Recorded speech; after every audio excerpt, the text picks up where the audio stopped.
garrison. I would supplement it with 15 sowars from the Camel Corps and a few foot police. I would further ask for 2 Maxim guns, which, I think should be permanently retained in the Protectorate. Should the circumstances of the next few weeks still necessitate such a move, I would propose to march with this force through the Haber-Toljala country, which borders on the Dalbahanta, moving into the latter if found expedient, ascertaining the exact position of affairs, and acting as circumstances may require. The routes through these countries are shown in pp. 13 and 32 of Swain's Reconnaissance of Northern Somaliland, 1891. The strength of the Haber-Toljala and Dalbahanta tribes are given at p. 13 of Swain's Preliminary Notes on Somaliland, 1898, at 7,000 and 20,000 fighting men respectively. There is, however, no reason to anticipate that we should have to deal with anything like that number.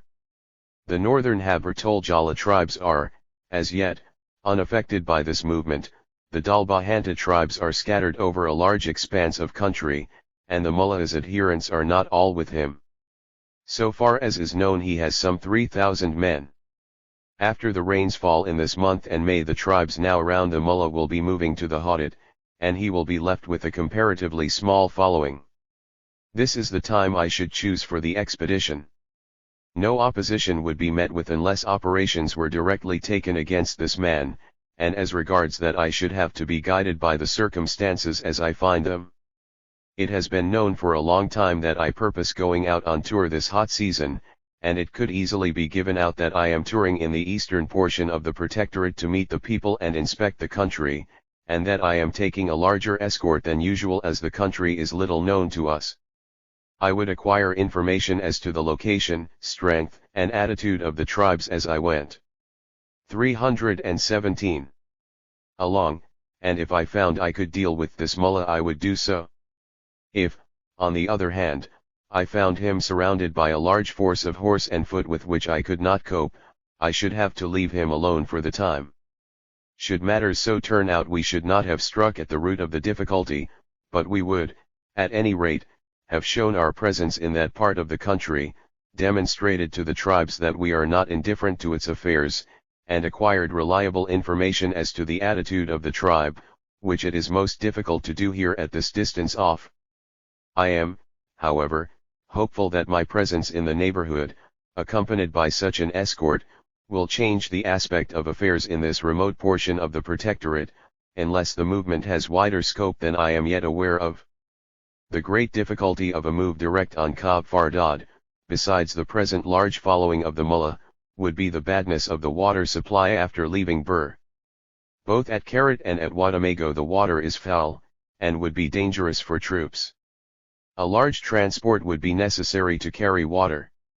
It may not be unlikely that the tribes will themselves tire of this mullah's exactions and the demands on them for supplies for his people, and leave him, but we cannot depend on this, and as long as he has arms he will always be able to enforce his will over the people within his more immediate vicinity. If your lordship approves of the suggestion to employ Indian troops, I would ask that the general commanding at Aden may be asked to hold the men in readiness, so that they may at once be available should circumstances require their employment sometime in May. I shall, in the meanwhile, try other measures to detach the tribes from this mullah's influence, but I am not sanguine that any measures will be effectual which are not backed up by a show of force. 318. Should the suggestion to employ Indian troops not find favor, I should have to wait before moving in the direction indicated till the new levies which have just been recruited have received their arms and accoutrements, and have been drilled and put through a course of musketry which might mean a delay of 2 or 3 months. The precise object of this movement has as yet not been ascertained. It is a religious movement, and this is always a matter for concern in a Mohammedan country. I am, therefore, not sure what steps may eventually have to be taken to meet it.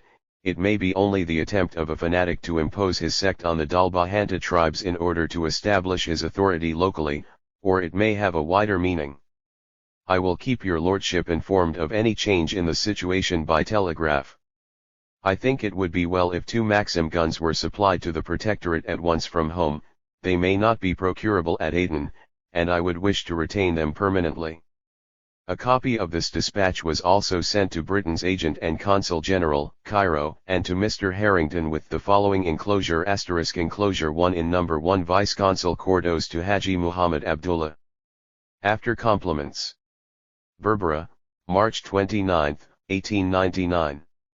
It has been reported to us that a man, by name Duwali Hursai, in the employ of Captain Cox, has run away with the rifle which he has stolen from that gentleman, and that he has taken the rifle to you. We therefore write this letter to inform you that if the rifle is with you it must be sent into Berbera immediately. Signed, H.E.S. Cordos. Enclosure 2 in number 1. Haji Muhammad Abdullah to Vice-Consul Cordos.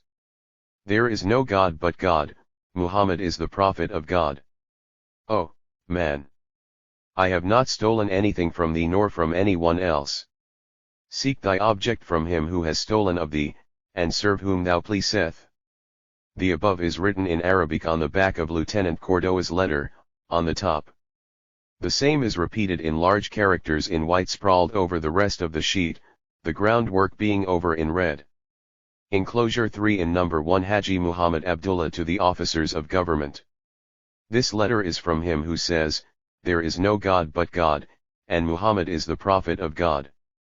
I reply in this letter to the officers of government. First, 2 letters have been received from you, we have read them and understood their contents. The one brought by the asker was only a request for assistance. The second contained expressions which are the reverse of good. Both came from you, and we see they are signed by you. We were surprised, and say, what is this with such a one, but I do not assist any but my friends, and do not render justice to one who denies me justice, and I do not make brotherhood with one who makes my ties of brotherhood void, and I do not incline towards one who destroyed my hopes, and I do not care for one who undoes me, and I do not have regard for one who ignores my position, and I do not give my friendship to my opponent, who has decreed that I should be profuse, and that he should hoard, that I should be lenient when he is harsh, and that I should melt when he freezes. No, by God. But we will be alike in speech to the weight of a grain, and alike in deeds as one shoe is like its fellow. How can justice be attracted by oppression, when does the sun shine through a mist, and 320. What free man would agree to this? Further, we inform you, oh, man, do not ride 2 horses at the same time, you are like one possessed of 2 feet, one of which is sound and the other has been struck by the times and halts. We also inform you that our history commences from 131 years after the Hijrah of our Prophet Muhammad, upon whom be peace and and when our religion became weak, after it had been powerful and great, we restored it by redressing grievances, by promoting peace, and by stopping backbiting and enmity. And when our rule is such, then who is in the wrong? What Mohammedan will deny the restitution of the faith, and to what heretic is it allowable to object to this? This, and salam. Undated and unsigned. Enclosure 4 in number 1 Haji Muhammad Abdullah to the officers of government. I have informed you before this of the camels I lost. Some of them have not been returned, and I am in want of them. I do not think you have returned them. This, and salam. Also, O Sirkar, we have returned whence we came to our country according to your order. God is God. We wish from you that you send us the remaining camels. Unsigned and undated. Enclosure 5 in number 1. Statement by Ahmed Adan, Camel Sowar. About 10 days ago, on Thursday night, I left Berbera with a letter for Sheikh Muhammad Abdullah. Traveling by Barao and Bur, I reached Wadamago on the 4th day after leaving Berbera. The first thing I saw was a number of people sitting outside the Tarika compound. As I approached, 2 men, who afterwards proved to be the Sheikh and one Abdi Awali, got up and came 321 towards me. I went on and handed the letter to the Sheikh in person. A number of the people, mostly mullahs, then crowded round us, and the Sheikh drove them off with a whip. He and Abdi Awali then took me aside, and the Sheikh read the letter. He said to me, "What is this about the rifle?" I replied that I knew nothing about the contents of the letter. He said, "How should I know anything about the rifle? Why has the Sirkar written to me about it? There is no mention of the man's name or tribe in the letter, so what can I do?" He then told a bystander, a mullah, to take me to the Sheik's, house. One of his wives and his mother lived there. I was given food, and slept in that house all the time I was at Wadamago. There was no restraint put upon me.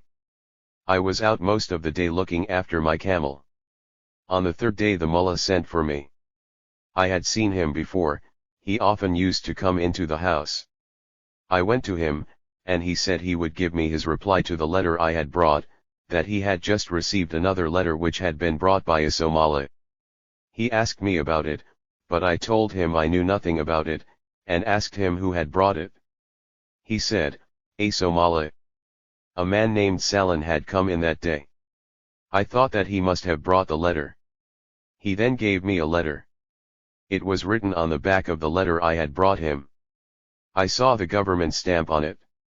He, the sheikh, said, "This is the reply to your letter. I will give you the answer to the other letter tomorrow." He said that the second letter contained bad words. Next morning he gave me 2 letters, and I then went away, and got into Berbera on Saturday night. I knew many of the people there, some of them were relations of mine. My brother-in-law, Douli Arab, was there. I asked them if they had any rifles. They said they at first had only 6, but had just received 55 from Hafun. I saw 2 or 3 of the new lot, they are Martins, new. They told me they had 1 or 2 14-shot rifles. I 322. Saw some mullahs walking about with Snyders. The sheikh himself and some of his mullahs used to practice daily shooting at a target. They put up a shield against a tree. I used to talk with people every day. We talked about many things, some of the words they said were good and others were bad. They called me a kafir, and laughed at my uniform, saying that I smelled, and asking me why I wore the Sirkar's clothes. There were hundreds of people there, some from every tribe, Dalbahanta, Haber Toljala, and Haber Yunis. I saw 1 or 2 pistols. I did not ask about ammunition, and did not see any. I saw an old man named Firangoli there.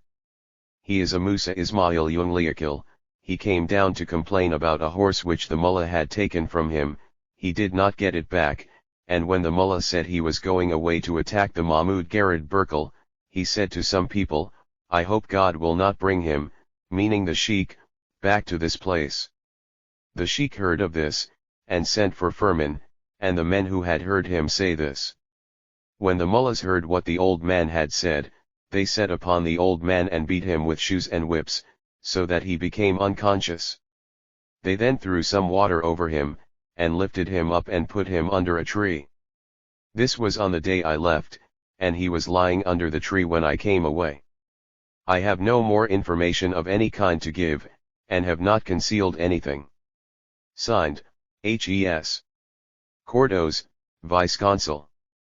Berbera, April 10, 1899 *. On April 18, 1899, the British ambassador in Rome informed his government that, following a representation he made, the Italian government agreed to give orders to their consul general in Zanzibar to stop the arms destined to Sayyid Muhammad. The British ambassador sent the following telegram. Lord Currie to the Marquis of Salisbury, received April 18, number 65. Telegraphic, P. Rome, April 18, 1899. Following is in reference to Foreign Office Telegram number 90 of the 15th instant. In reply to representation which I have made, I am informed by the Italian government that their consul general in Zanzibar had already drawn their attention to the importation of arms by the Mullah Abdullah.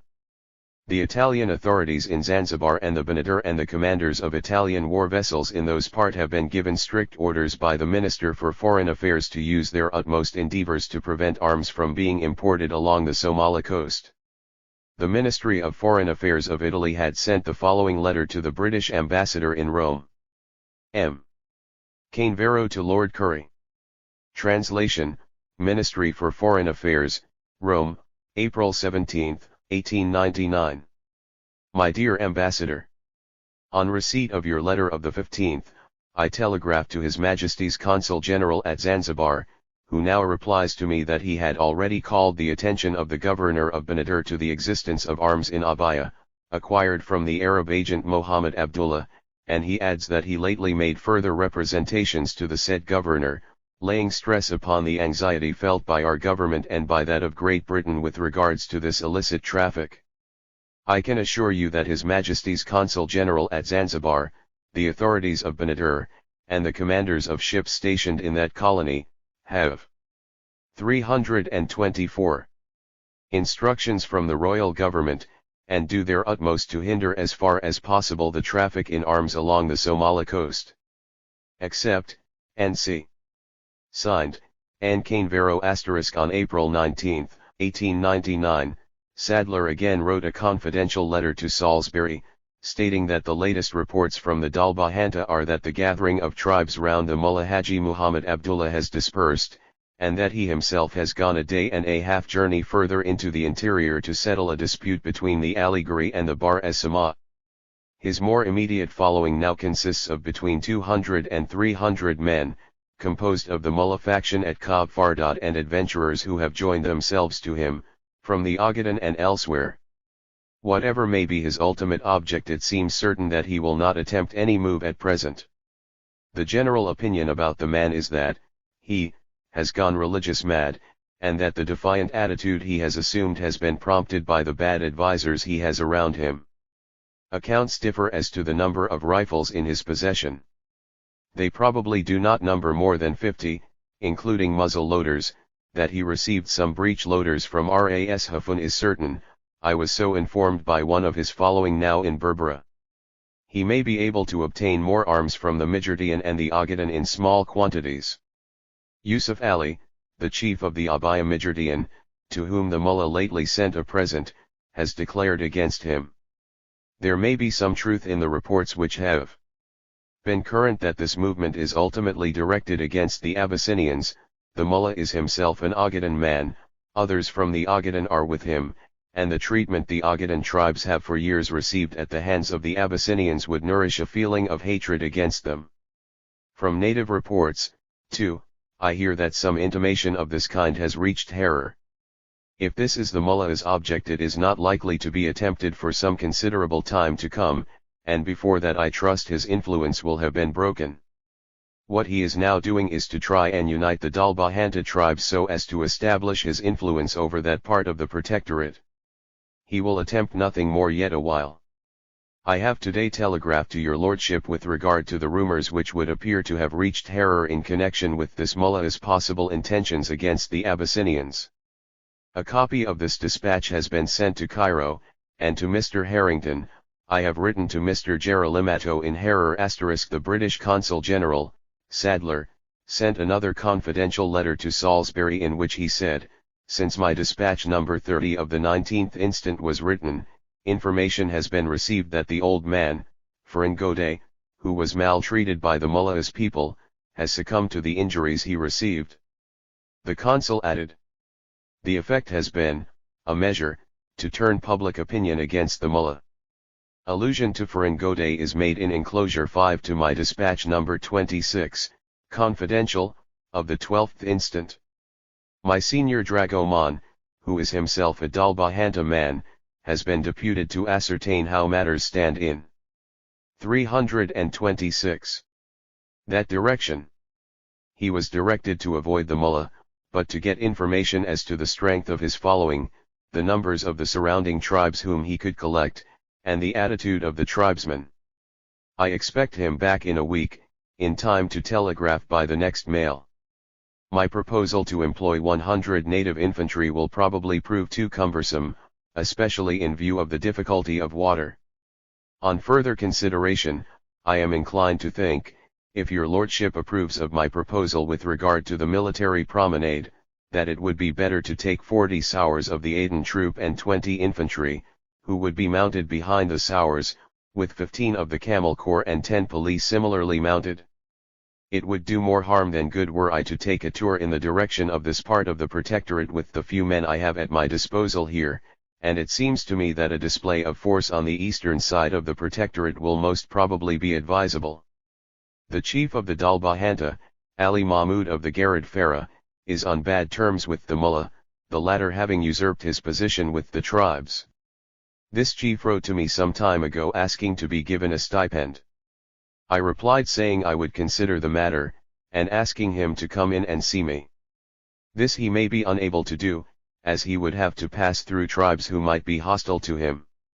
I think it would be polite to accede to his request, and grant him a stipend of 30 rupees a month, thus showing that he is directly recognized by us as the chief of the Dalbahanta. It may be desirable to allot an akilship of 20 rupees per mensem to the Aligaris should their attitude be found satisfactory. I would solicit sanction to these allotments should I find desirable to make them. The cost would be partly, if not fully, met from the budget allotment for Berbera akils, in the list of which there are vacancies. 327. As the British authorities were not able to collect information regarding the activities of the Sayyid Mohammed Abdul Hassan, they employed Somali nationals as interpreters or guides, but in fact used them as informers, who would go deep into the area where the Sayyid and his people stayed and mixed with them without difficulty and then report to the Consul General. Following is a letter Sadler wrote to Salisbury dated, Berbera, May 4, 1899 and received on May 22. In continuation of the correspondence ending with my dispatch number 34, confidential, of the 26th ultimo, I have the honor to submit translation of a report made to me by the dragoman whom I deputed to ascertain the position of affairs in the Dalbahanta, together with translation of a further letter received yesterday by Lieutenant Cordos from Haji Muhammad Abdullah. In the main, the report of the dragoman coincides with other reports which have reached me during the past week, that the strength of this movement is subsiding. There is, however, no doubt but that this mullah has still a strong position in the Dalbahanta country, and that he could command a large gathering from the wild eastern tribes who have never been brought under our control. The raiding which has recommenced in the Dalbahanta shows that the mullah is losing the hold he had over the tribes by which he was able to keep the peace amongst them. These raids are not directed against us, they have been the normal feature of the country for years past, and so far, caravans passing to and fro from the Agadan have not been molested. In his last letter the mullah pretends to speak in the name of the dervishes, their Amir, himself, and the Dalbahanta tribes. This letter shows his object is to establish himself as the ruler of the Dalbahanta, and it has a Mahdiist look. Reports had reached me that he might declare himself a Mahdi should he find himself. 328. Strong enough to do so, but the general opinion is that he will lose his influence before matters get to that stage. In the Berbera mosque the mullahs of the powerful Qadariya sect, which is followed by the Habrawal and Habrajar Hajis tribes, have begun to preach against the mullah as an impostor. The movement so far appears to be local. I have not been able to ascertain that any outside influence are at work, but the connection of this man with Mecca is a factor which must not be lost sight of. His designs against Abyssinia may be set down to the disordered fancies of a half-crazy fanatic. He could not get there, and the tribes would not follow him. The position is not so acute as it threatened to be when I wrote my dispatch number 26 of the April 12 last, but it is still serious. I do not hold with the dragoman's opinion that this movement is not directed against us. On the face of it, it is antagonistic to the administration, and might become directly hostile. It is impossible to say what a fanatic of this kind might not attempt if he succeeds in firmly establishing his power. I do not, under present conditions, now think that any useful purpose would be served by the military promenade previously suggested, and I understand the Aden troop could not be spared at present. If troops were got from Aden, the news would at once reach the Dalbahanta, and possibly result in a large gathering of the eastern tribes to defend the mullah, and the question of the employment of a small force so far from supports would be a difficult one. The best course seems to be to leave the mullah alone for the present and watch events, letting the movement subside of itself if it will. I cannot, of course, say that it may not assume wider dimensions, the indications now point to the contrary. If this movement does not subside, it will probably be 329. Necessary eventually to organize a regular military expedition against the mullah and his following, which will have to be considered from a military point of view if we are to bring the Dalbahanta country under our control. I attach copy of a letter I am sending the mullah. The principal object of addressing him at all is to remove an impression that has been created that his proceedings in the Dalbahanta have our approval. There is one further view of the matter to be considered, and that is the possibility of the mullah raiding in the nearer portions of the protectorate. This possibility is remote, but it will be well to take precautions against its happening. I should therefore be glad if it could be arranged so that I may have the services of 25 sowars of the Aden troop and 50 men of the native infantry should any emergency arise. They would only be asked for in case of an emergency, and the necessity for their employment will, I trust, not occur. The allusions in the mullah's letter to creating disturbance in the country and harassing the subjects are supposed to refer to the levy of export duty at our ports, to which he is said to object. I am leaving shortly for a tour in the interior, and shall visit the Habr Yunus country, where, it will be observed, the mullah has been trying to extend his influence. Enclosure 1 in Number 1. Report by Dragomandaria Magan. I left Berbera on the April 20th, and went via the Hugaf Pass to Bur, and thence on about 2 days' journey to Balihardli, about a day and a half distance this side of Karat. 2 days' journey from Berbera I heard that the mullah had collected 3,500 foot and horsemen on hearing that an expedition was being sent against him. This was true, I heard it confirmed as I went along. They were all 330 Dalbahanta men. They remained with the mullah for 2 days, consuming a quantity of provisions, then as the report of an expedition against the mullah turned out to be false, they were dismissed. Some of the rare Yusuf Habr Tol Jala were going to and from Kab Fardad, but the tribe generally are seceding from him. From all the information I could gather, it is certain that the mullah has about 52 rifles with him, of which 30 Martini Henrys, with about 200 rounds per rifle, reached him about a month ago from the Mijordian of Bandar Qasim, on the north coast near the boundary between the Mijordian and the Warsangli. He sent his people there to get the rifles. He also wrote letters to the Mijordian and the Warsangli saying they had a quantity of arms, and asking them to send men to him.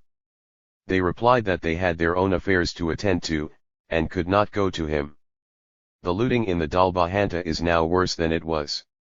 For a time the mullah preached against looting, and managed to stop it, to a great extent, because he redressed grievances and acted according to the Sharia and with justice, but he has caused a lot of dissatisfaction by opening up old disputes, and by insisting on property being restored in cases of loot 5 and 6 years old. And now that the people see that his followers loot, and that he makes demands on the tribes for the support of his people, they are beginning to turn from him, and recommence their old habits of looting. No caravans are looted, the tribes respect those, and know they would be punished if caravans are interfered with. The Mahmud Jirad lately took a strong force and looted the Aliguri, amongst whom the mullah is. I hear that he is thinking of leading an expedition against them. The Abdi Jirad have moved far off the east for fear of being attacked by the Baraz Sama. I found no feeling hostile to the Sirkar as I went. 331. Along. The people obey the mullah because they fear him. The people openly told me what they thought without my questioning them. The general opinion is that the mullah is collecting the tribes together for two purposes, one so that he may get them all to obey in the Dalbahanta country, the other to repel a fancied attack by the Abyssinians on the Dalbahanta. He has given out it is written in his books that someday the Abyssinians will invade the Dalbahanta, and he is calling on the tribes to rally to their own defense. There are some reports that he wishes to lead an expedition against Abyssinia if he can get the strength and men, but this is absurd. He has no supplies or arrangements for water, and the tribes would not follow him. He is an Ogaden man himself, and is therefore imbued with a hatred for the Abyssinians. He has no quarrel with the British Circar, and from all I gather wishes to be friendly with them. He would have gone to Mecca this year, but could not collect enough presents for his spiritual head, the Sheikh Saleh. He is going to Mecca, I hear, for the next pilgrimage. The common report is that he becomes crazy at times. The mullah has lost a good deal of his influence, it is not what it was a month ago, and it is decreasing day by day. A report has already been spread in the country that it was written in the ancient books that a man of this kind would arise in the East, and that for a while he would act with justice, but that afterwards he would leave the right way, lead the people astray, and eventually perish. The Habr-Toljala tribes are not nearly so much with him as they were. The No Ahmed Fari have left him, as they would not stand his exact ions. The people are beginning to see that he is not what he represents himself to be. He will be able to do nothing against the Mahmud Jirad, they are a powerful tribe, and if he does not recover the property they looted from the Aliguri, the tribes will leave him, for they will say that he is powerless. 332. There is no doubt that he can still command a large gathering from the wild eastern tribes who have never been brought under control, and were an expedition sent against him, the Aliguri, the Jirad Fari, and other Dalbahanta tribes would rally round him. He has thrown over Madar Hursai, who, he says, cannot feed the mullahs, and has now espoused the cause of Sultan Nur. Sultan Nur has gone to him, and has taken a few presents. He has gone to him because he has attracted a good deal of attention and to prevent his taking the side of Madar Hursai. Neither the Habr Yunus nor any of the Ishaq tribes, the Habr Jirhajis, and Habr Wal are likely to join him, whether their sultans wish it or not. Ali Mahmud, the sultan of the Dalbahanta, is now with this mullah. He went to him because he fears him, and found the mullah was setting the Jirad Fari against him. All the disaffected in the protectorate and persons expelled from Aden have joined themselves to the mullah, and spread false reports about him and the Circar. Their only object is to get food and loot. This movement will not last long. The mullah's influence is declining, and he cannot go on feeding people forever. The tribes are getting tired of his exact ions, the novelty of the movement is wearing off, and when they see that he cannot keep the peace and stop looting, they will soon leave him to himself. May 3, 1899. Enclosure 2 in number 1. Haji Muhammad Abdullah to the Vice-Consul. Berbera. No date. Received May 3, 1899, praise be to God in all matters, and the blessing of God on our Prophet and his descendants, who are the best of men. This letter is sent by all the dervishes, the Amir, and all the Dalbahanta to the ruler of Berbera. We say that we complain against you and against your subjects. Our camels are oppressed by you. We assist your bilatiyas, and turn away those who backbite you, but you do not guard our reputation, and do not turn away those who backbite us. We inform you that there is peace in all the country, there is no fear. Secondly, I ask you, by God, by your Prophet, by your religion, and by your church, do not create a disturbance in the country, do not ruin the country, for there is no harm on us if we leave your country, and drink our own milk, and eat our own meat. I ask you, by God, by your Prophet, by your religion, and by your church, do not create disturbance in the country, for if you oppress us, beat our people, take our money, and imprison our people, we will leave coming to your country, and the country will be ruined. We are a government, we have a sultan, an amir, and chiefs, and subjects. And how much of wisdom and forethought have we? This is what we have written, and salam. Enclosure 3 in number 1. Consul General Sadler to Haji Muhammad Abdullah. Berbera, May 4, 1899. You have written several improper letters to the Vice-Consul, Berbera, which have thrown doubt on your good intentions. Further, reports have reached me that you are collecting men and firearms, and interfering in the affairs of the tribes. Know that no one but servants of the government are permitted to possess firearms in the protectorate, and that it is the business of a mullah to engage himself in religious matter, and not to interfere with the affairs of the country. 334. If, therefore, as you say, you wish for peace in the country, cease from these matters, and salam. The Consul General Sadler wrote to the Marquis of Salisbury, received May 22, dated, Berbera, May 4, 1899. He said, in continuation of the correspondence ending with my dispatch number 34, confidential, of the 26th ultimo, I have the honor to submit translation of a report on May 16, 1899, A. Godley of the India Office wrote to Foreign Office the following letter. Sir, I am directed by the Secretary of State for India to acknowledge the receipt of Consul General Sadler's reports enclosed in your letter of the May 4. Lord George Hamilton is aware that later information has dispelled some of the anxiety when these reports were written as to the spread of the Mullah's organization, and the necessity for drawing from Aden a force of 100 native infantry, 25 sabres of the Aden troop, and 5 sappers. But in view of such a contingency recurring, I am to suggest, for the consideration of the Marquis of Salisbury, that it might be well to warn the local authorities on the coast that, apart from other questions, no military assistance could be supplied from Aden without the concurrence of the Government of India. That government would require information as to the theatre of operations, the supplies and transport available, the duration of operations, and other details. In view of the facts reported by the Consul General Sadler, and the strength of the force which he was inclined to ask for, I am to invite attention to the Mamazan ESA expedition referred to in the administrative report of the Somali coast for 1889-90, sent to Foreign Office in India Office letter of November 18, 1890. The total strength. Foreign Department, External, B, August, 1899, No 33 to 234, New Delhi. 335. Of the ESA tribes then involved was 12,000 men. The operations were conducted not far from the coast, and beside 2 Gardner guns worked by a party from the Royal Navy, 60 troopers, 220 native infantry, and 30 sappers were employed. In the attack by 25 Isas on the Zirba at Hussein, on the January 30, the British force lost 21 killed and wounded. They were unable at any time to compel the enemy to risk a battle, and they were withdrawn without having entirely effected the object for which they were originally sent.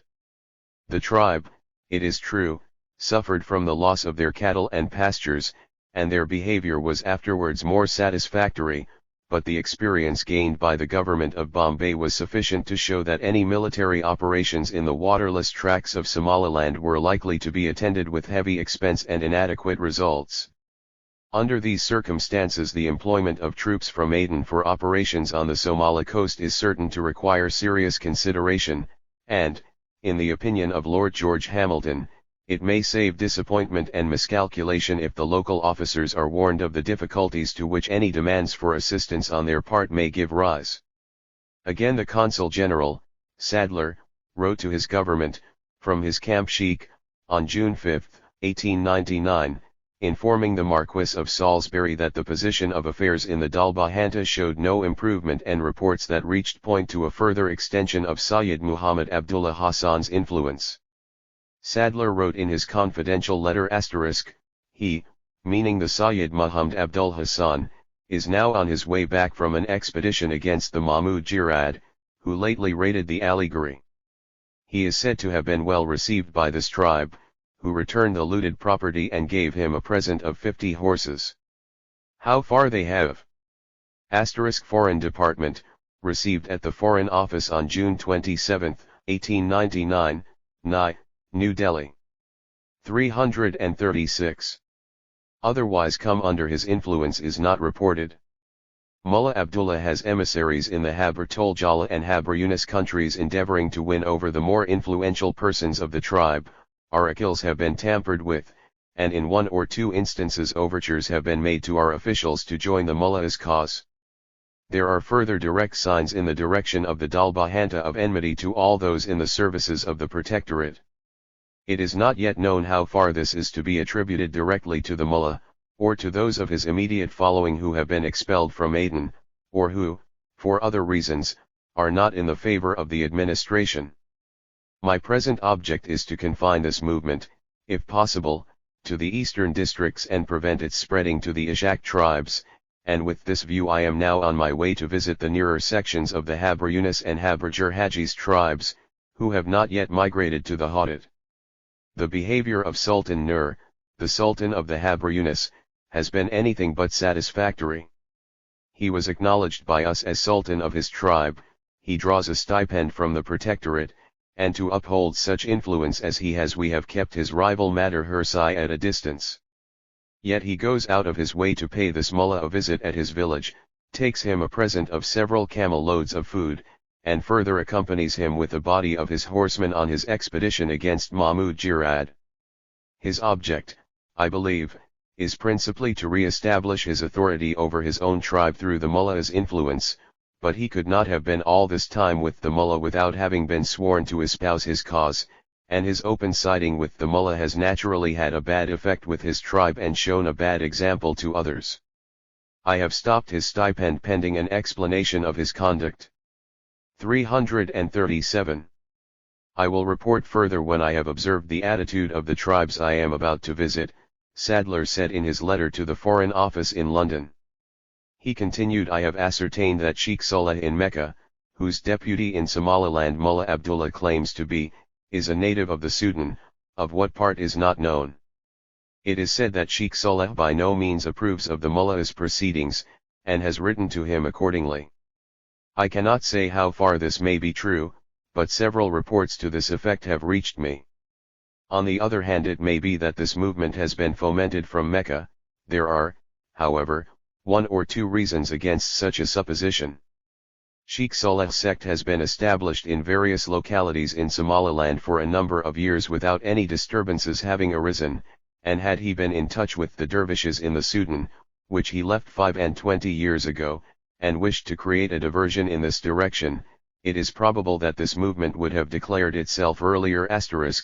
P.S. A copy of this dispatch is being sent to Cairo and to Mr. Harrington. Following letter was sent by the Consul General Sadler to the Marquis of Salisbury, from the Consul General's camp, Udwina, on June 16, 1899, which was received on July 3, 1899. Leaving Sheikh on the 6th instant, I proceeded to Versal on the Tugdur about halfway between Warren and Barrow, where I halted 3 days. I then struck to the west to reach Syk via Udwina. The larger sections of the Habr Yunus are now grazing their flocks on the south of the waterless Aurora Plain and the Hadid, this portion of their country being occupied by the Mohamed Isa Anad Adan Isa sections. Foreign Department External B, 1899, N 830 seconds. 338. Of the Habr Wal, who move on to the lands vacated by the Habr Yunus in their annual migration to the Hadid. Intermixed with the Habr Wal now here are some of the smaller sections of the Habr Yunus who inhabit the hilly tracts of the Golis. The attitude of the Habr Yunus is unsatisfactory. One half of the tribe have come under the influence of the Mullah Muhammad Abdullah, principally the Musa Ismailo, Musa Ara, Rare Inasha, Rare Wide, and Abdi Hursai, with Madar Hursai and his following of the Rare Segalat and the Ba Daria. Some of these were so from the first. These sections all occupy the eastern portion of the Habr Yunus country towards its borders, with the Habr Toljala and the Dalbahanta. The rest of the tribe have not yet been affected by this movement. But few of the smaller sections of the Habr Yunus through whom I passed came to my camp, fearing to do so till the larger sections had declared themselves. I noticed the same hesitation on the part of the Habr Wal tribes now in the Habr Yunus country. These, though quite loyal to us, openly said that they were afraid of the Habr Yunus.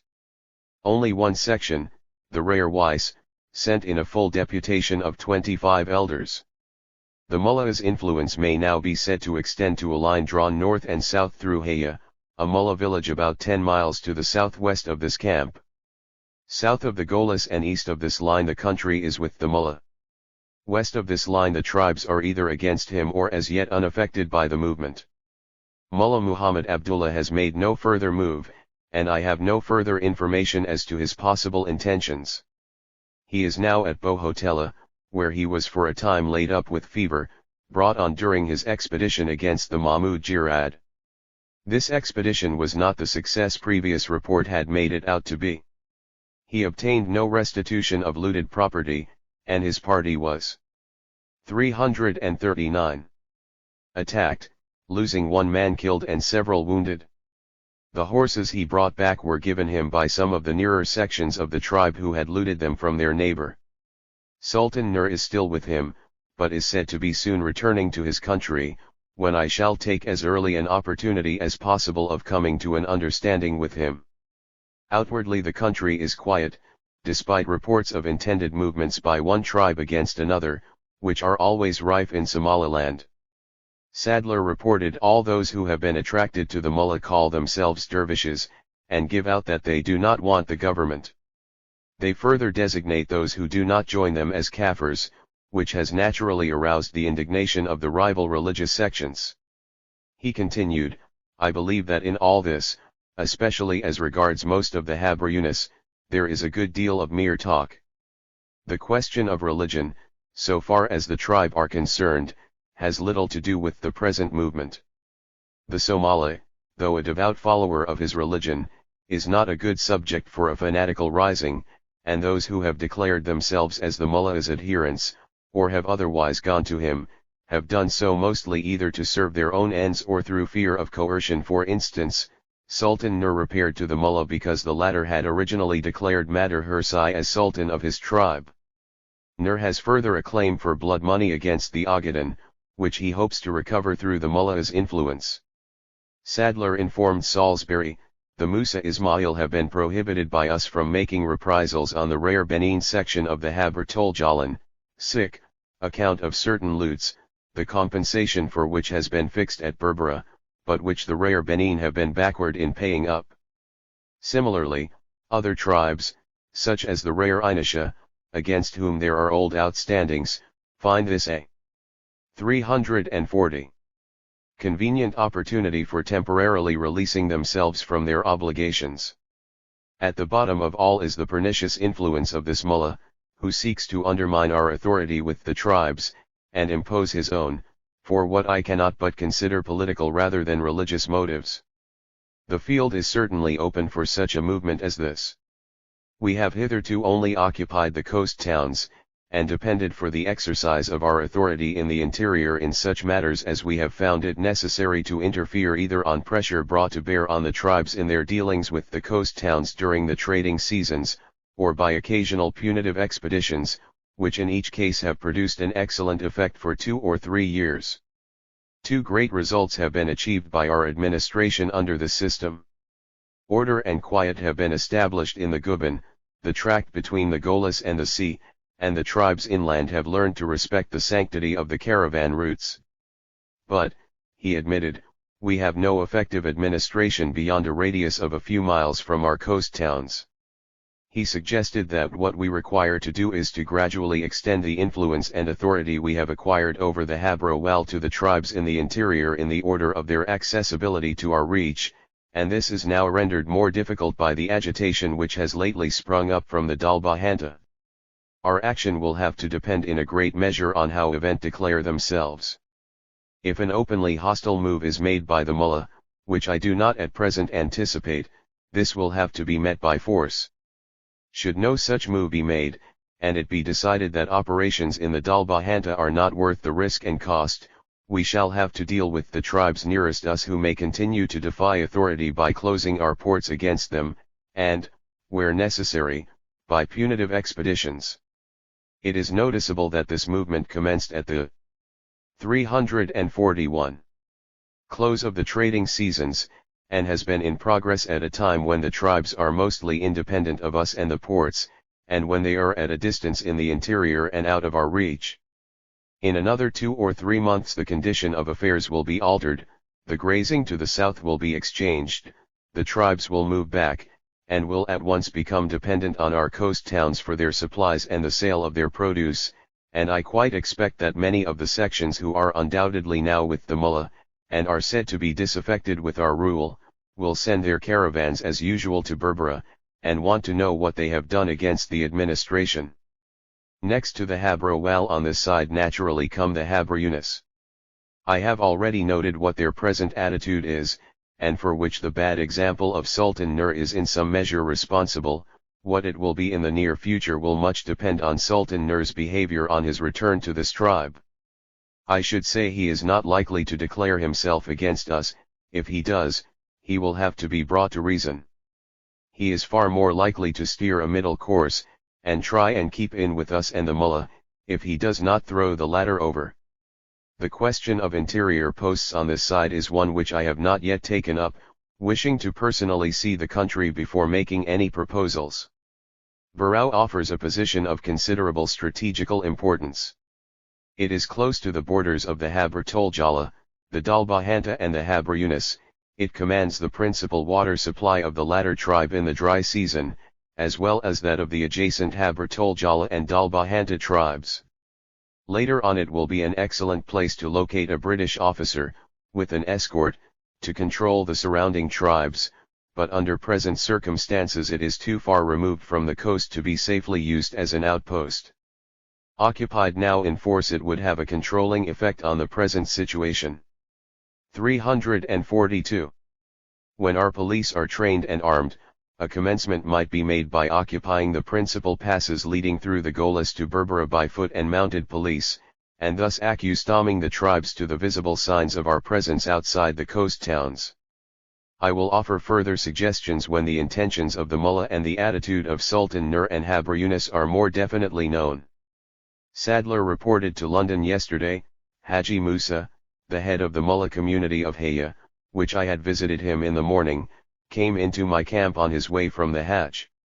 He is the principal mullah of the Habr Yunus. His sect is opposed to that of the Dalbahanta mullah, and I had previously received a letter from him strongly protesting against the trouble the latter is causing in the country. I had a long private conversation with this mullah who talks Arabic fluently, and who struck me as being a man of more than ordinary intelligence and education. He told me he wished to do all in his power to help the administration in counteracting the influence of Mullah Muhammad Abdullah, especially with the Habr Yunus, and to this end he had already sent several of the mullahs who had returned with him from Mecca direct to the tribes on his way to Haya. With regard to Mecca he assured me that no assistance was being given from that quarter to the movement in the Dalbahanta, which he said was solely instigated by Muhammad Abdullah, whom he described as a religious madman. His object, he said, was to unite the tribes so as to exercise his authority over them and, in fact, rule over the highlands. Designs against the Abyssinians were, he thought, a mere pretense, though these might enter into his scheme if he found himself strong enough. Haji Musa told me he would immediately go round the tribes himself, and assured me of his best endeavors to bring them round, wrote Sadler. 343. As I knew, he had some requests of his own to make, and with these I decided to comply, knowing him to be possessed of influence which I think can be usefully employed. I granted him a personal allowance of 30 rupees per mensem, the continuance of which will depend on his exerting himself in the direction indicated. I further promised him 150 rupees towards the construction of a masonry well he is anxious to dig in his village, the site of which I had previously inspected. I was willing to encourage the construction of this well, as there is a considerable tract of land in irregular patches round the village under jowari cultivation, which is entirely dependent on the rainfall. A well will be useful for irrigation purpose, as well as for supplying the community which number some 300 souls, with drinking water, which has not to be brought for the best part of the year from the river bed at Udwina. The first sum will be met from the unallotted balance of the budget allotment for Berbera Akils, the second from my budget allotment for Durbar Presents. It is interesting to note here what a British author J.D. Jardine had to say on Sayyid's movement. He wrote, "He started a movement advocating the expulsion of the British infidel from his Mohammedan country. Then early in 1899 he perpetrated his first overt set of hostility to the British government. The British called him the Mad Mullah and tried to discredit his political vision towards the country. But Sayyid Muhammad made his goals clear in the following letter to the British people: I wish to rule my own country and protect my own religion. If you will, Send me a letter saying whether there is to be peace or war. I intend to go from Burao to Berbera. I warn you of this. I wish to fight with you. I like war, but you do. 344. Not. God willing, I will take many rifles from you, but you will get no rifles or ammunition from me. I have no forts, no houses, no country. I have no cultivated fields, no silver, no gold for you to take. I have nothing. If the country were cultivated or contained houses or property, it would be worth your while to fight. The country is all jungle, and that is of no use to you. If you want wood and stone, you can get them in plenty. There are also many ant heaps. The sun is very hot. All you can get from me is war, nothing else. I have met your men in battle, and have killed them. We are greatly pleased at this. Our men who have fallen in battle have won paradise. God fights for us. We kill, and you kill. We fight by God's order. That is the truth. We ask for God's blessing. God is with me when I write this. If you wish for war, I am happy, and, if you wish for peace, I am content also. But if you wish for peace, go salve from my country back to your own. If you wish for war, stay where you are. Hearken to my words. I wish to exchange a machine gun for ammunition. If you do not want it, I will sell it to someone else. Bend, send a letter saying whether you desire war or peace. The problem Sayyid Muhammad Abdul Hassan had to face was that his followers had to fight not only against colonial powers but also against fellow Somalis recruited in the army by the colonial authorities. His aim of anti-foreign occupation was clear, but the British portrayed it as if Sayyid was fighting against the Somalis and they were there to protect the tribes and not their own colonial interests. Every time the dervishes attacked the British positions, it was reported as attacks made on Somali tribes. The British informed their colonial ally, the Abyssinians, what actions they were planning to take against the Somali freedom fighters. On January 12, 1901, the British representative in Addis Ababa, Lieutenant Colonel Harrington, told the Marquis of Lansdowne that he informed King Menelik of Abyssinia about the British preparations for an early expedition against the Mullah. He reported that His Majesty replied that orders have been given to the Harar authorities to cooperate with the Somali coast authorities as soon as the latter are ready. Ras Makonan is at present en route for the capital, but he has nominated Garaz Machgabri as chief of the expedition against the Mullah, Harrington wrote. As Sayyid's movement showed no sign of fading away and instead appeared to be moving from strength to strength, the British authorities began to realize the seriousness of the challenge to their rule. In a letter to the Secretary to the Government of India in the Foreign Department, the political resident in Aden, H.S. Barnes said, "From what I have learned since I have been here, I do not think the Mullah can be disposed of by regular troops alone. But whatever plan is adopted, the business is likely to be long and expensive. Personally, I should be inclined to begin by building a line of posts to protect our own tribes, keeping a small number of regulars and a much larger number of regulars at each post. Then when we had secured our own country, the hunting of the Mullah might be resumed." 18. His sudden outburst of Somali people against their colonial rulers should have served as a warning to the British authorities in Somaliland. But apparently they did not take any notice of the event. When they started receiving reports of the movement led by Sayyid Muhammad Abdul Hassan, they failed to comprehend its grave implication. Political agent in Berbera Sadler believed that a display of the British would send the disgruntled natives scurrying for cover. In recommending a military promenade to his superiors, he was grossly underestimating the strength of the movement, which was being fueled by the outrage against the alien rule. Even this idea was given up as sufficient force could not be gathered for the military promenade. As the reports from their spy network piled up, the feeling among the authorities began to grow that Sayyid wanted to undermine our authority, and they slowly moved to the conclusion that if the movement led by him did not subside, a soon military option would have to be considered. It was the battle at Arano on October 6, 1902 between the forces of Sayyid and the British forces, and the defeat that the British suffered led to the realization of the gravity of the challenge. The Commissioner and Consul General, Somalia. 347. Coast, Lieutenant Coleje. Swain, wrote from Berbera to the political resident in Aden on October 30, 1902, giving an account of the disaster that had overtaken the British forces at Arano. Although our scouts had reported the enemy advancing to meet us, we were in such dense bush, that, it was impossible to get a very compact formation. We were in this formation. Front. Rear guard.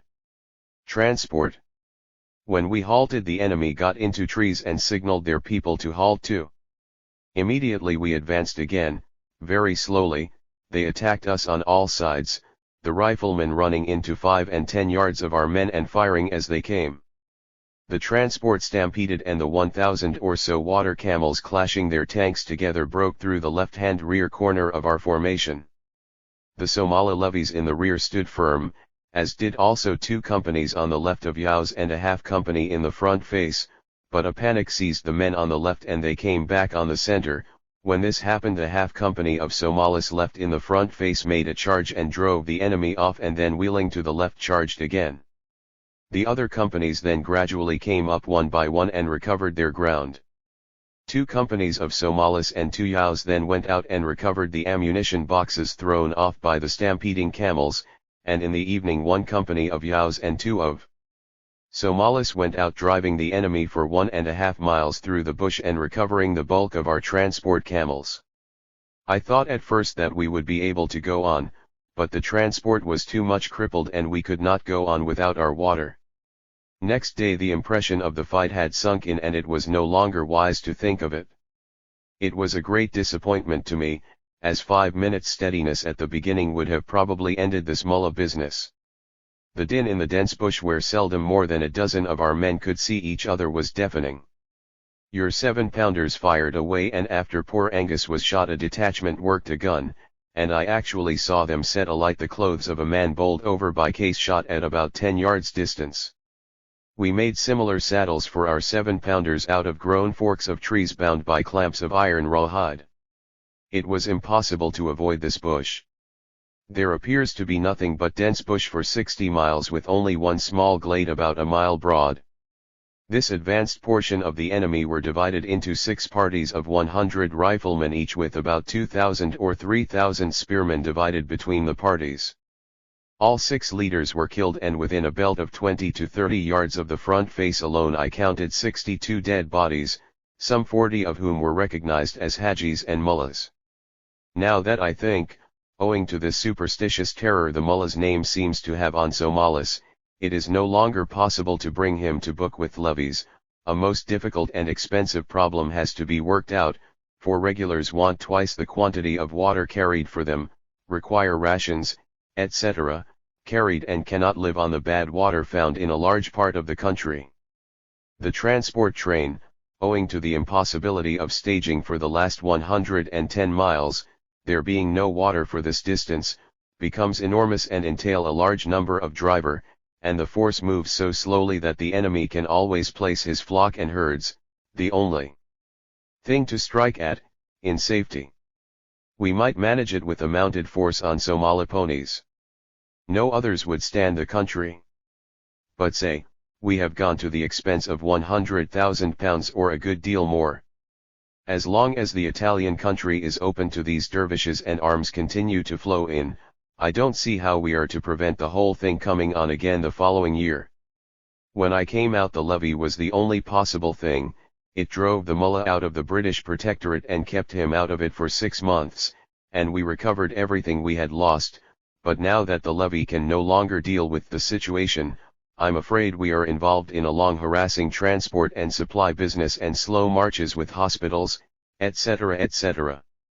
If the mullah chooses to avoid us, he can do so for years, and in the meantime he can raid every animal in the country, gradually reducing the population to starvation. I am so sorry so much extra work must have been thrown on you and your staff owing to us. Manning will be with you and will have answered any questions you may have wished to put to him. I am going up country again immediately I have been able to send up rations. Up to now everything is quiet. Very many thanks for your invitation to come over, but I am afraid I cannot just now. Hoping you are quite well. Swain reported that fighting at Erano on the October 6, 1902, was very severe. He said in a telegram. Somalia levies considerably shaken. Mullah bringing up reinforcements from all sides is said to be in communication with Carlinger from the Wevy. The report said that he, Swain, retired to Boatla much hampered with transport of water and wounded. He asked for immediate dispatch of 600 reliable troops to Berbera and also remainder of the reserve battalion. The immediate response of the British authorities to the disastrous encounter was to augment their armed forces. The Foreign Office responded to the military disaster suffered in the battlefield by sending a secret message in which it said, "Reinforcements urgently required in Somaliland. Hold in readiness to start at once, native infantry battalion fully equipped and rationed. Consult General Manning, who is due at Aden on the October 19, 1902, and ask him to telegraph his views after seeing Mr. Bordeaux, who is proceeding from Berbera to Aden to meet him."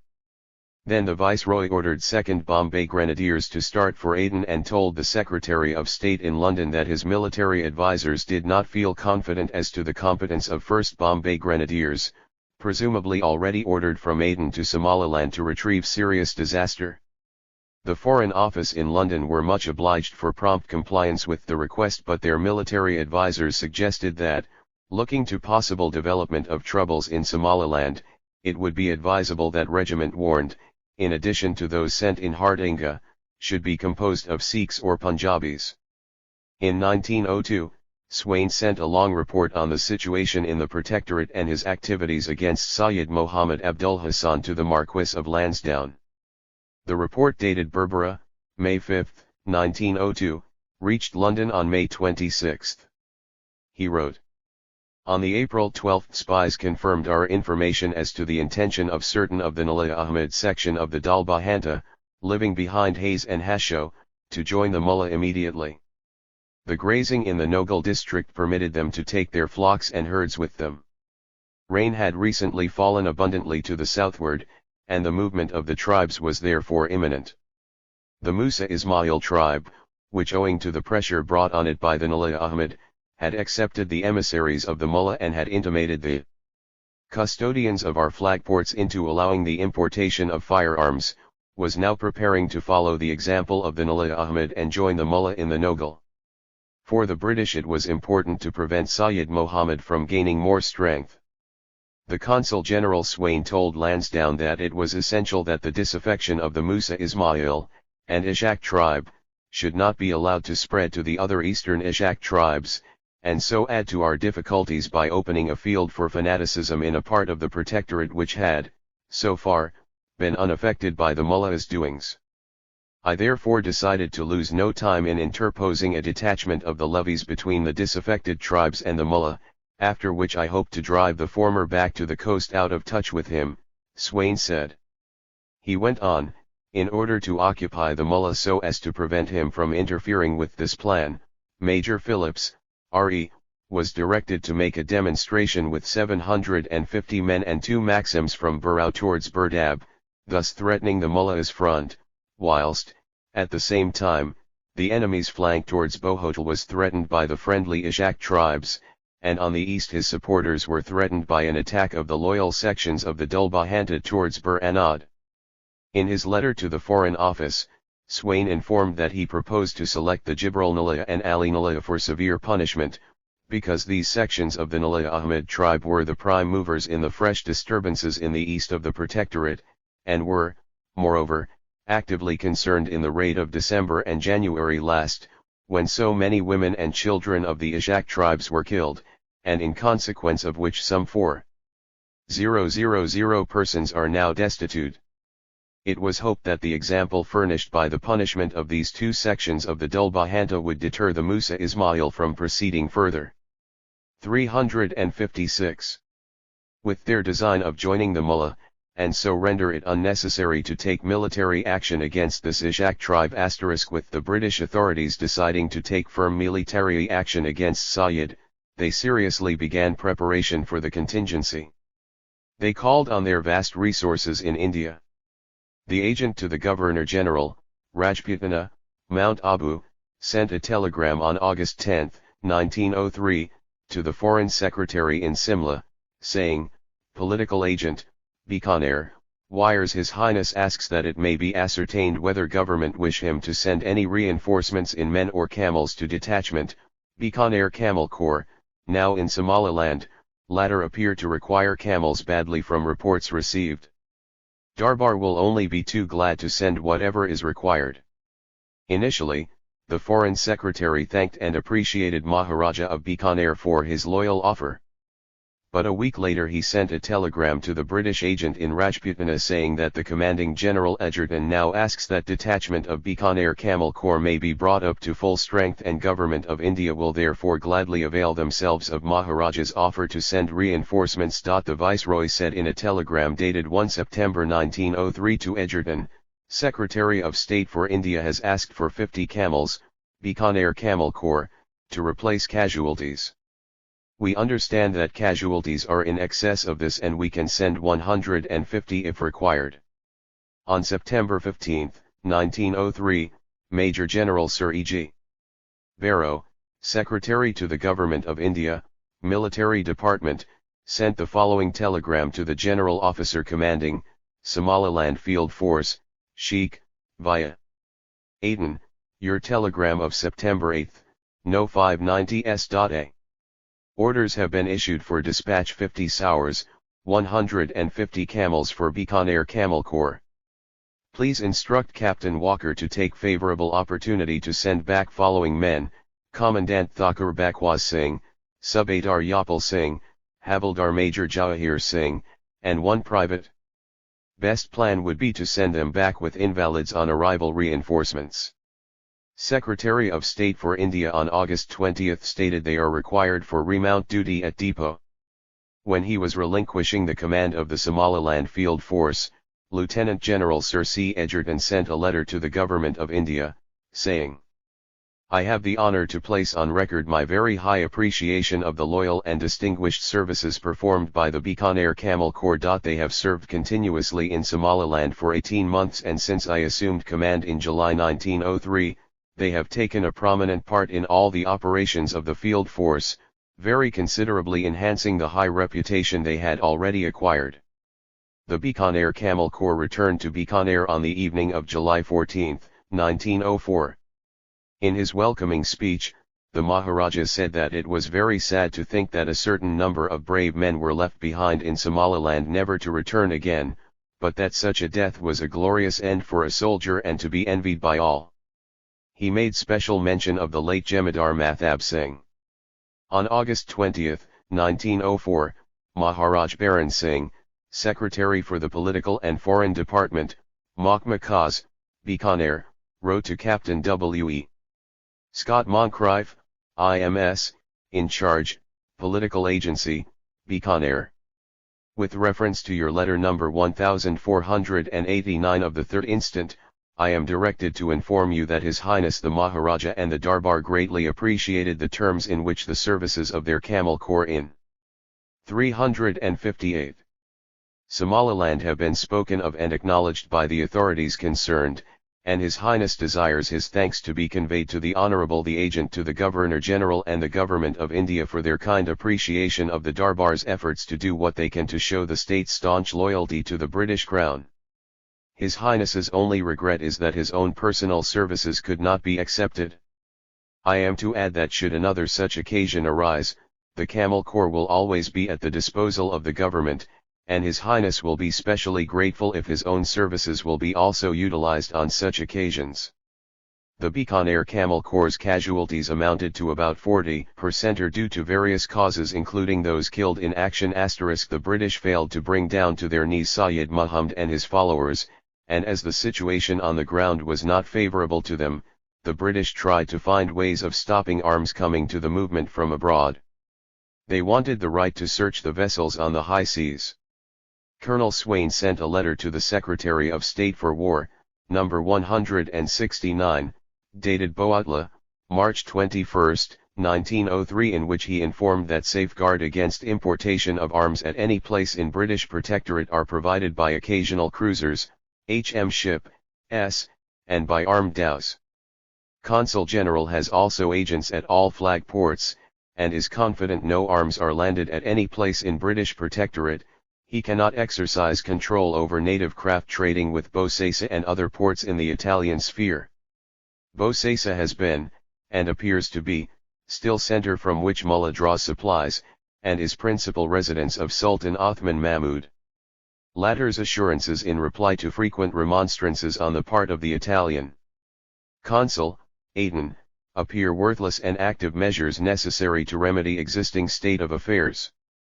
May I suggest that for this purpose Italian men of war should be stationed at Bosesa to search for all native craft, and if necessary, blockade that portion of Italian coast.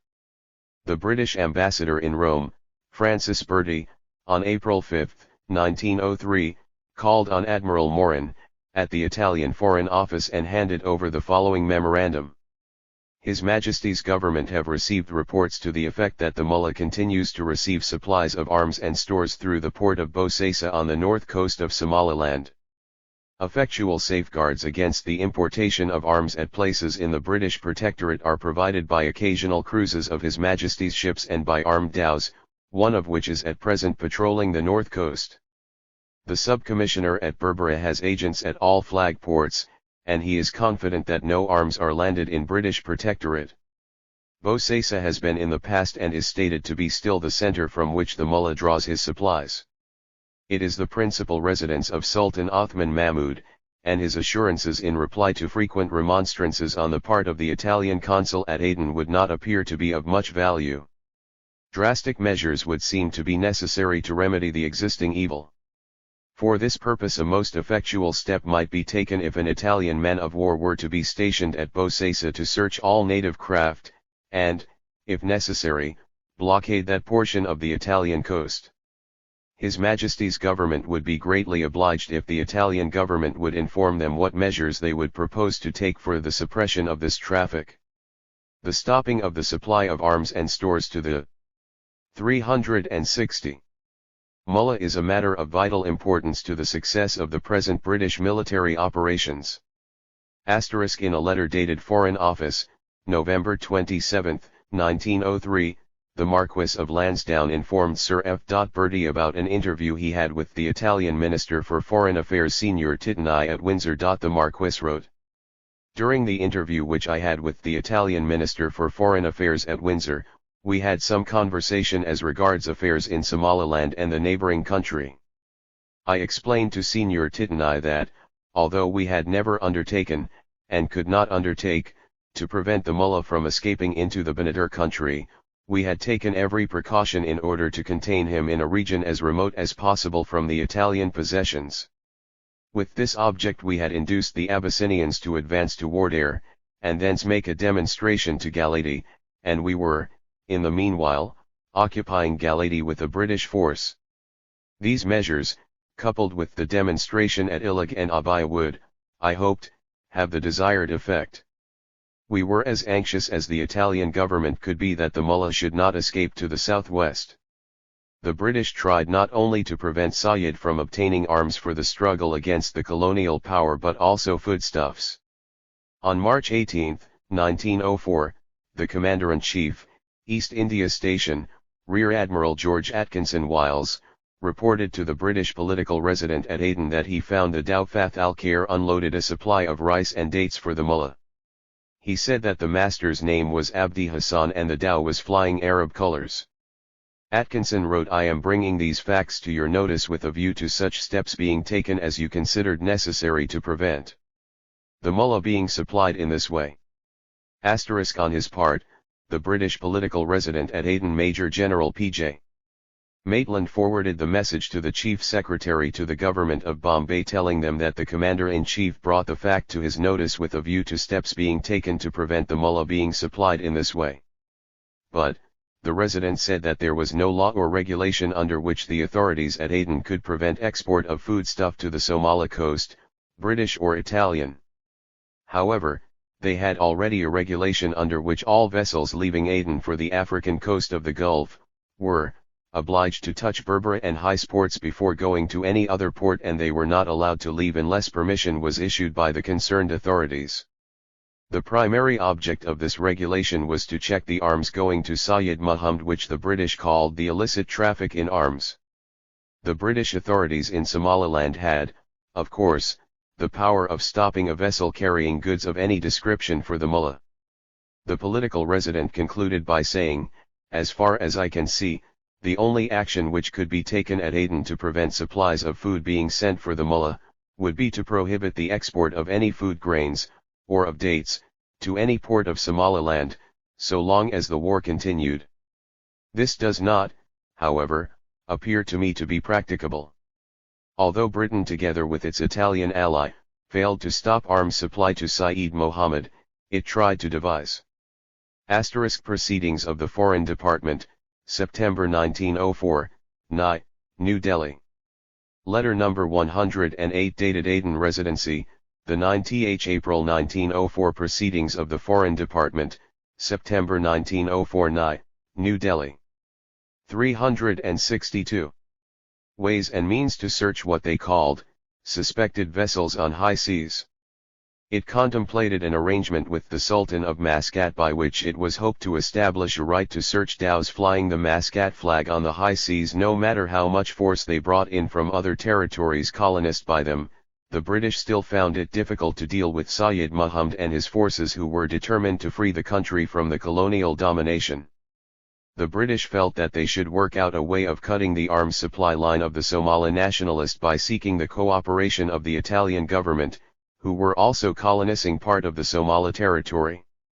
As they thought that Said's movement was purchasing its arms through the Sultanate of Oman, the British approached the Italian government to cooperate in the search of any ship sailing towards the Somali coast, under the Italian protectorate. Sir R. Rod, British ambassador, sent a telegram from Rome on August 22, 1903 to the British Foreign Office in London, saying that the Italian Foreign Minister is quite willing to accede to proposed extension of right of search if His Majesty's government agree to reciprocity, which will be practically only a question of form. He, the Minister, thinks it would be desirable that Sultan of Muscat should extend proposed notice of illegality of export of arms and ammunition to African coast under Italian protectorate also, and agrees that, if agreeable to your lordship, British representative should approach Sultan in this sense. On October 5, 1903, the British Foreign Office instructed its ambassador in Rome to inform the Italian government that the British government were ready to grant reciprocal rights to Italian ships of war to search dhows within the territorial waters of the British Somaliland Protectorate, as well as dhows met on the high 363 seas flying the British flag, which might be suspected of carrying arms or ammunition to ports on the Somali coast under British or Italian protection. The British government persuaded the Sultan of Muscat to issue notifications declaring illegal the exportation of arms and ammunition to the portions of the African coast and islands, including Socotra, lying to the north of Cape Gardefwy, which were under the British protectorate, and authorizing the seizure of such arms and ammunition in Muscat territorial waters and in Muscat dhows on the high seas. Although the British could do what it pleased in the land and on the sea, they still wanted to involve other countries in their unholy battle against the dervishes. Sultan of Muscat was asked by the British administration to cooperate in stopping and searching all vessels sailing to the Somali coast, as well as to prevent the Somali traders, who had excellent relations with the people of Oman, to take goods to their homeland. As he had no other choice, or for fear of negative consequence, if he refused the request of the mighty Britain, the Sultan issued the following notification, to all whom it may concern. Be it known that, in pursuance of an understanding come to by the governments of Great Britain and Italy, the importation of arms and warlike stores to those portions of the African coast and islands, including Socotra, lying to the north of Ras Asir, i.e., Cape Gardefwy, which are under the British protectorate, and also to those parts of the African coast, which are under the Italian protectorate, has been prohibited. Accordingly, at the request of the British government pursuant to her understanding with the government of Italy, I hereby notify the said prohibition. 364. Be it, therefore, known that any native craft transporting arms or warlike stores to the localities in question will incur the risk of confiscation, and that I have granted the authority to British men of war to search, on my behalf, vessels which there is reason to suspect in this connection in Muscat and Oman waters, and similarly to search Muscat craft on the high seas if reason exists for suspecting them. Furthermore, I hereby grant authority to Italian ships of war also to search suspected Muscat vessels either in territorial waters or on the high seas. Muscat, the 24th Rajab 1321, 17th October 1903, Faisal bin Turki, Sultan of Muscat. With all their diplomatic effort, the British colonial administration was finding hard to control arms supply to the forces of Sayyid Mohammed. They were looking for all the possibilities to stop the arms reaching to the freedom fighters. So they tried to find out whether they could possibly use the General Act of the Brussels Convention, 1889-1890 to stop and search all ships going to the Somali coast suspected to be carrying arms to the forces of the Sayyid Mohammed. The Secretary of the Admiralty Sir Yvonne MacGregor sent the following memorandum seeking legal opinion, confidential, Admiralty, October 13, 1903. Solicitor, will you be so good as to lay the following before the law officer, S.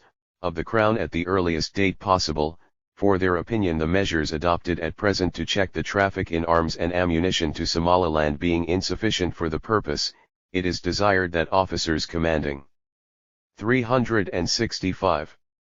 His Majesty's ships in the Indian Ocean may receive instruction, to search vessels or dhows flying British or foreign colours on the high seas which are suspected of carrying on this traffic. Can Articles 8 and X, or other articles of the General Act of the Brussels Convention, 1889-1890, be made applicable to the case? If not, is there any other authority under which His Majesty's ships can so act? If not, what steps are required to give them that authority? Yvonne MacGregor. A copy of the General Act of the Brussels Convention is forwarded herewith. Articles 8, 9, and X generally deal with the importation of arms.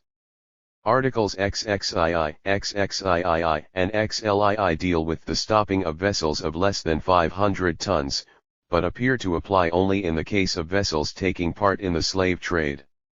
It is not stated whether or how far the importation of arms in Somaliland can be actually connected with the slave trade, but it may be noted that Article 8 assigns the part played by firearms in slave trade operations as one of the grounds for restricting their importation.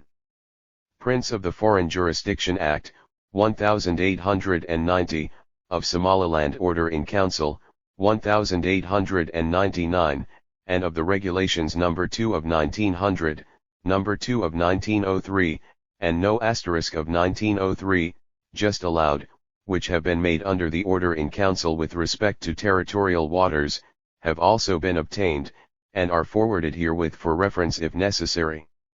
The Attorney General and Solicitor General are requested to be good enough to advise the Lords Commissioners of the Admiralty upon the questions raised in the memorandum of Sir Evan MacGregor. After deliberating on the issue raised, the British Law Department in London gave its opinion. No number was given. 366. Opinion. We are of opinion that there are no articles under the General Act of the Brussels Convention which can be made applicable to the case so as to authorize the search upon the high seas of vessels or dhows flying British or foreign colours, on the ground that they are suspected of being engaged in the traffic in arms and ammunition to Somaliland. The articles relating to arms and ammunition in no way relate to the high seas.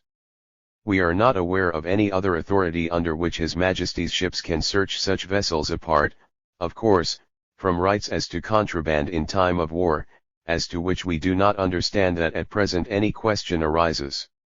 To confer the authority desired, treaties with the powers concerned would be necessary, and also an act of the Imperial Parliament to legalize the search of British vessels. R.B. Finlay. Edward Carson. Law Officers Department. The 2nd November 1903 *. The British did all they could to suppress the Saeeds movement and harass those who they thought were helping the movement to obtain the arms. But whatever they did, it could not discourage the freedom fighters, who became more determined.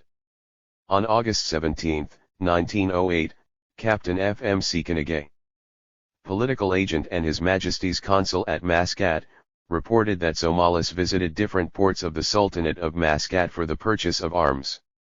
The political agent asked the political resident in the Persian Gulf, Bashir, what steps, if any, should be taken to prevent, if possible, this trade during the present year.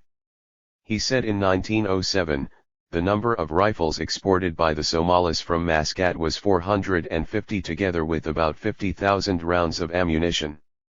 The British consul reported the number of Somali bungalows, which were reported to have come to Muscat that year, was 11. The distribution of the same was as follows: 4 at Qadra, 3 at Swati, 2 at Majis, 1 at Mutra, 1 at Dubai. The consul was informed by the Sultan that the number of Somalis who had come to Muscat and Oman in 1908 was in excess of that of 1907. He reported, in addition to the above, 1. 50 rifles have already been sold to Somalis. 2. An agent to Mgagayr is lately reported to have sent rifles and ammunition to Saham in order to facilitate the sale of them to the Somalis. The consul added, at present, no doubt, the export trade from Muscat and Oman to Somaliland is in its infancy, but the large profits to be made in this trade and the ease with which it can be carried on will soon induce others to join in this enterprise. In addition, the Italian government are becoming concerned by reason of the facility with which the Mad Mullah may be able to provide himself afresh with arms from the Sultanate of Muscat, and have already proposed the establishment of a consulate at Muscat, which would, in every probability, only add to our troubles in this place. The British political agent in Muscat asked the 368 Sultan of Oman to forbid the Omani nationals who were engaged in the arms trade from selling any rifles or war store to Somalis, and accordingly the Sultan sent the following letter to the Wali of Suwark, Sheikh bin Salim bin Hassan, on September 24, 1907, after compliments. There comes to you our friend the captain of the government men of war. He told us that he went to Qidara and landed on shore, but the people would not allow him to go to the town. Now you will accompany him to Qidara, where he will land. He wishes to make an inquiry into what he has heard of arms having been taken to Qidara for the Somalis. He desires to have them seized. If you find them, seize them, for I forbade them for the Somalis. Ask the sheikhs why they did not allow the captain to move about freely. If that was the work of immature youths, it is necessary they should be punished and imprisoned. Tell the sheikhs that such a thing should not occur again. It is necessary that when they, the men of war people, land, they should be received with due respect and salam. Dated 15th Shaban 1325. Faisal. The British consul in Muscat, Major W.G. Gray, said in a report on November 5, 1907 that on September 30, His Highest the Sultan showed me a letter which he had received from the Sheikh of the Mijrdain, Sultan Uthman bin Mahmud, requesting him to prevent the Mullah's agent from acquiring arms, and asking him to keep an eye upon his subjects Ali bin Charu and Muhammad bin Farah. Following is the letter mentioned by the 369 British consul, translation of a letter from Sultan Uthman bin Mahmud, Sheikh of the Mijrdain, to His Highest Sir Syed Faisal, Sultan of Oman. After compliments. You are aware of the acquaintance that exists between us, and that we are in the habit mutually of assisting one another. Also you know that there is enmity between me and the false friend, and that the people of Sir have been helping the friend with arms and ammunition. Now I learn that he has bought a bungalow from the people of Sir and has sent it to you, your capital. Now it is incumbent upon me to be at enmity with your enemies and not to assist them against you, like those who are helping the false friend. So I ask you now to prevent them, the mullah's agents, from taking arms from you, your capital, as they, the arms, produce disturbances in my country, and to assist me by preventing the false friend from acquiring arms. Also to forbid the Suris to convey arms to the friend, and to allow me to deal with them, as they deserve, if they disobey your orders, as I will be able to do. Hitherto I have treated them kindly, and now they are helping the friend. Secondly, Ali bin Charu and Muhammad bin Farah, who are my sons and yours, to whom you stand in my place and that of a father, are going to your country. Please punish them if they misbehave, punish anyone who ill-treats them, so long as they remain with you, and salam. Dated 7th Rabi al-Akhir 1325. But for Sultan Uthman Mahmud himself, arms and ammunition were purchased by Maurice and his agents. The British political agent and consul, Major W.G. Gray, reported that the former, who were from Jishin, carried away 150 rifles with ammunition. Foreign Department, see letter dated Muscat, the November 12, 1907, New Delhi. 370. The British political agent at Muscat wrote to the political resident, Aden, on October 4, 1907, that arms and ammunition were being brought into Muscat by some Maris from Shur and Mokhla. Some agents of Sultan Osman bin Mahmud, had also come for the same purpose. The British official said, Osman proposes to the Sultan of Muscat that he is the mullah's enemy. What is the truth? He asked. The resident at Aden replied, in reply to your telegram of today's date, no arms and ammunition should be supplied to Mokhla Maris or to any other belonging to the Aden Protectorate. The agent of Sultan Osman should not be supplied with ammunition under the Brussels Convention of 1890, notwithstanding the fact that he is an enemy of the mullah. Despite the strict control of the seas by the British and Italian naval forces, the Somalis continued their commercial activities with the countries in the Gulf. But the British followed them to make sure that they did not purchase arms. The commander and senior naval officer, Persian Gulf Division, S. Litchfield, reported from HMS Sphinx at Muscat, that he visited Dubai and Sharjah. He said 5 Somali dhows were found at Dubai and 1 at Sharjah. In his report dated October 14, 1908, the commander said, on the 10th I searched the coast towards Muzandani and then cruised the Bastana coast in the hope of intercepting 3 more Somali dhows reported to be proceeding to Dubai. We succeeded in finding all 3 on the 11th instant. No more Somali dhows were found, although several vessels were closed and examined. I anchored for the night at San on 11th and at Barca on the 12th, and returned to Muscat on the 13th, having called at Sib and Mutra on the way. 1 Somali dhow was found in Mutra and another has come in today, he said. 371. According to the commander's report, it was estimated that 17, or possibly 21, Somali dhows were in the Gulf waters. 11 of these have been found and steps have been taken which, it is hoped, will effectually prevent them taking arms to Somaliland. It is intended to continue search for the remainder, but, for the present, further information with regard to their whereabouts and movements is being awaited. The Somalis will be commencing their return voyage about the end of October. The British naval officer considered that these Somalis are, primarily, legitimate traders, but there is no doubt that they intended and hoped to take back a very profitable addition to their legitimate cargo in the shape of rifles and ammunition. The closing of Djibouti may also have a bearing on the case. The principal cargo brought by the Somalis was wood for building. Having disposed of this, they engaged in some ordinary trade in the Gulf and then bought a cargo of dates to take back to their country. None of the dhows had arms on board, but it was not expected that they would run the risk of putting them on board until just before sailing on their return voyage to Somaliland. We have endeavored to prevent this.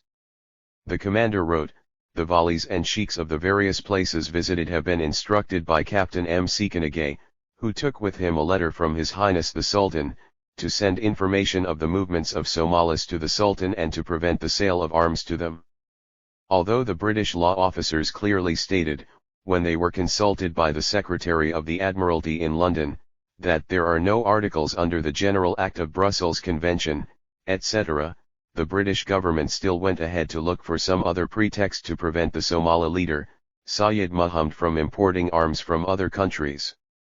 As there was 372 no one else to challenge their decisions, the British authorities issued the following order in council, King's Regulations under Article 32 of the Somaliland Order in Council, 1899 No of 1903 Firearms, whereas it has been agreed between the Government of His Britannic Majesty and the Government of His Majesty the King of Italy to cooperate and assist, and to direct the captains and officers of their respective navies to cooperate and assist, each other for the purpose of preventing, in accordance with the provisions of the General Act of the Brussels Conference, the illicit importation of firearms into the coast regions of Somaliland placed under British and Italian protection respectively.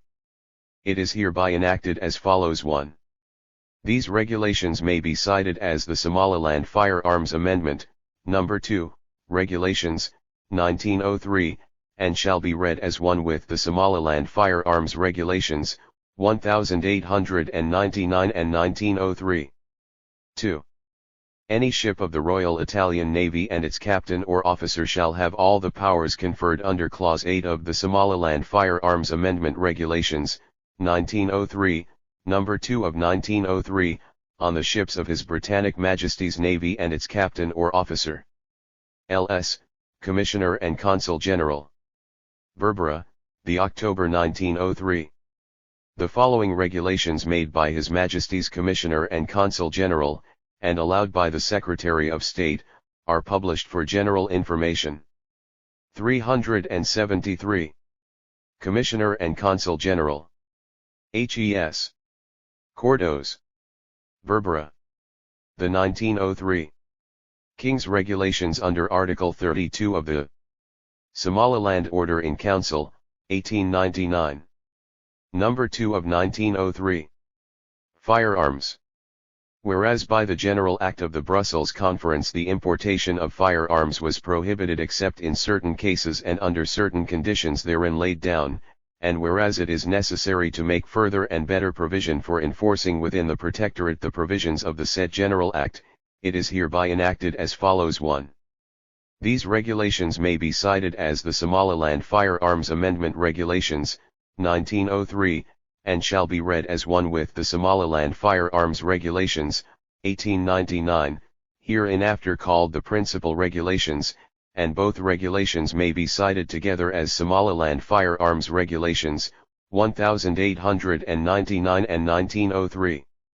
2. The captain or officer of any vessel in the public service of the Protectorate may board any ship, vessel, or dhow in the territorial waters of the Protectorate, and may demand her papers and may search her. 3. Any ship, vessel, or dhow which is hailed by a vessel in the public service of the Protectorate shall immediately heave to. 4. The captain or other officer of any vessel in the public service of the Protectorate desirous of making any vessel, ship, or dhow heave to, may hail her, or any signal, or fire blank charge, or may fire a shot across her bows, or take such other measures as he may think necessary for compelling her to heave to. 5. Any ship, vessel, or dhow disregarding the signals. 374. Or other proceedings referred to in Regulation 4 of the captain or other officer of any vessel in the public service of the Protectorate, or attempting to escape, or in way resisting being boarded and searched, or in any way obstructing him while acting in the execution of his duty may be seized and taken to Berbera, and on proof of the facts to the satisfaction of a magistrate shall be forfeited, and all or any of the members of the crew shall be liable to imprisonment of either kind not exceeding 6 months. 6. 1. Any ship, vessel, or dhow refusing to produce her papers, or without papers, or whose papers are irregular, or which there is good reason to believe has been illegally carrying arms, or has thrown overboard arms that she was illegally carrying, may be seized and taken to Berbera and a complaint laid before a magistrate. 4. If the magistrate finds that the facts alleged in the complaint are proved, he may make an order detaining the ship, vessel, or dhow until a fine not exceeding R2,000 is paid, or may sentence all or any of the members of the crew to imprisonment of either kind not exceeding 3 months. 5. If the magistrate finds that the facts alleged in the complaint are not proved, and that there was no reasonable cause for seizing and bringing in the ship, vessel, or dhow, he may award compensation to her owners and crew. 7. 1. Any ship, vessel, or dhow found with arms on her board which are being illegally carried, may be seized and carried to Berbera and dealt with as the Commissioner may direct, and her crew shall be guilty of an offence and liable to imprisonment of either kind not exceeding 6 months. 7. Any cargo not being illegally carried shall be landed and may be claimed by its owners at any time within 6 months, or within such shorter time as the Commissioner may by rule prescribe, if not claimed. Within such period it shall be dealt with as the Commissioner may direct. 8. Any arms or other cargo being illegally carried shall be forfeited and dealt with as the Commissioner may direct. 8. Any ship of His Majesty's Navy and its captain or officers shall have all the powers conferred by these regulations on the captain or officers of a vessel in the public service of the Protectorate. 9. In these regulations arms include firearms, arms of precision, and ammunition as defined in the principal regulations. HES. Cordo's Commissioner and Consul General. Berbera, the May 6, 1903. Allowed, Lansdowne His Majesty's Principal Secretary of State for Foreign Affairs * for the British Protectorate, the Foreign Office issued the following, No. 1502E.A. Government of India Foreign Department Notification Simla, the July 19, 1900. The following order of Her Majesty's Principal Secretary of State for Foreign Affairs is published for general information, in pursuance of the powers conferred upon me by * Foreign Department, July 1903, New Delhi. 376.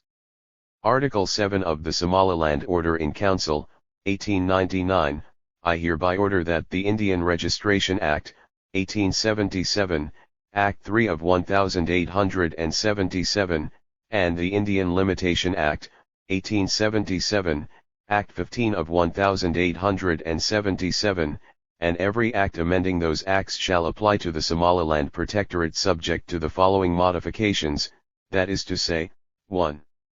In the said acts the Protectorate shall be substituted for British India. 2. The provisions of the said acts exclusively applying to particular parts of or places in India shall not apply to the Protectorate. 3. Notifications required by the Indian Registration Act, 1877, to be made in the Official Gazette shall, until a gazette for the Protectorate is established, be published in such manner as the Consul General shall direct. 5. The Protectorate Court shall be substituted for the High Court. 6. The powers of the Governor-General in Council, and of the local government under the said acts, respectively, shall be exercisable by the Secretary of State, or with his previous or subsequent assent, by the Consul General. 7. This order shall have effect from and after such date as the Consul General shall appoint, but not earlier than 14 days after a copy of this order shall have been publicly exhibited in the office of the Consulate at Berbera. Foreign Office, SD, Salisbury. The May 12, 1900. W. J. Cunningham, Secretary to the Government of India. In 1903, the following was issued, No. 1191E, dated Simla, the June 5, 1903. 377. By the Government of India in the foreign by the Government of India in the foreign by the Government of India in the foreign by the Government of India in the foreign by the Government of India in the Foreign Department. With the reference to the notification of the Government of India in the Foreign Department, No. 1501E.A, dated the July 19, 1900, the following order of His Majesty in Council, published in the London Gazette, dated the March 13, 1903, is published for general information, namely at the court at Buckingham Palace, the 12th day of March 1903. Present. The King's Most Excellent Majesty in Council. Whereas by treaty, grant, usage, sufferance, and other lawful means, His Majesty the King has power and jurisdiction within the Somaliland Protectorate. Now, therefore, His Majesty, by virtue and in exercise of the powers on this behalf by the Foreign Jurisdiction Act, 1890, or otherwise in His Majesty vested, is pleased, by and with the advice of His Privy Council, to order, and it is hereby ordered, as follows.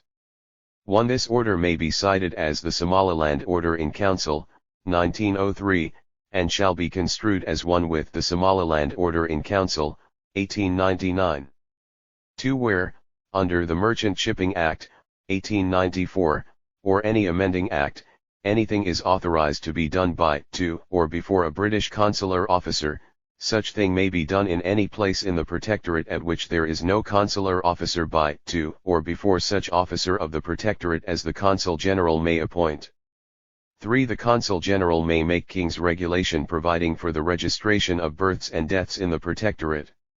And the Most Honourable the Marquis of Lansdowne, K.G., one of His Majesty's principal Secretaries of State, is to give the necessary directions herein. 378. A.W. Fitzroy. The British authorities continued their policy of denial to Syed Muhammad not only the right to import arms but also foodstuffs from abroad. At the instance of the Somaliland, British authorities regulation was made which prescribed that all vessels sailing for the African coast were required to first touch either Berbera or High Sport. The primary object of the regulation was to check what they called the illicit traffic in arms, which in fact were the arms that Syed Muhammad's movement was bringing in to fight against the British occupation. There was no law or regulation under which the British authorities at Aden could prevent the export of foodstuffs to the Somali coast, British or Italian. In London, the Italian ambassador Marquis de San Giuliano told the British Foreign Office that his government had given telegraphic instructions to the officer in charge of the Italian consulate at Aden to come to an agreement with the British authorities as regards the cruises of ships for the purpose of intercepting the contraband trade in arms between the Arabian coast and Somaliland. But, Major General P.J. Maitland wrote in his letter to the Chief Secretary to the Government of Bombay, whether the Fath al-Khair went into Hais or not, it would appear that, if the Admiral had sufficient evidence to show that the dhow had actually landed rice and dates for the mullah at Galwini, he could have seized the dhow and have taken it to Berbera, where she might have been condemned and burnt by the Somaliland authorities. As far as I can see, the only action which could be taken at Aden to prevent supplies of food being sent over for the mullah, would be to prohibit the export of any food. Italian Ambassador's letter dated, London December 9, 1907, Foreign Department, New Delhi. 379. Grains, or of dates, to any port of Somaliland, so long as the war continues. This does not, however, appear to me to be practicable, he argued. On March 28, 1905, the Italian ambassador in London went to the British Foreign Office and informed them that an agreement had been concluded at Ilig on the 5th instant between Cavalier Pestilit Shah and the Sikh Muhammad bin Abdullah, with the object of establishing the latter on a tract of territory in the Italian Protectorate and of assuring his peaceful relations with the British authorities and the neighbouring tribes. As for the Italians, they were playing a double game, working for themselves and at the same time siding with the British against the Somalis. On the other hand, Saeed Mohammed was considering Pestilit Shah as someone with whom he could talk. In 1904, the Somali leader allowed the Italian consul to visit him at his place at Ilig. Pestilit Shah, describing his meeting with Saeed, wrote, "After a complete silence the mullah addressed us. You are the first Europeans who have come amidst the dear wishes. What object brought you here? As I have already written to you, I answer, we are coming here for the purpose of peace. You are Pestilit Shah? Yes, I am. As you are a person of law and observe the holy book, I believe you will listen to me, in the interest of all the Somalis. But you are coming on behalf of Englishmen? No, absolutely, I am coming from the Italian government. Are you with full power and authorized to decide? No, I am a person who has full trust of the government of Italy but can neither decide nor. Asterisk translated from Italian by the author. 380.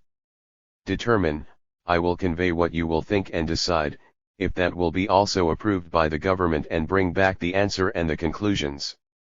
Why do you want peace and for whom do you want peace? For all the Somalis who since many years suffer and particularly for the Mujahideen who depend on us, but the peace cannot be sincere and long-lasting if it is not inclusive. It is not possible to close the windows and let the door open.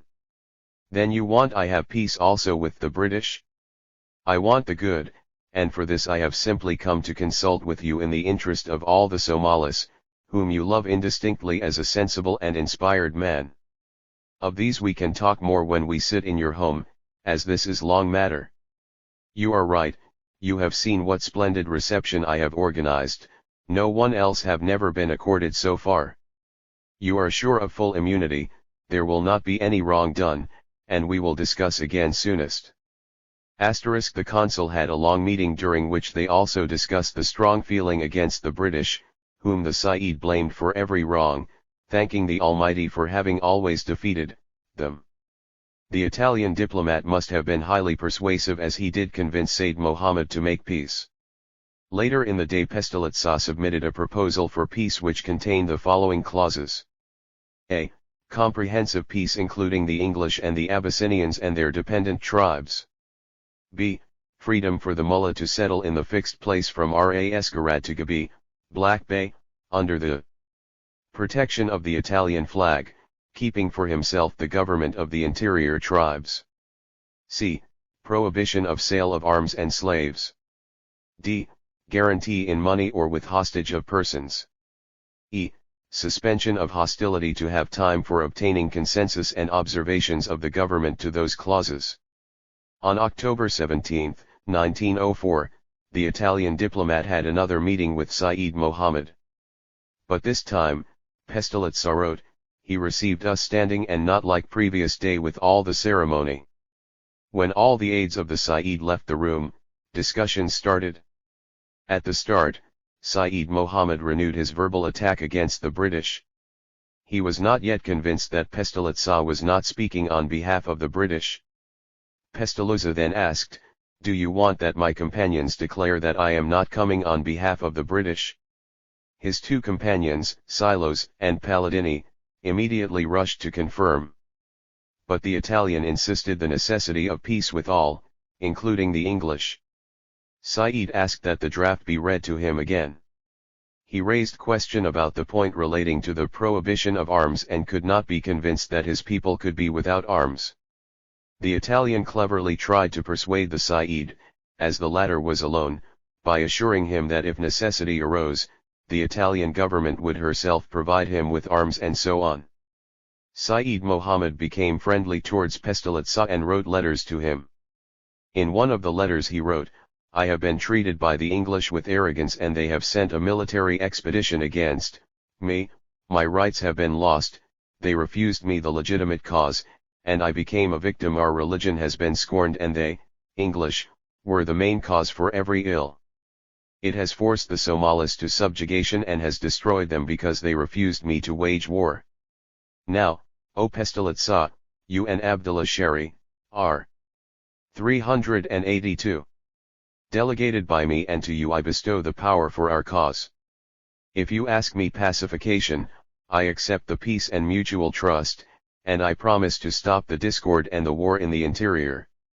I, the dear wishes and all my people will molest no one, neither Mujahideen, nor the people of Yusuf Ali, neither the English nor their dependents. I and my people are the people and dependents of the government of Italy. If it favors us and cools our heart, the text says our stomach or our desire, we will be under its flag. We only request that the government of Italy allow us to build a country at a point which it will consider suitable, from Gabi to Garad. In the end a peace accord was signed by Said Mohammed on his behalf and on behalf of his followers and Cav. Pestalozzi, on behalf of his government, on March 5, 1905. The accord laid down that there would be peace and lasting accord. and in view of this there shall be peace and accord between the dervishes and Her Britannic Majesty and the Somali people. There would also be peace between the dervishes and the government of Abyssinia. By this accord the Italian government guarantee and pledge themselves on behalf of their dependents and also on behalf of the British government, emphasis added. The accord defined the area over which the Said was to exercise control. It laid down that the government of the tribes subject to him in the interior shall remain in the hands of Said Muhammad and shall be exercised with justice and equity. Any disagreement or dispute was to be settled by the delegates of the two sides presided over by the delegate of the Italian government. Wherever British interests were involved the British envoy's presence would have been necessary. Appendix 30. Following is one of the letters that Sayyid Mohammed sent to the Italian consul which was received by the governor of Banadar in Mogadishu on July 25, 1903. 383. Unofficial translation by the author, from Mohammed bin Abdullahi, to the Italian consul, we inform you that the English has ruined himself, his countiers and his men. If it was not him, we would not have found luck, because we found the heaven from him, and found the booty from him, we found the firearms from him, and found the strength from him. His enmity was good for us and also his war was a help for us. The death for us is a joy, if we die the heaven is for us, if we remain, it will be only a short period of time. The death is a way to heaven and the heaven is our aim. We thank God for all conditions. Further we request from you explanation about our reciprocal position, how would be the treatment and how the relations and communications as well as the assistance and all. You will send me the answer which is at your end. In this world or the final day. Signature of Mohammed son of Abdullahi *. After the accord was signed on March 5, 1905, a delegation of the representatives of Sayyid Muhammad accompanied by Cav. Pestilitsa visited Berbera to sign accord with the representative of the Briat Share officials of Somaliland. The accord confirmed that the agreement signed between the Italian government and Sayyid Muhammad was in conformity with the Britannic Majesty's government. An accord was signed on March 24, 1905 by the Commissioner of Somaliland and the representatives of the Mullah that affirmed that peace had been established between the Britannic Majesty and the Somali people. The accord also stated that any dispute that might arise over the boundaries would be settled through mediation in accordance with Somali customs. Appendix 31, Pestilitsa stated in one of his letters to his government that negotiation to summon Sayyid Mohammed Abdul Hassan to Berbera by the British did not materialize. According to him, the first condition Sayyid posed was prohibiting the Christian missions from giving shelter to the Somali children who were converted from Islamic faith. The denial of which had caused the uprising of the entire Somali population against the British. Sayyid therefore sent only his representatives. Gustavo Chisi la colonización European l'Est Africa. Italia Inghilterra Germania Union Tipografico Editrice Torinese. Napoli Roma Milano 1909. 386.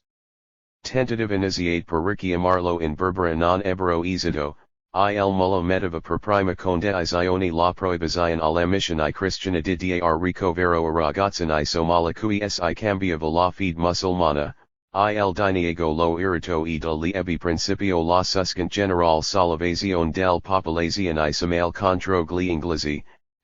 In a letter to the Secretary to the British Government of Bombay, Political Department, Colonel R.I. Scallon, officiating political resident at Aden. Forwarded correspondence between his office and the Commissioner for Somaliland on the subject of a visit to Aden of a deputation from the Mullah headed by Abdullah Shari, his agent. The Commissioner granted permission to 3 members of deputation from Mullah named Abdullah Shari, Malan Muhammad, and Muhammad Adan to proceed to Aden.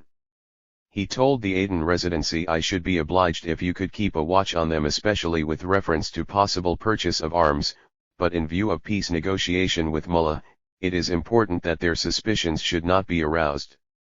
Ahe Moss, first assistant resident in charge police, wrote a long report about the visit of the Mullah's delegation. Of the 3 emissaries of the Mullah from Berbera, only one Abdullah Shari has as yet arrived. He has been quietly watched, but his movements have not as yet been suspicious or of any particular interest. I have today however had an interview with an individual who says he came from Berbera along with Abdullah. This is a Frenchman converted to Mohammedanism under the name of Ali. His original name he says was Xavier Aliothi. He says he arrived at Berbera recently from Bombay. He spins a Somalia, Volume Idol Origini al 1914, Ministero de la Guerra, Comando del Corpo ds.m/Oficio Storico, Roma /1938-16. 387. Long yarn to the effect that the mullah's agents in Berbera sounded him as to his willingness to join in a scheme for importing arms.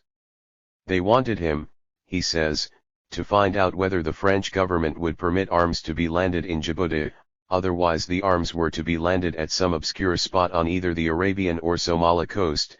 The arms were in the first instance to be obtained from France. The mullah wanted 400,000 rifles as a preliminary to a grand scheme for sweeping the English into the sea. The man who takes the principal part in all negotiations is a Somali who was employed under the Italian consulate by name Ismail, who speaks Italian very well. He acts as interpreter to the mullah's ambassador Abdullah. I am making inquiries about this Ismail, who may prove to be a man who got into some trouble with the Italian consulate a year or more ago by, as I am told, trying to make bad blood between the then Consul General for Italy and the Residency. Mullah Aliothi, or Ali, said further that he had half agreed to the proposals of the mullah's people, but only with the intention of informing the authorities here. He does so, because though a Mussulman he is still a European and could not think of assisting black men against white, a praiseworthy sentiment on which I congratulated him. Extract paragraph 6 of Government of Bombay Special Department Weekly Letter, dated August 26, 1906. 6. Somaliland. The political resident, Aden, writes under date August 18, the latest rumor from Somaliland is that the mullah has now definitely commenced preaching a jihad against the British and means mischief. Extract from Aden Residency Weekly Letter dated the October 13, 1906. Prot No 304. 388. Intelligence Report No. 2. Confidential, Political Office, Barao, September 14, 1906. Movements of dervishes. The Nogal is reported clear of the mullah's scouts and our tribes are still grazing well east of Eildab-Wadamaj line. The mullah's herds have moved from Adadaro, 115 miles east of Eildab, in the direction of Ilig. The dervish horsemen are estimated at 500. They successfully looted the Ogaden to the south of Bahawadal and also carried off 200 camels of the Ibrahim Ogaden. A report from a reliable source came in yesterday, that another force had been dispatched by the mullah from Gakapi, Sikh, against the Bahawadal Ogaden, Abyssinian subjects. In the last raid the Bahawadal did not lose heavily, but retired with their camels to Mil, 200 miles south of Hargeisa. Although they concentrated, they failed to follow the dervish raiders. The main body of the dervish horse is at Galati. The mullah is still in the vicinity of Ilig. He proposed to move to Mudug as soon as the rains fall. Sultan Yusuf Ali, Mijurtain, is reported to have concluded a peace agreement with the mullah and is at present in his camp. Arms traffic nil. Political. The Ogaden Ibrahim have returned 200 camels to the Bahawadal. The stock looted by the Aliyari from the Bahawadal is still at Lasura, 30 miles southeast of Boadli. 5 mounted riflemen of the Aliyari post reported themselves at Barao, and say that the footmen with their rifles will arrive shortly for inspection. 389. Ki reports that in the Baghiri dervish raid on the Ogaden were caught on the run and they made little or no resistance. The raiders did not use rifles until they were pursued. He was present at a meeting of the Ogaden held at Bulali near Mil, 200 miles south of Hargeisa, on September 1, and it was resolved to attack the Baghiri, Mullah's Ogaden. Following, a man of the Ayak tribe living at Boadli was captured by the dervishes near Galati and released after being detained some 10 days. He reports, At El Galo near Galati I was captured by 7 dervishes and Dabato, refugee hunters, who killed 2 of the party, one Adalbahanti Osman Bari and the other Ogaden Habriali Rayar Sailban. I was bound and taken to Galati and there awaited return of raiding party dispatched against the Ogaden. On arrival of party I was released. The leaders inquired into my case and made the patrol of 7 dervishes that captured me prisoners, killing the man that killed the Dalbahanti Osman Bari and sending the other prisoners to the mullah. They released me, gave me 2 camels, and said I was to give the following message to the Sirkar: we are without a clerk and cannot write, our men have made a mistake and looted the Ibrahim camels, these camels are in a separate zareba, send a man to fetch them, to show that we intend to keep the peace. Our horsemen passed your camels in the Nogal. Beware of fitna wallahs, mischief makers. The dervish leaders also sent a message to the Aliyari, at Boadli post, telling them they heard they were in trouble, but as they were their kinsmen and their friends, including the Sirkar, if they would send a man they would give camels to assist them. I gather from this man that the mullah sent a body of men specially selected to see that his orders with regard to keeping the peace with our tribes were carried out. Very few men were killed on this raid. 390. The political situation with regard to the mullah is unchanged, but he has taken a good stride forward in his probable line of action. The manner in which he has handled the Mijurtane tribes speak volumes for his tact and personality.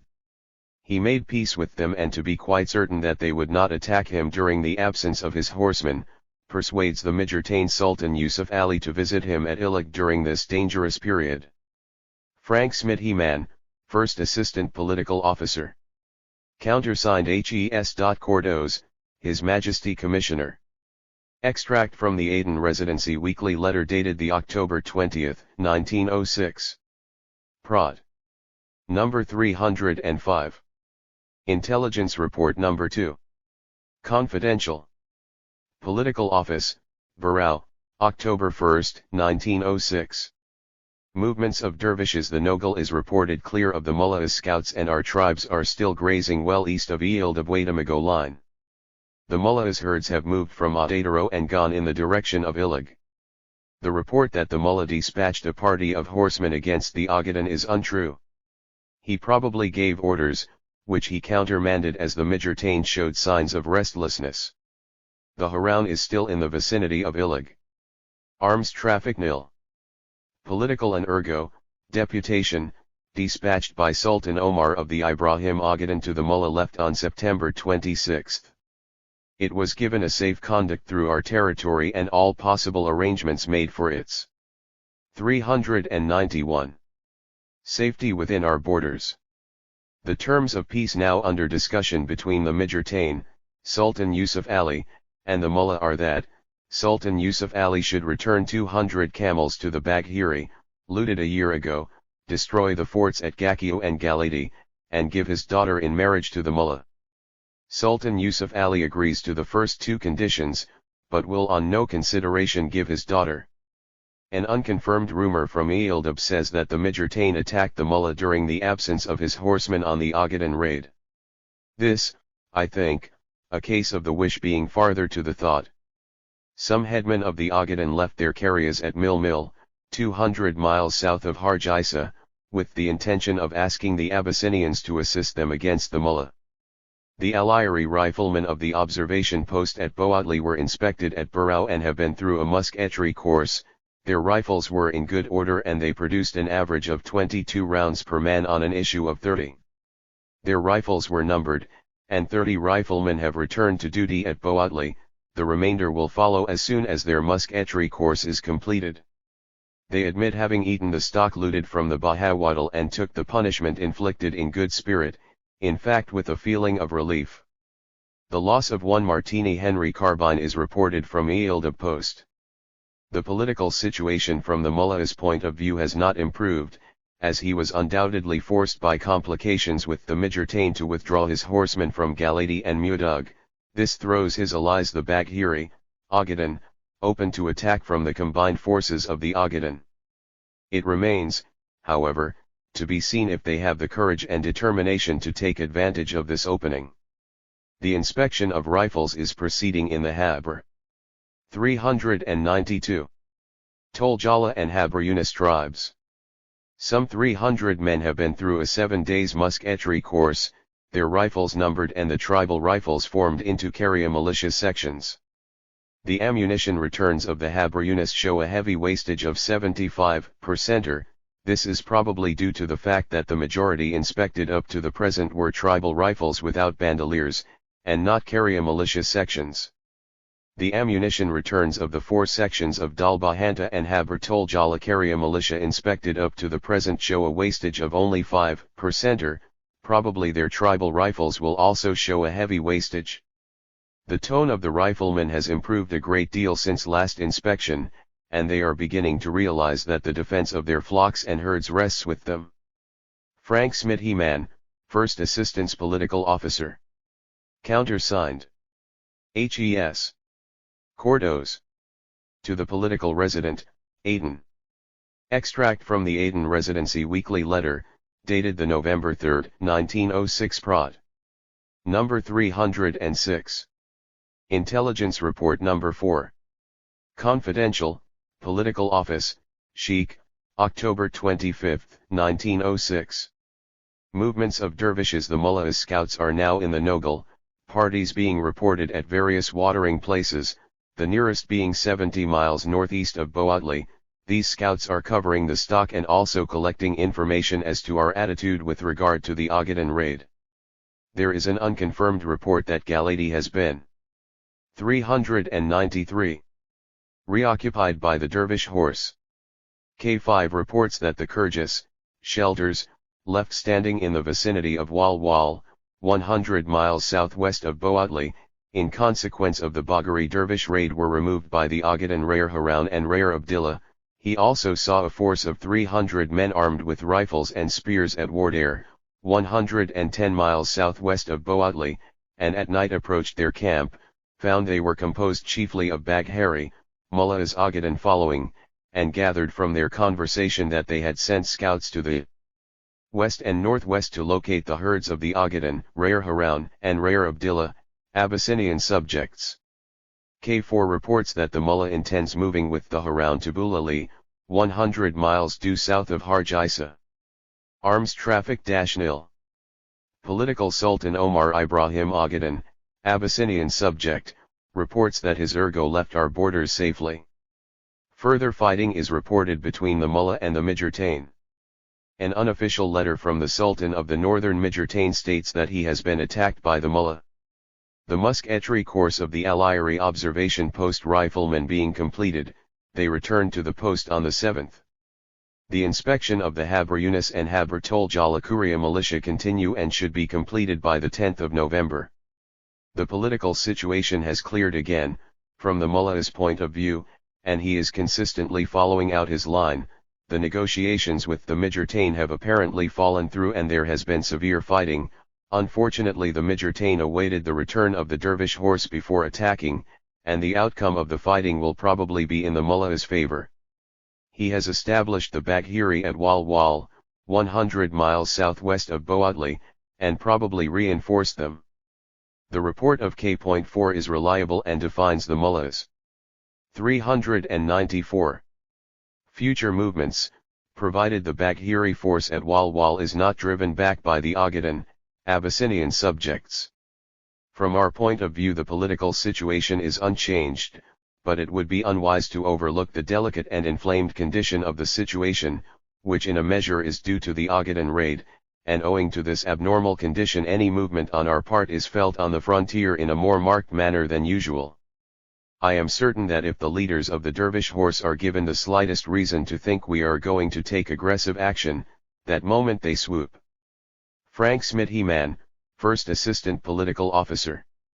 Countersigned. H.E.S. Cordos, His Majesty's Commissioner. Copy forwarded to the Resident, Aden, Berbera, the October 26, 1906. Extract from Aden Residency Weekly Letter, dated the January 5, 1907. Prod. Number 307.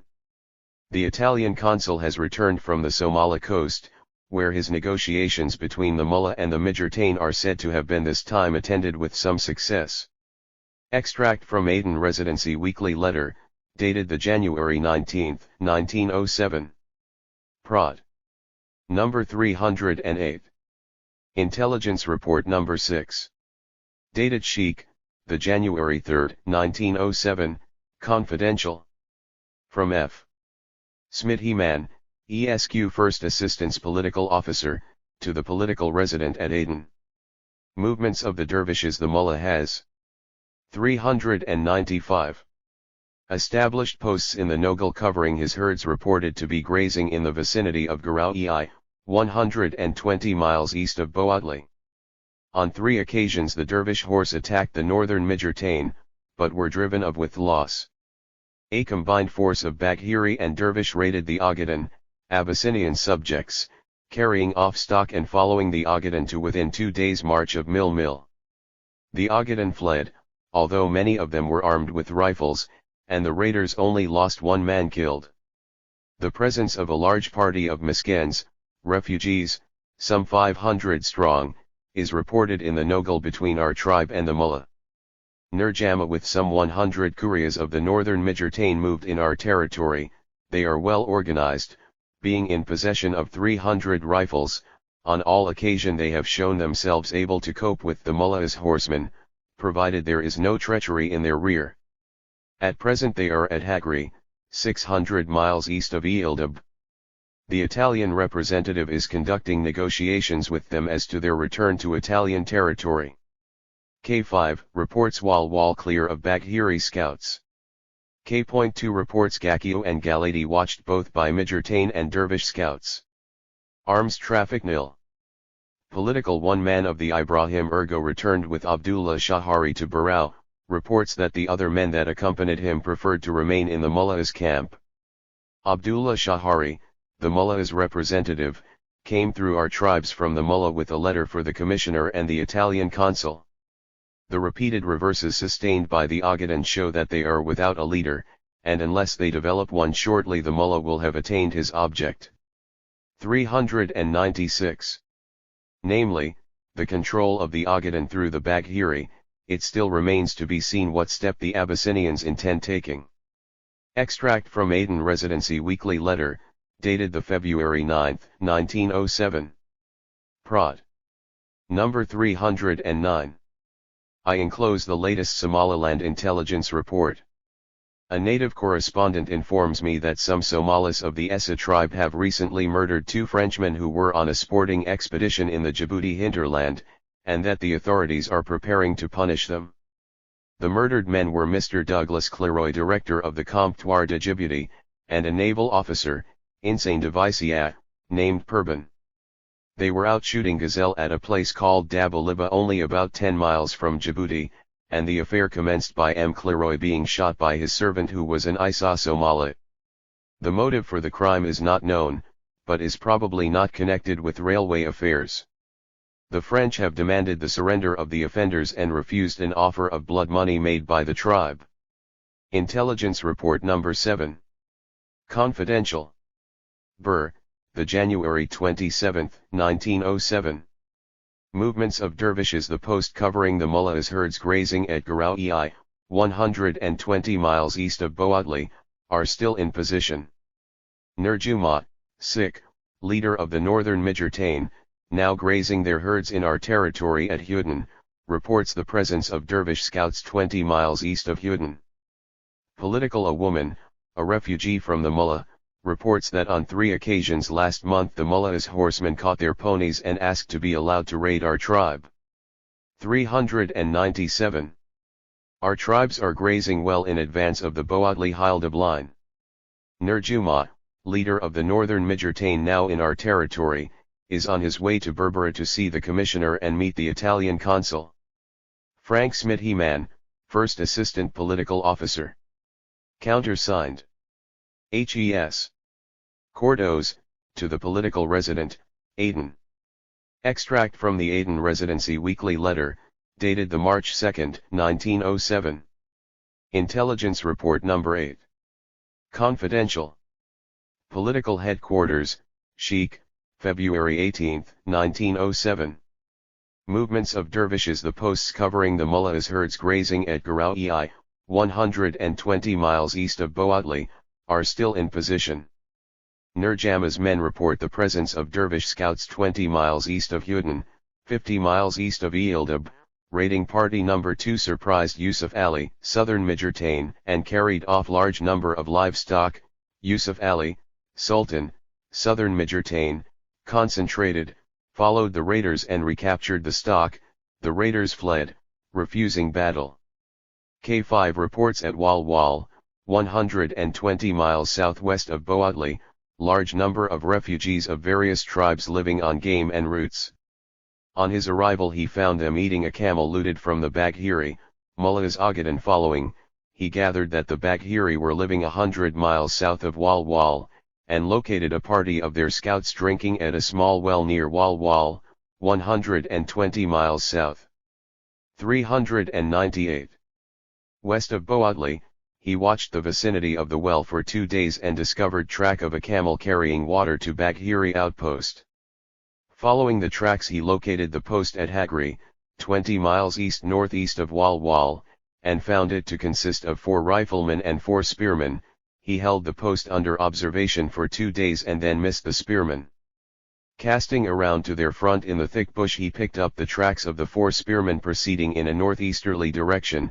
He followed their tracks for 20 miles, when they separated, 2 going northwest in the direction of Danat, 50 miles northwest of Walwal, the others continuing in the direction of Boatli. He followed the tracks going in direction of Boatli, but lost them 25 miles to the southwest owing to the stony nature of the ground. He also reports that the reinforcements dispatched to the Bagheri by the mullah returned to the Haroun at Ilig. Some 15 days ago 4 strangers, well-fed, arrived at Boatli when he was there and proceeded in the direction of Eildab. When questioned they refused to speak. K2 reports on the January 12 I was hiding at Dudub, 20 miles east of Galati, and saw a party of dervish horsemen water their ponies and proceed in an easterly direction. Later a convoy of 6 loading camels followed them without watering. I then proceeded in an easterly direction to Baravina, 40 miles east of Dudub. There I met a Midgan and a refugee Midjertain and gathered that Yusuf Ali, Sultan of Midjertain, had lately collected all the refugees living in the vicinity and taken them to Abaya. They also said that a large party of dervish horse passed Baravina going east with a great number of livestock looted from the Merhan. The Midjertain refugee also said that a party of dervish horse carried off a quantity of stock belonging to the southern Midjertain, but the Midjertain concentrated. 399. And followed the raiders. Party No. 2C Intelligence Report No. 7 of January 27, recapturing stock after severe fighting. Gakio is still closely watched by both Midjertain, Dervish, and Merhan scouts. On my return I passed the couriers of the Dalbahantarer Hager and they informed me 9 camels had been looted and the tracks went in an easterly direction. K4 reports. Another meeting of the Ogaden at which they decided to combine and attack the Bagheri. He gathers also that the mullah's position is not so strong as it was, as he has decided not to move west. See Intelligence Report No. 4, and also given the Bagheri to understand, that he will give them ammunition, but they must give him men, as the Midjertain are pressing him. Arms traffic nil. Political Nurjama, leader of the northern Midjertain, has proceeded to Aden to interview the Italian consul. A man, an Ogaden, Bahawadal, came into Bur and reports that a portion of the tribe wished to join the Dalbahantarer Hager and live in our territory. The 4 mysterious strangers that arrived from Boatli from the southeast, and proceeded to Bildab, caused a certain amount of uneasiness in the tribes, as they thought they were spies from the mullah. I do not agree with this, but think we shall find that they have come from Yusuf Ali, Sultan of the southern Midjertain, to confer with Nurjama, who is at present in our territory, and probably wish him to move down and join the southern Midjertain. G.G. Gilligan, Assistant Political Officer, Sheikh, for First Assistant Political Officer. Countersigned. H.E.S. Cordos. 400. His Majesty's Commissioner. To the Political Resident, Aden. Extract from the Aden Residency Weekly Letter, dated the March 16, 1907 PROT 312. From a native dhow which has just arrived from Bandar Kazim, I hear that the Italians have arrested the chief of a small Midgertane tribe who recently burnt a flag of theirs at a place called Kundala, and have taken him to the Midgertane Sultan to be punished. Intelligence Report Number 9. Confidential, Political Headquarters, Sheikh, March 13, 1907. Movements of dervishes. The mullahs' herds have moved west from Garao-ei, and in some instances ours and the dervish qaryas are only 1 day's journey apart. 4 dervish riflemen visited Damat, 40 miles southeast of Boatli, and met some miskins, refugees, there, evidently a party of scouts. K2 reports. At Dudub, 120 miles east of Galati, I saw tracks of about 30 footmen, 20 camels, 3 horses, and 1 mule. They came from Bagheri, Mullah's Agadan following, and went east in the direction of the Mullah's camp. He gathered that a party of southern Midgertane successfully raided the Mullah's herds, recapturing the stock looted by raiding party number 3, the dervishes collected and followed the raiders who gave battle, and after severe fighting the Midgertane brought the stock away. K2 also saw a party of riflemen at Gakiu, and as they were without turbans he concluded that they belonged to Yusuf Ali, Sultan of the southern Midgertane. Arms traffic nil. Political and intertribal fight occurred at Boatli. 401. Between the Dalbrayer Hagar and Alaghari, rifles were not used. A party of Midgertanes looted the Dalb Jamasayat and carried off 70 camels to Bosaso. A convoy which went from the Warsangali to the Mullah's camp has returned, and both the Warsangali and Dervish appear to be satisfied. The Warsangali proposed to dispatch another convoy shortly. A party of men with letters for the Mullah from the Italian consul left Berbera for the Haroun on March 11. K.6 reports. I went back on the tracks of the 4 men that arrived at Boatli from the southeast. They came from Mudug and had been living with the southern Midgertane. I gather they are merely visiting their tribesmen at Eild Ibn Jama is still in Aden. There is a curious lull on the frontier and also a dearth of information from the Mullah's camp. This is probably due to the season, as water is very scarce, and no wild fruits available to enable men to travel. Also the Mullah's position is weaker, therefore he cannot allow information to leak out. The situation is interesting and the Midgertane have another opportunity of seizing the initiative. From our point of view the prospect for a time has cleared, as the Mullah will be employed with affairs in the vicinity of his camp. The Bagheri, Mullah's Agadan following, have evidently responded to the Mullah's call for men. Frank Smithyman, First Assistant Political Officer. Countersigned. H.E.S. Cordos. His Majesty's Commissioner. To the Political Resident, Aden. Confidential, translation of a letter by Dragoman Muhammad. 402. Yusuf from Sayyid Muhammad Abdullahi and all the dervishes to the British government. After compliments I have sent people to you, I believe, were on my side as well as on your side, but I now find that they are likely to make mischief between us. They do as they like and give troubles to me, therefore I will not be responsible for their doing. I do not trust in them. Secondly, I have sent one of my confidants to you and his name is Osman Dervish, and I have ordered him to state what you may ask him, and what you think proper you may believe. If you will not believe this man I now send, I shall in future send another one in his place. Thirdly, regarding Adan Ali Gorodal Bahanta Jamasayid.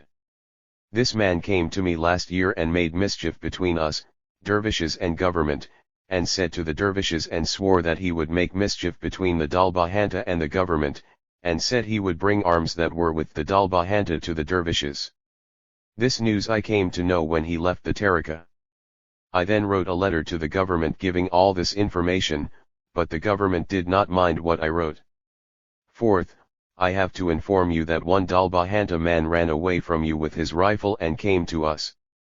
I took his rifle and kept it with me, and will return it to you when you send a reliable man. 5th, one Mandabahanta Kr ran away from us. His object is to kill one of your big men. He tries to create mischief between us. You should try and find this man out and kill him, and the mischief makers will then have a good lesson from this. I shall always keep you informed of the mischief makers when I know, as I wish to have your help and friendship. 6th, I have a complaint against Kaboli, Osman Nur, Isa Musa, Muhammad Arab, and Sheikh Muhtar and all the mullahs, as they have no knowledge or sense or a spark of religion, and in fact knew nothing. The reason is these people always trouble me in sending bad words to 403. Me. I am therefore very much against them. This I make known to you and should give him a rifle that will hold 15 rounds of ammunition and a revolver. If you will do all this for me, you will greatly oblige me. Syed Muhammad Abdullahi, and all the dervishes. Intelligence Report Number 10 Confidential. Political Headquarters, Sheikh, April 7, 1907. Movements of dervishes. The mullahs' herds are still in the vicinity of Garaui. A party of dervish riflemen visited Damat, 40 miles southeast of Boadli, and met a party of Merhan. They were very friendly, and in the course of conversation said that there had been no desertions from the mullahs' camp. Arms traffic nil. Political K.S. reports the Italian consul visited Yusuf Ali at Abaya and said that as the mullah would not keep the peace, Yusuf Ali had better take steps to defend himself. Yusuf Ali's, Sultan of Southern Mijurtain, son, Ali Khanadid, speaking at a meeting of the tribe said that the day had come for them to decide on their future, and he had personally decided to join the mullah or fight him. The tribe said that they would combine and oppose the mullah. KS also met at Walwal a party of Mijurtain from Yusuf Ali proceeding to the Agadan to ask them to cooperate in opposing the mullah. K2 reports at dawn, as I approached the wall at Dudub, 120 miles east of Galati, I noticed kites flying and moving forward. 404. Cautiously, I heard voices and discovered 30 horsemen wearing white turbans, evidently dervishes. They left at 12 a.m., going in the direction of the Baghiri Kurias. I then proceeded in the direction of Bara, 40 miles east of Dudub. There I saw 2 miskins who said that the mullah's horsemen were watching the well. At Gakio I saw a party of footmen cleaning out wells that had been filled in by the mullah, and I gathered that Yusuf Ali had ordered his Kurias to move out in the direction of Gakio, so that the men could rebuild the fort and garrison it. He also heard that a party of Nerhan, Sikh, and Mijurtain successfully looted the Baghiri. A universal rumor is current that Nur Nudik, a leader of the dervish horse, has deserted with a number of men, ponies, and rifles, to the southern Mijurtain. From a reliable source I hear that the mullah has arranged to marry Warsangali Sultan's daughter, and she leaves for the mullah's camp shortly. EK reports that Warsangali and the dervishes are on very friendly terms and adds that large desertions have taken place from the mullah. An intertribal fight took place between the Ibrahim and the Dalbahanta at Boadli. Rifles were used by the Ibrahim, and the Dalbahanta, it is said, lost 3 men killed with rifles.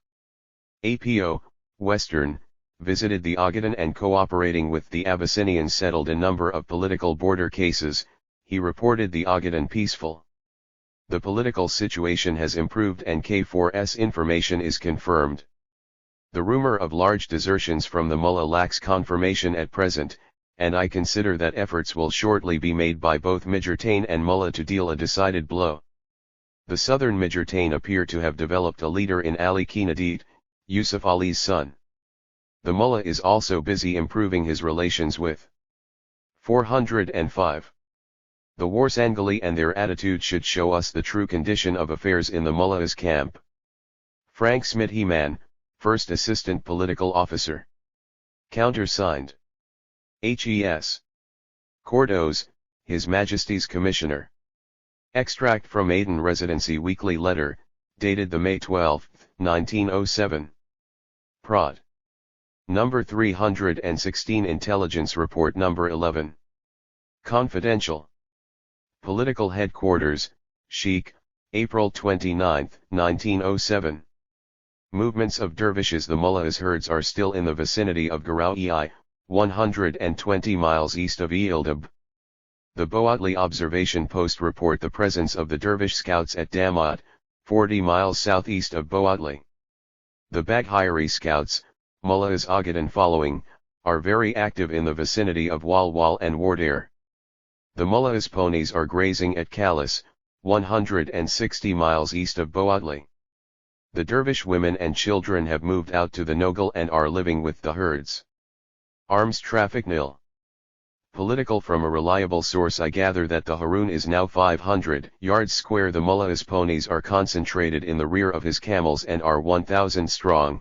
Rifles have been issued to his followers some 6 months ago, and the ammunition is stored in different places to avoid loss by fire.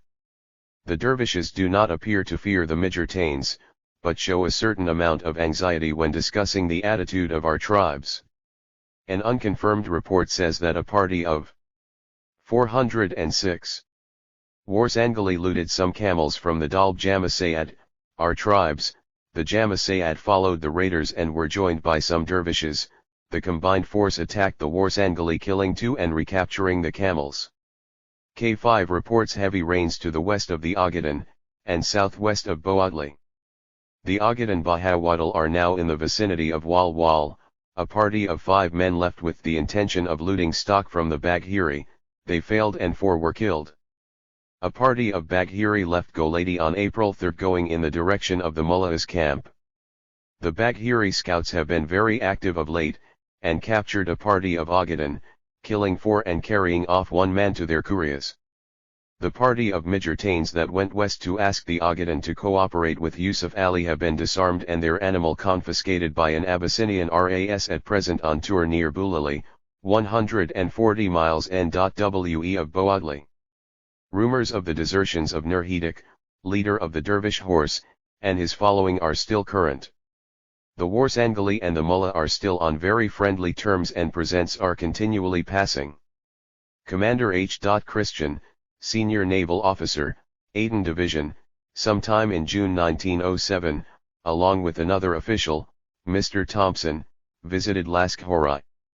On landing at Laskhori, he found the Sultan of the Warzangeli tribe accompanied by about 20 to 25 of the Mullah's men led Ibrahim Hassan, who was one of the Mullah's chief men and advisors. They prevented the Sultan conversing with Mr. Thompson on a subject on which Thompson was anxious to gain information, namely, what advantage had been taken by the Mullah of the Northeast Monsoon for importing arms through the 407 Warzangeli port of Laskhori, the Midgertian having closed their ports to the Mullah's dhows. The commander reported that the Mullah last summer married into the Warzangeli tribe on purpose, according to the commander, to obtain a trading port, which I have no doubt he has made every use of, as there is no British port on the coast further eastward than Berbera, and therefore nothing to stop him running arms except the 2 armed dhows belong to the Somaliland Protectorate, which are so well known as to be practically useless. Ibrahim Hassan and his men have since our visit left to join the Mullah. Following is an intelligence report on the movements of the Sayyid Mohammed and his followers. Number 18, December 1907, A. Eastern District. The concentration of large parties of dervishes near Damat and in the Arago district seems to have been simply with the object of raiding in the Ogaden. The rumor that they intended to loot our tribes was, I think, quite groundless. With looting parties in close proximity to our people, scares of this kind are certain to arise. Another big dervish raid against the rare Dalal near Hodea was recently reported here, but has not been confirmed. It should be noted here that when the British officials reported about the attack on their positions by the dervish forces, they chose to describe these as looting or raiding. These attacks, on the contrary, were to liberate the territory from the British. The author, the report written by H. B. O'Neill, continues. Proceedings of the Foreign Department, July 1907, New Delhi. 408. The dervish communication with Alayari. The Alayari are said to be still in communication with the dervishes near Damat and in the Hadid. The Kayad raid. The Kahayad raiders have now left Boatli and returned to the Nogal. Their carriers are also returning to Eildab, owing to scarcity of water at Boatli. Their headman, Atai Elmi, has since been to see me at Bur. He expressed a hope that, after some deductions had been made for the cost of the rifles lost, their subsidy might be continued. Attitude of Kayat: he promised to bring in at once all his remaining rifles. He admits that they have about 50 cows in their possession.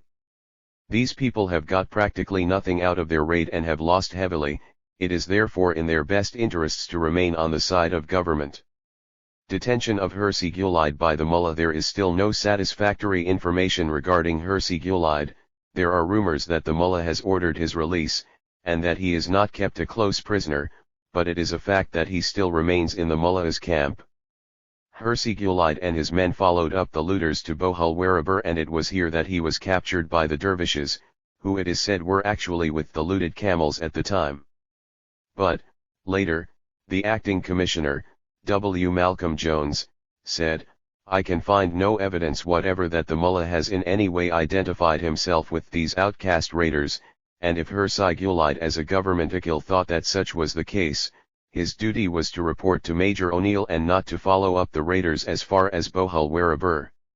Later information received by the British authorities from their spies living among the dervish carriers was to the effect that the mullah intended to keep these men, and that they have been offered large rewards to become 409 dervishes and to remain with the mullah, and in this way to attract other of the Jamaiciyad to do the same. According to British assessment, Hirsi Gulide was a man of influence, and his family, which was a large one, had a quantity of stock.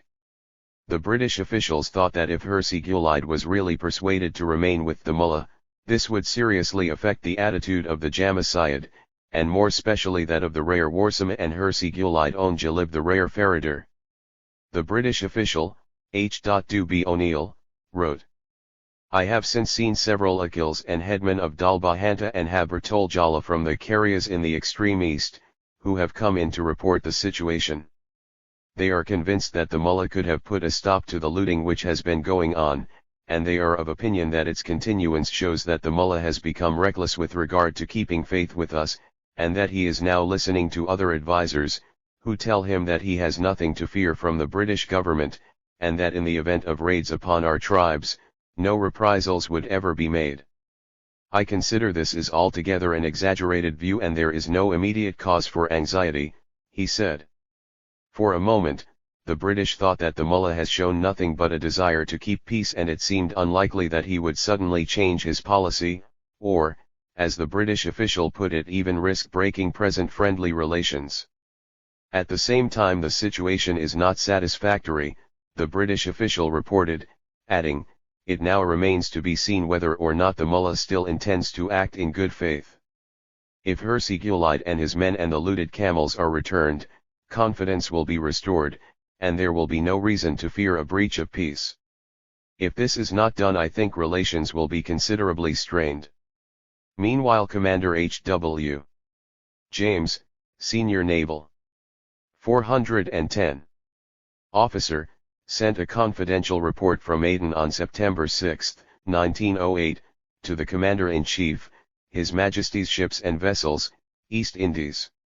He informed, "A somewhat serious condition of affairs had arisen in the Protectorate, owing to the attitude of the Warsangli tribe, who are now practically acting under the order of the mullah, and announced their intention of cooperation with his forces against the British if necessary.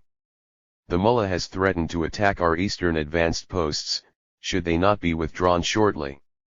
It is rumored that a large consignment of arms and ammunitions is expected on the Warsangli coast before long."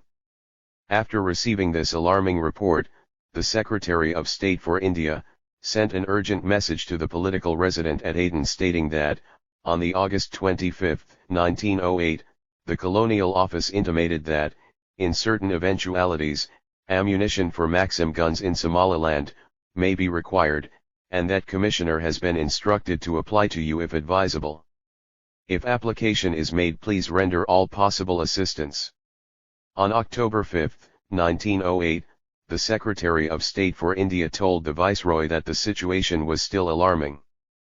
"Please hold in readiness from Aden to start at once, if required, half a native infantry battalion, and so that Commissioner may arrange for camels to be ready at Berbera, telegraph how many camels carrying 300 pounds each would be required as transport for the half battalion with 1 month's rations, tents, and 200 rounds reserve ammunition. 3 days later, the Viceroy replied 4 companies will be held in readiness.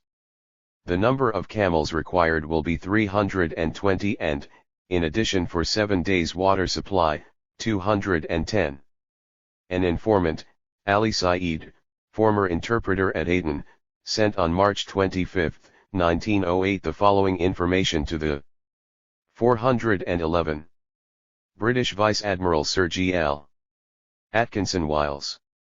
Sir, I respectfully beg to inform your honour that I have received information that the Mullah's camp is 10 miles inland from the shore at Ilig, and the place where the naval force landed at the river between the 2 cliffs has now got 2 watch houses on the tops of the cliffs, and when your honour landed the previous naval force at Ilig, it taught the Mullah a lesson and he has become afraid that a force would come from Berbera and one from Ilig, and compel him to retire far inland away from the Nogal. He is afraid of this as all his camels and horses would die. And from the time your honour has left the station, the Mullah has been fighting the Mijurdan Sultan up to the present, and great loss has occurred on both sides. This is because he wants to force the Mijurdan Sultan to join his army with that of the Mullah, and as he, the Mijurdan Sultan, refuses, he, the Mullah, has fought against the Mijurdan Sultan from the time your honour left the station up to the present. On about February 20 there was a battle between the Mullah and Mijurdan at a place called Bilbil near Bandar Qasim, and the Mullah lost about 200 men and the Mijurdan lost 50. And now the Mullah cannot get provisions and arms, etc. from the Mijurdan, so he has made friends with the Warsangli and they trade with the Mullah.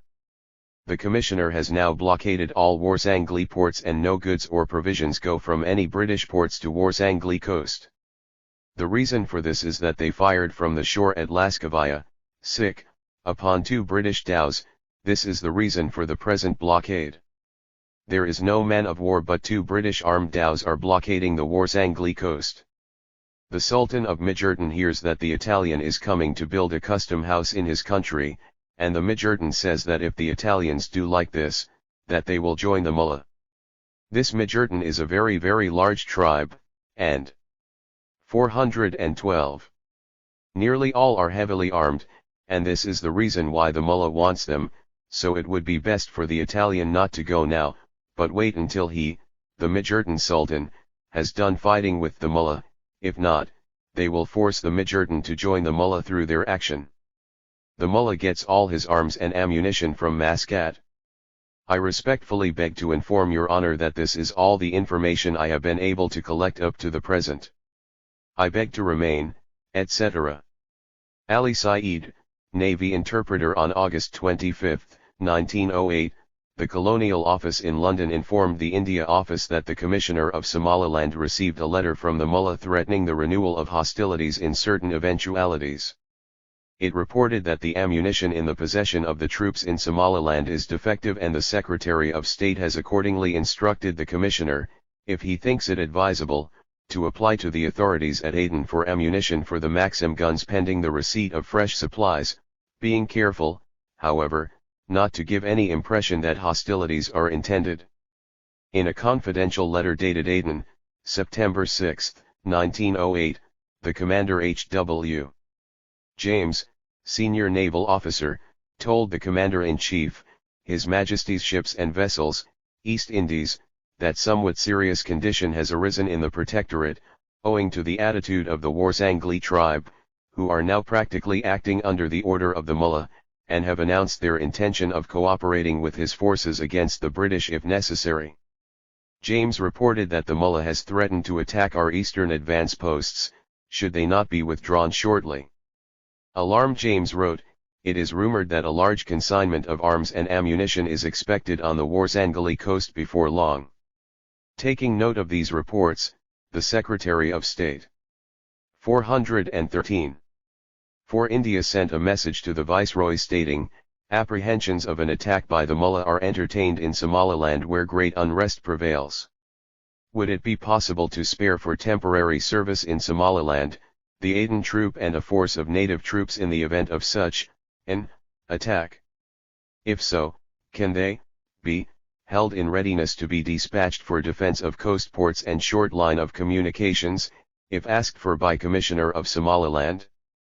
C.P. Lucas of the Colonial Office wrote to India Office in September 1908, I am directed by the Earl of Crewe to state, with reference to your note of 2nd of September, that the Commissioner of Somaliland has reported that he has received 20,000 rounds of ammunition from the resident at Aden.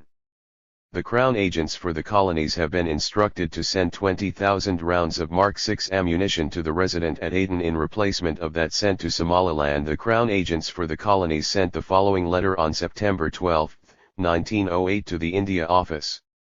I have the honor to state that we are shipping 358 boxes of safety cartridges, 24 of which are for the resident, Aden, on behalf of the government of Somaliland by the SS. Matiana leaving London today, and to ask you to be good enough to arrange for the necessary permit to allow the goods to be landed, at Aden and for transshipment of 334 boxes to Berbera, as our shipping agents inform us that they understand there are some restrictions under the Indian Ammunition Act respecting the landing of cartridges at Aden. Signed, P. Ezekiel, 4 Crown agents. As they were unable to cope with this formidable man, the British were looking for any weakness of Syed to take advantage of. The captain and senior naval officer, Aden Division, A.T. Hunt, reported on October 10, 1908 I. 414. Have the honor to report that His Majesty Commissioner returned to Berbera on October 5 from Barrow. Everything is quiet at present, probably owing to Ramadan.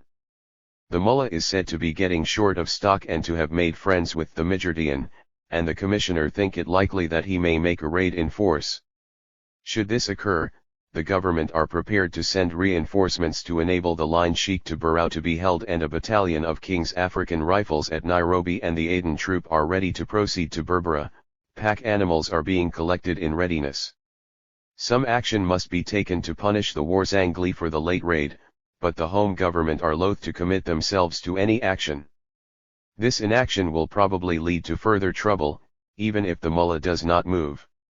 The wounded officer has returned home and all the protectorate officers now on leave have been recalled. Wireless communication is maintained with Aden, but atmospheric interfere for many hours a day.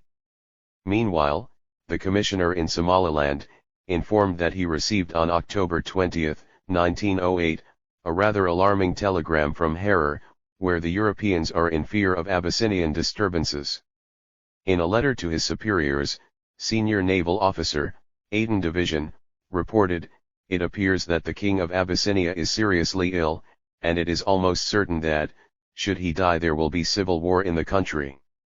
Already there are signs of it, and in the Harar district there is much ill feeling against Europeans, many of the Abyssinians openly siding with, and supporting the mullah. He further informed that the Ogaden tribe, to the south of British Somaliland, is reported to have been badly raided by the mullah's men, assisted, it is believed, by the Abyssinians. Many of the Ogadens were killed, and 415. Quantities of livestock looted, and numbers of the Somalis have fled across the border into British territory. A native arriving on the 16th instant at Berbera, reported the mullah's force to be camped at a place called Jed Bailai, his harem being left near Ilig. No important developments are expected to take place until after Ramadan, but our scouts have been in touch with the mullahs in British territory. With reference to your telegram number 15, the Commissioner proposes to impose a heavy fine on the Warsangli and give the Sultan a month in which to pay. In the meantime all his ports would be closed except Lashkari, Sikh, where every dhow would be searched. On testing the 3-powder ammunition belonging to the Protectorate dhows, I found none of it serviceable, so have lent some for present purpose. The British authorities were gathering information about the prevailing conditions for possible pointer for future developments. R.C. Corfield, Assistant Political Officer, Eastern District, in his intelligence report dated August 31, 1908, stated, Warsangli on the 21st of last month a band of butted, 30 strong, composed of Warsangli, attacked a rare Hagrazariba, 3 miles from Wadamago, killing 1 man, wounding 3, and driven off 80 camels. This stock was driven to Higlalai and thence to Jaheli. After being rested there for 3 days it was taken to the Warsangli carriers at Hisamo. On the 30th another band of Warsangli looted a small herd of cattle from the Barkat carriers at Eildab. These were first driven off nearly due south apparently to avoid Nurjama and the Midjardian and then up to Hisamo. The Warsangli carriers are reported to have moved to Gore and to be anxious to move to Huden, where grazing is reported good. About the 25th a part of Dalbahanta Nur Ahmed. 416. Under Yusuf Gaj made a raid on the Warsangli at Hisamo but only succeeded in driving off some 400 sheep with the loss of 1 man killed. The following mullahs headmen are reported in the Warsangli carriers at Hisamo: Askar Dore, Midjardian, and Abaim Muhammad Sagula, Dalbahanta Ba Arisama. 80 Ba Midjardian horsemen are reported to have arrived from Al and to be now near Hisamo. 1 Gro rifle has been recovered from 2 Warsangli carriers living in Baladiz, Burda Hills, north of Eildab, with Nur Ahmed. These are part of some Warsangli Magans of the Jamassayid, who have been living with them for some 4 years. When the Warsangli started raiding the Dalbahanta and Isaac tribes, 2 carriers went back to the Warsangli country and 2 remained with our tribes. Midjardi and Esa Riol. I visited Nurjama, the Esa Riol, at a goad near Badwine last month. On my return to Wadamago, the Esa Riol moved to Goasaina. At the beginning of September, fearing the government meant to disarm him, Nurjama again moved northeast to Bunad.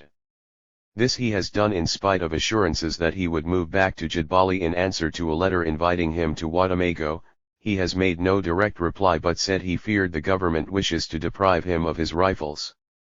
It is reported that the caravan of 45 rifles expected from Bosaso has been looted by dervishes in the Warsangli country and everything including the escort of 10 men taken to the Haroun.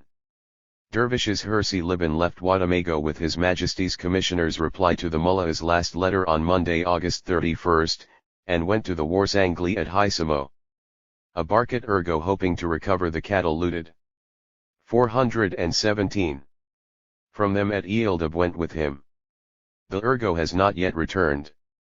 Hirsi Liban expected to arrive in the Haroun on September 14. There are no dervishes reported at present nearer than Las Bohul. Aden Yusuf Dalbahanta Ba Idris, who arrived in the Jamassayid carriers last month, is still near Calendar. A Jamassayid tribesman deserted from the Mullah and arrived in Nurjama's carriers at the end of August. He brought 12 camels which he had stolen. He reported that Shari Ali Dalbahanta Jamassayid, Ali Dua, Dalbahanta Ba Idris, and other Muhammad Garad tribesmen who have lately gone to the Haroun, are now under arrest and that the Mullah is displeased with the Muhammad Garad for not openly espousing his cause and obeying his orders in the same way as the Warsangli have done. Gaali, but 8. Since the Warsangli have declared themselves Mullah's people, the Gaali have become practically identical with the former. Both having for their object the raiding of friendly protected tribes and acting under the orders of the Mullah. Ergo from Warsama Islam confirms news of dervish defeats at hands of Yusuf Ali. 1,000 rifles said to have been taken. R.C. Corfield, Assistant Political Officer, Eastern District. The Assistant Political Officer in charge of the Central District, F.W. Bell, reported. Dervishes and Bagheri. The Bagheri are now living a few hours to the south of Jerlagubi. It is reported that caravans are constantly passing between them and the Mullah. Ba Hawadal. The Ba Hawadal, owing to the hostile attitude of the Bagheri, are now in the vicinity of Sesispani. 418. And Bulali, their Ilalos, spies, on the 27th were at Jerlagubi watching the movements of the Bagheri. Rare Abdillah Miskins. At Jerlagubi there are a number of rare Abdillah Miskins living in hiding in the hills and bush. They report 1 of them killed and 1 woman looted by the Bagheri. Midgans and Gumadal. A party of 26 made up of Midgans and Gomadal recently left Wardair on a looting expedition, presumably to try and pick up any isolated stock belonging to the Bagheri. Abyssinian. A party of Abyssinians are now collecting the annual tax from the Ba Hawadal. F.W. Bell, Assistant Political Officer, Central District. Odwina. Major General R.I. Scallan, Secretary to the Government of India, informed the Chief of the Staff that the Government of India had sanctioned immediate dispatch of the 127th Baloch Light Infantry from Pune to Somaliland. He said that full field service concessions will be allowed from date of embarkation. 2 months' rations should accompany the troops, who should proceed at full field service strength and on field service scale of baggage and equipment, less officers' charges, 200,000 rounds of 303 ammunition and metal pacals for water, which will be provided locally. Scallan said that all charges in connection with this measure will be borne by the Colonial Office. He told the Chief of Staff, "I am to request that full information may be furnished to the Government of India at the earliest possible date regarding the embarkation of the troops, all particulars as to the strength of officers, fighting men, and followers, and the exact amount and weight of ammunition, kit, and stores for which arrangements will be required in Somaliland, will have to be communicated." 419. To the Commissioner by telegram and should be reported to the Government of India without delay. On his part, the Secretary of State sent a telegram on November 16, 1909 to the Viceroy, Army Department, in which he said that 1 battalion Indian infantry is required for Somaliland to replace certain detachments of the King's African Rifles and effect withdrawal to coast for purposes of limiting administration of country to occupation of few important coast towns. The troops will be under an Indian officer and the post of Civil Commissioner will cease to exist. The Secretary of State told the Viceroy, as the whole civil and military administration will devolve on the officer commanding, a very senior and experienced officer is required, and General de Brath, commanding at Aden, appears suitable for the post. If you agree, please order General de Brath to proceed to Somaliland at once to make himself acquainted with local conditions and discuss matter with the Commissioner before the latter's departure, and inform me by wire that you have done so. General de Brath will receive pay equivalent to his total emoluments at Aden. The battalion should consist of first-class fighting material. Punjabi Mohammedan are considered specially suitable to the country. Full field service concessions will be allowed from date of embarkation.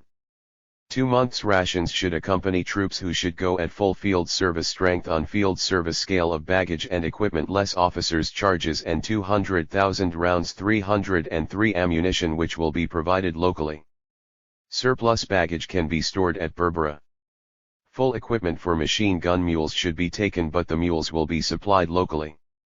All other transport which will consist of camels with equipment and attendants and all necessary water tanks will be provided locally, and to permit this being arranged, please. 420. Inform Commissioner, Somaliland, by telegraph, of embarkation, of strength of officers, fighting men and followers, and also exact amount and weight of stores, kit, ammunition required by battalion for service in interior under headings officers' kit, men's kit, forage, rations, ammunition separately. In the end he said, the Colonial Office will bear all charges. The battalion should start as soon as possible. Instructions were issued to Major General E. de Brath, commanding Aden Brigade, to proceed at once to Somaliland to make himself acquainted with the local conditions there and discuss matters with His Majesty's Commissioner and Commander-in-Chief, with a view to his employment temporarily by the Colonial Office. Despite all the military power they had at their disposal to fight against the forces of liberation of the Sayyid Muhammad Abdul Hassan, the British authorities kept panicking whenever there was news of the movements of the dervishes. On January 18, 1910, the Secretary of State told the Viceroy that he should hold in readiness for embarkation to Somaliland 300 camel transport attendants without camels, to be dispatched on receipt of direct request from the Commissioner of Somaliland and without further reference to the Secretary of State. The Secretary ordered that 2 months' rations should accompany them and field service concessions to be given from date of embarkation. He told the Viceroy that as a measure of precaution you should be prepared to dispatch to Somaliland 2 squadrons Indian cavalry, preferably Punjabi Mohammedans. Meanwhile, the Chief of the Staff, said in a telegram on January 19, 1910, to the General Officer commanding 6th, Pune, Division and others, that the headquarters and the 2 Musalman squadrons of the 34th Pune Horse will be held in readiness for dispatch to Somalia. 421. Land. If they are ordered to proceed they will go on field service scales of establishment, baggage and equipment, with tents, mobilized as for a minor expedition, but without camels, which will be supplied locally. The Chief of Staff ordered, 700 rounds of ammunition per rifle will be taken. Winter scale of clothing, if dispatched, 2 weeks' sea rations and 2 months' full field service rations including grain and fodder will be taken, and they will receive field service concession from the date of embarkation. The following baggage in addition to field service scale can be taken to Berbera: British officers 1.5 mons, native officers 1/2 mond, other ranks 20 pounds, followers 10 pounds *Habiat. The British acting commissioner at Berbera informed the political agent, Aden, on December 10, 1910, that, certain reports have been received by me during the last few days, to the effect that the mullah is collecting a large force, his intention being to make an attack on the town of Berbera. These reports have, I believe, also reached Aden. The acting commissioner reasoned. This renewed activity on the part of the mullah is not unexpected and in fact an advance against our tribes has been counted on for several months past. I do not, however, believe that the mullah is at present sufficiently strong to make any very important movement, or that he will be able to obtain a sufficient accession of strength to render his threatened attack on the coast possible. However, the commissioner cautioned that, at the same time it must be clearly recognized that the progress of events may not turn out as expected, and I would therefore like to be given a guarantee that it will be possible, should the occasion suddenly arise during the next 3 months, to obtain from Aden, subject to the consent of His Majesty's Secretary of State for the Foreign Department, February 1910, New Delhi. 422. Colonies and of the Government of India, temporary reinforcements which would be sufficient to render secure the coast towns of Berbera and Bulhar. On December 10, 1910, the General Officer commanding, Aden Brigade, told the Chief of Staff that he has informed the Commissioner of Somaliland that he can send him 400 troops, 2 15-pounders and 6 Maxims, within 18 hours of his asking for assistance.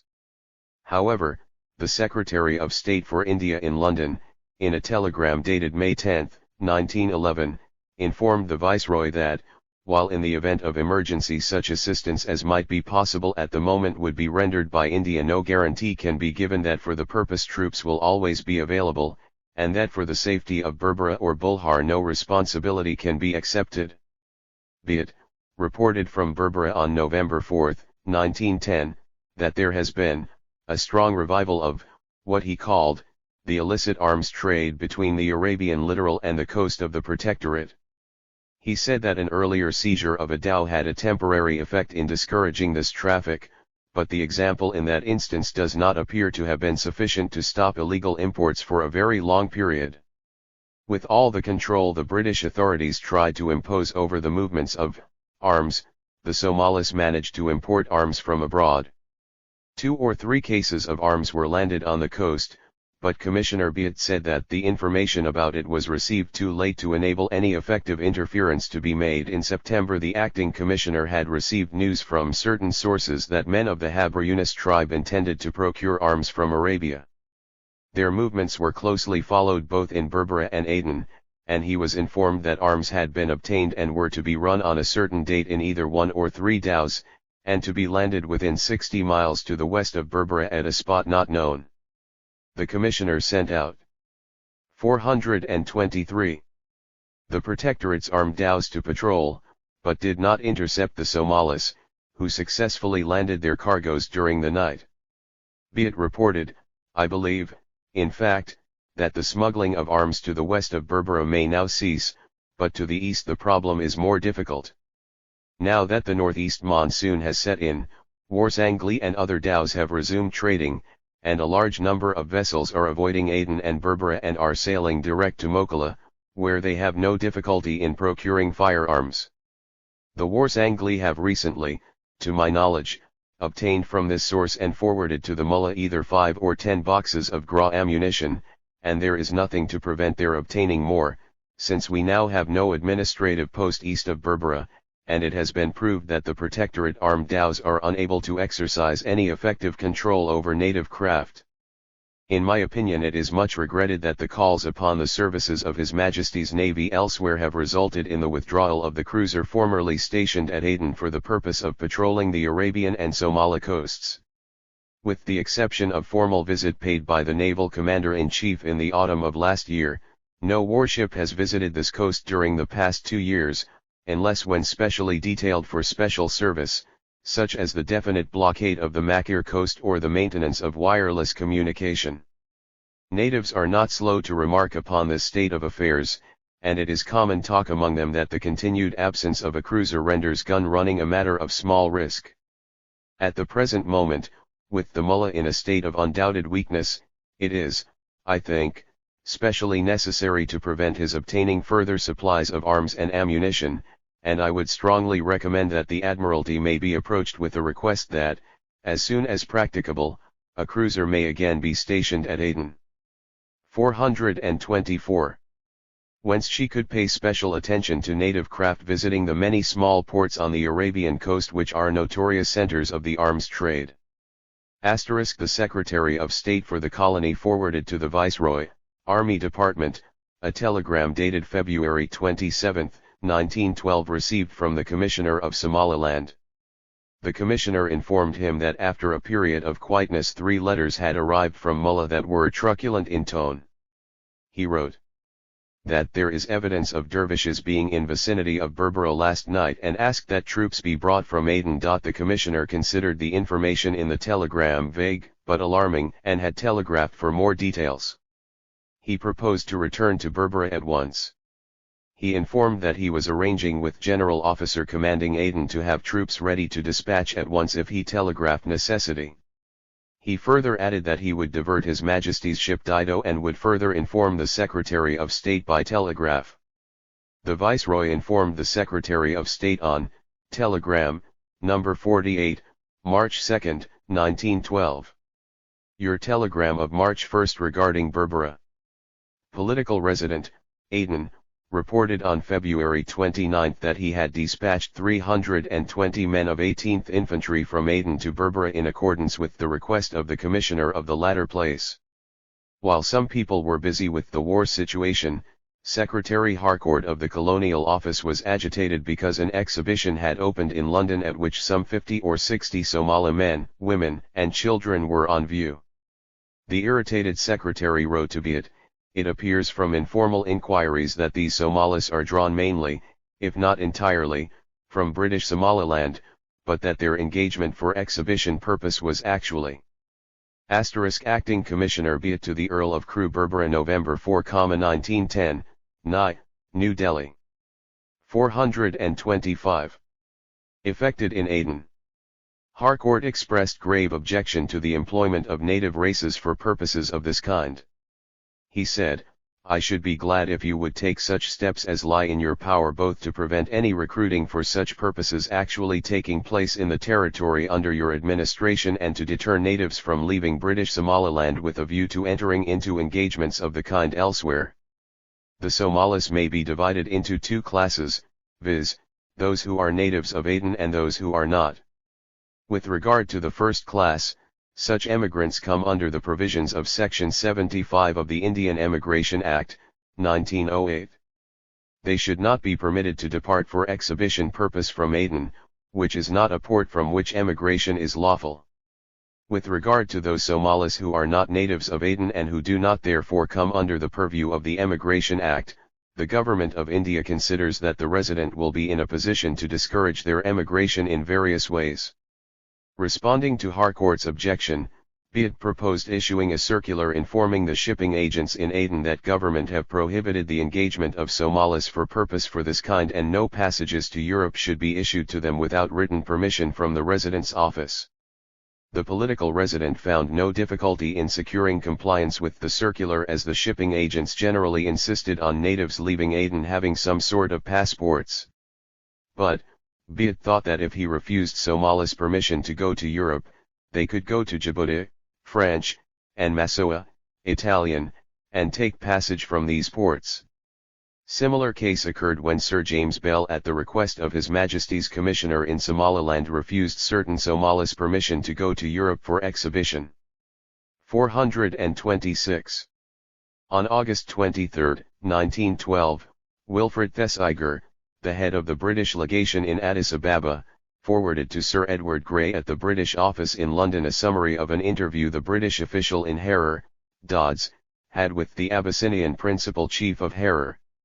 In the aforesaid interview the Abyssinian chief reminded Dodds his earlier warning that, the increasing influence of the mullah among the Ogaden tribes promised to be a serious danger in the near future both to our tribes and to the Abyssinian government. During his interview with Djaz Teferi, Fitawarari Gabri, Abdullah and Fitwarari Abishail, Dodds remarked, by the courtesy of the Djaz match we are met here today to discuss a matter which, in my opinion, cannot be too seriously considered. I refer to the situation in the Ogaden.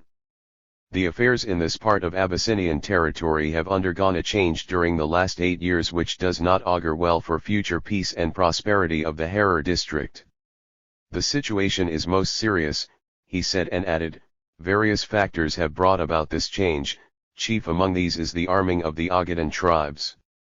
The British official expressed his worries about the arms in the hands of the Somalis who were fighting with Sayyid Muhammad.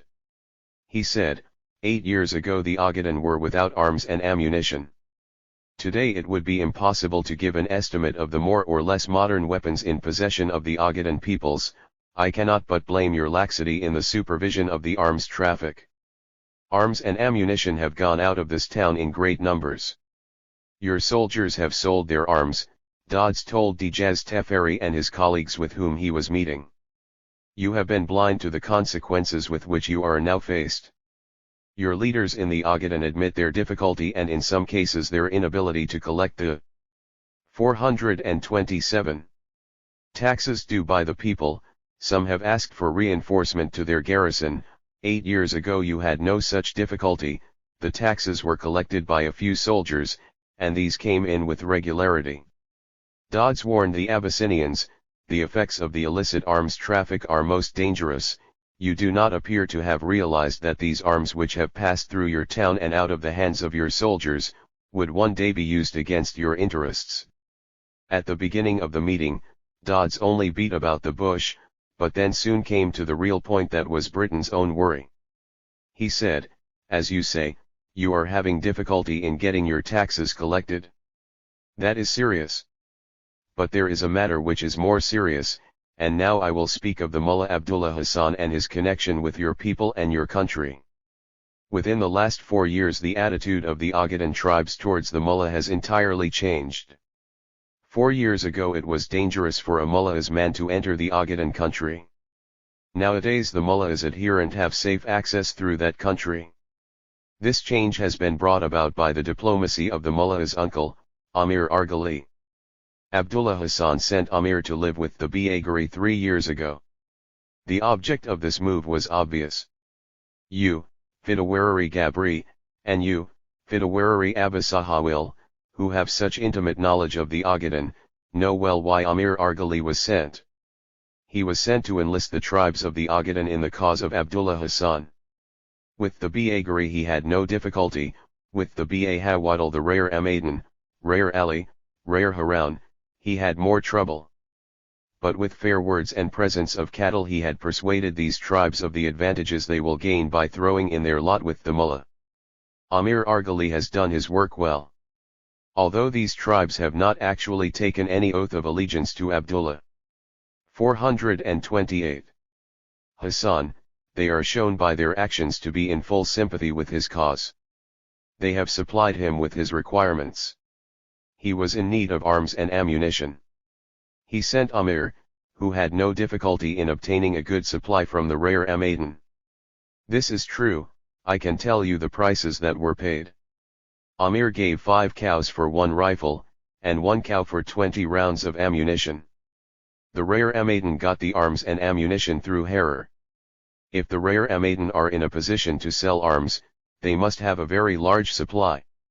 The British official continued, now let us consider the attitude of the mullah himself. At the beginning of this year he sent you a deputation to talk with you, they brought a present of cows. He also wrote you a letter. It is well to examine closely the motives of the mullah in doing these things. His attention has been directed to the Ogaden country for a considerable time. He is tired of the country in which he is at present living because it is difficult there for him to get his supplies. The strategical position moreover is not advantageous, his attention is directed to a better country from every point of view. That country is the Ogaden. I will leave you to imagine the great advantage he would gain by moving his Haroun to Mil for instance. The advantages are obvious, and he must realize them, and therefore the contingency must be met, not later on but now. With this object in view he sent Amir to the Ogaden. The first step has been won, he has gained the sympathy of the tribes. For the same reason he sent you his deputation with a present. You refused his present and sent back his deputation. Incidentally I may mention that the deputation did not return empty-handed. They took with them a certain amount of ammunition. You caught 1 man red-handed. Now the mullah must know that he cannot expect to 429. Come to terms with your government any more than he can expect to come to terms with my government. The mullah has always been the enemy of our governments, and always will be. That being the case, we must consider his words which he has spoken on more than one occasion. It is well to consider all things that bear on such a matter. The mullah has said that he will not be satisfied until he comes to Harar. He has sworn to come to Harar with all his forces. Dodds told his Abyssinians interlocutors, now this seems absurd and impossible, but nothing on this earth is impossible. 30 years ago the world laughed at the idea of flying in the air, today many people fly long distance. The mullah has also sworn to go to Berbera, although this also seems absurd, we have arranged for such a contingency. You, too, must study the contingency, Dodds told the Abyssinians, adding, at the present moment I think we may safely assume that the mullah cannot come to Harar. But as to the future we must look. Do you think that when the mullah has settled at Mil, and when the Ogaden people have openly avowed their allegiance to him, that the possibility of such a move would be greatly facilitated?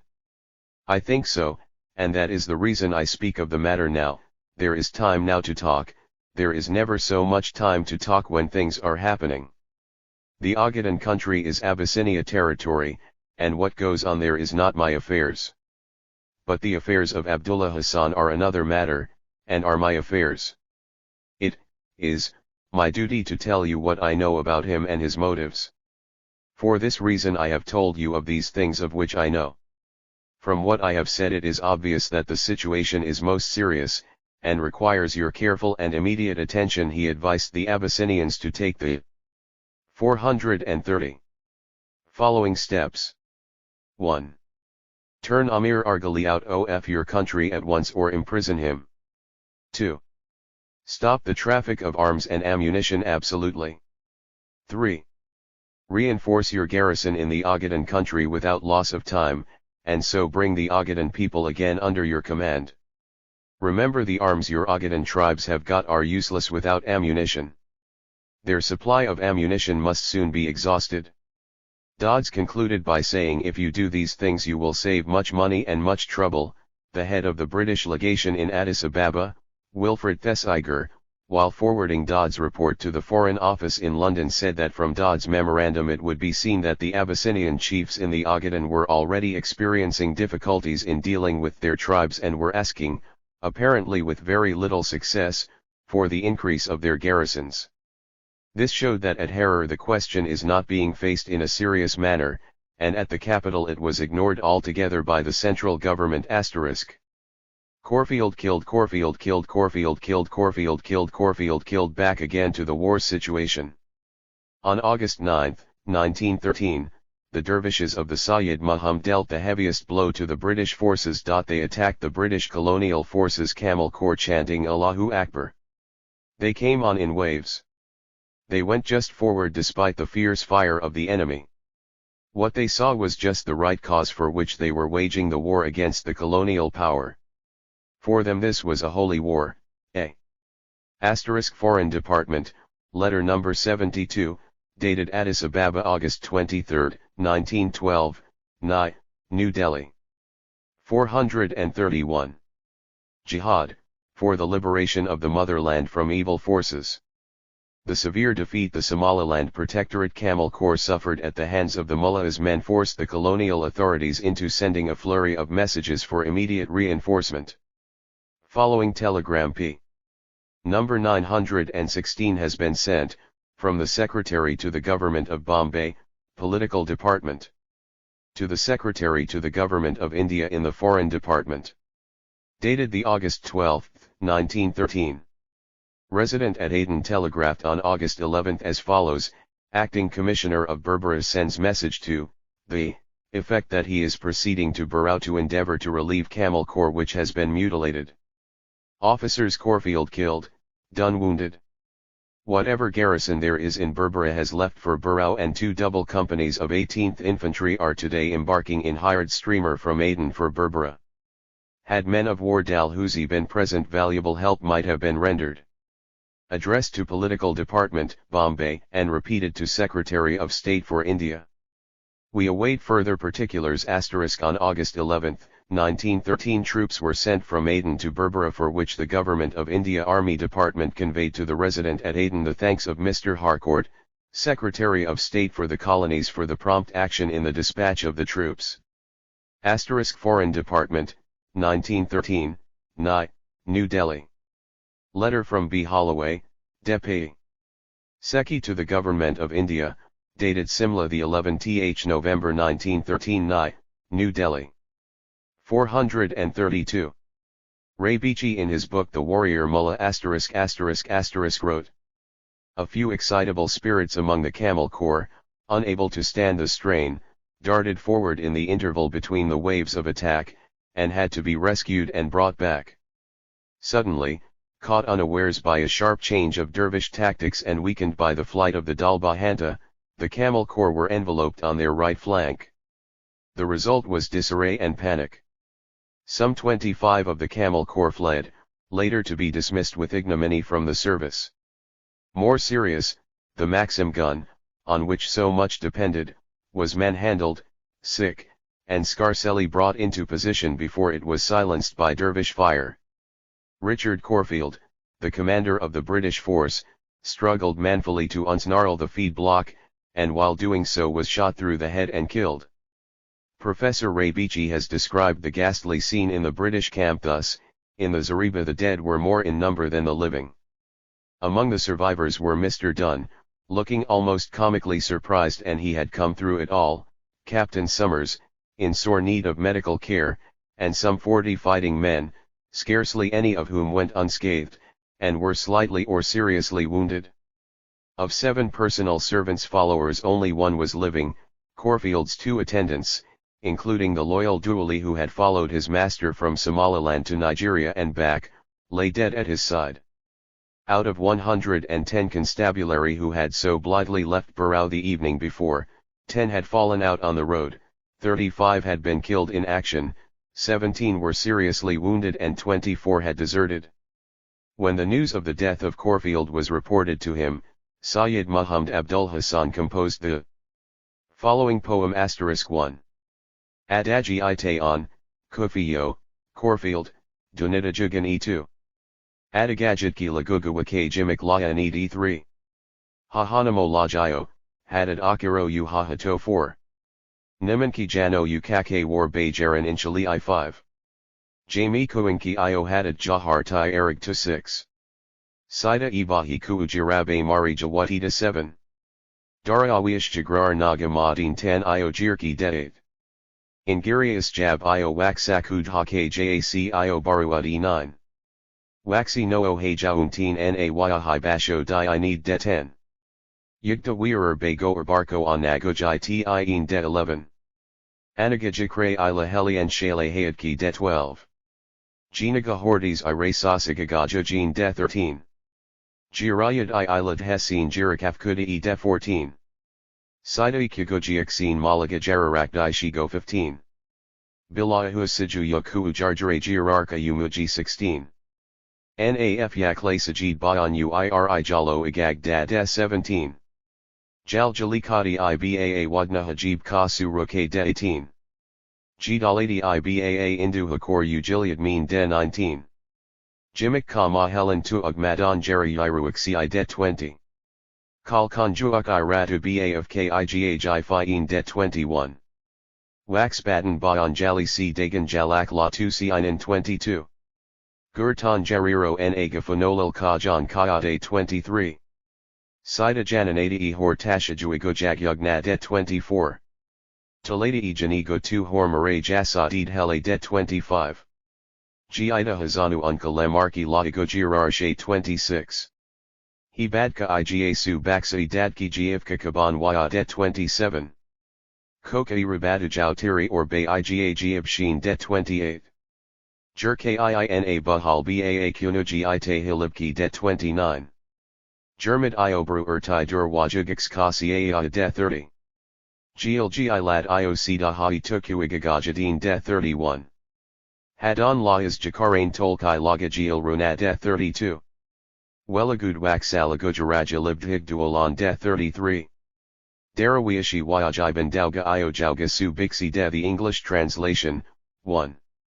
You have died, gone, Corfield, and are no longer in this world. 2. A merciless journey was your portion. 3. When, hell destined, you set out for the other world. Asterisk from B.W. Andrzej Juski and I.M. Lewis, Somali Poetry, Oxford, 1964. 434. For those who have gone to heaven will question you, if God is willing. 5. When you see the companions of the faithful and the jewels of heaven, 6. Answer them how God tried you. 7. Say to them, from that day to this the dervishes never ceased their assaults upon us. 8. The British were broken, the noise of battle engulfed us. 9. With fervor and faith the dervishes attacked us. 10. Say, they attacked us at mid-morning. 11. Say, yesterday in the holy war a bullet from one of their old rifles struck me. 12. And the bullet struck me in the arm. 13. Say, in fury they fell upon us. 14. Report how savagely their swords tore you. 15. Show these past generations in how many places the daggers were plunged. 16. Say, friend, I called, have compassion and spare me. 17. Say, as I looked fearfully from side to side my heart was plucked from its sheath. 18. Say, my eyes stiffened as I watched with horror. 19. The mercy I implored was not granted. 20. Say, striking with spear butts at my mouth they silenced my soft words. 21. My ears, straining for deliverance, found nothing. 22. The risk I took, the mistakes I made, cost my life.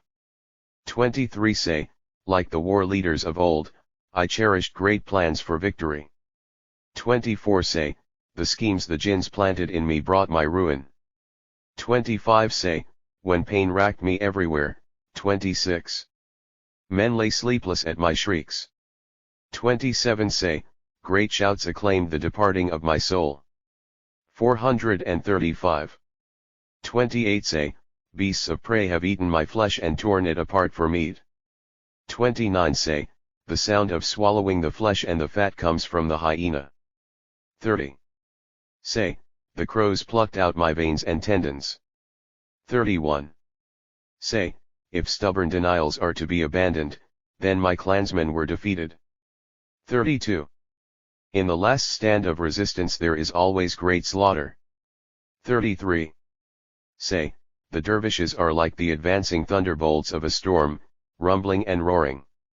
Richard C. Corfield, Assistant Political Officer, Eastern District, commanded the Camel Corps in its role as a constabulary force and had served in Baden-Powell's Scouts in South Africa.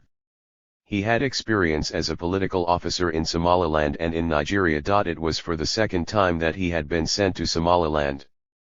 On August 11, 1913, the Secretary of State for India instructed the British resident at Aden to act urgently on request for 300 troops to reinforce Berbera made by the Somaliland government. This action has been taken, he informed, on the urgent request of the colonial officer in consequence of the report of heavy loss of the Camel Company in attack by dervishes between Berbera and Odwine. The Indian contingent at Berbera has been ordered to proceed to the assistance of the remnant of the Camel Company. A day later, the naval commander-in-chief sent a telegram to the Secretary to the Government of India, Marine Department, in which he said, "At urgent request of Admiralty I have been compelled to order HMS Spiegel to Berbera from Muscat at once in consequence of disaster reported to Somaliland." Foreign Department, No. 40 dated August 12, 1913, New Delhi. 436. Protectorate Camel Corps. On August 21, 1913, Colonel B. Holloway, Deputy Secretary to the Government of India, told the Chief of the General Staff, that the Government of India are pleased to authorize the movement of a detachment of the 18th Infantry, 3 British officers and 315 rank and file, from Aden to Berbera to augment temporarily the force under the orders of the Commissioner of the Somali Coast Protectorate. And on October 15, 1913, Army Department in Simla said that the government sanctioned relief of detachment of the 18th Infantry at Berbera by similar detachment from 73 RD Carnatic Infantry. After having been defeated by Sayyid's forces, the British decided to modify the Camel Corps on military lines and renamed it the Somaliland Camel Corps. Ray Beachy noted in his The Warrior Mullah, attempts to obtain recruits for it in Ethiopia, Arabia, Nyasaland, and the Sudan proved singularly unsuccessful, owing to repugnance for service in Somaliland with its impossible climate and low salaries. Instead, 450 Somalis were enlisted, with a reserve of 150 men of the Somaliland Indian contingent, a combined force of 600 men, 2 companies of camelry and 1 of cavalry, the whole being under 18 British officers seconded from the Indian and regular army. At the request of the Secretary of State for India, the Government of India sanctioned the dispatch of 2 British officers and 214 Indian ranks of the 109th Infantry from Aden to Berbera for a period of 2 months pending the arrival of the Indian contingent being raised for service in Somaliland. On March 19, 1915, the Secretary of State for India. Foreign Department, letter PROT 108 signed by B. Holloway, Colonel, Deputy Secretary to the Government of India, Ni. 437. Asked the Viceroy whether he would raise any objection to the deportation to Aden from Kismayo of 33 Somali scouts considered by the British authorities disaffected and intriguers against the government. The Viceroy replied that for military and political reasons, and as large numbers of Somalis are employed at Aden and the area is very restricted, the GOC considered the accommodation of disaffected Somalis at Aden as inadvisable. Foreign Department, telegram dated Delhi, the March 25, 1915, New Delhi. 19. T. He British colonial administration at this juncture decided on a change of guards as part of their ongoing effort to put in place their plan for an attack on dervishes. On May 2, 1915, Geoffrey Francis Archer, the Commissioner of Somaliland, arrived at Aden. He was to consult the General Officer commanding Aden, and Lieutenant Colonel Cubitt. The Colonial Office considered it inadvisable to take any action before the arrival of Archer at Aden. A letter the Secretary of State for India addressed to the Viceroy, Army Department, on April 27, 1915 stated: "In regard to naval arrangements, Mr. Archer is authorized to communicate with the officer commanding His Majesty's ship Philomel, and as regards these arrangements neither you, Viceroy, nor Aden need take any action. The command of the operations will be carried out by Colonel Cubitt, and the responsibility of the general officer commanding Aden, will be confined to places at his disposal, the troops and other details authorized in accordance with the arrangements which will be made at the consultation to be held at Aden on Mr. Archer's arrival there. The letter further instructed, in order to prevent the dervishes from anticipating the attack, it is very 439 important that secrecy as regards the proposed operations should be observed. The general officer commanding Aden told the chief of the general staff that Lieutenant Colonel Cubitt, officer commanding troops and acting commissioner, Somaliland, is of the opinion that Berbera should be the place of disembarkation for the whole force, which should move on its objective via Las Dura and re-embark at Hais. To land the force from Aden at Bagdaria and then advance inland is impossible. The time estimated as necessary for the whole operation is 6 weeks at the least. 3 officers are all that are now required for the Camel Corps, and 3 officers, to act as supply officers with supplies for 6 weeks, should be sent without delay to Berbera. Can you please give me further instructions regarding your telegram S/8186 of April 21, 1915? The general officer commanding Aden replied, owing to the necessity of supplying equipment and medical personnel for the whole expedition, my movable column will for the time being be unable to move beyond Sheikh Othman. I have cancelled the appointment of Colonel Wuldragi to command the Aden force, as the Secretary of State for Colonies has told the Commissioner Somaliland that the operations are to be directed by Lieutenant Colonel Cubitt. On May 3, 1915, the political resident at Aden, after discussing with Archer, sent a telegram to the Secretary of State for India informing that Archer required the following troops from Aden to complete his force. A. 1 Composite Battalion of Composite Headquarters Units, 2 Companies 126th Infantry, 4 Companies 109th Infantry. B. 3 Officers for duty with Camel Corps. 2 officers, and 1 conductor for supply. 440. And transport work. C. Half Company 23rd Pioneers to provide explosives and road-making parties. D. 1 signaling officer and 13 signalers for improvised signaling unit. E. 1 improvised section, of, Indian Field Ambulance to provide, for, 30 British 1200 native. F. Captain Guire, Deputy Assistant Adjutant General, Aden, as Staff Officer, Field Force. G. Approximately 100 mules, accompanying above. The political resident, Aden, replied, it will be difficult for Aden movable column move beyond Sheikh Osman, if Aden supplied above, and Aden would have only garrison of 6th Kohlhopper Infantry, 4 15-pounders for land defense. He believed that this was not an opportune time to denude Aden of troops. The Mullah's success had scared the British office. On June 15, 1915, Archer wrote from the Commissioner's camp at Lower Sheikh to Abanur Law, Secretary of State for the Colonies. Along with his letter he transmitted a copy, an English translation, of a manifesto in Arabic which he alleged to have emanated from Turkish source in Abyssinia and being put into circulation amongst the Somali tribes. Archer had received both the English and the Arabic versions from Major Dodds in Harar. Archer characterized the manifesto as inflammatory. Archer wrote, "You will observe that the document is of a most virulent character, but I am of opinion that it will not result in any serious defection so far as our tribes, the Ishaq, are concerned. The preaching of a jihad, couched in such language, is well calculated to impress a few fanatics in the country, but in the main I believe our friends to be loyal. On the other hand, the situation is 441. Certainly developing rapidly along the lines which for a long time I have foreseen and have from time to time indicated in my dispatches to you." Archer then went on to report, "All reports seem now to agree that Iyasu, the prince, is consumed with the ambition to found and rule over a new Mohammedan empire, and with this end in view his object is to coordinate the conflicting tribal element amongst the Somalis and form a strong pro-Islamic confederation on his borders under his protection.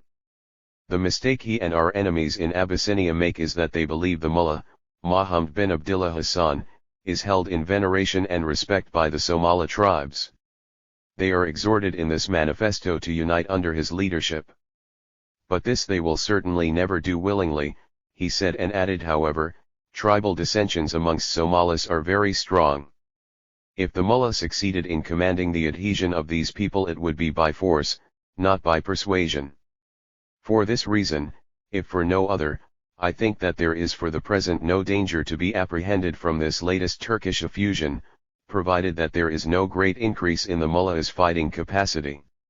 Archer reasoned, first and foremost, if we succeeded in overthrowing the Mullah, the whole plot would automatically fall to the ground. The pan-Islamic propaganda on the other side has presumably been dealt its death blow.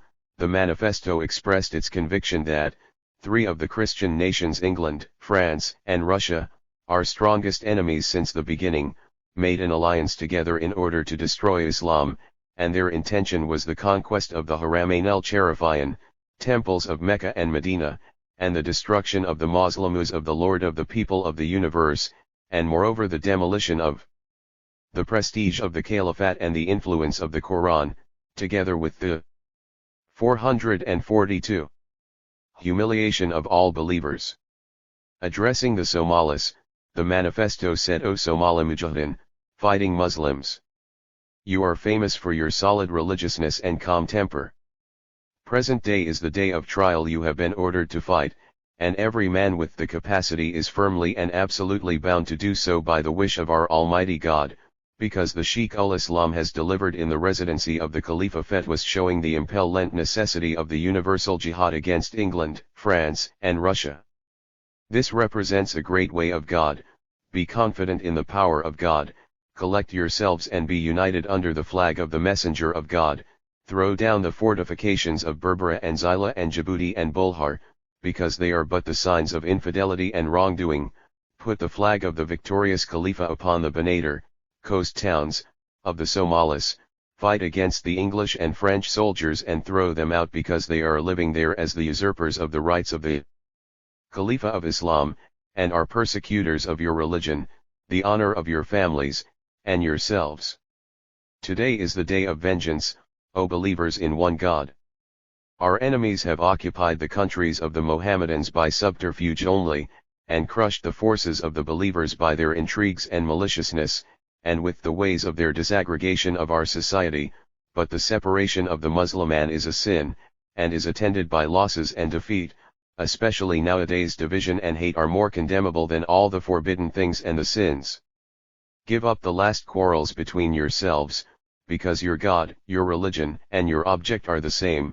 Concentrate your force under the command of the said Muhammad bin Abdullah bin Hassan. Let his happiness be lasting. He is now holding the standard of our Khalifa in the Somali 443 countries. Consult him and do not disobey his will. Follow his opinion, do not be unjust to your Muslim brethren, and do not rob the properties of the believers without legal right. Do not be jealous, not vindictive among yourselves, and do not go backwards. Maintain a state of brotherhood, incline yourselves to equity, because it is nearer to piety. Make the jihad in the way of God in ranks, as if you were a solid building. Let it be known to you that the enemies of the Khalifa in this country are the English and the French, who occupy the sea coast. Rise up against them and fulfill your eternal engagement and your duty. Soon after sending the letter to the Colonial Office, Archer went to Hargeisa to meet with the Somalis and to discuss with them the anti-British manifesto. He informed his superiors, I intend to summon a meeting of the leading Somali sheikhs, place before them the anti-British manifesto, and arrange for the issue and circulation in their name of an address of loyalty to the British government, to counteract its effects. Elaborating his plan of action further, he said, beyond this, clearly our policy should be directed towards weakening in every way possible the hold which Liyasu has over the Ogaden. An arrangement has already been made with these people, independently of the Abyssinian authorities, to come to Hargeisa at the end of this month with a view to a friendly settlement of their differences with our tribe under British auspices. If this meeting can be arranged and good results are obtained, something material will have been done to improve our position and to sow the seed of discord between these people and their nominal rulers. After his meeting he wrote, it will be realized that the Ogaden Rare Ali, Rare Haroun, and Bahawadalhu. * Foreign and Political Department, External B. Secret, June 1917, No. 93/96, New Delhi. 444. Attended this conference, are nominally Abyssinian subjects. Their leaders Abdi Garud, Said Omar, and Abdi Ali, well-known and influential men, came to Hargeisa of their own accord, full of expressions of goodwill towards us, with a desire for the settlement, with our assistance of their differences with our tribes. It is not to be expected that this incident will pass unnoticed at Addis Ababa. Clearly the ground is cut from under Ilyas's feet, if, as I believe to be the case, he is aiming at a Somali confederation on our borders, headed by the mullah and inimical to us. Archer finally informed London that before the envoys departed I took the opportunity to have a friendly conversation with Abdi Garud, who has promised his assistance in intercepting and delivering to me letters passing between the mullah and Ilyasu. He has also undertaken to raid ammunition convoys dispatched from Abyssinia to the Haroun, and with a view to getting information in advance he proposes to keep men posted at Harar. It is thus possible that he may be able to render us very valuable service. Major Lawrence, political officer, was in charge of the district of Hargeisa, and he had a company of the Camel Corps with the strength of 2 British officers, 150 rifles, and 2 Maxims stationed in Hargeisa. Archer arrived at Hargeisa on July 8, 1916. He claimed that he received a cordial welcome from the assembled tribesmen, and I find that there is at present no sign of unrest or discontent. Indeed, the Somalis here seem not only well disposed and full of loyal protestations, but also extremely respectful and well under control. Archer was later promoted by the king to the post of governor and commander-in-chief of the protectorate, and he assumed the office on November 4, 1919. Foreign and Political Department, External B. Secret, June 1917, No. 93/96, New Delhi. 445. It was clear that the Sayyid's forces were giving hard time to the occupying power. The British kept increasing the troops in the area. The Colonial Office requested an early dispatch to Somaliland of 600 natives infantry to cooperate with the forces which were already at Jid Ali against the dervishes. They estimated 3 weeks as the limit of the operations. The temporary services of a few officers of the Aden garrison with the Somaliland Camel Corps was also requested. The Prime Minister sanctioned the attack on Jid Ali, and the Colonial Office had already arranged with the Admiralty for the provision of a warship and 2-3 guns. Considerable importance was attached to this operation by the Colonial Office. On April 15, 1915, the Viceroy, Army Department, in Simla informed the Secretary of State for India that they will send 2 Sunni companies of 126th and 4 companies of 109th to Somaliland to cooperate in the operations against the dervishes at Jid Ali, and will also spare the services of 6 officers to the Camel Corps. The Viceroy pointed out, "We would remark that we cannot answer for the behavior of the men of the 126th in face of brother Mahomedans." According to Telegram No. H 4382 dated April 21, 1915, the following is how the British planned the operation against the forces of Sayyid Muhammad Abdul Hassan, the Viceroy, Army Department, forwarded to the Secretary of State for India following telegrams from the General Officer Commanding, Aden Brigade, 1st, the Officer Commanding and Acting Commissioner, Somaliland has furnished the following. Telegram P dated the 10th, received 11th, April 1915 from the Secretary of State for India to the Viceroy, Army Department. Telegram P. No. M12708 dated the 13th, received 14th, April 1915, New Delhi.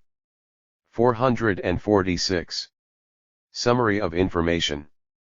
Operations will commence about the middle of May. The force from Aden will operate on the same lines as the troops from the Somaliland Protectorate.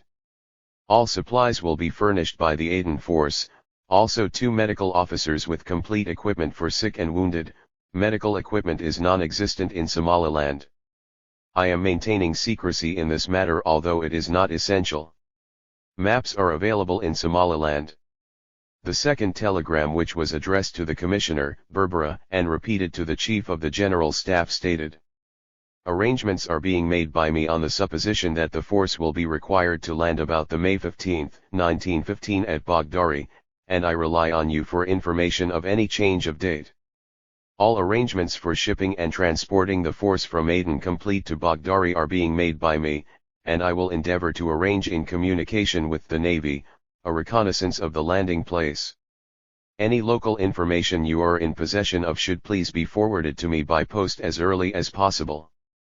The third telegram read as follows: "May all further arrangements be carried out by me in direct communication with the Commissioner, Berbera. As I am in constant touch with the Naval Commander-in-Chief of the East Indies Squadron, regarding the southern patrol ships in the Red Sea, I can probably arrange with him for the necessary reconnaissance of landing places and for transportation on one of the ships referred to. It is necessary that transport arrangements should be made early, as some date prior to the May 15, 1915 is mentioned by the Commissioner. In regards to naval arrangements, Archer is authorized to communicate with the officer commanding His Majesty's ship Philomel, and as regards these arrangements neither you nor Aden need take any action."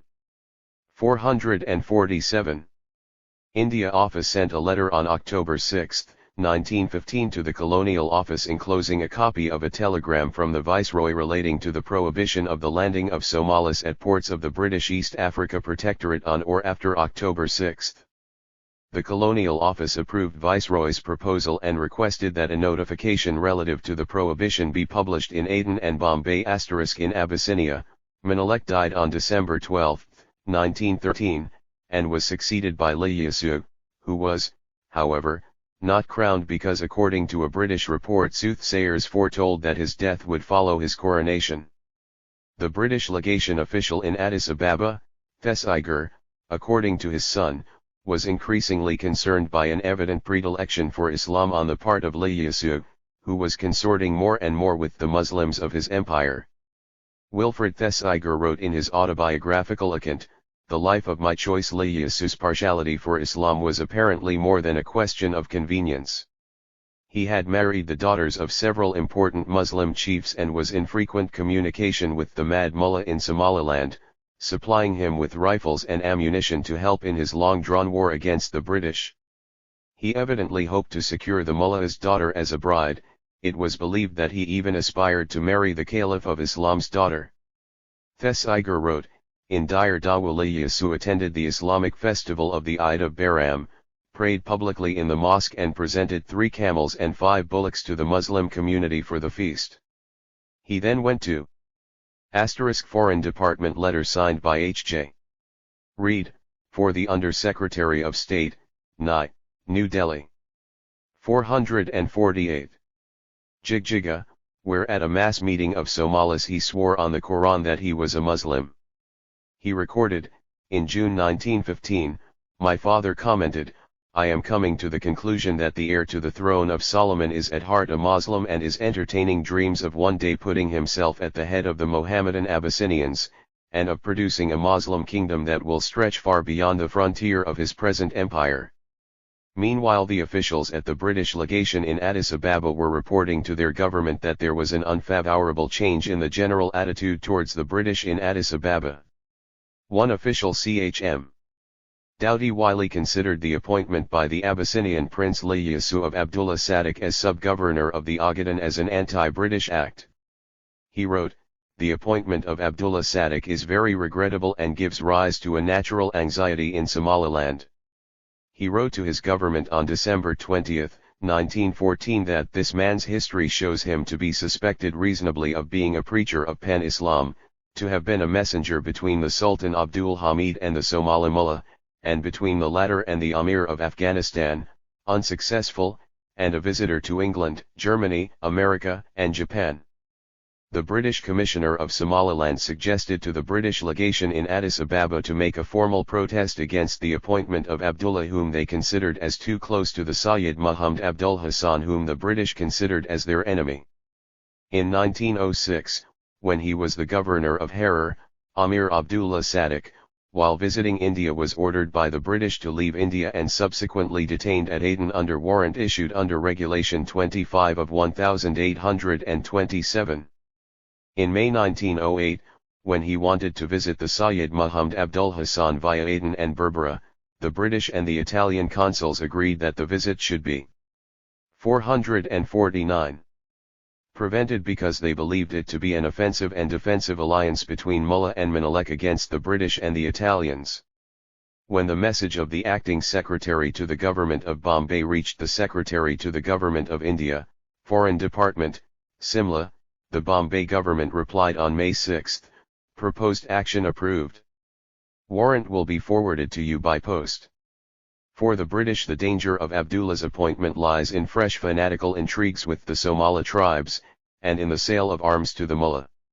This is also the view of the Italian minister, who as regards the Ogaden is equally interested with us for the sake of Italian Somaliland and the money invested in Brava and Mogadishu. The British official reported that he talked over the appointment of Abdullah with his French colleague, who, the English said, volunteered a statement that if we found that Abdullah sold arms to the Mullah, he would be ready to close Djibouti. But the British official said, "I confess I do not put very much reliance on this amiable offer, because Djibouti is full of smugglers, who are said to be the principal merchants of the town, also because Abdullah's arms could come from the Abyssinian government and be never detected, also because it seems our interest to keep on as good terms with Abyssinia for the time, and nothing would excite them more than even a perfectly ineffective closing of Djibouti at our request." The British thought of other method to deal with Abdullah, the use of Dejaz Tafari. Tafari's father Ras Makhanan disliked and mistrusted Abdullah Sadiq. Tafari's private interest is opposed to Ilyasu's, whose heir he is Christian Shoa as against Muslim Wolo. As governor of Harar he will dislike a powerful and intriguing subordinate. He will not, I hope, be anxious to arm the Mullah, nor to quarrel with England and France. 450. Whose support he may some day want.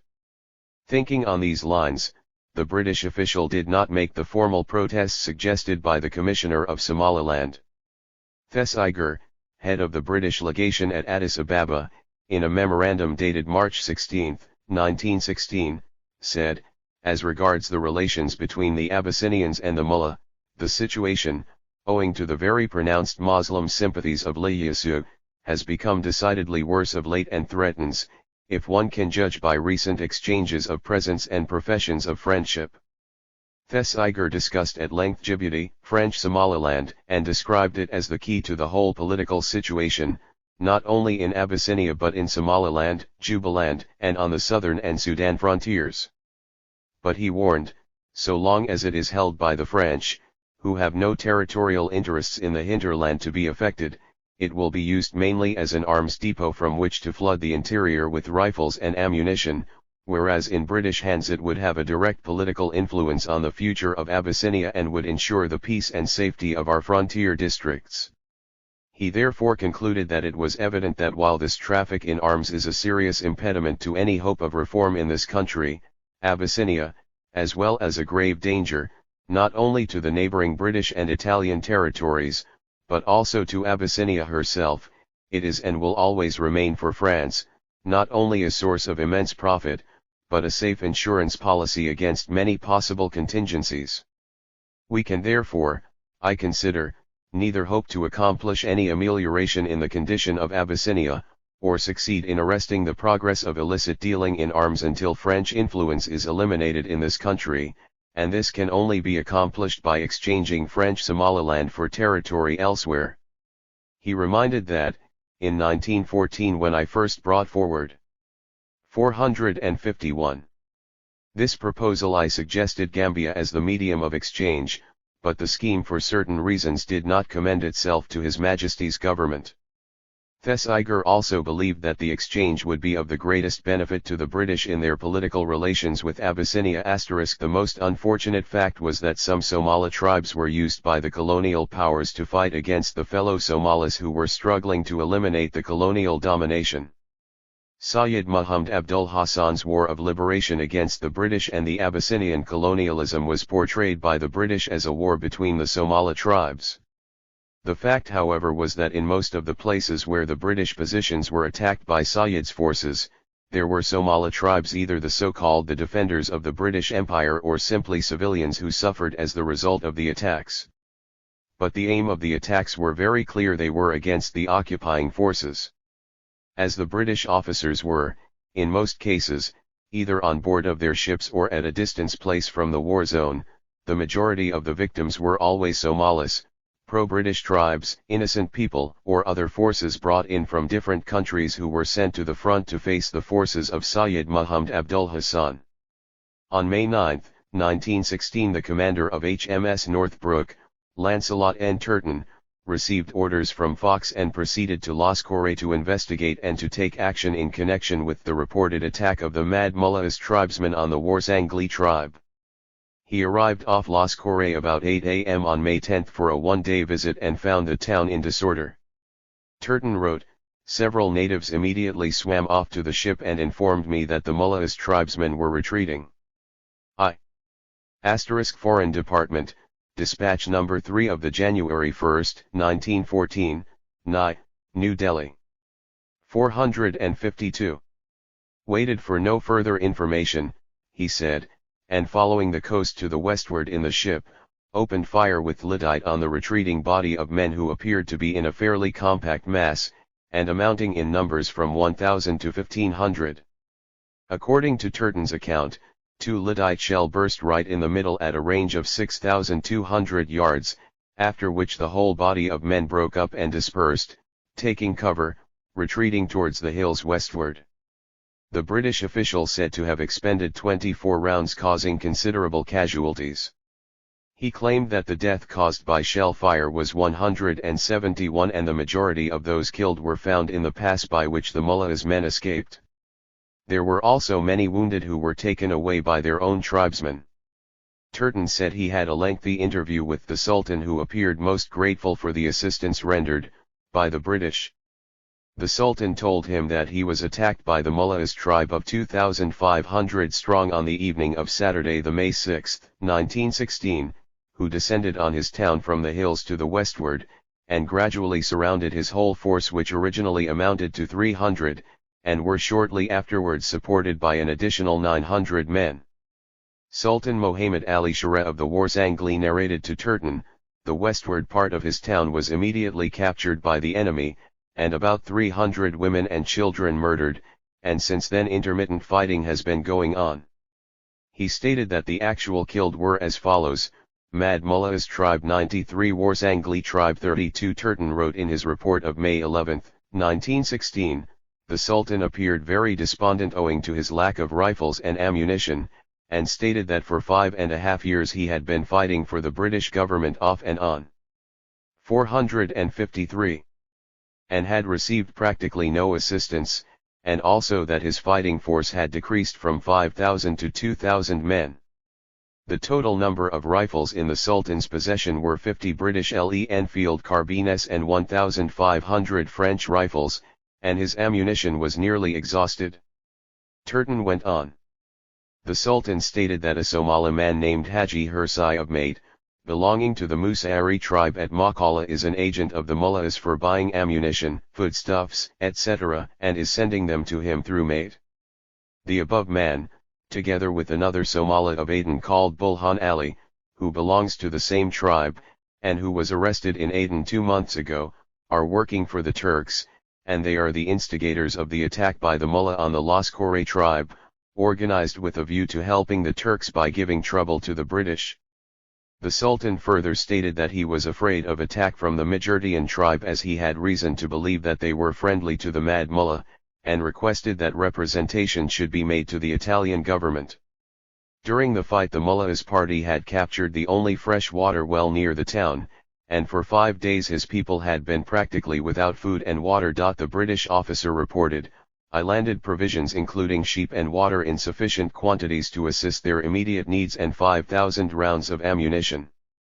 Turton then went ashore and, accompanied by the Sultan, thoroughly inspected the whole town with a view to verifying the truth of the statements made to him.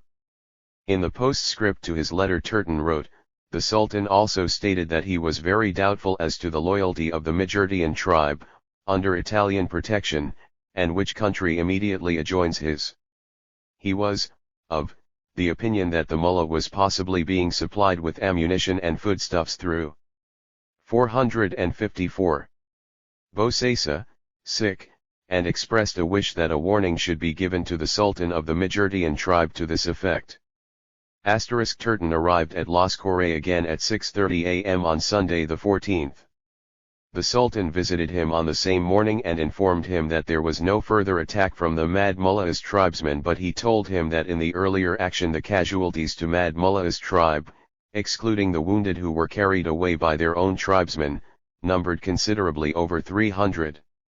In his report of May 14, 1916, Turton wrote, "On leaving Las Corre on Wednesday the 10th, I requested the Sultan, as a personal favor, to endeavor to procure for me any wounded mullah's men that were picked up, with a view to questioning them and obtaining any possible useful information as regards the mullah's movements and possible intentions.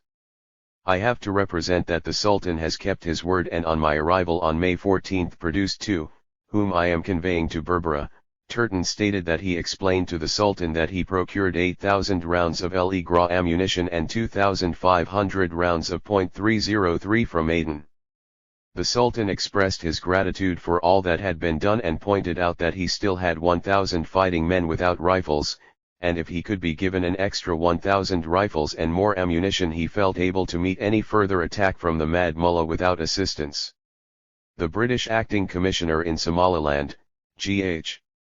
Summers, sent to the senior naval officer at Aden a copy of a secret report he sent to the Principal Secretary of State for the Colonies in regard to the operations carried out by the HMS Northbrook at Las Corre, and request that the contents be communicated to Commander Turton. The report dated May 16, 1916 stated. Foreign and Political Department, External B, August 1916, NOS 17-26, Ni. 455. On the April 28 last I received telegraphic information from the resident at Aden that Warsangli, arriving in Aden from Las Corre, reported that the dervishes were attacking Las Corre. This proved to be untrue. The Warsangli had themselves attacked the dervishes at Jidali and attempted to loot stock. They were beaten off, and anticipating retaliatory measures spread the above report in Aden. About the May 6 the dervishes, having been reinforced from Haroun at Tali, attacked the Warsangli and, avoiding the defended town of Musha Oled, surrounded the port of Las Corre. On the May 9 I received a cipher telegram from the senior naval officer at Aden informing me that he had received reliable information that the dervishes were attacking Las Corre and offering to send HMS Northbrook to Las Corre, should I consider the situation required it. I replied that if the information was true regarding the attack on Las Corre, I considered it most desirable that HMS Northbrook should proceed there to clear up the situation. Having in view the previous report, I added that I believed the situation to be exaggerated. After his visit to Las Corre on the 10th instant, Commander Turton, RN, commanding HMS Northbrook, reported to me by wireless telegraph stating the steps he had taken, that he proposed to return to Las Corre on the 14th and that he could meet me in Berbera on the 15th. I consequently proceeded to Berbera from Burao and discussed the situation there with him. I attach his written reports for your information, as well as medical reports by Surgeon Cr. M.C. Cowan, RN, who attended the wounded. I now have the honor to put before you the following comments, which in my opinion are based on accurate information. 456. Towards the end of April 1916, the Warsangli Sultan sent a party to hold the dervishes in their fort at Jidali, while another party looted the dervish stock. This they did, and also some stock belonging to the Haber Toljala Abdurrahim and Haber Yunusad Yunus, lately living near Jidali on more or less friendly terms with the dervishes.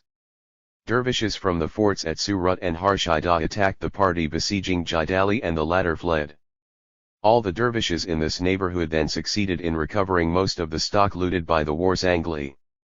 Reinforcements about 600 in number having arrived from the Haroun at Tali, a force composed of some 1,500 in all under Ibrahim Bogul, Adan Midaba, headman of Jidali, proceeded to attack the Warsangli. The force was made up of dervishes and Abdurrahim and Saad Yunus tribesmen. Keeping in view the past history of Mahmud Ali Shari, Sikh, and his Warsangli subjects, their constant intrigues with the assistance given to the dervishes and the fact that only since the building of the fort at Jidali has there been any quarreling between them, I do not consider a defeat of the former at the hands of the latter seriously affects the situation in Somaliland. The Sultan is a brother-in-law of the Mullah and was made Sultan by him. His attitude towards the British government has been most unsatisfactory except at moment when he has required ammunition or money. The Warsangli have at this moment a mission in Abyssinia to the Prince Liyasu, though the object of this mission is not known. When once the dervish question in this country has been settled, it would probably be desirable to deal with the Warsangli in such a manner as to ensure their future good behavior. If, however, the dervishes had succeeded in crushing the Warsangli, the mullah's following would perforce have been increased and the port of Laskare would 457 have been in his hands.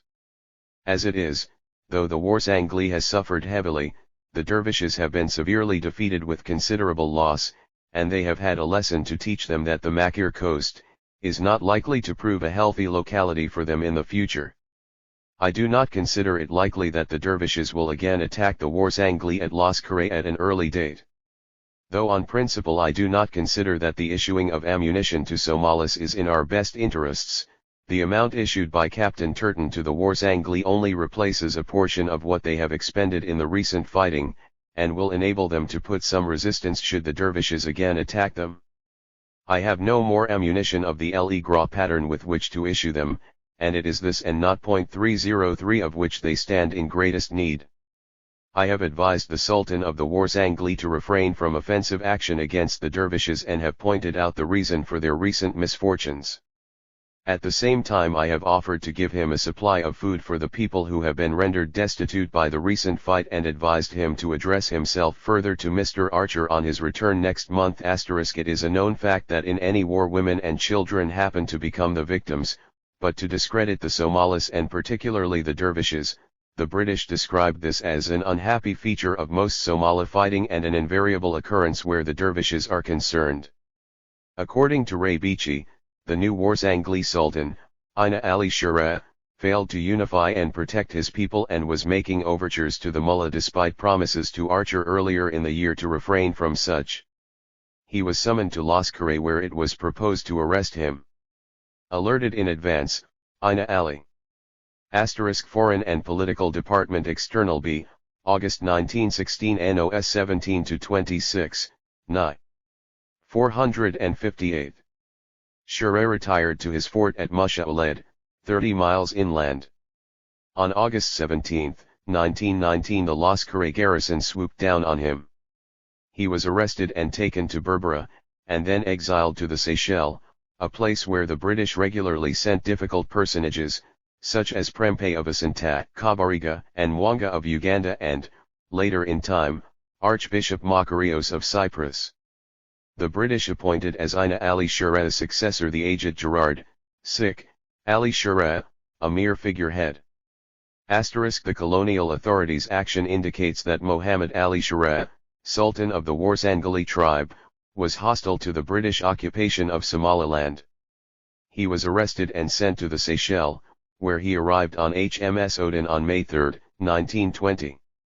8 years later, on May 20, 1928, the Sultan left Seychelles on SS Karapara for Bombay and from there to Somaliland via Aden****. The British continued the policy of keeping closed all the doors from which arms could enter, fearing that they might fall in the hands of the Somali tribesmen and particularly in the hands of the Sayyids dervishes. The Foreign Office in London, in a letter to their ambassador in Rome, Rod, dated June 23, 1916, stated that the arms coming to Abyssinia through the French port of Djibouti, which has repeatedly engaged the attention of His Majesty's government in past, has recently assumed additional importance owing to the international situation in the above-named country. The Foreign Office official, Maurice de Bunsen, who signed the letter for the Secretary of State, told Rod, "As Your Excellency is aware, the pro-Muslim policy now actively pursued by the Prince of Abyssinia has given rise to considerable apprehension on the part both of His Majesty's government and the Italian government, and Ray Beachy, the warrior mullah, p. 129. Exile No. 5 1920. Seychelles 1997, Phone Book Information 95. 459. The opinion has been expressed by His Majesty's Minister at Addis Ababa that if Iyyasu continues to follow his present line of conduct, serious developments may be anticipated. In these circumstances, the influx of arms into Abyssinia has become a matter of grave concern to His Majesty's government, especially as recent reports show that a large number of the imported rifles are finding their way into the possession of the Somali tribesmen, and the question of taking steps to lay the matter before the French government is in contemplation. Before action is taken, however, I am desirous of ascertaining the view of the Italian government on the subject and of learning whether they would be willing to join in presentations at Paris, and, if so, what form they consider that these representations might best take. In the meantime, the British authorities decided to restrict the navigation of Italian sambucs between Aden to Somaliland. British ambassador in Rome, Rod, sent a telegram on June 20, 1916 to Sir E. Grey saying that, "It is stated by the Italian Minister of Colonies that the Sultan Osman Mahmud of Majordian is loyally cooperative with Warsangli against Mullah, but the Consul for Italy at Aden reports that restriction of navigation of Italian sambucs between Aden and Somaliland is contemplated by the British authorities. Dangerous agitation in Italian protectorate would result from such a measure, and the Italian government requests that instructions may be issued to authorities at Aden to abstain from enforcing it." Arrangements have been made with the Sultan of Majordian by the governor of Italian Somaliland for a strict watch to be kept on sambucs from Majordian and the transport of goods between the interior and Bunderkisum, and any suspected caravans will be stopped. The arrival of the Italian gunboat, which has been 460 ordered to northern Somaliland, will greatly help on the execution of measures decided upon, the ambassador concluded. Sir E. Grey replied to the ambassador on July 5, 1916 that no restrictions are now being enforced and that the Italian consul has been informed accordingly by the resident at Aden. Generally, the Europeans supplied arms to the Abyssinian rulers for their use against the Somalis as well as against their own subjects, but then, according to the British letter, a large number found their way eventually to the dervishes who used the guns against the colonial powers. The Foreign Office letter stated, "This abuse of the facility provided by Article X of the Brussels Act for the importation of arms into a country not having access to the sea, coupled with the Muslim tendencies of Iyyasu and his intrigues with the Mullah, afford ample justification for a refusal by the three powers whose colonies march with Abyssinia to permit the entry into that country of any further supply, and it is a matter for consideration whether the French government should not be asked to prohibit it entirely as long as the conditions referred to exist, and even to cause the stock not required for bona fide use in the French colony to be reshipped to the country of origin." The ambassador was asked to discuss the question with the Italian government, laying emphasis upon the great menace to Italian as well as British interests constituted by the presence of large quantities of arms in Abyssinia during the European War, particularly in view of the hostile policy of Iyyasu, and I shall be glad to receive the views of the Italian government concerning the availability of joint representations at Paris, said Foreign Office official. Iyyasu's pro-Islam attitude must be considered as 461. Being more genuine than a matter of convenience, otherwise the European colonial powers would not have hated him so much. The British believed, Iyyasu himself by birth and tradition, as well as by certain personal friendships, has many links with Islam. Chm. Doughty Wiley from the British legation in Addis Ababa wrote, "His Muslim friends may be dropped, or may never be able to persuade him to a move which might for internal reasons easily cost him his crown. Earlier in 1912, the head of the British legation at Addis Ababa, Wilfred G. Thesiger, had suggested to the Abuna, the church head, that Ieyasu should have some knowledge of Europe and see for himself what civilization could do for a country and understand the strength of the new influence which was beginning to play upon his country, and asked him whether he had never thought of suggesting that Ieyasu should visit England, France, and Italy. Thesiger had also written to Sir Edward Grey, "It is very advisable that such influences should be counteracted before it is too late, for, as I pointed out to the Abuna, Abyssinia is now at the parting of the ways, the old feudal system is worn out and can never be re-established. New influences are at work and new desires have been created among the people, and the country must either accept civilization or drop out of existence as an independent power. Modern ideas are getting a certain hold upon the younger generation, but are strongly opposed by the old chiefs of Menelik's best days, who would resist all innovations by force if necessary. Ieyasu will have to decide very shortly which of these two parties he will fall in with, and, I would strongly recommend that, before he has taken a decision, he should be induced to accept the chance of seeing what the strength." Foreign Department Letter No. 87 from British Legation Addis Ababa, December 20, 1914, Confidential, New Delhi. 462. Of modern civilization is. He is now of an age to appreciate what he sees, and if his tour through Abyssinia were to be followed by a visit to England, France, and Italy, I believe the lesson he would learn would have an incalculable effect on the future of Abyssinia. Thesiger wrote anyhow, whether his pro-Islamic tendency was genuine or otherwise, on September 27, 1916, the Shoan chiefs, assembled at Addis Ababa, issued a proclamation deposing Ieyasu on the ground of his anti-Christian intrigues, and proclaiming as Empress in his stead Waziro Zodatu, a daughter of Menelik, with Djazmach, now Ras, Tafari, son of Ras Makanan and grandson of Sahala Selassie, as heir to the throne. The Empress was crowned at Addis Ababa on February 11, 1917. But to a great extent the exercise of power was in the hands of Ras Tafari, who acted as regent. Sir R. Wingate, British governor in Cairo, forwarded to the Foreign Office in London, a telegram, number 1008, he received from their legation in Addis Ababa, dated September 25, 1917, which read: "I have credible information that Ieyasu is really dead, but Ras Tafari wishes it kept secret. Counter-revolution against Ras Tafari in which Empress implicated is arranged for this week. It should fail."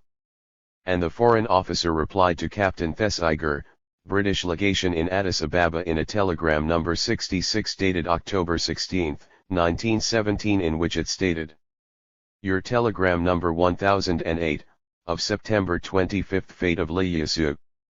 Your Italian colleague has reported that Ieyasu is in the plains and is trying to reach Arabia. Can you confirm the report?" According to British records, the Italian embassy in Foreign Department, letter number 64. Addis Ababa, July 26, 1912, New Delhi. 463. London handed over the following note to the British Foreign Office: "The Italian legation at Addis Ababa has informed the Italian government that Ieyasu with a small escort has left Bati and that he is now in the plain at some point not precisely known. It appears that the Danakils gave the prince a bad reception and that he is now trying to reach the Arabian coast." The Italian government communicated the foregoing information to the British government with the view to their adopting the necessary vigilance to prevent the fugitive from attaining his objective. In December 1916, Wilfred G. Thesiger reported that Ras Tafari hinted that he was disappointed in not having received any active support from the British government. Thesiger asked frankly what kind of assistance he required.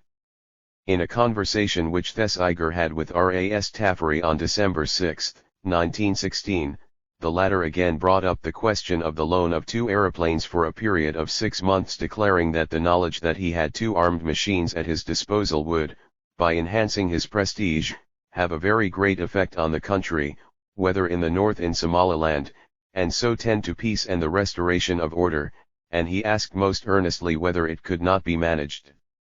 I pointed out, reported Thesiger, the only reason why we had been unable to meet his wishes in this respect was that, owing to the many countries in which we were carrying on the war and the important role played by aeroplanes, it was absolutely impossible to dispose either the men or the machines, that it was very uncertain to what extent aeroplanes could be used in Abyssinia, as the Foreign Department, Italian Embassy, October 5, 1917, London, New Delhi. 464. Questions of altitude. The rarity of the air and wind currents would need to be studied beforehand, and that landing places and so forth would require much preparation before any use could be made of them. Ras Tafari, however, has set his heart on having 2 machines at his disposal and again asked if I would write to your lordship on the subject. The British official's opinion was, there is no doubt that, if 2 machines with pilots and the necessary experts could be spared from anywhere, the loan of them for 6 months would be a great political asset. The Abyssinian government wants some open mark of our willingness to help them as a pledge of our friendship and have, perhaps unfortunately, set their hearts on this scheme from which I have in vain tried to divert their attention. He told his superiors that the French government have shown their willingness to supply arms, adding, and I learn from Count Kali that an aerodrome is to be established in Asmara with machines specially designed to cope with the question of altitude, and therefore if we cannot grant their request it is quite possible the Italians will do so to the great benefit of their prestige here. Ras Tafari then brought up the question of arms and asked whether the British government would be prepared to assist him in procuring rifles and machine guns. Thesiger said, I reminded him in this connection that I had warned him before now that this was the sole question between our 2 governments on which difficulties were likely to arise, and I recapitulated briefly the history of the arms traffic and of the harm it had done to us on our various frontiers. He then told the RAS that the British government had not the slightest intention of preventing his government from obtaining such arms as were required for legitimate purpose under the terms of the Brussels Act. 465. But that, owing to the way in which the Abyssinians had violated the conditions of this act and the freedom they had allowed to traders to deal openly in rifles, the whole question of the restrictions to be imposed in future would need to be carefully discussed before he could answer him. The British official pointed out practically all the supplies of rifles and guns in Abyssinia were in his hands, and this gave him an overwhelming superiority in armament over any chief or tribe with whom he could possibly have difficulties, and therefore he could have no immediate need of new rifles. The British objection to the fresh orders for rifles was because they believed that the old ones were brought to the market and sold on the frontiers to their detriment. Therefore Thesiger asked Ras Tafari what assurance he could give the British that the old state of affairs would not be allowed to continue. Ras Tafari said that he was prepared to guarantee that in future all orders for arms should be placed by his government with a foreign government through the mediation of the Bank of Abyssinia, thus eliminating the private dealer, and that for every 1,000 rifles so ordered he would be prepared to hand over to the Legatayans 1,000 old rifles to be destroyed or shipped out of the country as they wished, the value of the old rifles being estimated and deducted from the price of the new ones. The British official responded to this proposal by pointing out that the last condition seemed to him unfair, as the destruction of old rifles, in order to prevent them being sold, was to the benefit of both countries, and that RAS should be satisfied with the economy to be effected in the elimination of the middleman and his exorbitant profits, which were in the end paid by the government. Foreign Department, Letter No. 123, British Legation, Addis Ababa, December 7, 1916, New Delhi. 466. A cipher telegram number 30 to Mr. Thesiger from the Foreign Officer, on April 21, 1917, 6 p.m. said. French Minister at Addis Ababa informs his government that Ras Tafari is about to ask the Entente powers for further arms and munitions. French government suggests that advantage should be taken of this opportunity to obtain from Abyssinian government promise to order arms only through the allied governments and not direct from private persons or firms, and Italian government agree. Do you concur, or are you still of opinion that no further consignments of arms should be allowed to enter Abyssinia, even if destined for Ras Tafari? Thesiger replied, before granting permission the whole question of this traffic should be regulated. I propose 1. Arms to be ordered only through allied governments and not through private persons. 2. Absolute prohibition for any firm or private person in Abyssinia to sell arms, with definite penalty attached. 3. Abyssinian government to hand over equal number of old rifles for destruction in return for each consignment of new rifles. Third point, most essential, as otherwise trade on frontiers will continue unabated. It might be worthwhile to grant compensation for all rifles. On the Somali front, the British were working on the question of the cession of the British Somaliland to Italy as part of the general arrangement for territorial readjustment after the war. In a telegram dated April 21, 1917, received on 22nd, to Lord Chelmsford, Viceroy and Governor-General of India, E.S. Montagu, Secretary of State for India, said, in connection with territorial changes after the war, question is under consideration of possible cession of British Somaliland to Italy. Please telegraph reply with 467. Least possible delay. How meat supply of Aden would be affected? The Viceroy replied that Aden would in peacetime continue to obtain meat supplies by contract from Somaliland as heretofore, provided Italy proved capable of maintaining order on Somali coast. In wartime, the Viceroy said, it would have to be sent from Egypt, India, or Australia if Italy were neutral or hostile. Both the military and civil population at Aden depended practically on British Somaliland for their meat, and the trade and navigation of Aden 1915-16 indicated that 93,000 animals were imported from British Somaliland, mostly by dhows. Military supply were obtained from India. No goats or sheep were obtainable from Abyssinia, and the export of cattle were prohibited by the Abyssinian government, and very small number of animals were available from the Aden hinterland. The Foreign Office, Military, sent the following telegram to the British Governor-General in Cairo, Sir R. Wingate. Since the receipt of your telegram number 743 telegraphed by Sir H. McMahon in his number 938 of October 25, the situation in Abyssinia has been modified, and in any circumstances His Majesty's government would be indisposed to depart at the present juncture from the principle of maintaining the territorial integrity of Abyssinia, which would have the effect of dividing it into sphere of political interest. You will therefore perhaps desire to reconsider your views as to Italian compensations. The Foreign Office members of the committee propose to suggest the abandonment of Jagbub to Italy in return. 1. The rectification of the boundary line so as to Foreign and Political Department, Secret E, November 1917, and 411, New Delhi. 468. Include Partia in Egyptian territory, or, 2, so as to improve the strategic position of the harbor of Solam. This, however, cannot strictly be described as compensation to Italy, and perhaps you can suggest some addition to the concession. As regard Eritrea, they propose to say that no concession can be made on the Sudan frontier, but that Italian proposal would have to be examined. As regards Somaliland, they suggest that in the event of our being able to obtain by exchange French Somaliland, we might give British Somaliland to Italy. I should be grateful for your views as to this proposal, and as to whether we could in any case surrender British Somaliland, supposing we did not acquire French Somaliland.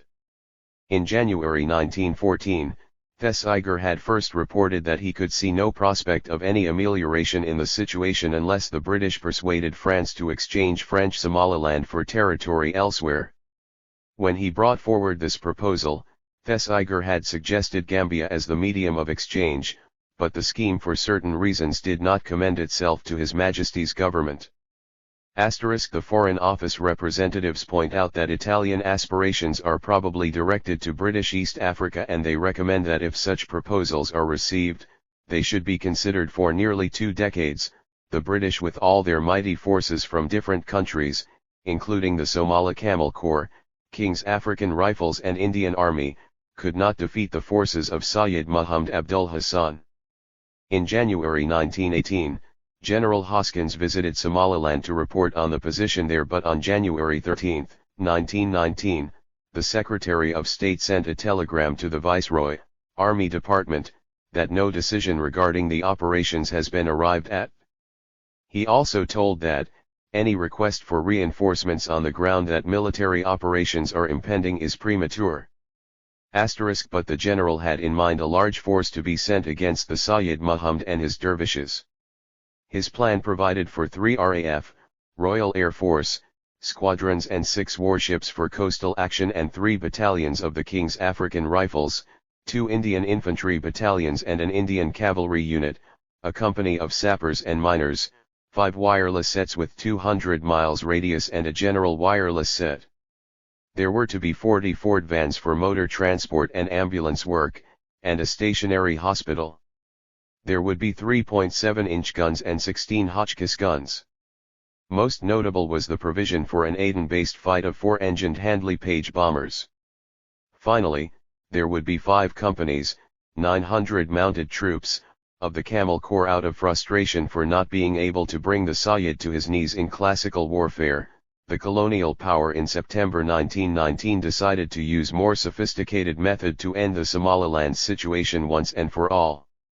Accordingly, the British created air detachment that had 12 DH-9 bombers, 2 of which were modified to become air ambulance to be used for immediate evacuation of field casualties. The air detachment was under the command of Group Captain R.G. Gordon, whose Chief of Staff was Wing Commander F.W. Bohill. 470. Besides the air detachment, a special formation was also created to be known as Z-Force, to include the already existing group troops with reinforcements. At the beginning the British were to use Laskare as the main air base from which to mount raids on the Sayyid's headquarters at Jid Ali and Medishi, but later they found that the place was unsuitable, because it badly suffered sudden sandstorms reaching up to 300 feet high. They selected Berbera as their operation base, while advanced landing ground was established at Ile Dur Allah. At Berbera the crated aircraft were unpacked and assembly commenced on January 1, 1920. By January 8 3 aircraft had been air tested, and by the 20th a total of 8 bombers were ready for operation, including the 2 ambulance DH-9S, D-3117 and H-5551, the latter were fitted to take 2 patients at a time. All 8 aircraft were flown up to Ile Dur Allah on January 20, and on the following day the first bombing raid was made on DH-9S against Jid Ali and Medishi forts. According to Aircraft Illustrated Extra, the aircraft dropped bombs over the main buildings of Medishi Fort and exploded in the very room occupied by the mullah, killing an aide standing next to the rebel leader and singeing the latter's clothing. The British claim that no opposition was met, but 1 bomber was forced to land at Laskare due to engine trouble. They said engine trouble claimed another victim when 1 DH-9 was forced to land in wild scrub land. Its crew walked 12 miles to the coast, where they were rescued by HMS Odin and delivered to Berbera safely. On the ground, the British had Somaliland Field Force, comprised of elements of the Camel Corps, the King's African Rifles and the 101st Grenadiers, Indian Army. Supported by aircraft, the ground troops succeeded in 471. Occupying Jid Ali Fort on January 28 and the DH-9S bombed Galabaraboa Fort on the next day.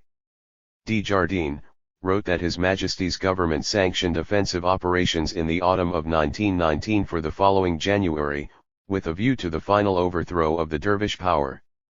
He said the forces at the disposal of the government of the Protectorate for the purpose consisted of 1 flight of aeroplanes, D.H.9, Royal Air Force, known as Z Unit, the Somaliland Camel Corps, 700 riders, a King's African Rifles contingent, 700 rifles. 1st Grenadiers, Indian Army, 400, and His Majesty's ships Odin, Clio, and Our Royal. On the 22nd, 23rd, and January 24th, Medici and the neighboring fortresses Jidali were bombed twice daily, but the mullah found sanctuary in a cave in the hills behind Medici. For the Somali hero, Sayyid Muhammad Abdul Hassan and his fighters, these flying objects were things that they could never imagine its existence, and the reaction was described in the following poem. Komayati duolai ikadan kakinin, dhulka io surka is kabsate kararakdudi, adagubaka klad litahi, karar maksad hama. The author's translation: they the British brought flying hawks from Aden, their thunder has shaken the earth and the sky, you are clever enough, what's better than withdrawal? That was, in war language, a tactical withdrawal. The British knew that the Somalis could not match their air power, therefore, the bombers continued to harass the retreating supporters of the Sayyid. But they could not arrest the hero, Sayyid Maximd Kabdilzussan. The Mad Mullah of Somaliland Volume 208, pages 109-121, July 1920. 472. However, in their catalogue de Havilland, number 1164, 1996 Squadron/Signal, Publications, the Royal Air Force, RAF, Museum in London published a wrong and baseless information about the Somali leader's fate. It says, the last RAF D.H.9s to see action were the 12 aircraft serving with Z-Force, a British unit operating with the Camel Corps against the Mad Mullah in Somaliland for 3 weeks in January and February of 1920. Bombing missions by D.H.9s led directly to the Mullah's capture. This is misinformation and distortion of a historic fact. The Sayyid was not captured by the British or by their puppets. The Sayyid and his dervishes fought against the mighty British and their allies, local and international, for 21 years. The last information about the Sayyid was sent by Claude Russell, of the British legation in Addis Ababa to de Havilland D.H.9 aircraft. 473. The Marquis Curzon of Kedleston, in a letter on December 31, 1921, received in London on January 24, 1922. In fact, it confirmed that the Sayyid was not captured by his enemies. It stated, I have the honor to state that the agent referred to in my dispatch number 137, I tried hard to find it, but failed, author, of the October 1st has returned here, and reports as follows. Mohammed bin Abdullah Hassan, accompanied by his wives, brothers, and about 100 Somalis armed with rifles, arrived at Gona, near Imi, on the Webi Shabelle, early in October 1920. A fort was built by them with a wall 6 feet high and 4 feet thick, with 2 entrances. They made it as strong as possible, and cleared a space in front of the fort. As soon as news of the Mullah's presence reached Fitorisium, who was in command of the Abyssinian garrison at Jinir, he sent one of his officers, Garazmach Ayal, to find out who the invader was and why he had entered the Abyssinian territory. The Mullah received this messenger well. He said that he had been beaten in battle by the English, and had come to Abyssinia in search of protection. After 2 days Ayal returned to Jinir. He took with him as presents from the Mullah 2 rifles and a revolver for himself and 2 Limetford rifles for the Fitorari. Before leaving he undertook to send provisions to the Mullah. Fitorisium reported the matter by telephone to Ras Tafari, who gave orders not to attack the Mullah, but to keep him under observation, and prevent his escape. The promised provisions were not given, and the Mullah sent one of his brothers and a follower, Abdi Sheikh, to ask the Fitorari for food. The latter, acting on the orders of the central government, threw these envoys into chains. Sickness and famine fell on the Mullah's camp. In December he died. His death was caused by bleeding and vomiting blood. He was buried in a hut at Gona. In accordance. 474. With Muslim custom, a small oval mound was erected over his grave. The spot is not regarded as holy, nor is it a place of pilgrimage. Many of his followers died at the same time of sickness and hunger. Among the survivors were Abdi Sheikh, Asuf Sheikh, Sultan, and Jama. Subsequently they were raided by men of the Karanal tribe, who looted what little property remained to them. 176 rifles were found in the fort. These were appropriated by Fitorari Siam. There are still a few of the mullah's kin and followers in the district. They eke out a precarious livelihood by begging. Copy sent to Berbera. I have, N.C. Claude Russell *. That was the history of a great man who believed in his country's freedom. If all the Somalis had followed his example, the Somali people would not have been subjugated by either black or white colonialism. If someone tries to erase this hero, that the colonialist called the Mad Mullah, from the Somali history, there will be no history left for Somalia, because there is no one else who made such a history in the struggle for independence of this country, and there is no one else who stood against colonialism for such a long time. D. Jardine, in a footnote in his publication The Mad Mullah of Somaliland, spoke about the friendly tribes which espoused the infidels' cause and those who have been used by the colonial powers, in one way or another, to oppose the man who took the road of the liberation. If they did not want to be part of Sayyid's struggle, they should have formed their own forces to fight against the alien rule instead of joining the colonial power. All the Somalis, even in different groups, independent from Sayyid's force, but united in their objective, would have denied the foreign forces, in this case, British, Italian, French and Abyssinian, the continuation of their subjugation of the Somali nation and the occupation of the Somali territories. The colonialists defeated Sayyid Muhammad, not because they were powerful, but because the Somalis were not united in the struggle for freedom which was undertaken by this great hero, who engaged the combined and formidable forces composed of local levies, King's African Rifles, Indian infantry as well as Abyssinian forces led by officers from Britain, Italy, and Abyssinia in a bitter struggle for over 20 years. The question is, how sickness and famine fell only on the Sayyid's camp. The Ras Tafari gave orders not to attack the mullah, but to keep him under observation, and prevent his escape.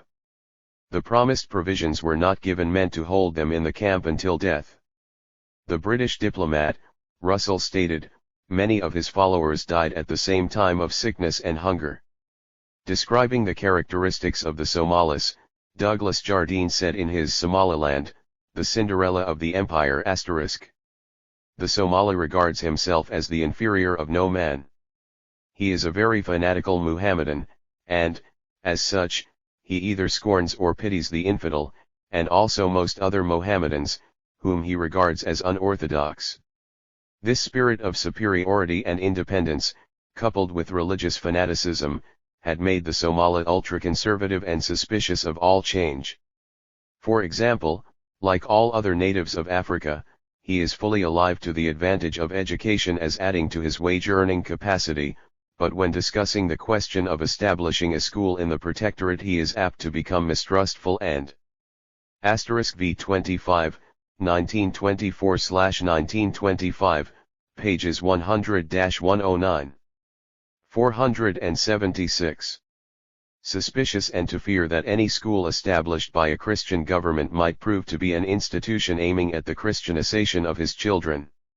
If Sayyid was recognized by the infidels themselves as being a mad mullah, or as Renelrod called him, the fanatic mad mullah, and Sayyid himself told the British, I wish to rule my own country and protect my own religion, then what was the problem between Sayyid and the Somalis who waged war against him, and what was the factor that caused some Somalis, who were also Muslims, to support the foreign forces, the infidels, against the dervish movement that was Muslim as well as national? According to the Italian consul Pestalozzi, to start dialogue with the British, Mullah Medeva per prima condizione la proibizione alla missione cristiana di dar ricovero a ragazza t Somala cui si cambiava la fede musulmana. To start dialogue with the British, the mullah was asking as first condition the prohibition of the Christian missions to shelter Somali children who were converted from their Muslim faith. Jardine compared the Mahdism in Sudan with the dervish movement in Somaliland. He wrote, the rebellion of the Mahdi was primarily a revolt against the injustices and corruption of the Egyptian officials, which had turned fertility into scarcity, and the native content of the savage into the misery of the oppressed. The dervish movement in Somaliland was also a revolt against the rule of the foreigner, but against a foreigner who had come to give peace to warring tribes, to replace corruption by justice, and penury by prosperity. But then what happened? After their victory over the Sayyid in 1920-21, Britain stayed in the protectorate for nearly 40 more years without interruption until 1960. What prosperity the British brought to Somalia after 76 years of colonization, or 133 years since the first treaty they signed with the Somalis in 1827. Have there been any development project/infrastructure undertaken by the administration in any part of the territory, Hargeisa, Berbera, Bulhar, or Zila, which were the regions they exploited/subjugated most? Let alone towns in the interior. In 1960, what did Hargeisa, which was to become the capital of the protectorate, had upon the British departure? During the same period, from 1900 to 1940, Italy, poorer than Britain, which occupied the southern part of the territory, built infrastructures, houses, public and private, harbors, streets, as well as a railway from Villaggio Duca degli Abruzzi, Jauhar, to Mogadishu, which British administration took over in 1941 after they defeated Italy in the Second World War. Photos at pages 495 to 496. The critics of his movement claim that the Sayyid has done more harm than good to the Somali people, and also accuse him of killing innocent persons, including those who had supported him at the beginning of the struggle. But even Jardine, his severe critic, has noted that, yet, in the House of Commons, a distinguished nationalist once described the mullah and his dervishes as brave men striving to be free. Professor Said Essimator, a more objective analyst than the biased Jardine, wrote, "The Sayyid is today a towering figure in Somali eyes, the hero of Somali nationalism and one of their finest poets. If he failed in his objective of ridding his country of alien rule, his failures are regarded as failures of the tragic hero, at once sad and inspiring. The British call the Somalis, the Irish of Africa. The reason is, probably, because the Somali war against the British caused the same hardship to British as the Irish liberation struggle did. When I read the history of Ireland, I discovered that Syed Mohammed Abdul Hassan's call for self-rule occurred, incredibly enough, during the same period as the growth of nationalism in Ireland, 1900-1921. In Ireland in 1899, Arthur Griffith, a Dublin journalist, started a weekly newspaper called the United Irishman, in which he advised the people of Ireland to be more self-reliant. Griffith founded a party called Sinn Féin. In Somalia, the activities of the freedom fighter Syed Mohammed Abdul Hassan and his dervish force started in the same year 1899, and advocating self-reliance told the British, "I wish to rule my own country and protect my own religion." Both the Ulster Volunteer Force and the Dervish Force waged bitter guerrilla warfare against the British, and both movements imported arms from abroad. Both the Irish and Somali campaigns against the British Empire ended, although in different ways, in the same month of December of 1921.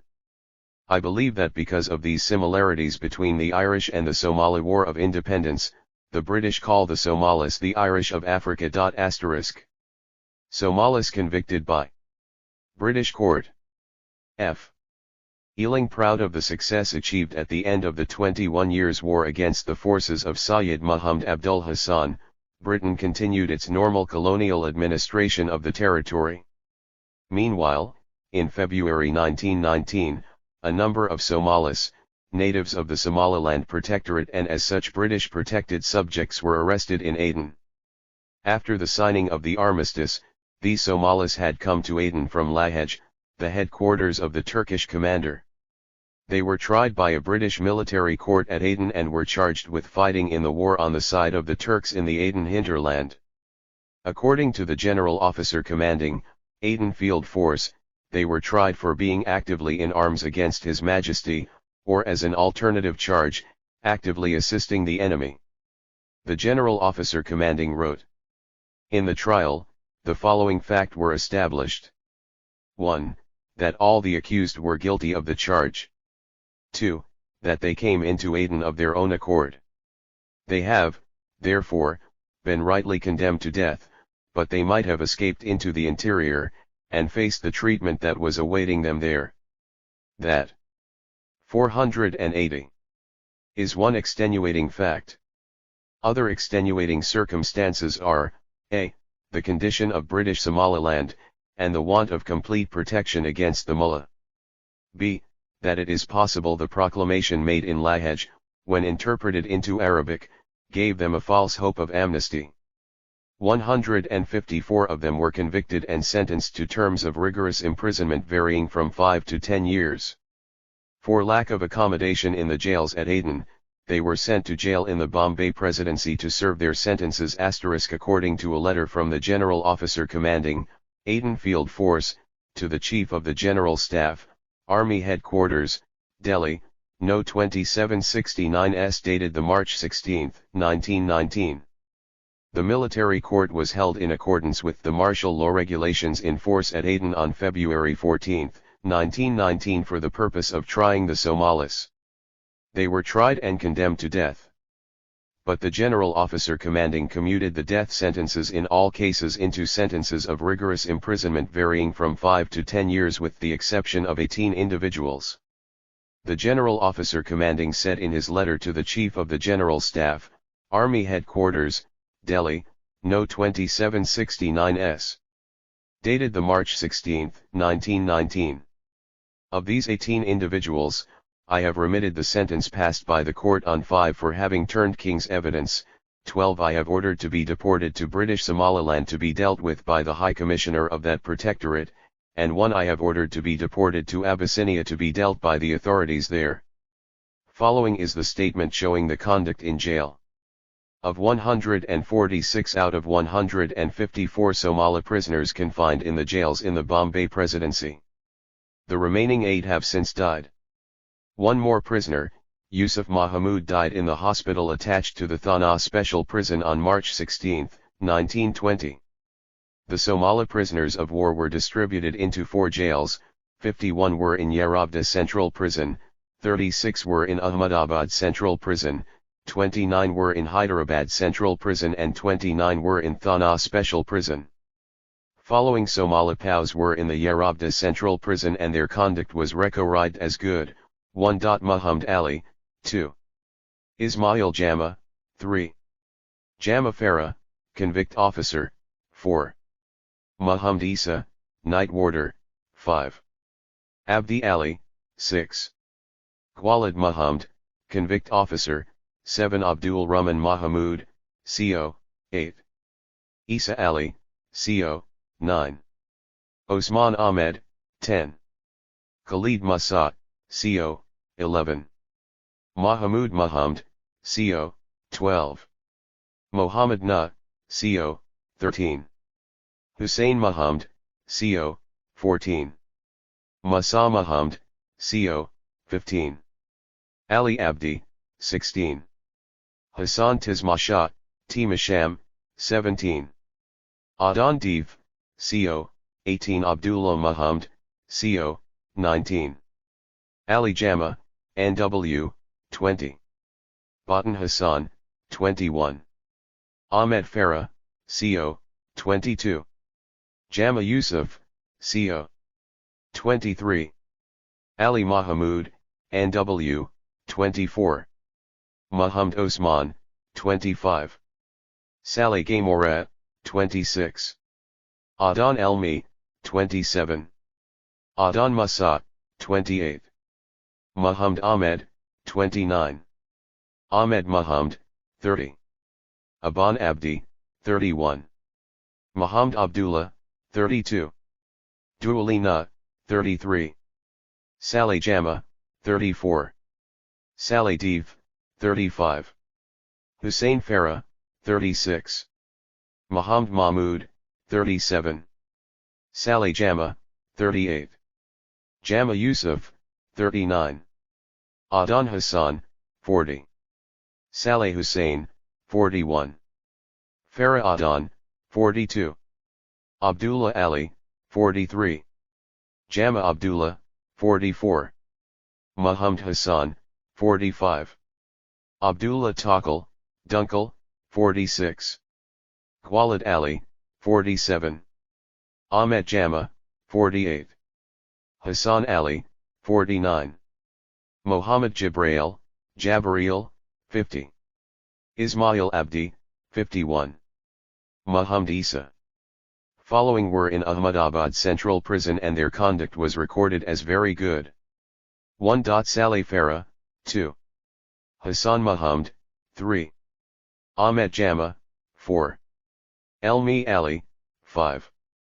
Dualat Abdullah, 6. Ahmed Muhammad, 7. Ismail Jama, 8. Ali Awad, 9. Abdullahi Doma, 10. Daria Ali, 11. Mahmoud Yusuf, 12. Ahmed Saleh, 13. Nur Adan, 14. Amir Yusuf, 15. Ali Ahmed, 16. Muhammad Ali, 17. Samandar Ibrahim, 18. Abdullah, Arali. Arabite, 19. Adan Hussein, 20. Ali Ahmed, 21. Muhammad Sharat, 22. Hassan Ismail, 23. Duali Gulade, 24. Muhammad Awad, 25. Muhammad Ali, 26. Yusuf Muhammad, 27. Ahmed Hussein, 28. Muhammad Daria, 29. Ali Jama, 30. Adan Muhammad, 31. Yusuf Hassan, 32. Hussein Abdi, 33. Abdi Gulade, 34. Adia Ali, 35. Mahmoud Hursai, 36. Mahmoud Muhammad, following were in the Hyderabad Central Prison and their conduct described as marked. Ali Umma, good, 2. Yusuf Abdullah, do, 3. Mohammad Abdul Rahman, do, 4. Osman Umar, do, 5. Yaqub Umar, Osman. Bad, 6. Abdullah Mahmoud, good, 7.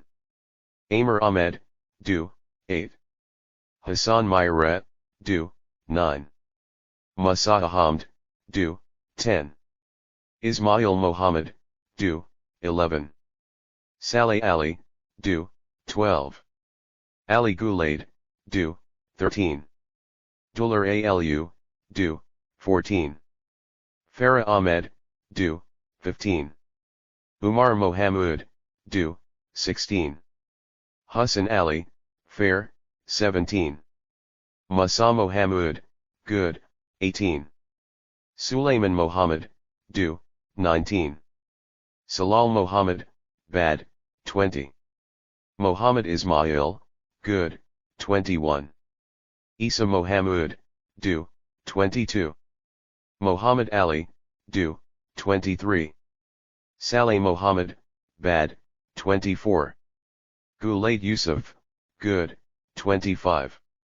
Hursai Saleh, do, 26. Mohammed Hassan, do, 27.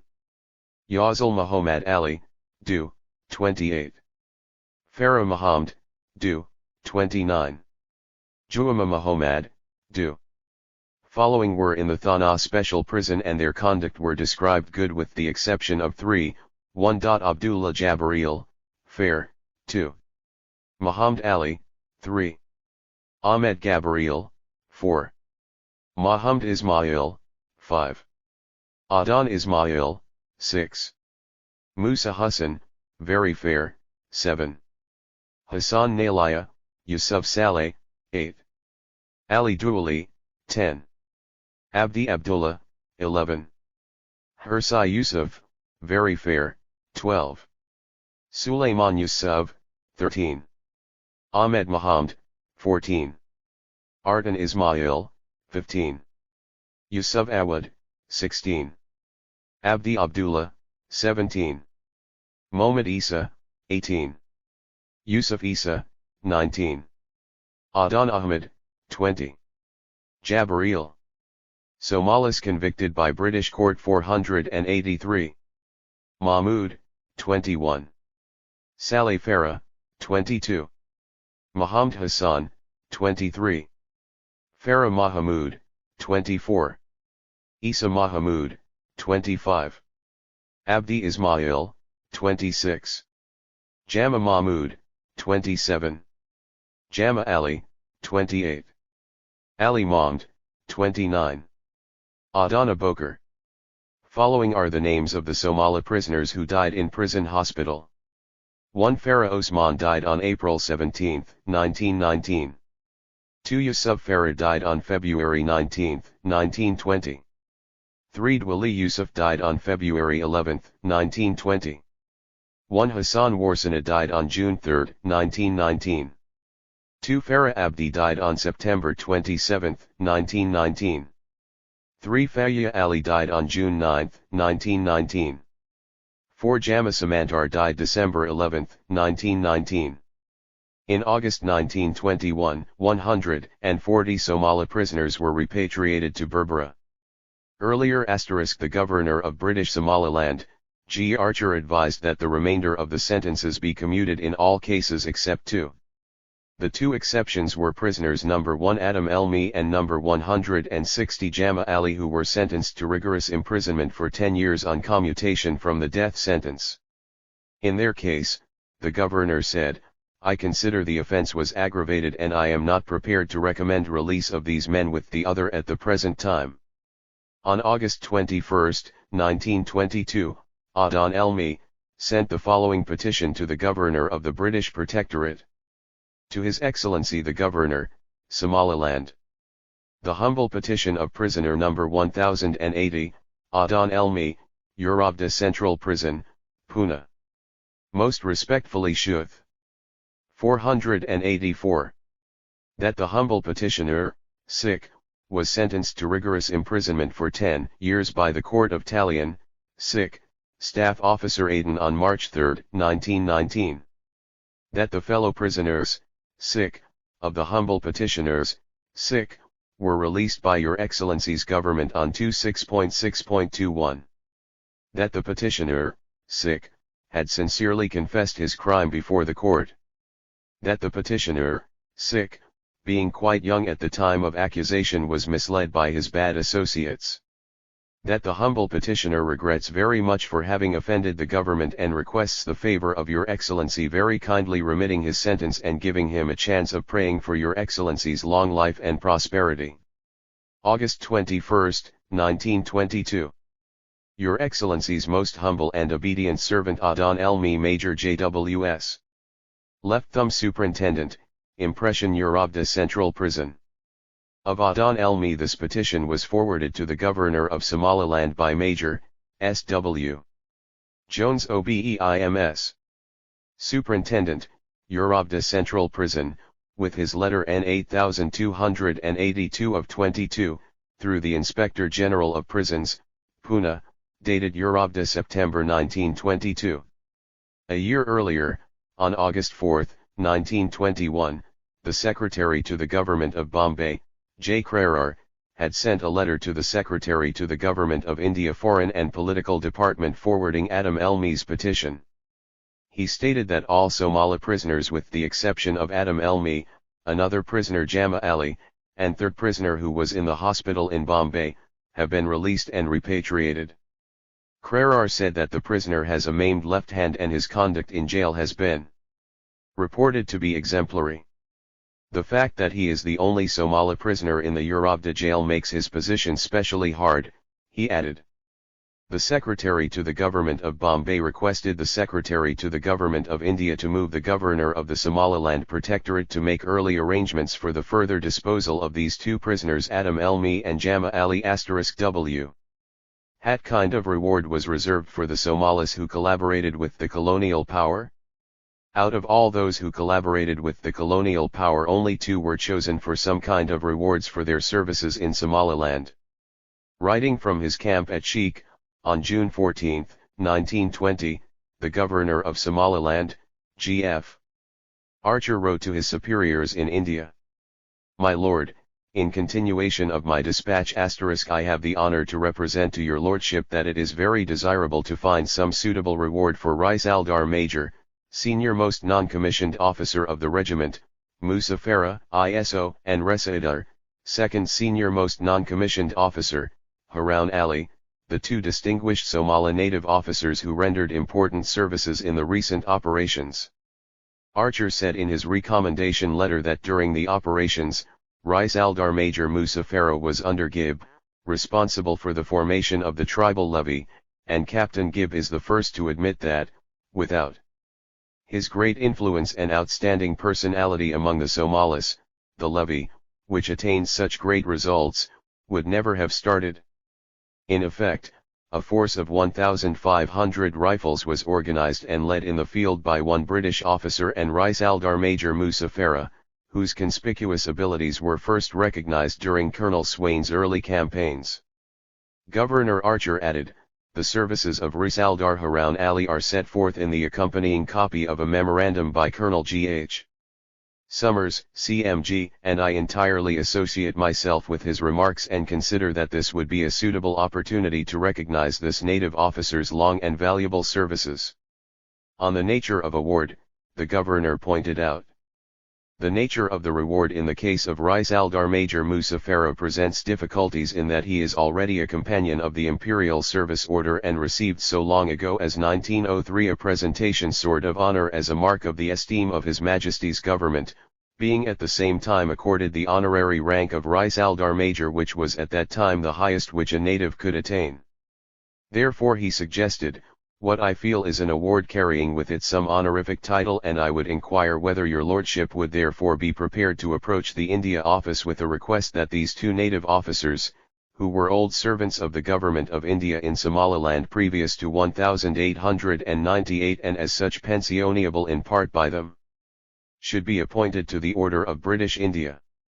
I recommend Rais Aldar Major Musa Farah for appointment to the first class, which carries with it the title of Sardar Bahadur, and Reza Idar Harun Ali for the second class, which carries with it the title of Bahadur. I very much hope that the government of India, who in the past have always been ready to grant their decorations to 488 Indian soldiers for their services in Somaliland on your lordship's recommendation, may also be pleased to sanction the two awards now suggested in the very special circumstances. Failing this, I can only recommend a monetary reward which, though doubtless very acceptable to the native officers concerned, would seem far less approachable. Rais Aldar Major Haji Musa Farah, after completing 32 years' service with the British authorities in Somaliland, has requested in March 1916 to be allowed to retire on account of failing health.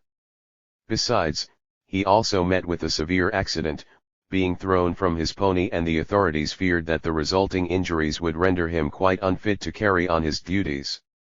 The governor added, it can properly be said that his advice in dealing often with complicated political and tribal questions has been of the utmost value to each successive commissioner, and, speaking for myself, I would add that he is the most distinguished, courageous and loyal native official which it has been my privilege to meet during 15 years' service in Africa.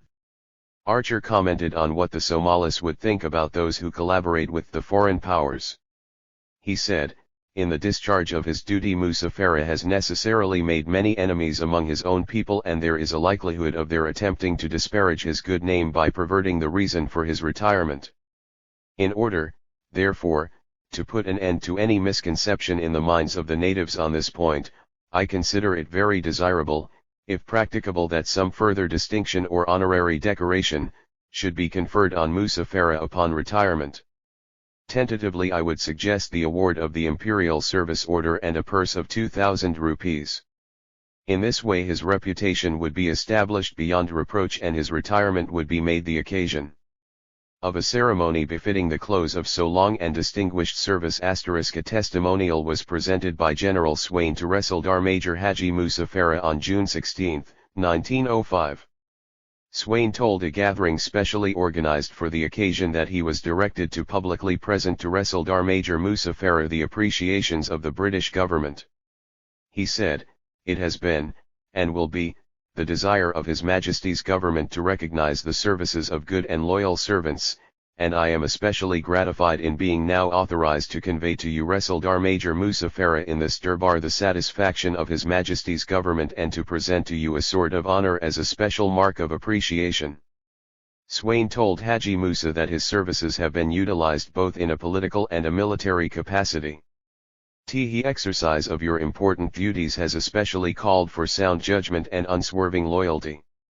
Regarding the other officer, Resildar Haji Harun Ali, Colonel G.H. Summer, officer commanding troops, Somaliland, wrote a confidential report, dated Berbera, April 5, 1920, to the Governor and Commander-in-Chief of Somaliland Protectorate, in which he detailed the services rendered by Haji Harun during the operations.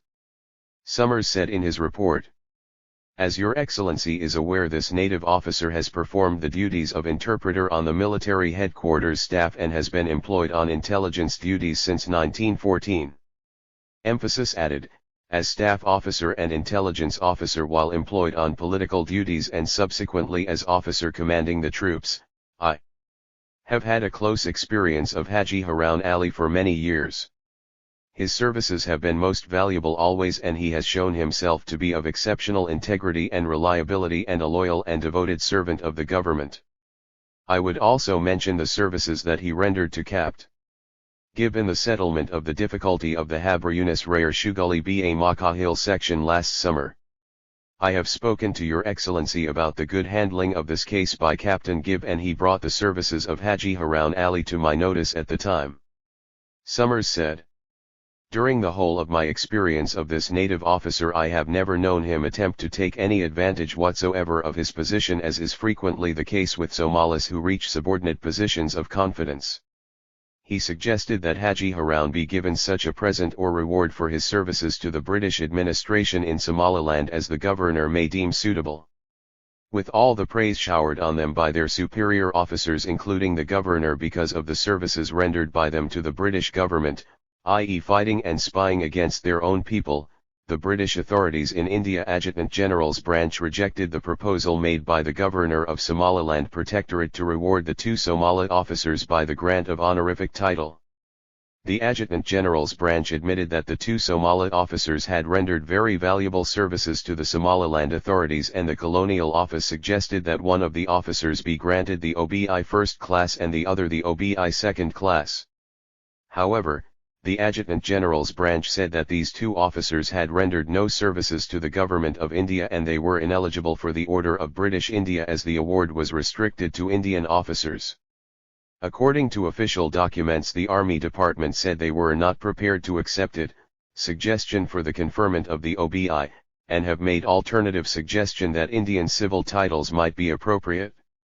It rejected the award to the Somali officers simply because the titles are not conferred on any but natives of India. But they made exception for the Nepalese subjects and the inhabitants of the Persian Gulf area. The excuse was that Nepal and Gulf are infinitely more closely related to India than is Somaliland, and the service for which titles are given in such cases always have some direct reference to India. If there was no discrimination or other similar reasons, the services rendered by these Somalis were also connected to India and relative to the activities of the colonial power, Britain, i.e. fighting side by side with the Indian troops and under British officers. In fact, the two Somali officers did more than what anyone else did for the British interest. They fought on the side of the colonial power against their own people, the dervishes, and of the Sayyid Muhammad Abdul Hassan, who were rightly fighting for the independence of the country.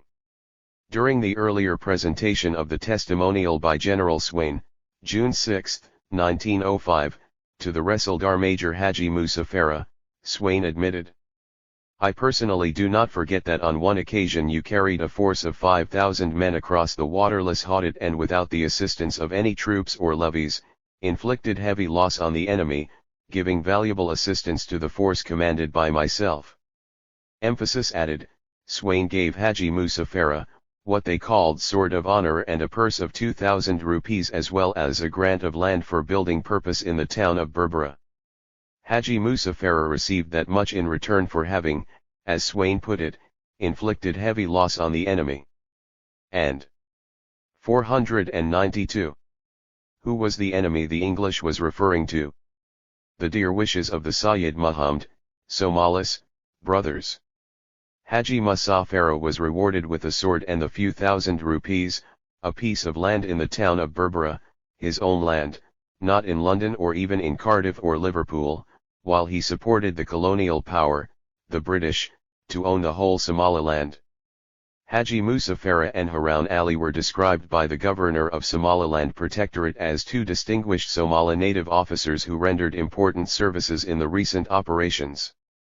But in the end the military department of the Government of India, British, reached the conclusion, extract para 9 of an Army, dispatch from the Government of India number 102, dated December 2, 1920, that the orders instituting the Order of British India, recommended for the two Somali officers, restrict the membership of this order to Indian commissioned officers of the Indian Army, for long, faithful and honourable service. But Indian officers of Imperial Service Troops, Frontier Militia Corps and Military Police were subsequently declared eligible. A team of 7 officials of the Army Department also considered the desirability of conferring a civil title such as Khan Bahadur and Khan Sahib, on the two Somali officers. They said these titles, which are purely civil in character and not appropriate rewards for the services in the field, are in the personal gift of His Excellency the Viceroy and are only conferred on natives of India. In certain exceptional cases these titles have been granted to Nepalese subjects and inhabitants of the Persian Gulf area in recognition of services connected with the Indian Empire. The two officers Haji Musa Farah and Harun Ali were used by the colonial power against their own people and country, and in the end the master refused to grant them even honorary decoration. They failed to receive a straightforward compensation for the duty they performed in the interest of the British Empire. They were treated like racing horse which is disposed as soon as it cannot serve the purpose anymore. Sayyid Muhammad Abdul Hassan lost the War of Liberation against the British not because the colonial power used aircraft to bombard Tally Fort, or the so-called Z-Force, the British unit operating with the Camel Corps, but because of his own brothers, the Somalis, who sided with the colonial administration instead of joining him in the struggle. They were, unfortunately, the force that broke his back. For 21 years the mighty Britain could not defeat the man they called the Mad Mullah until they brought in a dozen of Royal Air Force D.H.9s to shell from the air for 3 weeks in January and February of 1920. That was an operation that the Somalis were not prepared for. As the balance of the power tilted in favor of the British, the Sayyid and his Darwish had no alternative but to withdraw to safer area. But that was not a safe place either.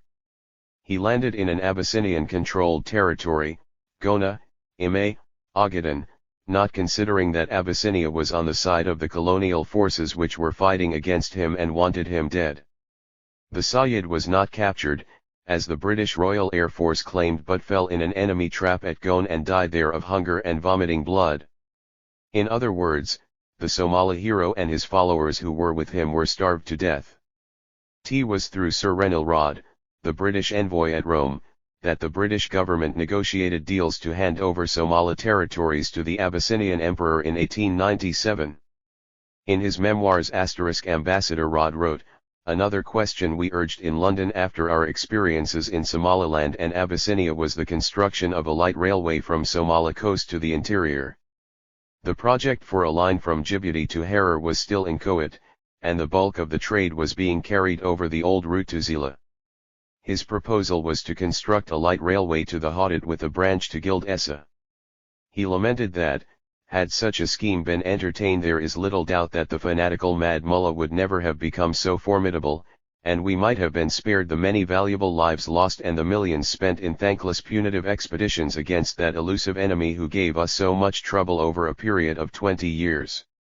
The colonial administration of the Italian Somaliland constructed a railway line connecting Mogadiscio with Duca degli Abruzzi village, Jauhar. This railway line, the railway track 496, apparently existed when the British took over the territory from Italy after the latter's defeat in the Second World War. And now no one is talking about where it has gone. The Italian photo document printed in 1946 shows the railway line, and it means that when the south of Somalia was taken over by the British administration, the railway existed in the former Italian Somaliland. It could not have just disappeared like that. A photographic document showing the developmental project, carried out by Italy in Somalia, published by the Istituto Agricolo Coloniale, Firenze 1946, included the photographs of the railway station, the railway branch connecting Mogadiscio with Duca degli Abruzzi village, natives waiting for the train, as well as the photos of the city of Mogadishu of 1900 and of 1940s. The photos also include those of Merka, Brava, and Kismayo, of the same period ***. Following the defeat of Italy in the Second World War, Britain, which already occupied the British Somaliland, the Northern Frontier District, NFD, and the Hadid and the Reserve Area, as well as Socotra Island and its dependencies, also added to its colonial empire the Italian Somaliland.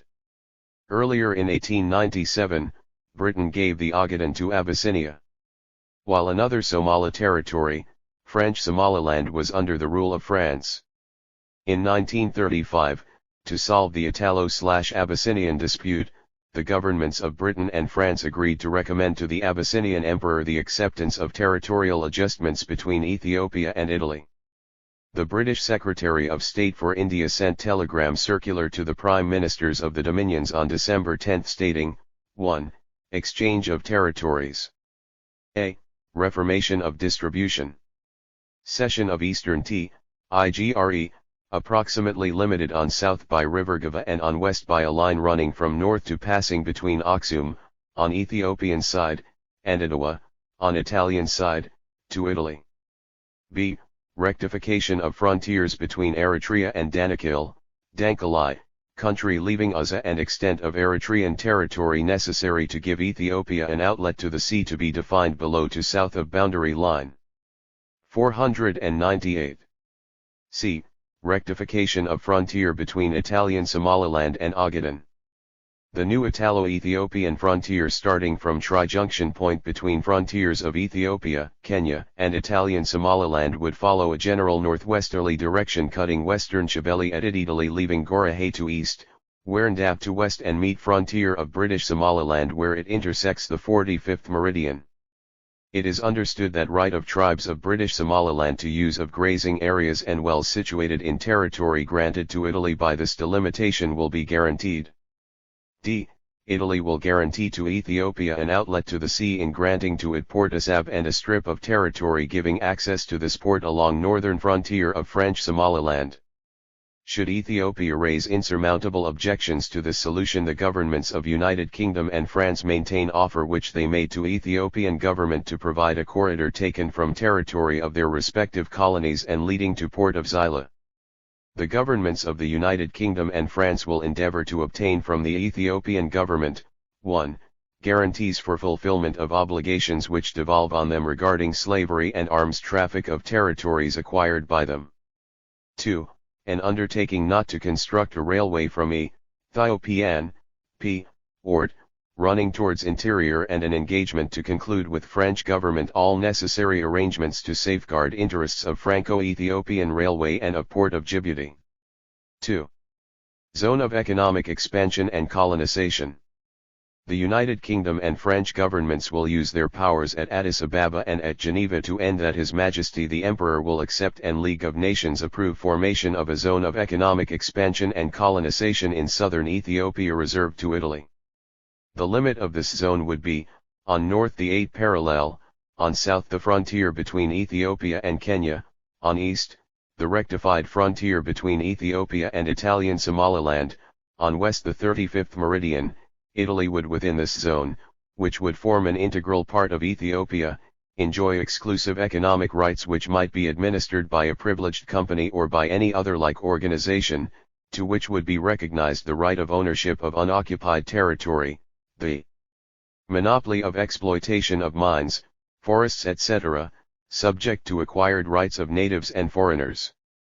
This organization would be obliged to contribute to economic equipment of country, and to devote a portion of its revenue to expenditure of a social character for benefit of native population.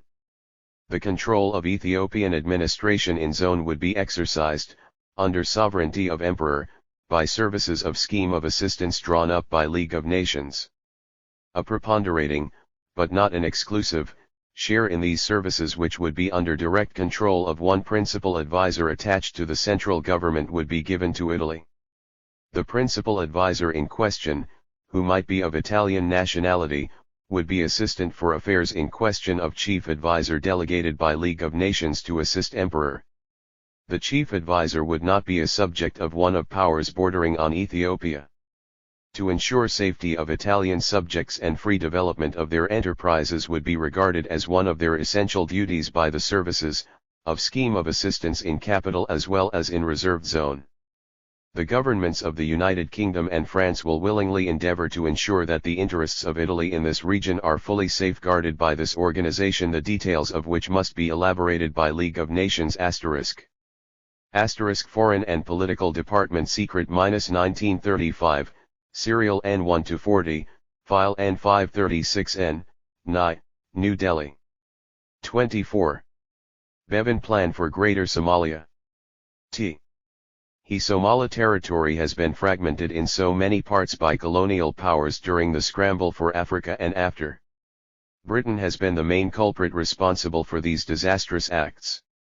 It not only partitioned but also handed over Somali territories to other governments. And since independence, whenever the successive governments in Somalia have tried to claim their lost territories, countries in possession of their territories have accused Somalia of expansionism. Surprisingly enough, Britain, whose actions were totally against the interests of the Somali people throughout the history, came out with a rather highly pro-Somali plan of bringing all the Somali territories together under one administration, the British administration, and called for a Greater Somaliland. The architect of the plan, Britain's Foreign Secretary, Ernest Bevin, defended it in the British House of Commons on June 4, 1946 against the objection of M. Molotov, the Soviet foreign minister, accusing Britain of expansionism. Bevin said that Molotov's accused that we were trying to expand the British Empire at the expense of Italy and Ethiopia, and to consolidate what he calls the monopolistic position of Great Britain in the Mediterranean and Red Seas. But, Bevin said that the accusation was unjust. In the latter part of the last century the Horn of Africa was divided between Great Britain, France, and Italy. Bevin declared, at about the time we occupied our part, the Ethiopians occupied an inland area which is the grazing ground for nearly half the nomads of British Somaliland for 6 months of the year. Similarly, the nomads of Italian Somaliland must cross the existing frontiers in search of grass.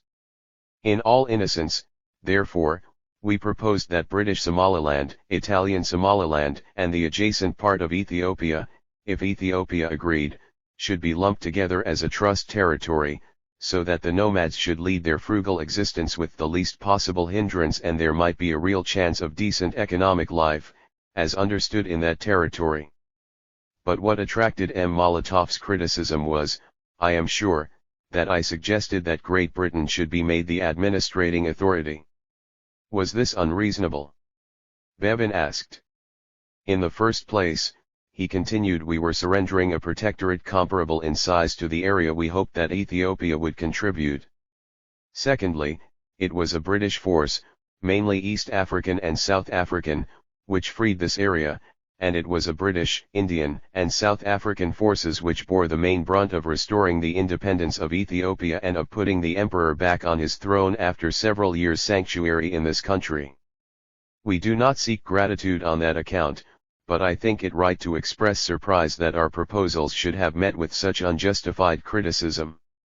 After all, when we were defeating Italy in East Africa, Britain was open to invasion, and we were fighting alone. I hope the deputies at the Paris conference will now consider a Greater Somaliland more objectively. All I want to do in this case is to give those poor nomads a chance to live. I do not want anything else. We 502 are paying nearly £1 million a year out of our budget to help to support them. We do not ask to save anything. But to have these constant bothers on the frontiers when one can organize the thing decently well, after all, it is nobody's interest to stop the poor people and cattle there getting a decent living. That is all there is to it. It is like the Englishman's desire to go into Scotland to get a decent living. We must consider it objectively. If the conference does not like our proposal, we will not be dogmatic about it. We are prepared to see Italian Somaliland put under the United Nations trusteeship. It seemed that Britain wanted to mend its negative policy towards the Somalis when their Foreign Secretary announced at the kingdom's highest legislative organ, the House of Commons, the Bevan Plan. The plan indirectly called for the withdrawal of Ethiopia from the Somali territories that Britain itself ceded to Abyssinia in 1897 through Britain's special envoy, Renilrod. In 1946, Britain controlled most of the Somali territories: British Somaliland, Italian Somaliland, their last conquest, Hadid, and reserve area, as well as the Northern Frontier District, NFD, in the East African colony, except French Somali Coast, which was under France. As for the Ogaden, Bevan stated, in the latter part of the last century the Horn of Africa was divided between Great Britain, France, and Italy. At about the time we occupied our part, the Ethiopians occupied an inland area. It is what the British gave to Ethiopia. The author. Unfortunately, by design or by default, the British delegation at the Paris conference did not bring up the proposal of their own foreign minister regarding the Somali territories. In fact, it did not even mention the Bevan Plan, meant to be tabled at the Paris conference. At the Paris conference in 1946, only the Italian territorial possessions in Africa, namely Libya, Eritrea, and Italian Somaliland, were discussed. The fate of the British Somalilands, Ethiopian Somaliland, French Somaliland, and Socotra were completely ignored. Only 3 weeks earlier, on June 6, 1946, the British Foreign Minister told the House of Commons in London, "I hope the deputies at the Paris conference will now consider a Greater Somaliland more objectively." Instead, the British delegation at the Conference of Foreign Ministers in Paris proposed the following draft articles for inclusion in the treaty. 1. Italy renounces all right and title to her territorial possessions in Africa. 2. Pending their final disposal, the said possession shall continue under their present administration. 3. The final disposal of these possessions shall be determined jointly by the four principal Allied powers within 1 year of the coming into force of the present treaty, in the manner laid down in the joint declaration of today's date issued by the four principal Allied powers. Draft declaration to be signed by representatives of the four powers. 1. The Council of Foreign Ministers of the Governments of the United States of America, United Kingdom, USSR, and France agree that they will within 1 year from the coming into force of the peace treaty with Italy bearing this day's date, jointly determine the final disposal of Italy's territorial possessions in Africa to which, by the said treaty, Italy renounces all right and title. 2. The final disposal of the territories concerned shall be made by the four powers in accordance with one, or any combination of, the following solutions, whether 504. Applicable to the whole or any part of the territories concerned as may appear, in the light of the wishes of the inhabitants and the views of other interested governments, to be appropriate, 1. Independence, 2. Incorporation in a neighboring territory, 3. Trusteeship, to be exercised either by the United Nations as a whole, or by any one of the United Nations individually. 4. In the event of the four powers being unable to agree, the matter shall be referred to the General Assembly of the United Nations for a recommendation, and the four power hereby agree to accept that recommendation and to take appropriate measures for giving effect to it, bearing in mind the pledge given to the Senussi by His Majesty's government in the United Kingdom during the war. 5. the deputies of the foreign minister shall continue to consider the question of the disposal of the former Italian colonies in Africa and are empowered to dispatch commission of inquiry to all or any of the ex-Italian colonies with a view to ascertaining the view of the local inhabitants and to supplying the deputies with the necessary material on which to base a recommendation to the Council of Foreign Ministers regarding the ultimate solution of the question. On its part, the Italian delegation at the Paris Conference presented the following memorandum on the Italian colonies. 1. Italy considers the question of her 4 African territories with the same deep interest, Tripolitania, Cyrenaica, Eritrea, and Somalia. 2. Tripolitania. The situation is actually as follows. A. The Senussi are not a tribe or an Arab population, on the contrary, they are a Muslim religious brotherhood. To entrust them with administration of a state would mean going back to a system of government similar to that supplied by the Jesuit fathers in Paraguay during the 17th century. B. The religious brotherhood of the Senussi have anyhow their institutions in Cyrenaica and do not spread in any way over Tripolitania. Therefore, even from this particular religious point of view the situation in Tripolitania is totally different. C. The origin of the population of Tripolitania varies to a great extent. Out of a total population of 500,000 there are, about 50,000 Italians, numerically 1/10 of the population, regardless of their decisive value to the economy of the territory, more than 30,000 Jews whose position in a Senussi state can be easily foreseen. There are also about 40,000 Berbers and large group of colloquially, immigrated Turks. There is therefore no practical foundation for the incorporation of Tripolitania in a Senussi state in union with Cyrenaica. 3. Somalia. Italian Somalia has nothing in common with British Somaliland. A. British Somaliland is inhabited by nomad tribes of shepherds. Italian Somaliland is inhabited by an agricultural population. B. British Somaliland is inhabited by tribes of pure Somali stock mixed with a few Arab immigrated from Yemen. Italian Somalia is inhabited by tribes of the most various origin, Somali mixed with Bantu Negroes etc. C. The tribes of British Somaliland are different. 506. From the tribes of Italian Somalia also from the point of view of the language, in Italian Somalia besides Southern Somali also Bantu languages such as Bravano, Bajayuni, etc., and dialects of other families are spoken. D.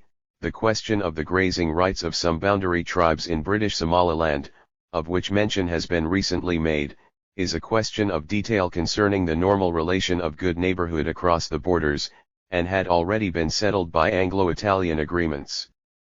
Italian Somalia, where 20,000 Italians are still living at this very moment, owes all its economic life to the activity of the Italians who by building dams and river installations have transformed Somalia into a country of remarkable agricultural production.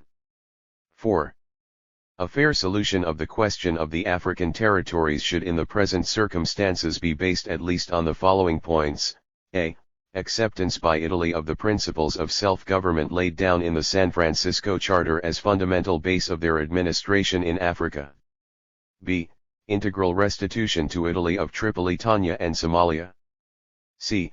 Postponement of the decision concerning the future of Cyrenaica so that Italy may have a fair chance of settling the question directly with the interested parties, e.g. Egypt and eventually, the Senussi Brotherhood also, in order to find a solution for half-local self-government and immigration of Italian farmers. D. Re-establishment in Eritrea, possibly for a length of time to be decided upon, and without prejudice to any further definite solution, of the Italian administration under the control of an international commission humiliated by the defeats in Adowa, Abyssinia, in the Second World War, and the fear to see the possibility of its former colony going under the British administration, together with the rest of the Somali territories, if the Bevan Plan was implemented. Italy resorted to the argument that the Italian Somalia had nothing in common with the British Somaliland, and presented to the Paris Conference unnecessary arguments, which in Italian could be said disputa che non aveva ne capo ne coda, i.e. utter nonsense, such as British Somaliland is. inhabited by nomad tribes of shepherds, and the Italian Somaliland is inhabited by an agricultural population. They mention the difference of the physiognomy of the inhabitants of the two regions and the dialects spoken by them. But if these, the activity, the dialect, the feature of the person etc., were the criterion required to deny the population of the Somali regions their right to be the same nation, then Italians themselves could not form a nation for the same reason. The north of Italy has nothing in common with the south. The north of Italy is inhabited by the population who work in industries, while the south is inhabited by agricultural population. The population in the north of Italy are different from the population of the south. The inhabitants of the north of Italy have Germanic and Austrian physiognomy.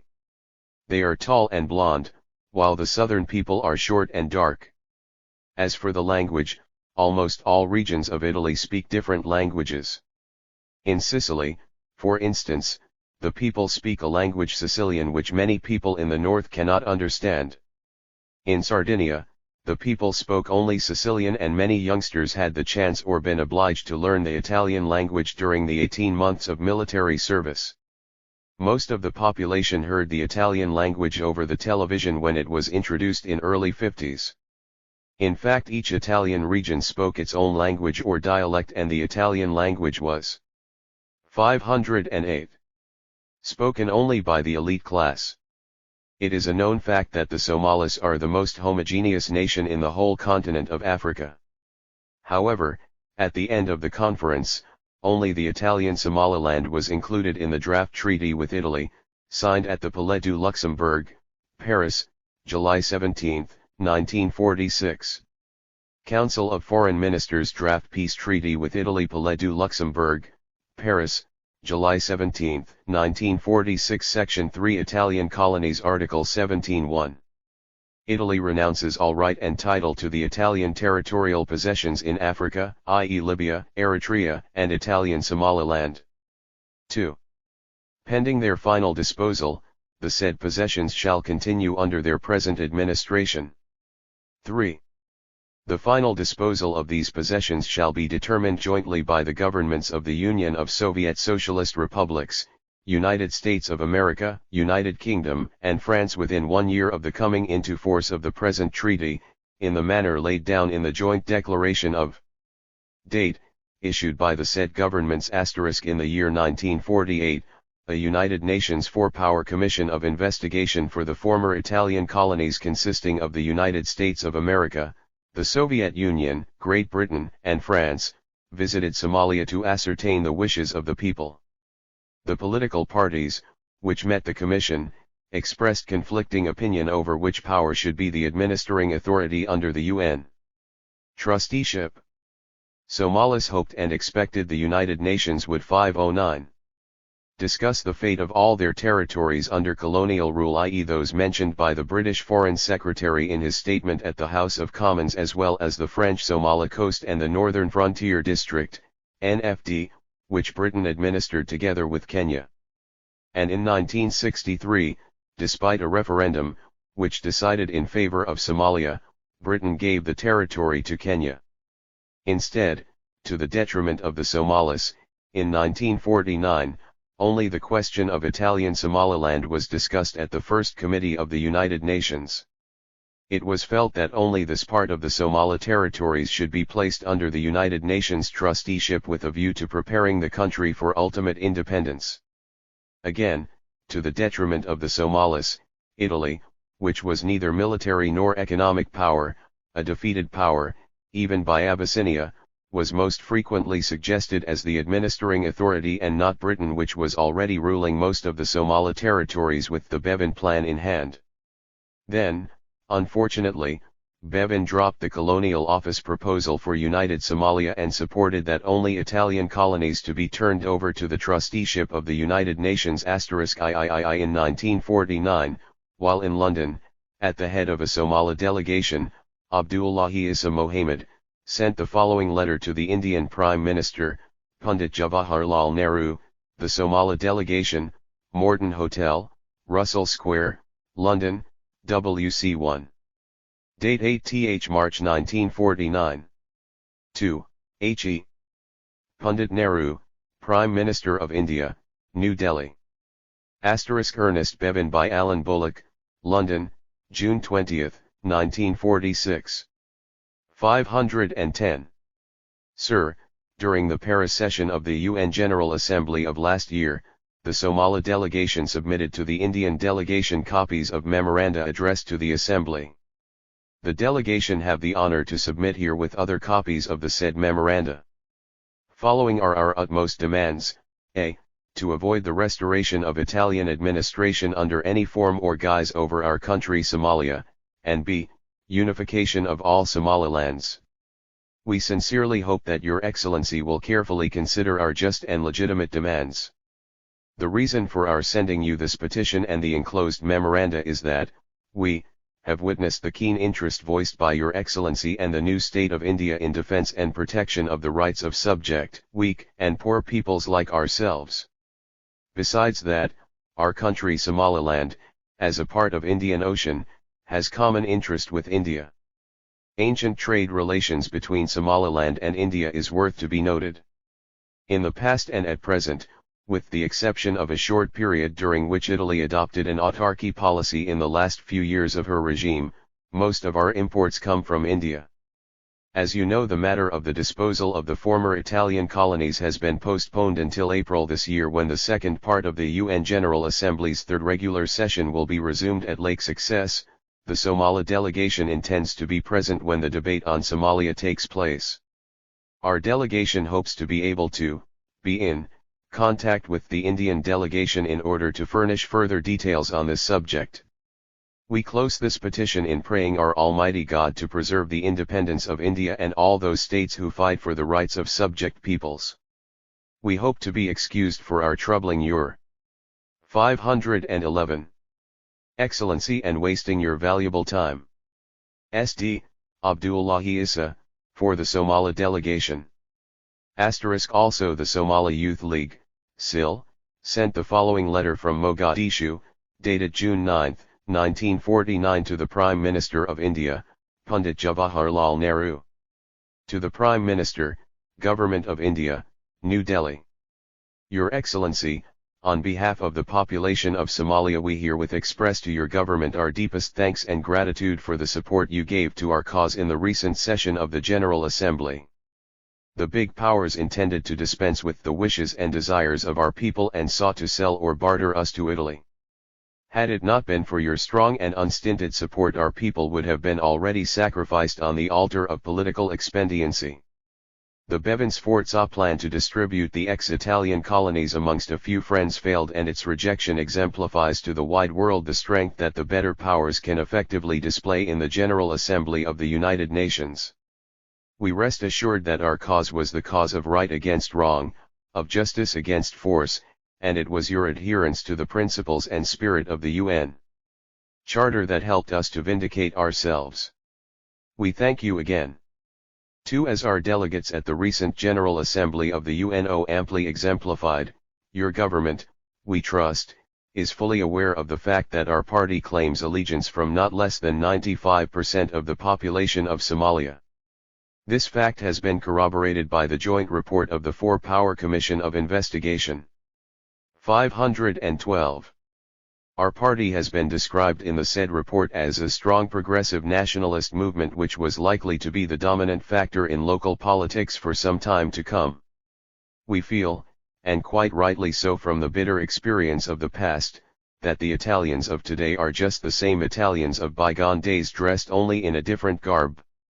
The past is too strong with us, and we cannot erase its bitter memories when its ill effects stare us glaringly at every twist and turn in the economic, social, political, cultural, and religious spheres.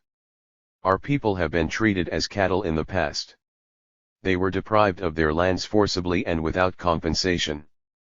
Whole villages were set on fire to make room for Italian plantations. Thousands were rendered homeless, and whereas a few of them escaped, the majority of them, men and women and children, were all seized and forced to toil as slaves for Italian planters. In being treated as slaves, our people were ruined physically, socially, economically, religiously, and culturally. We put the welfare of our people as our first prerequisite. We serve the true interests of the Somali people, and we would be failing miserably in our task and duty if we do not oppose Italian return to our territory. We do not believe in the pronouncements issued from Rome by the so-called New Italy. We feel safe to trust that which we know by bitter experience. 3. Our people joined the Allies in the war against the Italian enemy. Their blood flowed freely for the cause of freedom which was promised to them. They were then quite naturally shocked, stunned, and bewildered to hear and to read that some nations tended to hand over our people, and not only them, but also their sons and grandsons, to the Italian government against all principles of decency, justice, and humanity. Amongst these nations Gr. Britain and the USA gave the lead. It appeared to our people that we were liberated only to be subjugated again. This was indeed an attempt to reintroduce the slave trade on a larger scale, i.e. sell a territory completely with its inhabitants. We know the nations who pay lip service to democracy and the principles of the United Nations Charter. 4.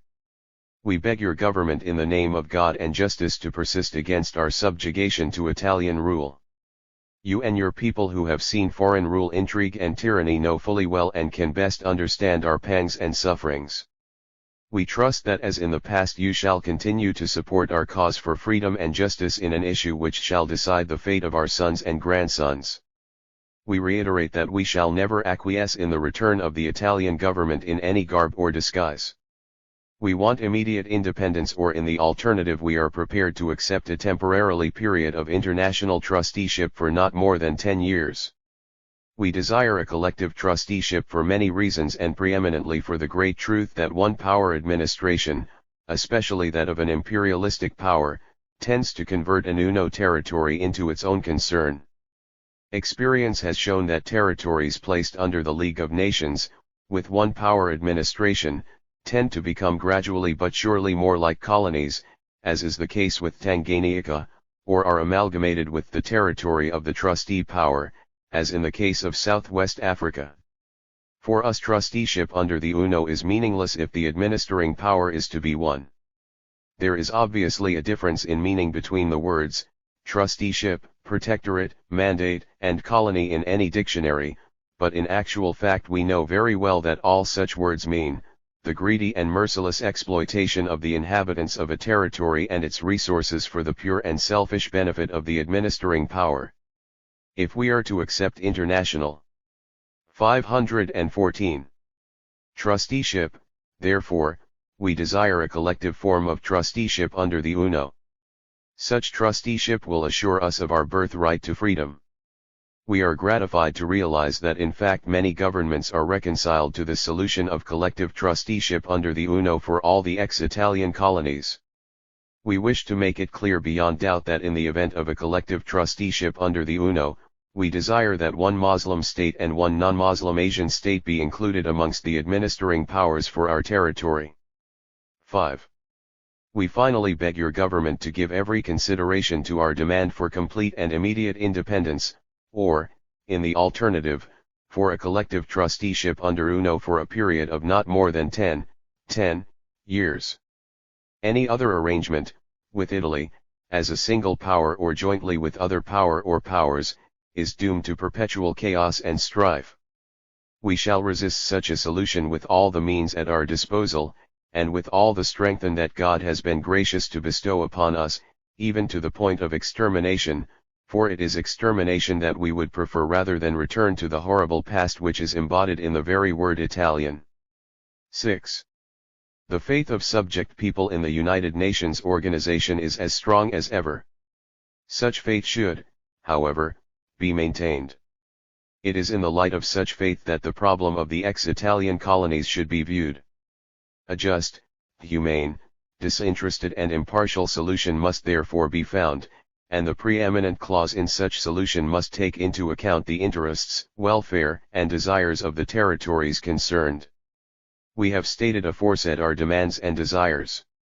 We trust that our faith in the UNO will be amply justified. It is quite obvious that a solution based on selfish imperialistic interests on a you take and I take basis, will result in creating in subject people like ourselves a 515 distrust, once and for all, in the UNO and all that it stands for.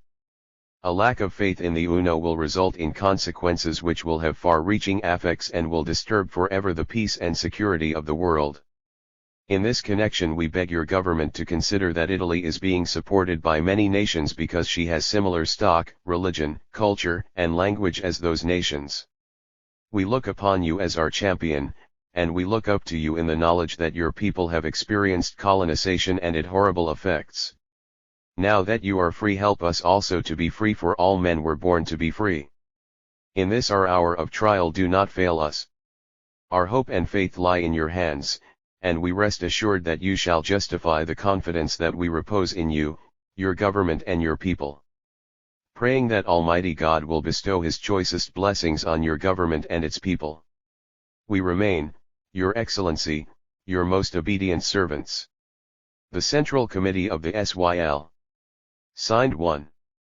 Haji Mohammed Hussein, President. 2. Ahmed Atta Hussein, V/President. 3. Abdi Rashid Ali, Acting Seconds. General. 4. Sheikh Issa Mohammed, Treasurer. 5. Dair Haji Osman, Member. 6. Sheikh Mohamed Mohammed, Member. 7. Ali Herzi Farah, Member. 8. Osman Sheikh Omar, Member. 9. Osman Sheikh Mahal, Member. 10. Sheikh Mohammed Osman, Member. 11. Ali Malim Mohammed, Member. Letters to Pundit Nehru. 517. 518, 519. 520. In 1949 at the United Nations, the British government did not insist on its own Bevan plan envisaging lumping together of all Somali territories as a trust territory and Britain to be named as the administering authority. Instead, the world body discussed only the former Italian Somaliland's independence, and it was proposed that the country to be an independent sovereign state, at the end of 10 years under the international trusteeship system with Italy as the administering authority.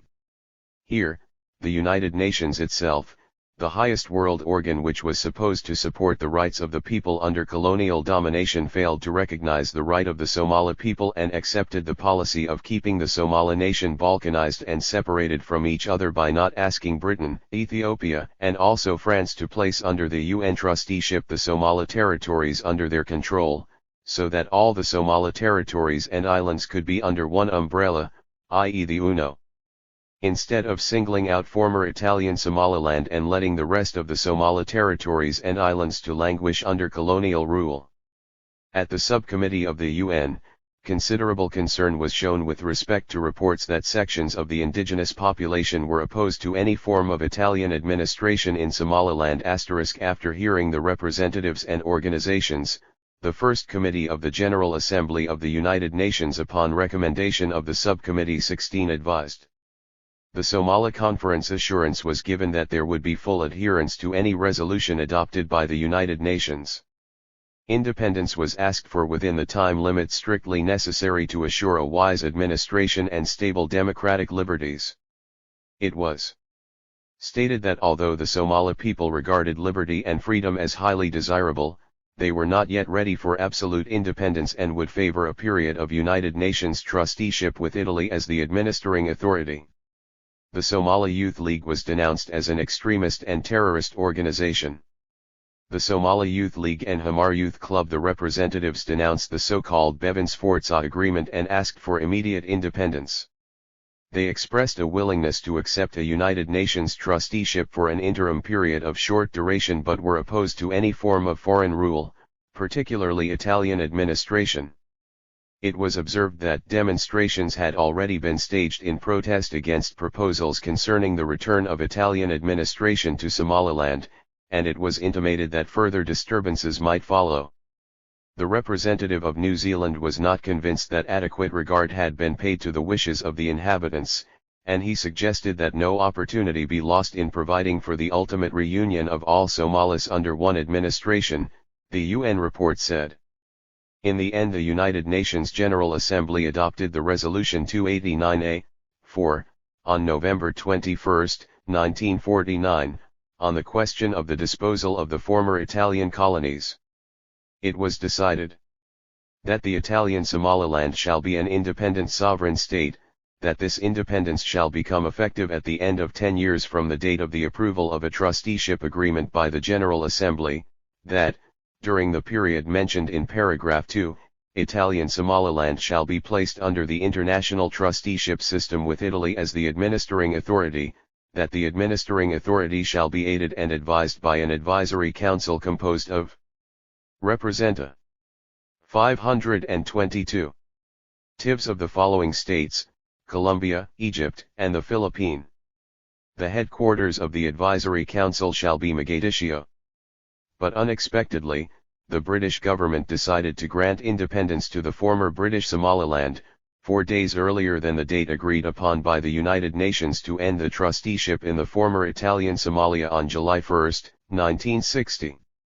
By doing so, the British government has really effected a real division of the Somali people, the outcome of which is seen by the unilateral declaration of independence in 1991 of the former British Somaliland. As it was leaving the country, the British government had to find a legal framework which could keep us divided while united. And today, it is the Somali who is implementing the colonialists' plan to break the unity of the Somali people. Can any reasonable person think that the British relinquished the territory 4 days ahead of the independence and unity of the two parts, to favor the people of the former British Somaliland? What was the necessity of doing so?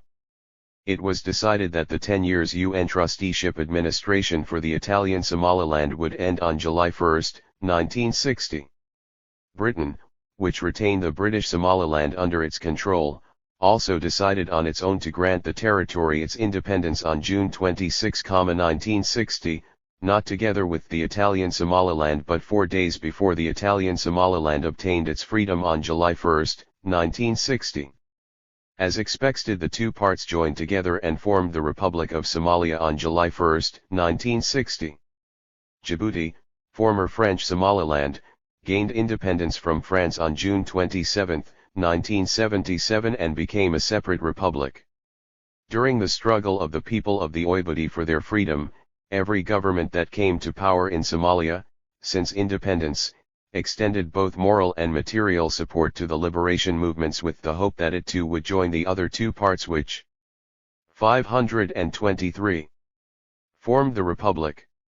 As Ethiopia always opposed the independence and unity of the Somali nation, there was no doubt that it would also oppose the union of Djibouti with the republic in case it gained its freedom.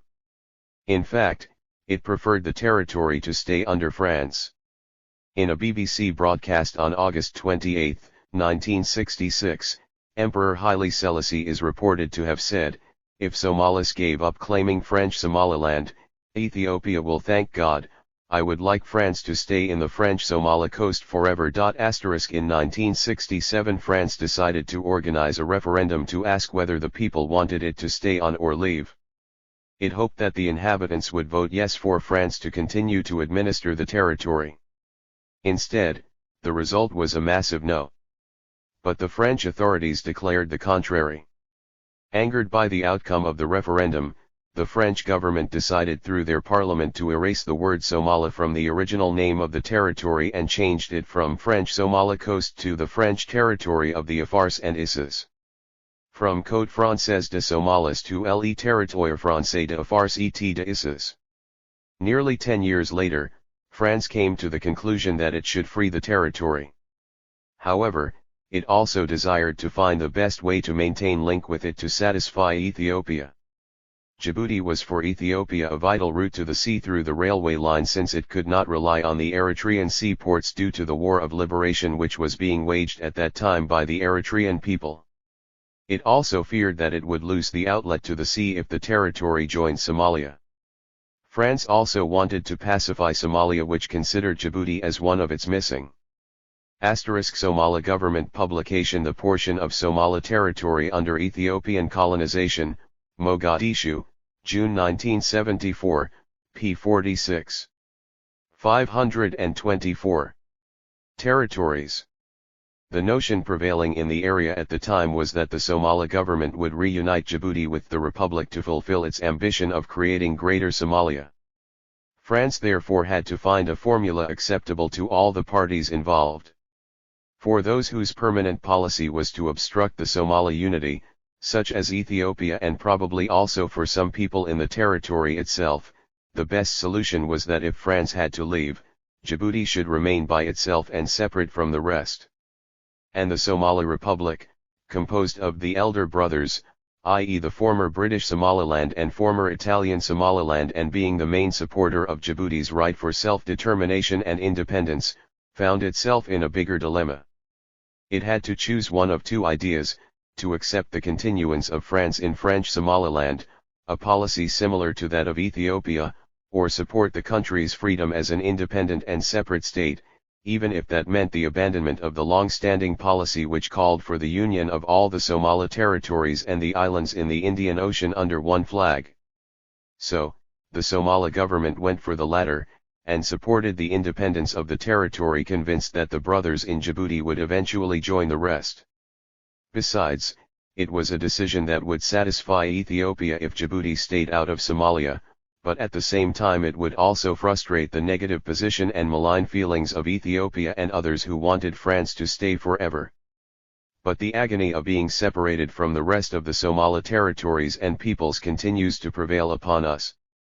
With Djibouti's independence, there were and still are other Somali territories remaining under alien domination: the Ogaden under Ethiopia and the Northern Frontier District, NFD under Kenya, and the island of Socotra and its dependencies under the Yemeni control. The Somali people firmly believed that if the 525 European colonial powers, the masters of the colonial systems, relinquished their control, sooner or later, the brothers will realize that they too have to abandon their colonial policy that they inherited from the European colonialists.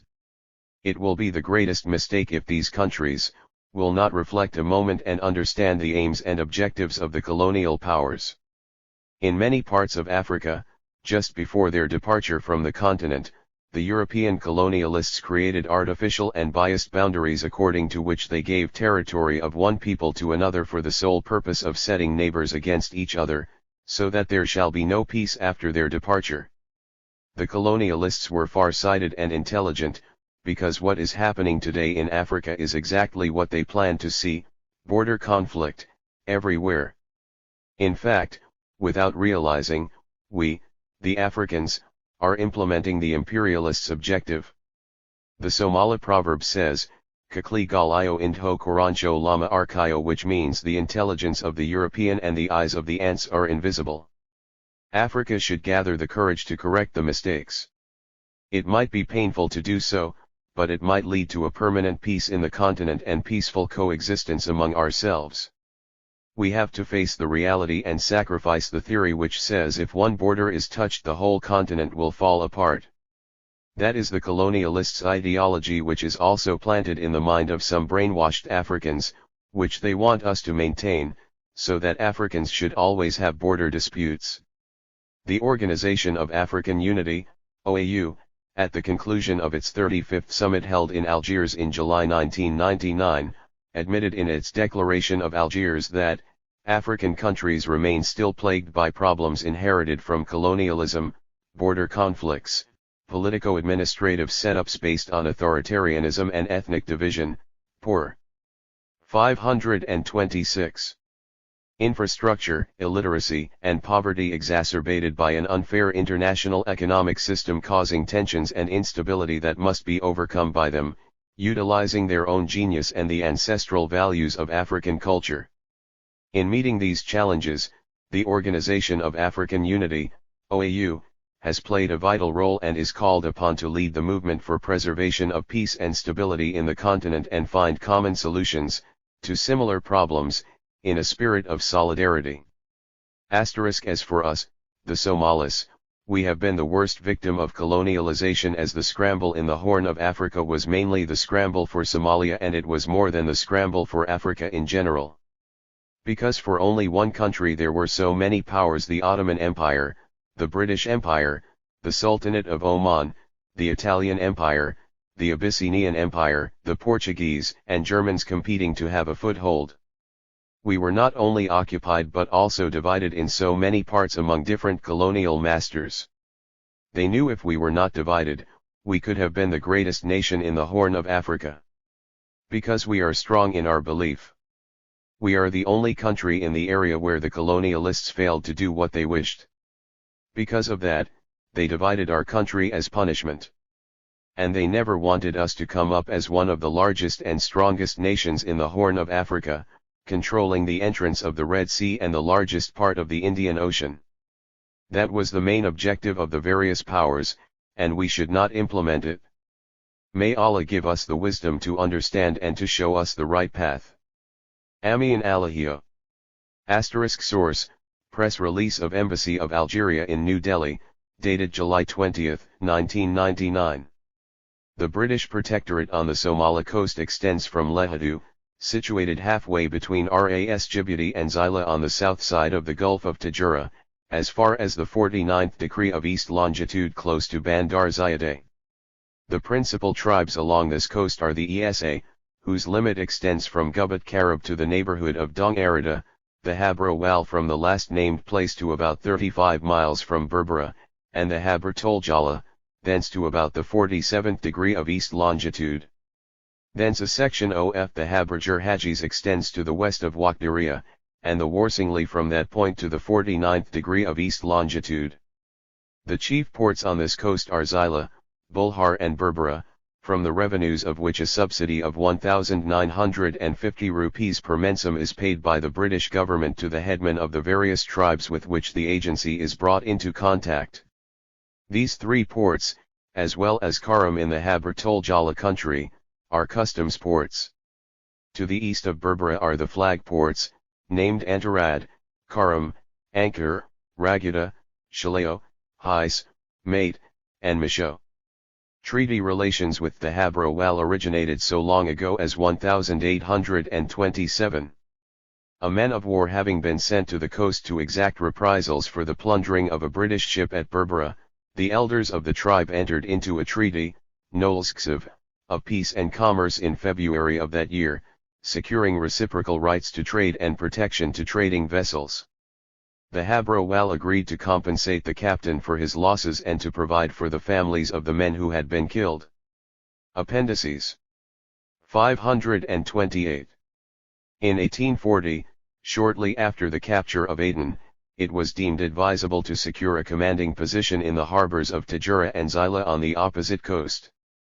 During the revolutions which convulsed Yemen after its evacuation by the Egyptians, the chiefs of these two places, which had originally been dependent upon the Imam of Sana'a and more recently upon the government of Egypt, and succeeded in making themselves independent, and negotiations were accordingly opened with them direct. By a treaty, No. LXXXV, executed on the August 19, 1840, Muhammad bin Muhammad, chief of Tajura, bound himself not to enter into any engagement with any other European person or nation without first bringing the subject to the notice of the British agent at Aden.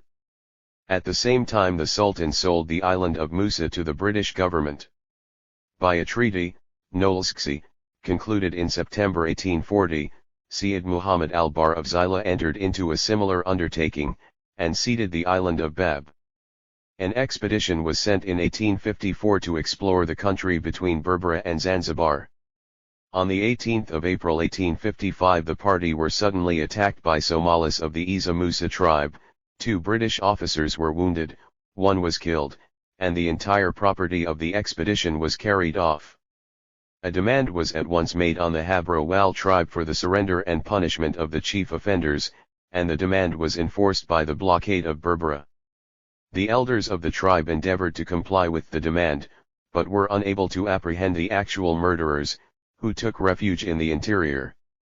The British government at last consented to withdraw the blockade on the Somali, binding themselves in 1856 by a treaty, Nolskse, to use their utmost efforts to deliver up the murderers, to allow free trade with their territories, to abolish traffic in slaves, and to treat with respect any British agent who might be deputed to see that the conditions of the treaty were observed.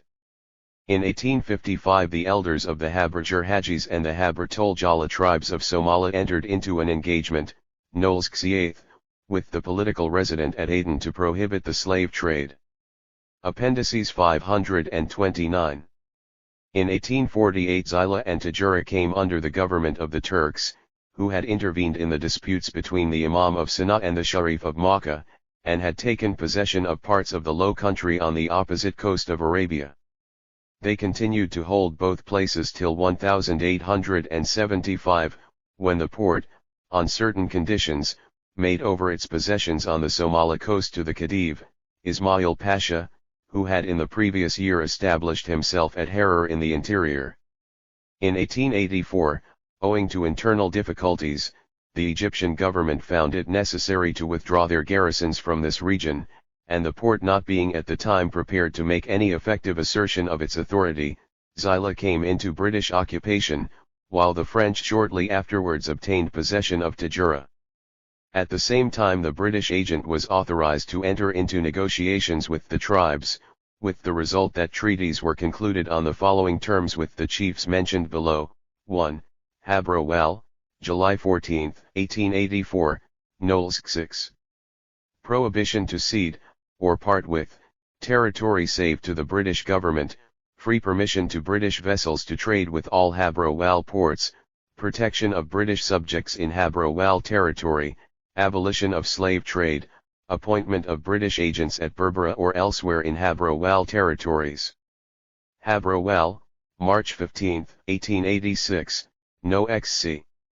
Protection by the British of Habrowal tribe and territories, prohibition of correspondence or treaty with foreign powers. 2. Gadabursai, December 11, 1884, No XCI. Prohibition to cede, or part with, territory, free permission to British vessels to trade, protection of British subjects, abolition of slave trade, protection of British subjects, abolition of slave trade, appointment of British agents. 3. Haber Toljala, December 26, 1884, No XCII. Prohibition to cede, or part with, territory, free permission to British vessels to trade and protection of wrecks and crews of the same, protection of British subjects, abolition of slave trade, appointment of British agents. Haber Toljala, February 1, 1886, No Skeen. Protection by the British, prohibition of correspondence or treaty with foreign powers. 530. 4. ESA, December 31, 1884, No XCIV. Prohibition to cede, or part with, territory, free permission to British vessels to trade, protection of British subjects, abolition of slave trade, appointment of British agents. 5. Haberger Hajis, January 13, 1885, No XCV. Prohibition to cede, or part with, territory, free permission to British vessels to trade, protection of British subjects, abolition of slave trade, appointment of British agents. Haberger Hajis, February 1, 1886, No XCVI. Projection by the British, prohibition of correspondence or treaty with foreign powers. 6. Worsingley, January 27, 1886, No Skii. Protection by the British, prohibition of correspondence or treaty with foreign powers, assistance to wrecks and protection of crews of wrecked vessels, abolition of slave trade, appointment of British agents, assistance to British officers and acceptance of their advice. In February 1887, after protracted negotiations, the English and French governments finally came to an understanding in the matter of their respective claims upon the Somali coast. The English protectorate is admitted to extend from the 49th degree of east longitude to a point at the Lahadu Wells situated about halfway between Zila and Ras Djibouti, whence the line dividing the English and French protectorates runs to Abaswain. Biokabobo, Gild Essa, and Harar, the islands of Musa and Bab are included in the French protectorate by a convention settled in 1888. Neither government is to attempt any interference across the line of division thus defined between them.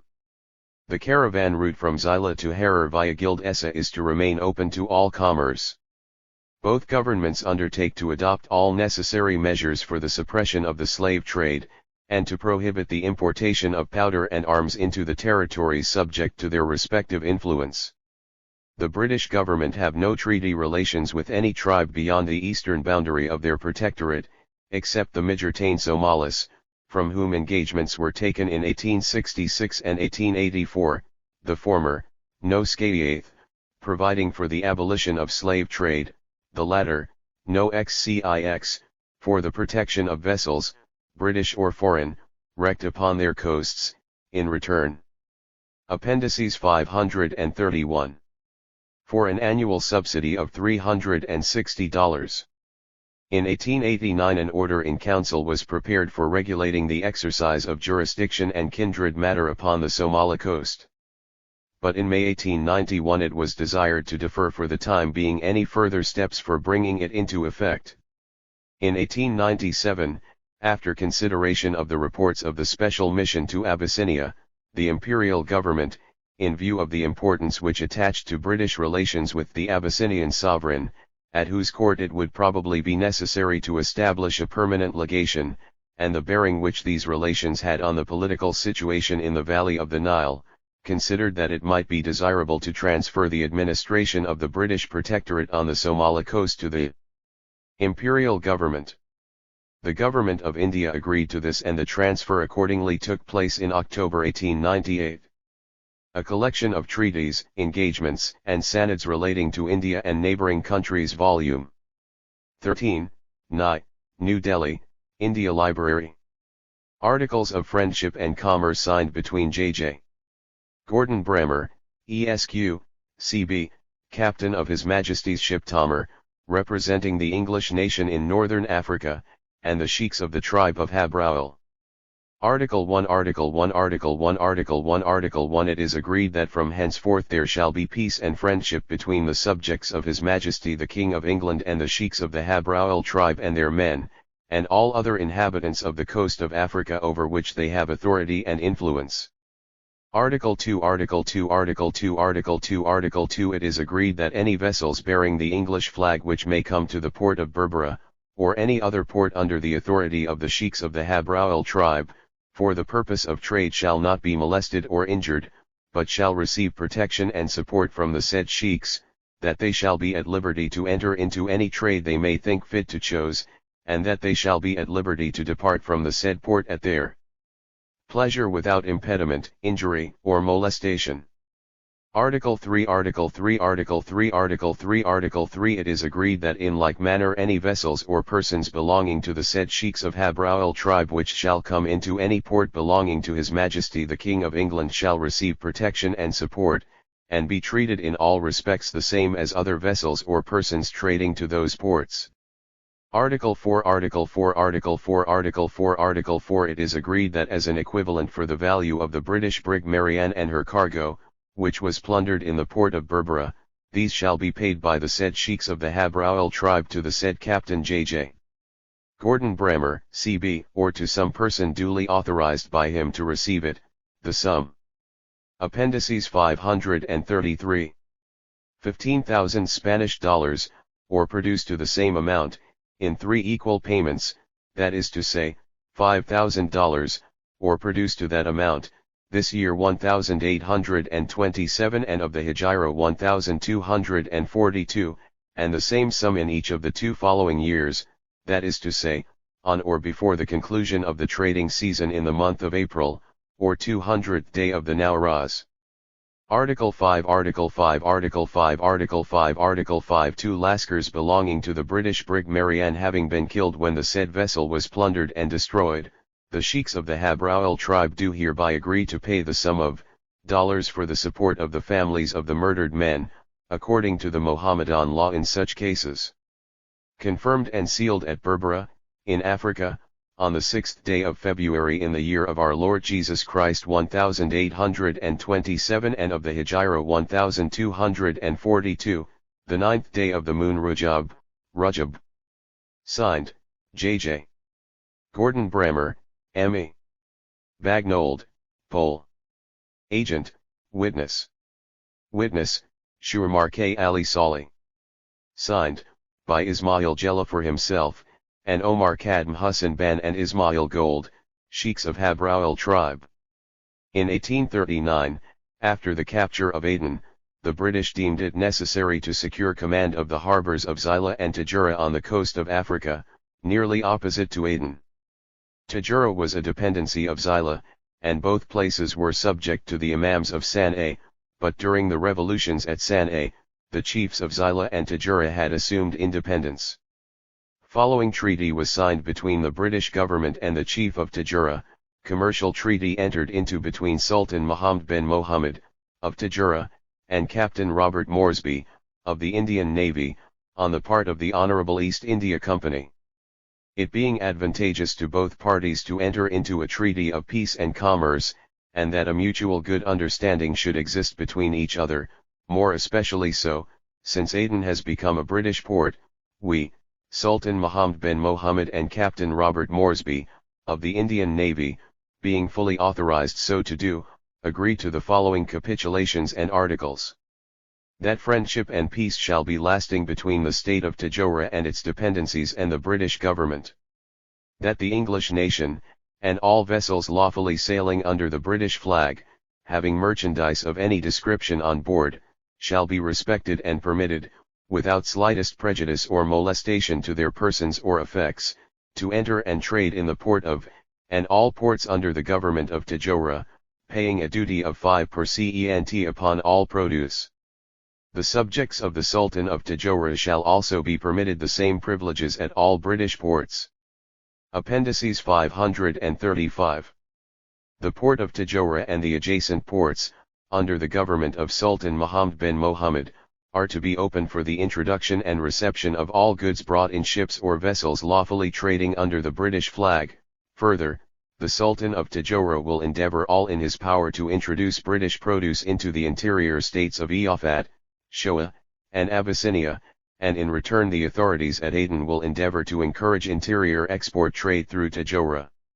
Sultan Muhammad bin Mohammed, of Tajura, engages at all times to respect and regard the friendly advice of any authorized person belonging to the British government, and agrees not to enter into any other treaty or bond with any other European nation or person without, in the first instance, bringing the subject to the notice of the government authorities at Aden, so that the same may in no ways prove detrimental to his friends, the English, or their commerce. In return for these conditions, the British government will observe the interests of the state of Tajura, and do all in their power to assist in improving their commercial resources. Any subject of either power having committed crime or offence is to receive sentence awarded by their own laws and regulations. Sultan Muhammad bin Mohammed, of Tajura, engages to protect and respect any British subject residing in his territories, provided the sanction of his government be previously obtained, the British guaranteeing the same privilege to the people of Tajura and its dependencies. In entering into any bond or treaty, or trading with either European or other powers, Sultan Muhammad bin Mohammed engages that no bond or treaty shall be acceded to or acquiesced in by him which will, either at the present or at any future 536. Period, prove detrimental or injurious to the interests of the British, either in a political or commercial point of view, and in return for such agreement, the English promise that they will act in no manner which may have an evil tendency towards the state of Tajura. We, Sultan Muhammad bin Mohammed and Captain Robert Moresby, of the Indian Navy, having met, and being mutually satisfied with each other's powers, have ratified the above articles for the benefit of both powers. In witness whereof we, this 19th day of August, in the year of our Lord 1840, corresponding with the 22nd day of Jamadi el-Akhar, in the Hijra 1256, have attached our seals and signatures. Witnesses. The signature of Mohammed bin Abdul Rasul Muhammad, Sultan of Tajura. Agent to the British government. Binayat bin Mohammed Luzwahaji Shumarka, Muhammad Isaq. Sheikh of Berbera Abu Bakir Shame.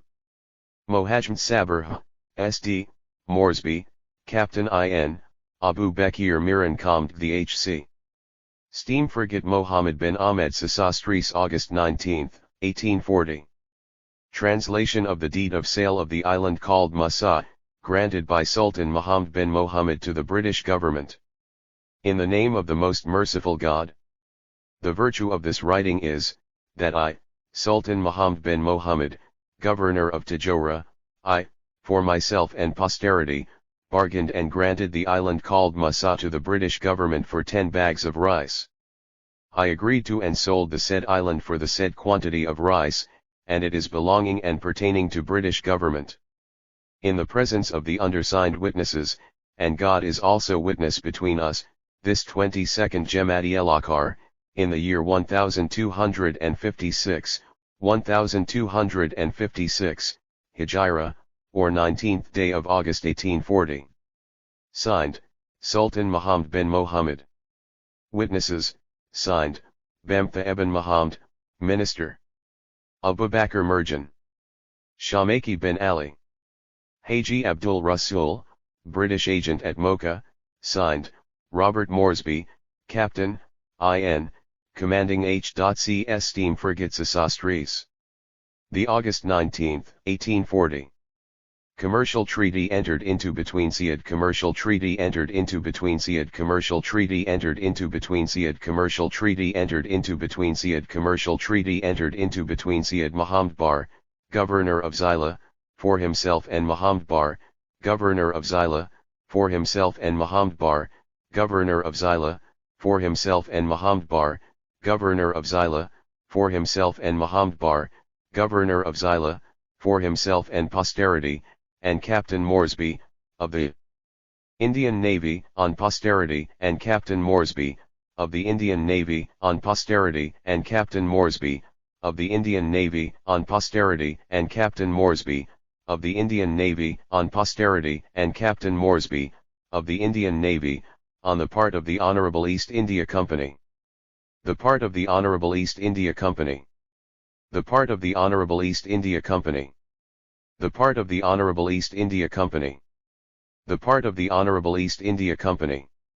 It being advantageous to both parties to enter into a treaty of peace and commerce, and that lasting friendship and goodwill should exist between each other, we, Syed Muhammad Bar, Governor of Zila, and Captain Robert Moresby, of the Indian Navy, on account of the Honourable East Indian Company being fully authorised to do so, agree to the following capitulations and articles.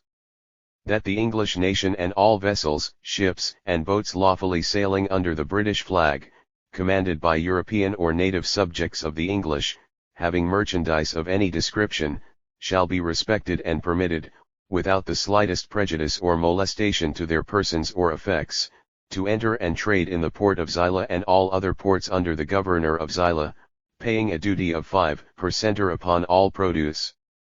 The subjects of the Governor of Zila shall also pay the same duty in all English ports. The Governor of Zila will endeavour all in his power to introduce British property and merchandise into the interior state of Zila, and engage at all times to protect, respect and regard the person or persons of English and their subjects, and friendly advice of any authorised person or agent belonging to the British government, who while at Zila to be respected and regarded. The English on their part allow the same to be done in their port of Aden, or elsewhere, and to assist the trade from Zila. Appendices 539. The Governor of Zila engages not to enter into any treaty or bond with any other European nation or person, or allow other Europeans to settle in his territories, or pass through in any numbers, without bringing the subject, in the first instance, to the notice of the British government at Aden, so that the same may be in no manner detrimental to his friends the English or their commerce, in return for which the English will do all in their power to assist the Governor of Zila in improving his commercial resources. Any subjects of either power having committed crime or offence are to be punished by their own laws and customs of the countries they belong to.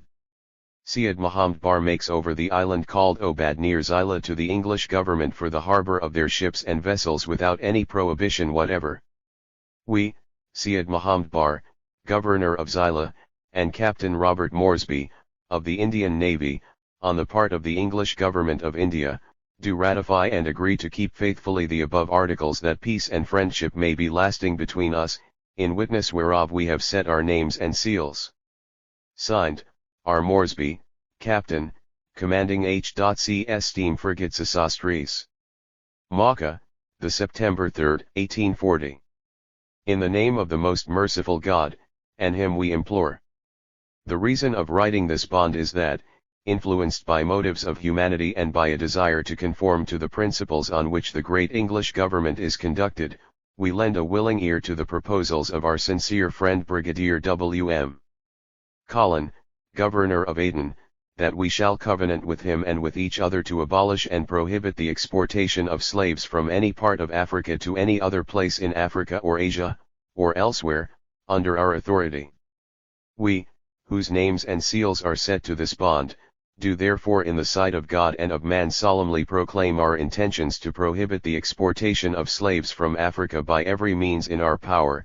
We will export none ourselves, nor will we permit our subjects to do so, and any vessels found carrying slaves shall be seized and confiscated, and the slaves shall be released. Signatures, signatures, signatures, signatures, signatures. No, I Sultan Manassir bin Bubekr bin Mehdi, the Ulaki, done at Aour, dated October 14, 1855. Number 2. Sultan Aboobekr bin Abdallah bin Hemdi, the Ulaki, same date and place. Number 3. Sayyid Muhammad bin Abd Rahman al-Tifari, as witness to NOS 1 and 2. Number 4. Ali Muhammad, Zayd, elder of the Habr Hajis tribe of Somalis at Male, done the 5th Safar 1272, corresponding with the October 17, 1855. Number 5. Hirsi Ali Muhammad, elder of the Habr Hajis tribe of Somalis at Male, done the 5th Safar 1272, corresponding with the October 17, 1855. Appendices 541. Number 6. Omar bin Ahmed bin Said Ba Shadish as witness to NOS 4 and 5, Mahmud. Number 7. Muhammad Muhammad, elder of the Habr Tal Jala tribe at Ais, 5th Safar 1272, corresponding with October 17, 1855. Number 8. Aboobekr bin Muhammad, elder of the Habr Tal Jala tribe at Rasoda, done the 5th Safar 1272, corresponding with the October 17, 1855. Number 9. Abdu Omar, elder of the Habr Tal Jala, tribe at Unkar, done the 6th day of Safar 1272, corresponding the October 18, 1855. Number 10. Ali Ahmed, elder of the Habr Tal Jala tribe at Unkar, done the 6th Safar corresponding with the October 18, 1855. Number 11. Hassan Yosef, elder of the Habr Tal Jala tribe at Kurum, done the 6th day of Safar 1272, corresponding with the October 18, 1855. Number 12. Muhammad Liban, chief of the Habr Tal Jala tribe at Kurum, done the 6th Safar 1272, corresponding with the October 18, 1855. Number 13. Yoasef Othman, elder of the Habr Tal Jala tribe at Antarad, done the 7th Safar 1272, corresponding with the October 19, 1855. Number 14. Ahmed Aboobekr Muhammad Siban, elder of the Habr Tal Jala tribe at Antarad, done the 7th Safar 1272, corresponding with October 19, 1855. True copy of translation, St. Brigadier, acting political resident and consul. Articles of peace and friendship concluded between the Habraoil tribe of the Somalis on the one part, and Brigadier William Marcus Collin, political resident at Aden, on behalf of the Honorable East India Company, on the other. Whereas on the 19th of April 1855, corresponding with the 1st of Shaban 1271, a treacherous attack and murder was perpetuated at the port of Berbera by a party of the Habroal tribe upon a party of British officers about to travel in that country, with the consent and under the protection of the elders of the tribe, in consequence of which outrage certain demands were made by the government of India and enforced by blockade of the Habroal coast, and whereas it has become apparent that the said tribe has fulfilled those conditions to the utmost of its ability and has prayed to be relieved from the blockade, therefore it is agreed that the elders of the Habroal will use their best endeavor to deliver up Ou Ali, the murderer of Lieutenant Stroyan. That until this be accomplished, the sub-tribe Esa Musa, which now shelters, and any other tribe which may hereafter shelter, harbor, or protect him, the said Ou Ali, shall be debarred from coming to Aden. That all vessels sailing under the British flag shall have free permission to trade at the port of Berbera, or at any other place in the territories of the Habroal, and that all British subjects shall enjoy perfect safety in every part of the said territories, and shall be permitted to trade or travel there under the protection of the elders of the tribe. In like manner shall the members of the Habroal tribe enjoy similar privileges at Aden or any other part of the British possessions. Article 4 Article 4 Article 4 Article 4 Article 4 The traffic in slaves throughout the Habroal territories, including the port of Berbera, shall cease forever, and any slave or slaves who, contrary to this engagement, shall be introduced into the said territories shall be delivered up to the British, and the commander of any vessel of Her Majesty's or the Honourable East India Company's Navy shall have the power of demanding the surrender of such slave or slaves, and of supporting the demand by force of arms if necessary. The political resident at Aden shall have the power to send an agent to reside at Berbera during the season of the fair, should he deem such a course necessary, to see that the provisions of this agreement are observed, and such agent shall be treated with the respect and consideration due to the representative of the British government. That on a solemn promise being given by the elders of the Habroal faithfully to abide by the articles of this agreement and to cause the rest of the tribe to do so likewise, and to deliver up to the political resident at Aden any party who may violate it, the blockade of the Habroal coast shall be raised, and perpetual friendship shall exist between the British and the Habroal. Done at Berbera the 7th day of November 1856 of the Christian era, corresponding with the 8th day of Rabi'ul Awwal 1272 of the Hijra.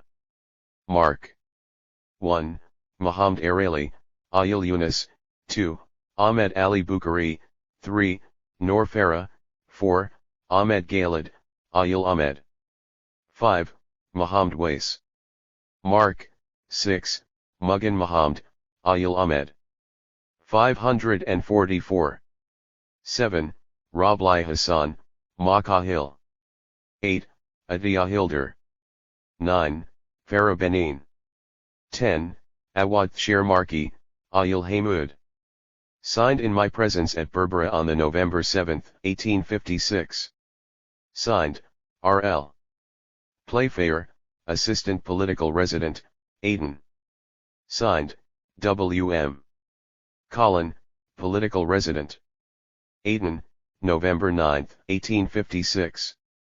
Ratified by the Right Honourable the Governor-General in Council, at Fort William, this 23rd day of January 1857. Signed, Canning. Geo. Anson. J. Doran. J. Lowe. J. P. Grant. B. Peacock. By order, signed, G. F. Edmonstone. Secretary to the Government of India. The following has been agreed and determined between the Secretary of State for Foreign Affairs to His Majesty the Emperor of the French and Ding Ahmed Abu Bakr, delegated by Sultan Muhammad bin Muhammad, Sultan Ding Kaulo Osman, Ali Ibrahim Abu Bakr Sham, Sultan Lida, Chief of the Danakil, Adel, and Dabina, and invested with full powers on their behalf. There shall be perpetual peace and friendship between His Majesty the Emperor Napoleon III, and his successors, and the Danakil tribes dwelling on the coasts of Adel. The Danakil chiefs, and in particular Sultan Ding, cede to His Majesty the Emperor the harbour, roadstead, and anchorage of Abuk, situated near Cape Ras Bur, with the plain which stretches from Ras Ali in the south to Ras Jumeirah in the north. This cession is made in consideration of the price stipulated and agreed upon, viz., 10,000 talaris, equal to 55,000 francs. The payment of this sum shall take place, the first half after the convention shall have been ratified by the chiefs above and below specified, the other half 3 months after the day on which possession is taken in the name of His Imperial Majesty. This cession is guaranteed collectively by all the chiefs of the Danakils, to wit, Sultan Muhammad bin Muhammad, Sultan Duing Kaulo Osman, Ali Ibrahim Abu Bakr Sham, and 546. By Sultan Layada, chief of the Dabina tribe, represented by their envoy, Ding Ahmed Abu Bakr. The aforesaid chiefs engage singly and collectively to facilitate by all means in power the relations of the Frenchmen settled at Abuk with the interior of the country, both by land and water, in case of an ascent of the streams of the rivers Amazo and Huuk. They will concede to them the right of working the forest for wood and meet their needs, and of using the watering places and streams along the coast in the vicinity of Abuk. It shall be lawful to construct, by mutual agreement, reservoirs of water at points considered suitable, without their establishment giving rise to any claim for compensation.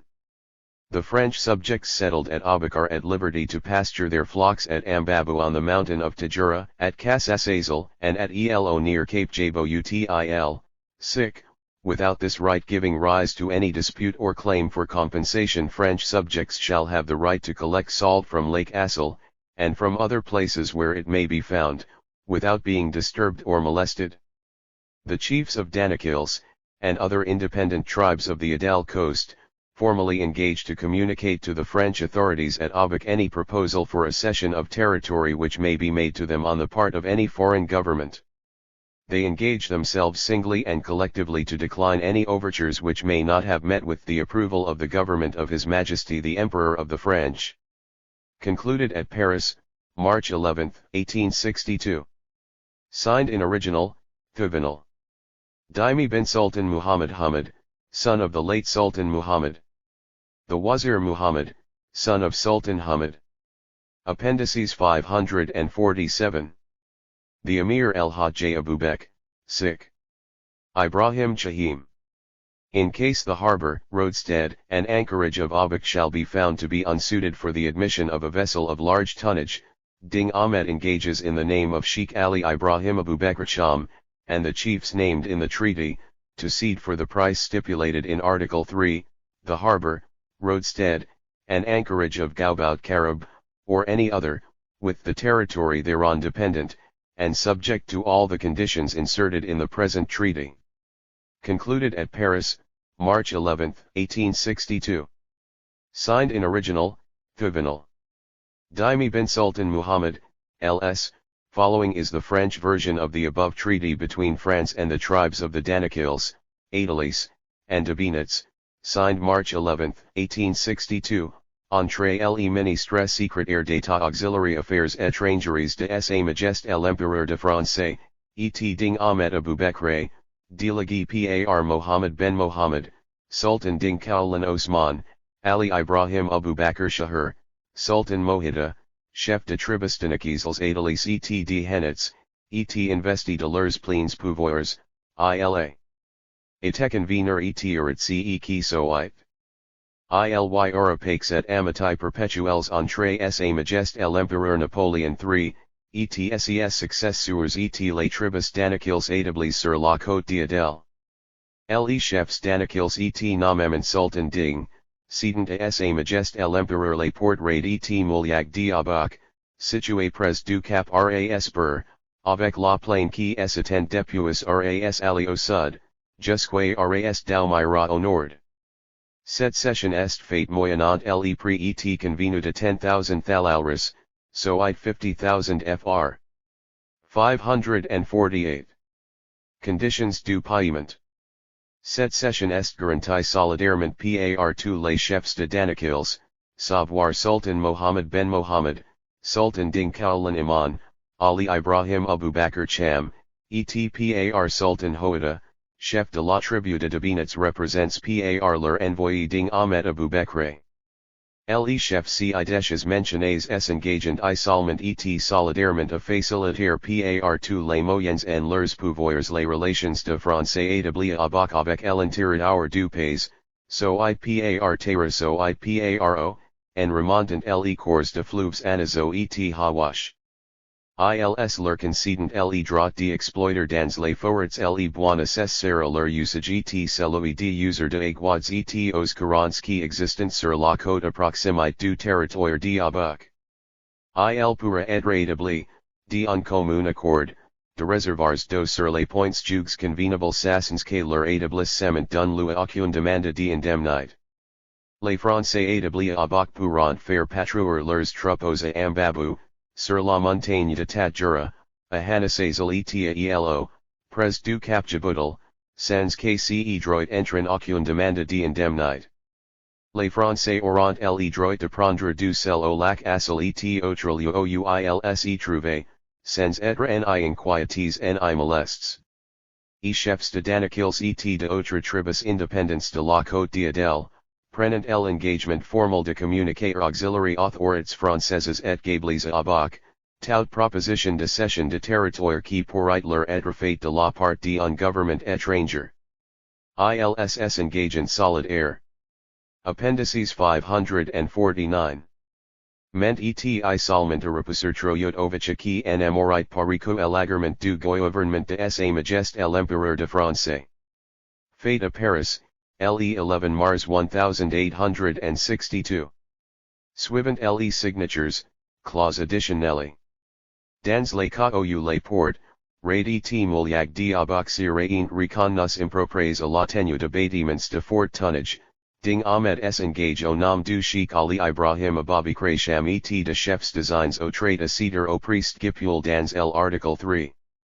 Les ports, raid, et mouliag de Joubout Caribou ou tout autre avec les territoires ui indépend et sous toutes les conditions insériées au présent trait. Fate à Paris, le 11 mars 1862. Suivant les signatures, present and assisting in the negotiations, V. Richery, Captain, commanding the Royal Ship C. Colombo. F. Sola, Royal Italian Consul General at Aden *.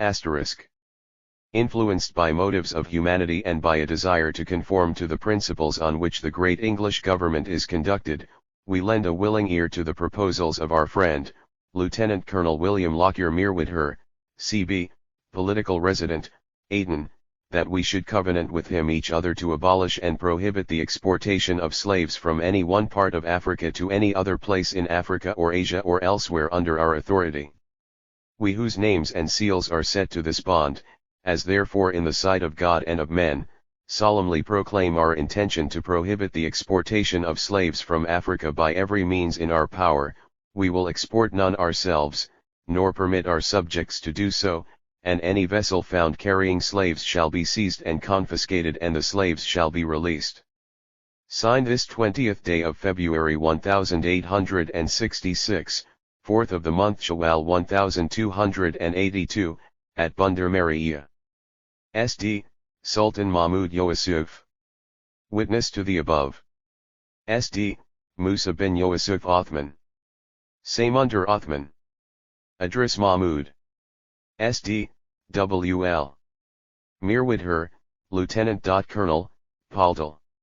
Resident, Aden *. Influenced by motives of friendship and with a desire to conform to principles on which the great British government is conducted, and wishing to preserve peace and to foster security on our shores, we, the chief of the Midgertain Samal, Othman Mahmud, Sultan of the Midgertain tribe, Noor Othman, Ismail Othman, Samunder Othman, Ahmed Mahmud, Haji Idris Mahmud, Muhammad Shirway Noor, Yusuf Mahmud, Yusuf Ali Yusuf, Gulaid Yusuf, and Haji Muhammad Fayya, elders, on behalf of ourselves, our heirs and successors, do hereby covenant and agree with our friend Captain James Stuart King, Assistant Resident at Aden, on behalf of the Great British Government. That in the event of any steamer or ship or other vessel belonging to the British Government, or to a British subject, or to any other power, or to the subjects of any other power, being wrecked upon our shores, or in distress, protection shall be accorded to her and to all on board. And the latter shall receive good treatment. 22222. That should the master, crew, or passengers of any wreck or casualty wish to proceed to Aden, we will protect them and conduct them thither, or give them the best means in our power of proceeding there. 33333. That should any steamer, ship, or vessel be wrecked, suffer casualty, or be abandoned, we will not only protect and guard such steamer, ship, or vessel from plunder and willful, damage to our utmost ability, but we will give speedy notice of such wreck to the political resident of Aden. 552. 44444. That such steamer, ship, or vessel will be protected by us as aforesaid until instructions in reply to our said notice are given and received from the political resident of Aden. VVVVV. That for such acts of goodwill and friendship and as imposing on us, our heir and successors the obligation aforementioned, we shall receive from the British government conditionally on our good behavior and so long as we act strictly up to our obligation, a yearly stipend of $360, $360. And we shall also expect to receive such salvage as by any right according to British law we may be entitled to and according as the Great British Government through their representative the political resident of Aden for the time being may, on the merits of each case, determined by the custom in such cases. In token of the conclusion of this lawful and honorable bond, Othman Mahmud, Sultan of the Mijurtain tribe, Nur Othman, Ismail Othman, Samunder Othman, Ahmed Mahmud, Haji Idris Mahmud, Muhammad Shirwaynur, Yusuf Mahmud, Yusuf Ali Yusuf, Gulaid Yusuf, and Haji Muhammad Fayya, elders, on behalf of themselves, their heirs and successors, and Captain James Stuart King, Assistant Resident at Aden, on behalf of the Great British Government, do hereby affix their signatures and seal this. 1st of May 1884, equivalent to the 5th day of the month of Rajab 1301 AH, at Bandar Murayya. The mark of Sultan Othman Mahmud. Nur Othman. The mark of Ismail Othman. The mark of Samunder Othman. Ahmed Mahmud. Haji Idris Mahmud. Muhammad Shirwaynur. Yusuf Mahmud. Yusuf Ali Yusuf. Gulaid Yusuf. Haji Muhammad Fayya. Appendices 553. SD, J.S. King, Captain, Assistant Political Resident, Aden. In presence of, SD, Anthony Gwynn, Captain, IGS. Amberwich. SD, J.W. Yerbury, Captain, R.A. SD, Ripon, Viceroy and Governor-General of India. This agreement was ratified by the Governor-General of India in Council at Simla on the 29th day of July AD 1884. SD, C. Grant, Secretary to the Government of India, Foreign Department. Whereas the garrison of His Highest the Khedive are about to be withdrawn from Berbera and Bulhar, and the Somali Coast General, we the undersigned elders of the Habro-Wal tribe are desirous of entering into an agreement with the British government for the maintenance, the preservation of order, and other good and sufficient reasons. Now it is hereby agreed and covenanted as follows. Article I. The Habro-Wal do hereby declare that they are pledged and bound never to cede, sell, mortgage or otherwise give for occupation, save to the British government, any portion of the territory presently inhabited by them or being under their control. Article 2. All vessels under the British flag shall have free permission to trade in the ports of Berbera, Bulhar and other places in the territories of the Habro-Wal. Article 3. All British subjects residing in, or visiting, the territories of the Habro-Wal shall enjoy perfect safety and protection and shall be entitled to travel all over the said limits under the safe conduct of the elders of the tribe. Article 4. The traffic in slaves throughout the territories of the Habro-Wal shall cease forever, and the commander of any of Her Majesty's vessels, or any other British officer duly authorized, shall have the power of requiring the surrender of any slave and of supporting the demand by force of arms by land and sea. Article V. Article V. Article V. Article V. Article V. The British government shall have the power to appoint an agent or agents to reside at Berbera or elsewhere in the Terry. Appendices 555. Tories of the Habro Wal, and every such agent shall be treated with respect and consideration and be entitled to have for his protection such guard as the British government deem sufficient. The above written treaty shall come into force and have effect from the date on which the Egyptian troops shall embark at Berbera, but the agreement shall be considered provisional and subject to revocation or modification unless confirmed by competent authority.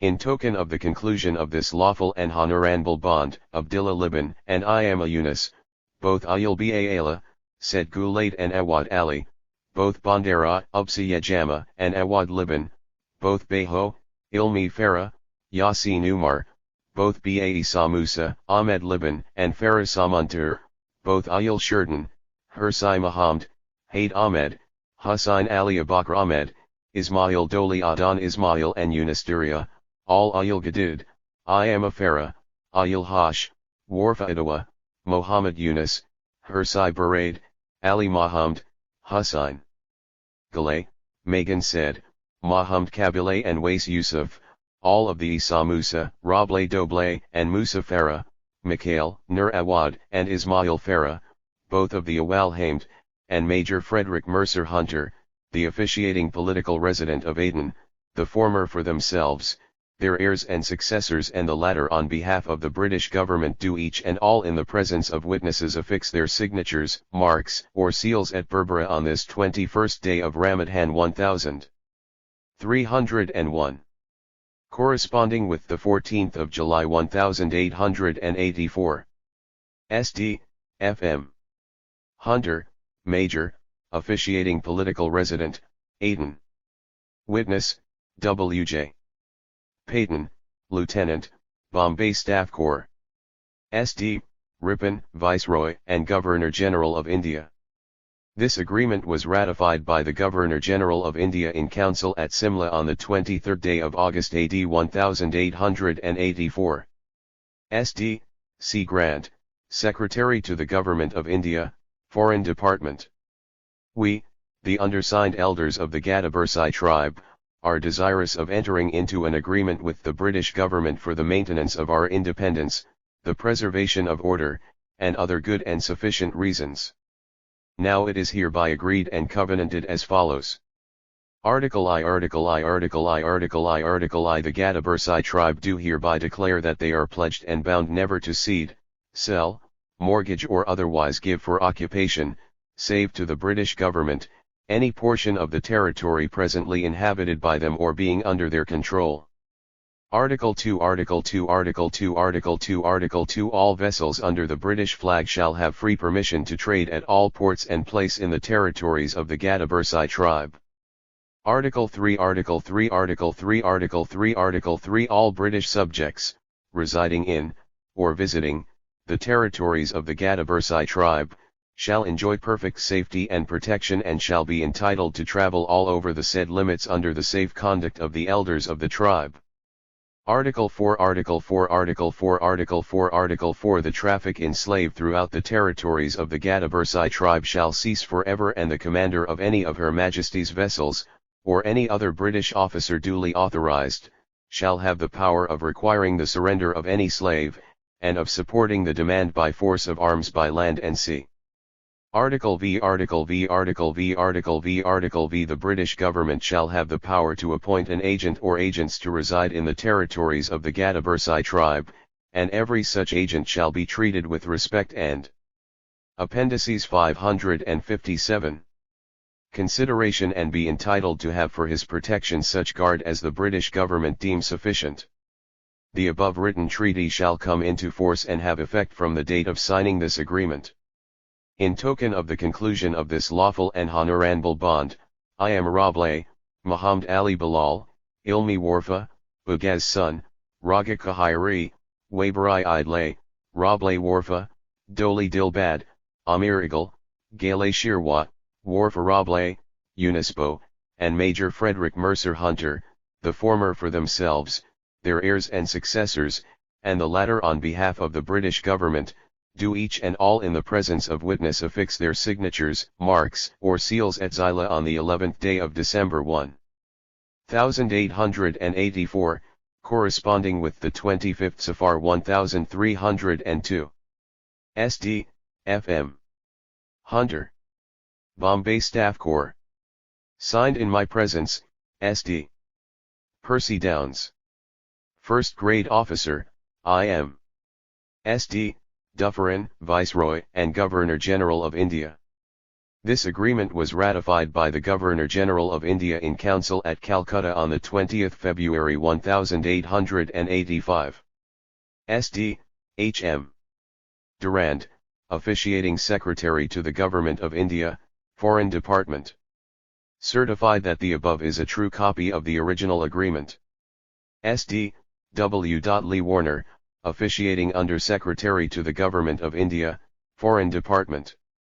Fort William, the February 25, 1885. We, the undersigned elders of the Habr Tol Jala tribe, are desirous of entering into agreement with the British government for the maintenance of our independence, the preservation of order, and other good and sufficient reasons. Now it is hereby agreed and covenanted as follows. Article I. The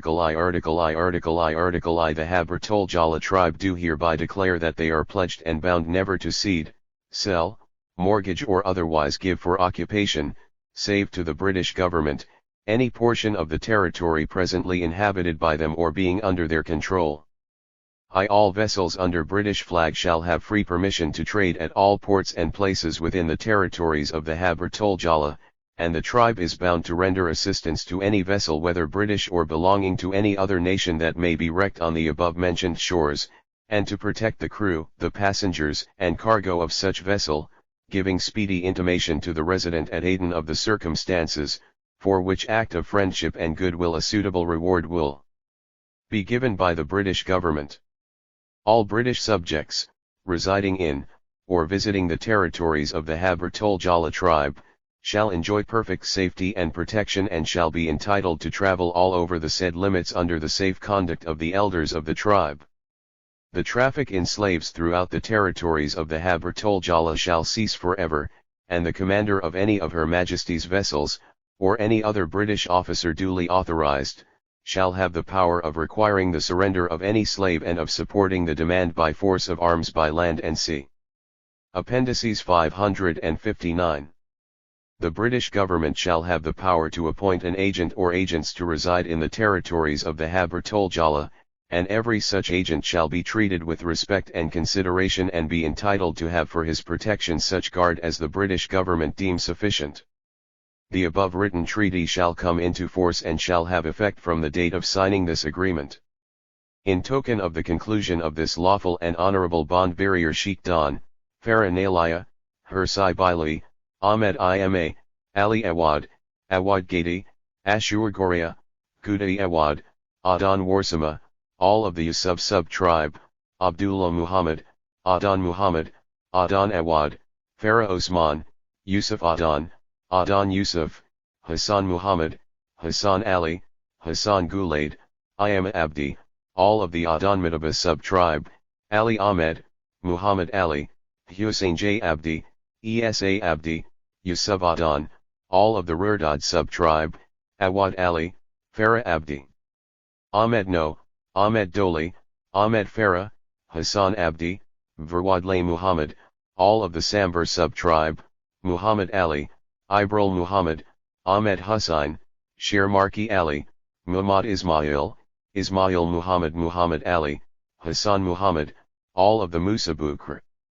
And Major Frederick Mercer Hunter, Assistant Political Resident, Aden, the former for themselves, their heirs and successors and latter on behalf of the British government, do each and all in the presence of witnesses affix their signatures, marks, or seals at Aden on the 26th day of December 1884, corresponding with the 9th of Rabi'a al-Awwal 1302. SD, FM. Hunter, Witness, F. Cranfield. Sid. Dufferin Viceroy and Governor-General of India. This agreement was ratified by the Governor-General of India in Council at Calcutta on the 25th of February 1885. 560. SD, H.M. Durand, Officiating Secretary to the Government of India, Foreign Department. Certified that the above is a true copy of the original agreement. SD, W. Lee Warner, Officiating Under Secretary to the Government of India, Fort William, the February 28, 1885.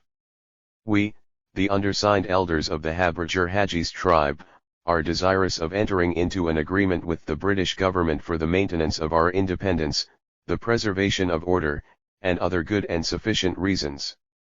Now it is hereby agreed and covenanted as follows. The Habberger Hajis tribe do hereby declare that they are pledged and bound never to cede, sell, mortgage or otherwise give for occupation, save to the British government, any portion of the territory presently inhabited by them or being under their control. All vessels under the British flag shall have free permission to trade at all ports and places within the territories of the Habberger Hajis, and the tribe is bound to render assistance to any vessel whether British or belonging to any other nation that may be wrecked on the above-mentioned shores and to protect the crew, the passengers and cargo of such vessel, giving speedy intimation to the resident at Aden of the circumstances, for which act of friendship and goodwill a suitable reward will be given by the British government. All British subjects, residing in, or visiting, the territories of the Habberger Hajis tribe, shall enjoy perfect safety and protection and shall be entitled to travel all over the said limits under the safe conduct of the elders of the tribe. The traffic in slaves throughout the territories of the Habberger Hajis tribe shall cease forever, and the commander of any of Her Majesty's vessels, or any other British officer duly authorized, shall have the power of requiring the surrender of 562. Any slave and of supporting the demand by force of arms by land and sea.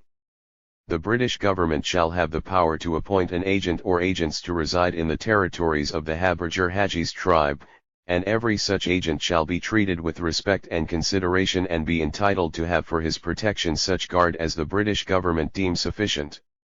The above written treaty shall come into force and have effect from the date of signing this agreement. In token of conclusion of this lawful and honorable bond, Ahmed A. Hassan Yusuf, said Muhammad Ziz, Abdi Hassan Muhammad, Ahmed Ali Nur Hersi, all of the Jibril Adan residing at Mate and Ras Katib, Doli Ahmed, of Muhammad Adan residing at Mate, Hassan Abdullah, of the Ali said residing at Mate and Ras Katib, Ahmed Saleh, Hagar Arali, Hussein Saleh, Ali Ismail, said Ahmed, Ali Aman, all of the Yunus Ismail residing at Hasho, Ismail Ali Isa Hassan, Musa Abdallah, all of Muhammad Adan residing at Chalayo, and Major Frederick Mercer Hunter, assistant political resident at Aden, the former for themselves, their heir and successors, and the later on behalf of the British government, do each and all in the presence of witness affix their signatures, marks, or seals at Aden this 13th day of January 1885, corresponding with the 28th Rabi al-Awwal 1302. SD, FM. Hunter, Major, Witness, Edward Cranfield. SD, Dufferin, Viceroy and Governor-General of India. This agreement was ratified by the Governor-General of India in Council at Calcutta on the 25th day of February AD 1885. SD, H.M. Durand, Officiating Secretary to the Government of India. Appendices 563. Foreign Department. Certified that the above is a true copy of the original agreement. SD, W. Lee Warner, Officiating Under Secretary to the Government of India, Foreign Department. Fort William, the February 28, 1885. We, the undersigned elders of the Isa tribe, are desirous of entering into an agreement with the British government for the maintenance of our independence, the preservation of order and other good and sufficient reasons. Now it is hereby agreed and covenanted as follows. The Isa tribe do hereby declare that they are pledged and bound never to cede, sell, mortgage or otherwise give for occupation, save to the British government, any portion of the territory presently inhabited by them or being under their control. All vessels under the British flag shall have free permission to trade at all ports and places within the territories of the Isa tribe. All British subjects, residing in, or visiting, the territories of the Isa tribe, shall enjoy perfect safety and protection and shall be entitled to travel all over the said limits under the safe conduct of the elders of the tribe. The traffic in slaves throughout the territories of the Isa tribe shall cease forever, and the commander of any of Her Majesty's vessels, or any other British officer duly authorized, shall have the power of requiring the surrender of any slave and of supporting the demand by force of arms by land and sea. The British government shall have the power to appoint an agent or agents to reside in the territories of the Isa tribe, and every such agent shall be treated with respect and consideration, and be entitled to have for his protection such guard as the British government deem sufficient. The above written treaty shall come into force and have effect from the date of signing this agreement. In token of the conclusion of this lawful and honorable bond, Ali Gradon, Wabarai Adam, Wursama Idlay, Fadl Muhammad, Bomola, Ali Sherdun, Nagaya Bidar, Samanta Rable, Galilei, Ishaq, Wael Muhammad, Yunus Faya, Gurhayagal, Muhammad Birgal, Bailey Awad, Ali Karat, Kerala Magan, Bohersi, Abdallah Ali, Ali Idris, Sherdun Samadudur, Bogai Kayat, and Major Frederick Mercer Hunter, Assistant Political Resident at Aden, the former for themselves, their heirs and successors, and the latter on behalf of the British government, do each and all in presence of witnesses affix their signatures, marks, or seals at Zila on the 31st day of December 1884, corresponding with the 13th Rabi' al-Awwal 1302. SD, FM. Hunter, Major. Witness, SD, M. Edwards, Captain, IM, Commanding IMS. Amberwich. SD, Dufferin, Viceroy and Governor-General of India. This treaty was ratified by the Viceroy and Governor-General of India in Council at Simla on the 20th day of May, AD 1885. SD, H.M. Durand, Secchi. To the Government of India, Foreign Department. Certified that the above is a true copy of the original treaty. SD, W.J. Cunningham, Off.G. under Secchi. To the Government of India, Foreign Department. Simla, the May 22, 1885. Unofficial translation from French by the author, between Mr. Lagarde, ATL, Commandant of the Colony of Abak, acting on behalf of the Government of France, and the following chiefs of Isas Absi Haoidet, Roble Tuk, Bear Ali, Beads Gwidai, Gwidai Baga, Bahrain Redis, Roblegwal, Hassan Gwidai, Gwid Roble, Mousa Side, Maharamig, Oeus, Gardaub, Gwid Hers, Sher Jalabur, Alulwius, Asobi Bonus, Our Baroeus, Gold, Banhi Beres, who control the territory situated at Gubat Karab Upto Ambato, near Zila signed the following treaty. There shall henceforth be eternal friendship between France and the Issa chiefs. The chiefs give their country to France in order that it, the latter, may protect it against all foreigners. The French government undertakes to facilitate trade on the coast and on all Ambato. The chiefs undertake to assist France on all occasions and not to sign any treaty or conclude any convention without the consent of the Commandant of the Colony of Abak. Done at Abak, on March 26, 1885. The Commandant of Abak, signed, Lagarde. The Chief of the Issas, the French text, the original, Entrée M. Lagarde, ATL, Commandant de la Colonie. Appendices 567. Diabak, Agis Sant au nom du gouvernement français, et les chefs Issas ci pré-designs, the above names of the chiefs of the Issas. Ilyra de sermes entre la France et les chefs Issas amitié éternelle. Les chefs donnant leur pays à la France pour tuer les protégés contre tout enranger. Le gouvernement français engage à faciliter l'e-commerce sur la côte et surtout à ambato. Les chefs engagent à aider les français dans toutes les occasions et à ne signer aucun trait ni leur aucune convention sous peine de nullité sans l'assentiment du commandant de la colonie d'Abouk. Fait d'Abouk, le 26 mars 1885. Le commandant d'Abouk, signé, Lagarde. Les chefs issus. The British government and the elders of the Warsangli tribe who have signed this agreement being desirous of maintaining and strengthening the relations of peace and friendship existing between them, the British government have named and appointed Major Frederick Mercer Hunter, CSI, political agent and consul for the Somali coast, to conclude a treaty for this purpose. The said Major F.M. Hunter, CSI, political agent and consul for the Somali coast, and the said elders of the Warsangli have agreed upon and concluded the following articles. Article I. The British government, in compliance with the wish of the undersigned elders of the Warsangli, undertakes to extend to them and to the territories under their authority and jurisdiction the gracious favour and protection of Her Majesty the Queen Empress. Article 2. The said elders of the Warsangli agree and promise to refrain from entering into any correspondence, agreement, or treaty with any foreign nation or power except with the knowledge and sanction of Her Majesty's government. Article 3. The Warsangli are bound to render assistance to any vessel whether British or belonging to any other nation that may be wrecked on the shores under their jurisdiction and control, and to protect the crew, passengers, and cargo of such vessels, giving speedy intimation to the resident at Aden of the circumstances, for which act of friendship and goodwill a suitable reward will be given by the British government. Article 4.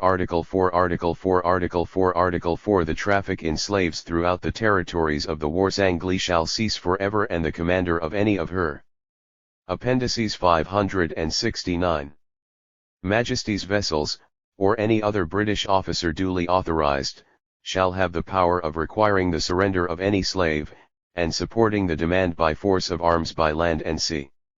Article V. The British government shall have the power to appoint an agent or agents to reside in the territories of the Warsangli, and every such agent shall be treated with respect and consideration and be entitled to have for his protection such guard as the British government deem sufficient. Article 6. The Warsangli hereby engage to assist all British officers in the execution of such duties as may be assigned to them, and further to act upon their advice in matters relating to the administration of justice, the development of the sources of the country, the interests of commerce, or in any other matter in relation to peace, order, and good government and the general progress of civilization. Article 7. This treaty to come into operation from the 27th day of January 1886, on which date it was signed at Bandargori by the undermentioned Mohamed, his mark, Mahmud Ali Garad all the Warsangli. Jama, his mark, Mahmud Garad. Mohammed, his mark, Ibrahim Garad. Omar, his mark, Ahmed Garad. Mahmud, his mark, Abdullah Garad. Yusuf, his mark, Mahmud Garad. Nur, his mark, Abdallah. Of the Ayulfaliti sub-tribe, Easa, his mark, Adam. Mahmud, his mark, Ali Shirway Abdi, his mark, Nur. Muhammad, his mark, Abdy Nalaya, Agais Lebe sub-tribe, Mahmud, his mark, Segale. Abdullah, his mark, Segale. Muhammad, his mark, Abdullah. 570. SD, FM. Hunter, witness, SD, Ali Jaffer. Witness, JH. Rainier, Kumdra, Royal Navy. SD, Dufferin, Viceroy and Governor-General of India.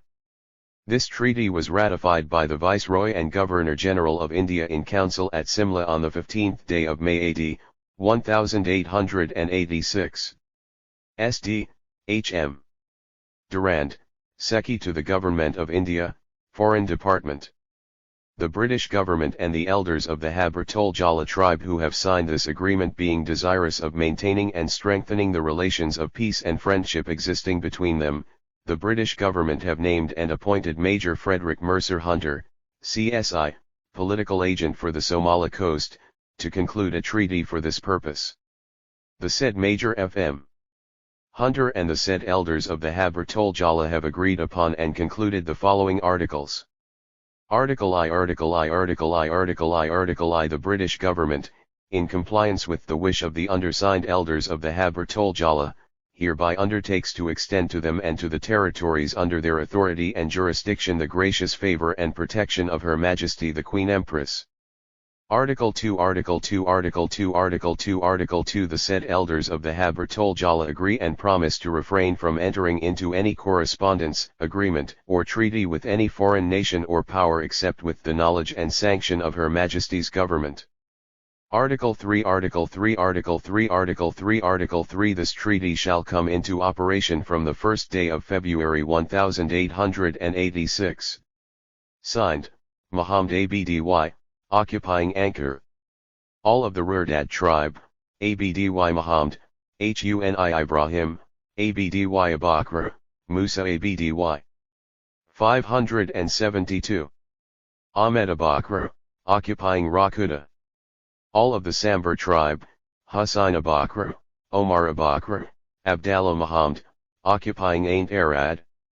All of the Adan Madaba tribe, Ali Mohamed, Shina Yayar, Gidali Nur, Abdallah Mohamed, Ashur Muni, Jama Abdy, Ahmed Gulard, Faraji Uja, Mohamed Ahmed, Ali Ahmed, Hassan Farah, Ali Yusuf, Ali Nur, Jama Adan, occupying Kurum. All of the Yusab tribe, Ashard Ghananja, Farah Ahmed, Agal Doli, Awad Hayde, Hassan Magan, Adan Warsama, Ahmed Ali, Hassan Said, occupying Hais. All of the Abdur Rahim sub-tribe, Muhammad Ismail, Jibril Muhammad, Ahmed Ali Magan, Jibril Ali, Abdullah Hassan, SD, F.M. Hunter, Major, Political Agent, Somali Coast. SD, Dufferin, Viceroy and Governor-General of India. This treaty was ratified by the Viceroy and Governor. Appendices 573. General of India in Council at Simla on the 13th day of July AD 1880-6. SD, H.M. Durand, Secretary to the Government of India, Foreign Department. Certified that the above is a true copy of the original treaty. SD, W.J. Cunningham, officiating Under Secretary to the Government of India, Foreign Department. Simla. The British government and the elders of the Habr Hajis tribe who have signed this agreement being desirous of maintaining and strengthening the relations of peace and friendship existing between them, the British government have named and appointed Major Frederick Mercer Hunter, CSI, political agent for the Somali coast, to conclude a treaty for this purpose. The said Major Frederick Mercer Hunter and the said elders of the Habr Hajis have agreed upon and concluded the following articles. Article I. The British government, in compliance with the wish of the undersigned elders of the Habr Hajis, hereby undertake to extend to them and to the territories under their authority and jurisdiction the gracious favour and protection of Her Majesty the Queen Empress. Article 2. The said elders of the Habr Hajis agree and promise to refrain from entering into any correspondence, agreement, or treaty with any foreign nation or power except with the knowledge and sanction of Her Majesty's government. This treaty shall come into operation upon the first day of February 1886. 574. SD, Doli Ahmed, of the Muhammad Adan tribe, occupying Mate and Ras Katib, Muhammad Ali, of the Ali said tribe, Adan Muhammad, of the Saad Yun tribe, occupying Hashad, Hassan Yusuf, occupying Mate and Ras Katib. All of the Ibril Aden tribe, Ali Nur, Doli Ali, Muhammad Ges, Abdy Hassan, Muhammad Ahmed, Muhammad Hirsi, Hassan Muhammad, Ismail Muhammad, Muhammad Hirsi, Ismail Ali, occupying Shalau. All of the Musa Asay and Musa Bohi tribes, Way Saleh, Ali Saleh, Muhammad No, Muhammad Aliala, SD, FM. Hunter, Major, Political Agent, Somali Coast. SD, Dufferin, Viceroy and Governor-General of India. This treaty was ratified by the Viceroy and Governor-General of India in Council at Simla on the 16th day of July AD 1886. SD, H.M. Durand, Secretary to the Government of India. Certified that the above is a true copy of the original treaty. SD, W.J. Cunningham, officiating Under Secretary to the Government of India, Foreign Department. Simla, the July 20, 1886. Appendices 575. HABRAWAL, 1886 HABRAWAL, 1886 HABRAWAL, 1886 HABRAWAL, 1886 HABRAWAL, 1886. The British government and the elders of the Habro-Wal tribe who have signed this agreement, being desirous of maintaining and strengthening the relations of peace and friendship existing between them, the British government have named and appointed Major Frederick Mercer Hunter, CSI, political agent for the Somali Coast, to conclude a treaty for this purpose. The said Major Frederick Mercer Hunter and the said elders of the Habro-Wal have agreed upon and concluded the following articles. Article I. Article I. Article I. Article I. Article I. The British government, in compliance with the wish of the undersigned elders of the Habro-Wal, hereby undertakes to extend to them and to the territories under authority and jurisdiction the gracious favour and protection of Her Majesty the Queen Empress.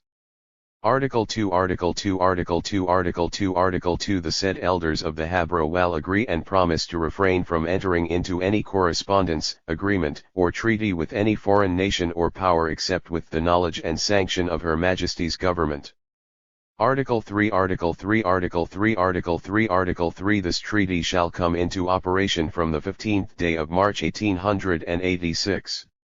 SD, FM. Hunter, Political Agent, Somali Coast. SD, ELMI, his mark, Hundoli, all of the Badila, Muhammad, his mark, Salim Hassan, his mark, Ali, Jama, his mark, Yemuz Absiyi Jama by his agent, all of Beho, Gala, his mark, Farah, Said, his mark, Nur, Omes, his mark, Muhammad, Gala, his mark, Farah. 576. Yusuf, his mark, Farah, Ibrahim, his mark, Samantar by his agent and son, all of the Makil, Jama, his mark, Ibrahim, Ilmer, his mark, Rable, Jama, his mark, Ibrahim, Farah, his mark, Nalaya, all of the Bahandane, said, his mark, Yudlaid, Warsuna, his mark, Elmi, Days, his mark, Somalis, Yusan, his mark, Omar, all of the Bukira Mura, Eleni, his mark, Farah, Muhammad, his mark, Hassan, Eleni, his mark, Dubla, Abdullah, his mark, Mabila. Warfa, his mark, Abdadona, Ba Arab, Bo, his mark, Alil, Ilmi, his mark, Sherdona, Residential Dlol, Begsi, his mark, Warsama, Bone, his mark, Khan, Samantar, his mark, Bo, Kahm, his mark, Shermanki. Janus, Bo, his mark, Nur, Ilmi, his mark, Adawa, Ba Habs Adan, Hisi, his mark, Ilmi, Jama, his mark, Omer, Bangare, Bila, his mark, Yunus, Muhammad Yunus, Ania, his mark, Haldud, Manadaya, Husu, his mark, Burad, Hussain, his mark, Zur Ali, Mahum, his mark, Kabele, Samantar said by his agents, Adanay al Iramusa, Hamnual Adan Matter, on their own Hassan Ali, Behafaden matter, seal of Faraisker, both of Baghobo res, rare, Ali, Sd. Kalnali, his mark, matter. Appendices 577.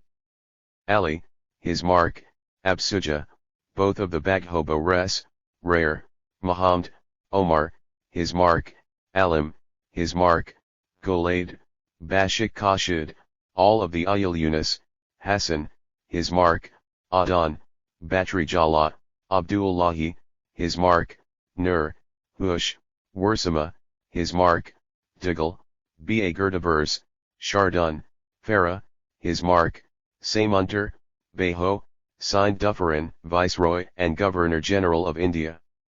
This treaty was ratified by the Viceroy and Governor-General of India in Council, at Simla, on the 15th day of September, AD 1886. Signed, H.M. Durand, Secretary to the Government of India, Foreign Department. Following is the text of the political and commercial treaty signed between the French King Louis-Philippe and Sahle Selassie, King of Shoa, and his successors. Vu les rapports de bienveillance qui existent entre sa Majesté Louis-Philippe, Roi de France, et Sahle Selassie, Roi de Koa, vu les échanges de cadeaux qui ont eu lieu entre ces souverains parl entremis de Rochat de Harcourt, Decor de insignes de Grand du Royaume, Leroi de Koa desire alliance et commerce avec la France. Article I Article I Article I Article I Article I Vu la confirmite de religion qui existe entre les deux nations, Leroi de Koa os espérer en cas de guerre avec les musulmans et autres étrangers, la France regardera ses ennemis comme les siens propres. Article 2 Article 2 Article 2 Article 2 Article 2 Sa Majesté Louis-Philippe, Roi de France, Protector de Jerusalem, engage à faire respecter comme les sujets français tous les habitants du Koa qui iront en pèlerinage, et les défendra la de ses représentants sur toute la route contre les avenis de infidèles. Article 3 Article 3 Article 3 Article 3 Article 3 Tous les Français, résidant au Koa, seront considers comme les sujets les plus favorisés, et, à ce titre, outre leurs droits, ils jouiront de tous les privilèges qui pourraient être cords auxiliaires autres étrangers. Article 4 Article 4 Article 4 Article 4 Article 4 Toutes les marchandises françaises introduites dans les Koa seront soumises à un droit de 3% une fois payé, etc. droit sera prélevé en nature, afin d'éviter toute discussion d'arbitrage sur la valeur de dites marchandises. Appendices 579. Article V Article V Article V Article V Article V Tous les Français pourront commercer dans tout le royaume de Koa.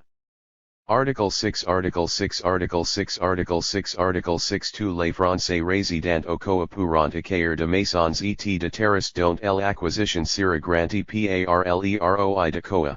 Les Français pourront revendre ou disposer de ces mêmes propriétés. Fate en double Angalilla, le 7 juin, 1843. Signed, Rochat de Harcourt ***. English version of the above treaty, on account of the friendly relations existing between His Majesty Louis-Philippe, King of France, and Sahle Selassie, King of Shoa, on account of the exchanges of presents that have taken place between these sovereigns through the medium of M. Rochat de Harcourt, Chevalier of the Legion of Honor, and decorated with the insignia of a grandee of the Kingdom of Shoa, the King of Shoa desires to enter into alliance and commerce with France. Considering the uniformity in religion existing between the two nations, the King of Shoa hopes that, in case of war with Muhammadans or other foreigners, France will look upon his enemies as her own. His Majesty Louis-Philippe, King of France, Defender of Jerusalem, engages himself to treat the inhabitants of Shoa in all respects like French subjects, when proceeding on pilgrimage, and defend them, through his representatives, throughout their journey, from all attack by infidels.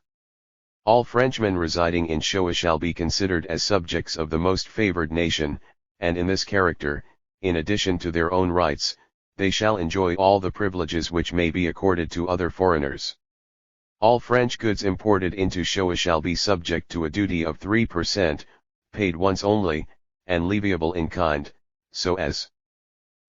Foreign Department, Secret E, January 1890, No. 121 to 133. Ni, New Delhi.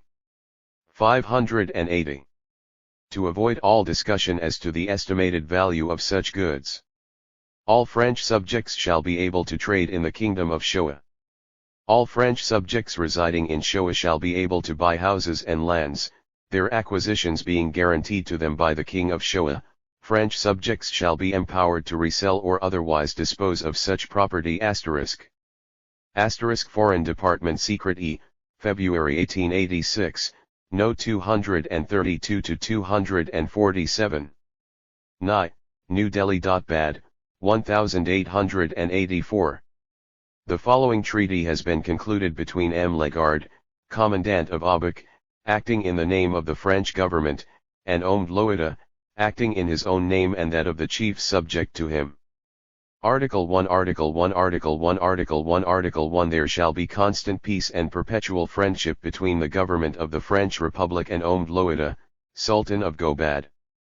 Article 2 Article 2 Article 2 Article 2 Article 2 Omd Loida engages himself to protect the French subjects, and the caravans of French subjects or their agents, to open to them the most convenient through routes, to furnish them by all the means in his power with every facility for the purchase of camels, mules, provisions of every sort, and to prohibit any demand for transit duty in excess of that fixed by Article 3 from the frontier of the colony of Abuk to that of Ayasa proper, the colony of Abuk being French territory directly subject to French laws.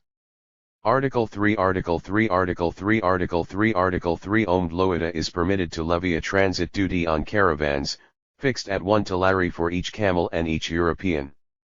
Article 4 Article 4 Article 4 Article 4 Article 4 In consideration of the transit duty laid down in Article 3, French travelers shall be authorized to supply themselves with water from any wells that they may come across or may see fit to excavate, and shall be exempt from all fresh dues. Article 5 Article 5 Article 5 Article 5 Article 5 Omd Loida engages himself to afford every facility to French subjects wishing to acquire property of any kind in his 582 territories, to erect building of any description, to dig wells or canals, or to undertake works which may be considered useful in promoting intercourse between the respective possessions of the contracting parties, and in developing their mutual prosperity. Article 6 Article 6 Article 6 Article 6 Article 6 In cases of dispute between a French subject and a subject of the Sultan, the case shall be referred to the head of the French colony, who will endeavor to arrive at an amicable arrangement, and, in the event of failure so to do, will come to an understanding with the Sultan to investigate the matter conjointly, and decide in accordance with equity.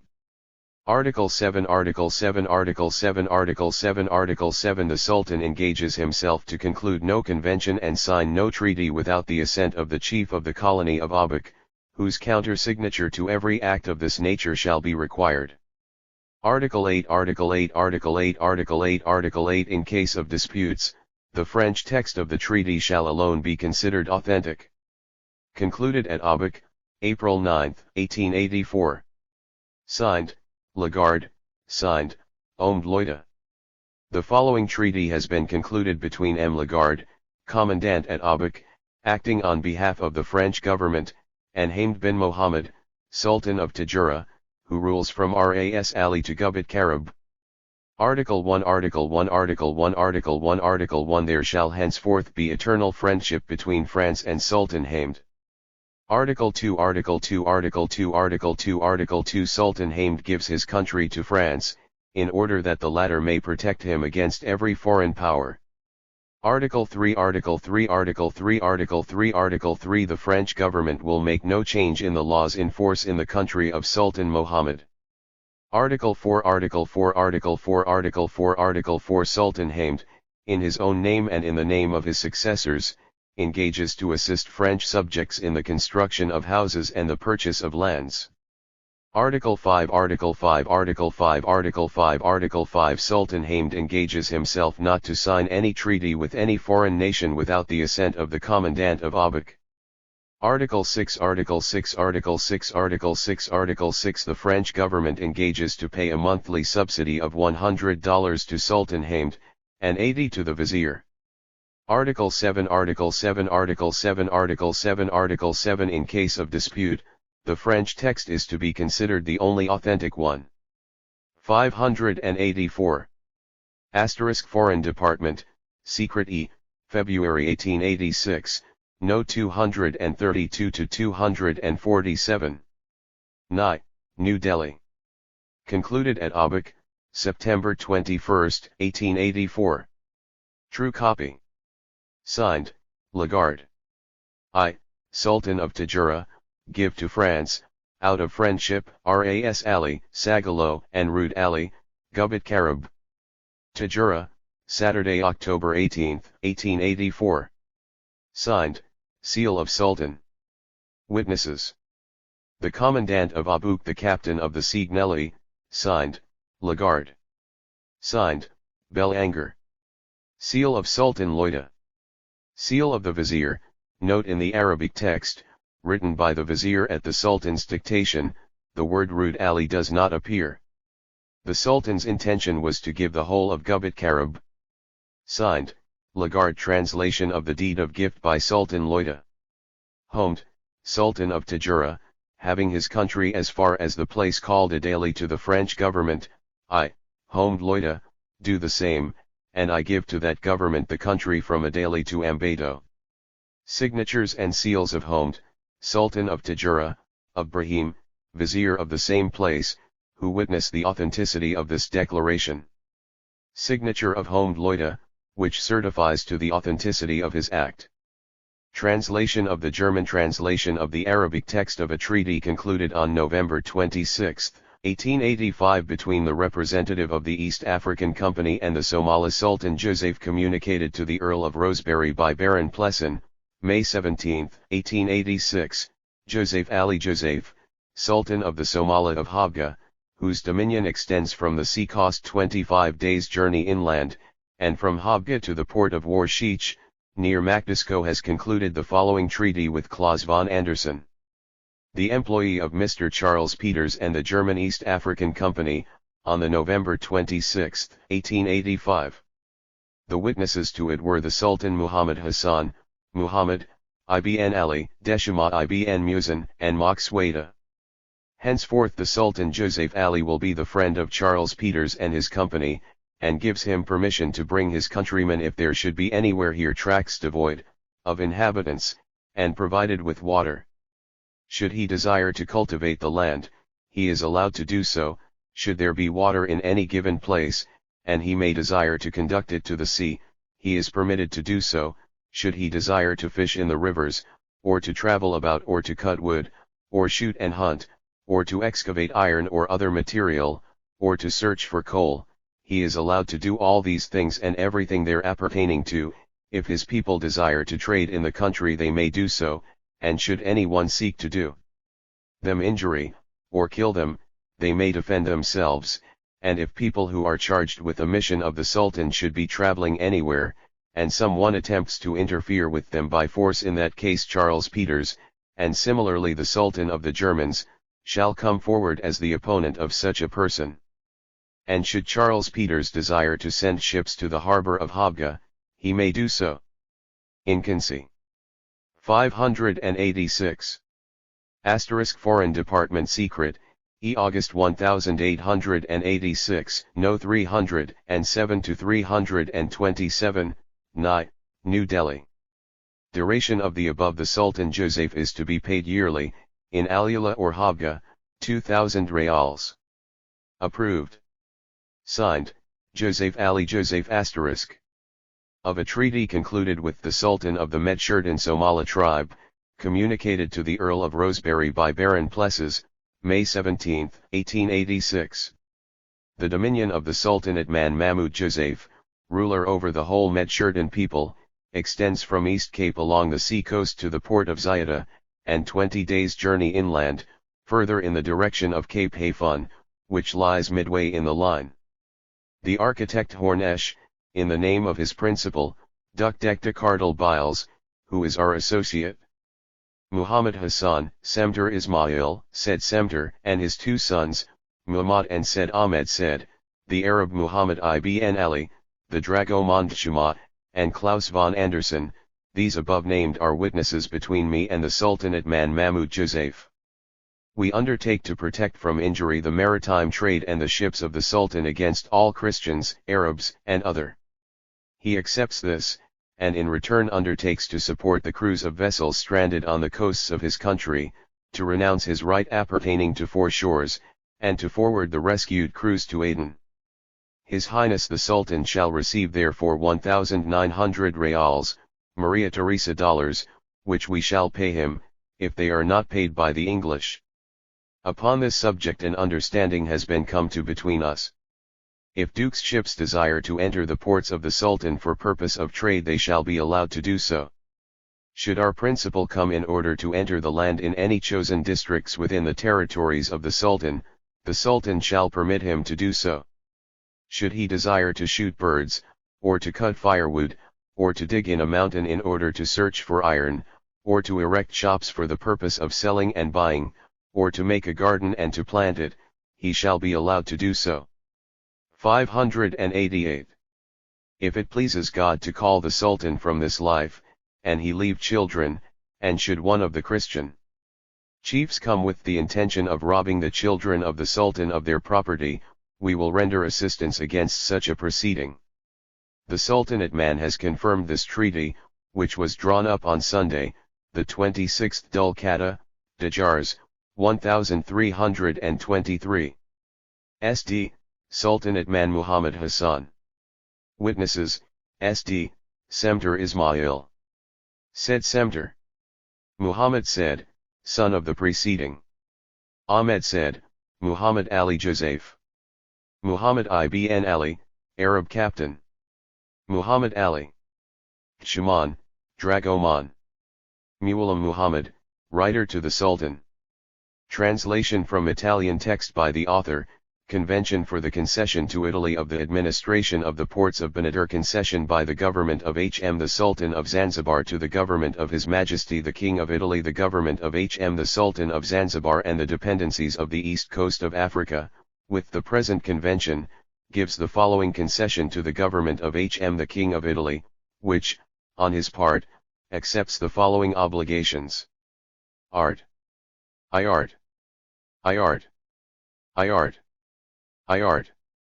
I the government of Hm the Sultan of Zanzibar accords to the government of Hm the King of Italy, all the ports which he possesses on the cities and ports of Benadir, namely Brava, Merka, and Mogadishu, with a radius towards the interior of 10 maritime miles, Warsheik, a radius of 5 maritime miles, besides the islands and the nearby small islands, to be administered politically and juridically in the name of the government of Hm the Sultan of Zanzibar and under the protection of his flag. But is agreed that the government of Hm the Sultan will neither be responsible nor called to regulate the administration or others such as what might come as a result of the conflict of price of blood nor any complaint that may arise.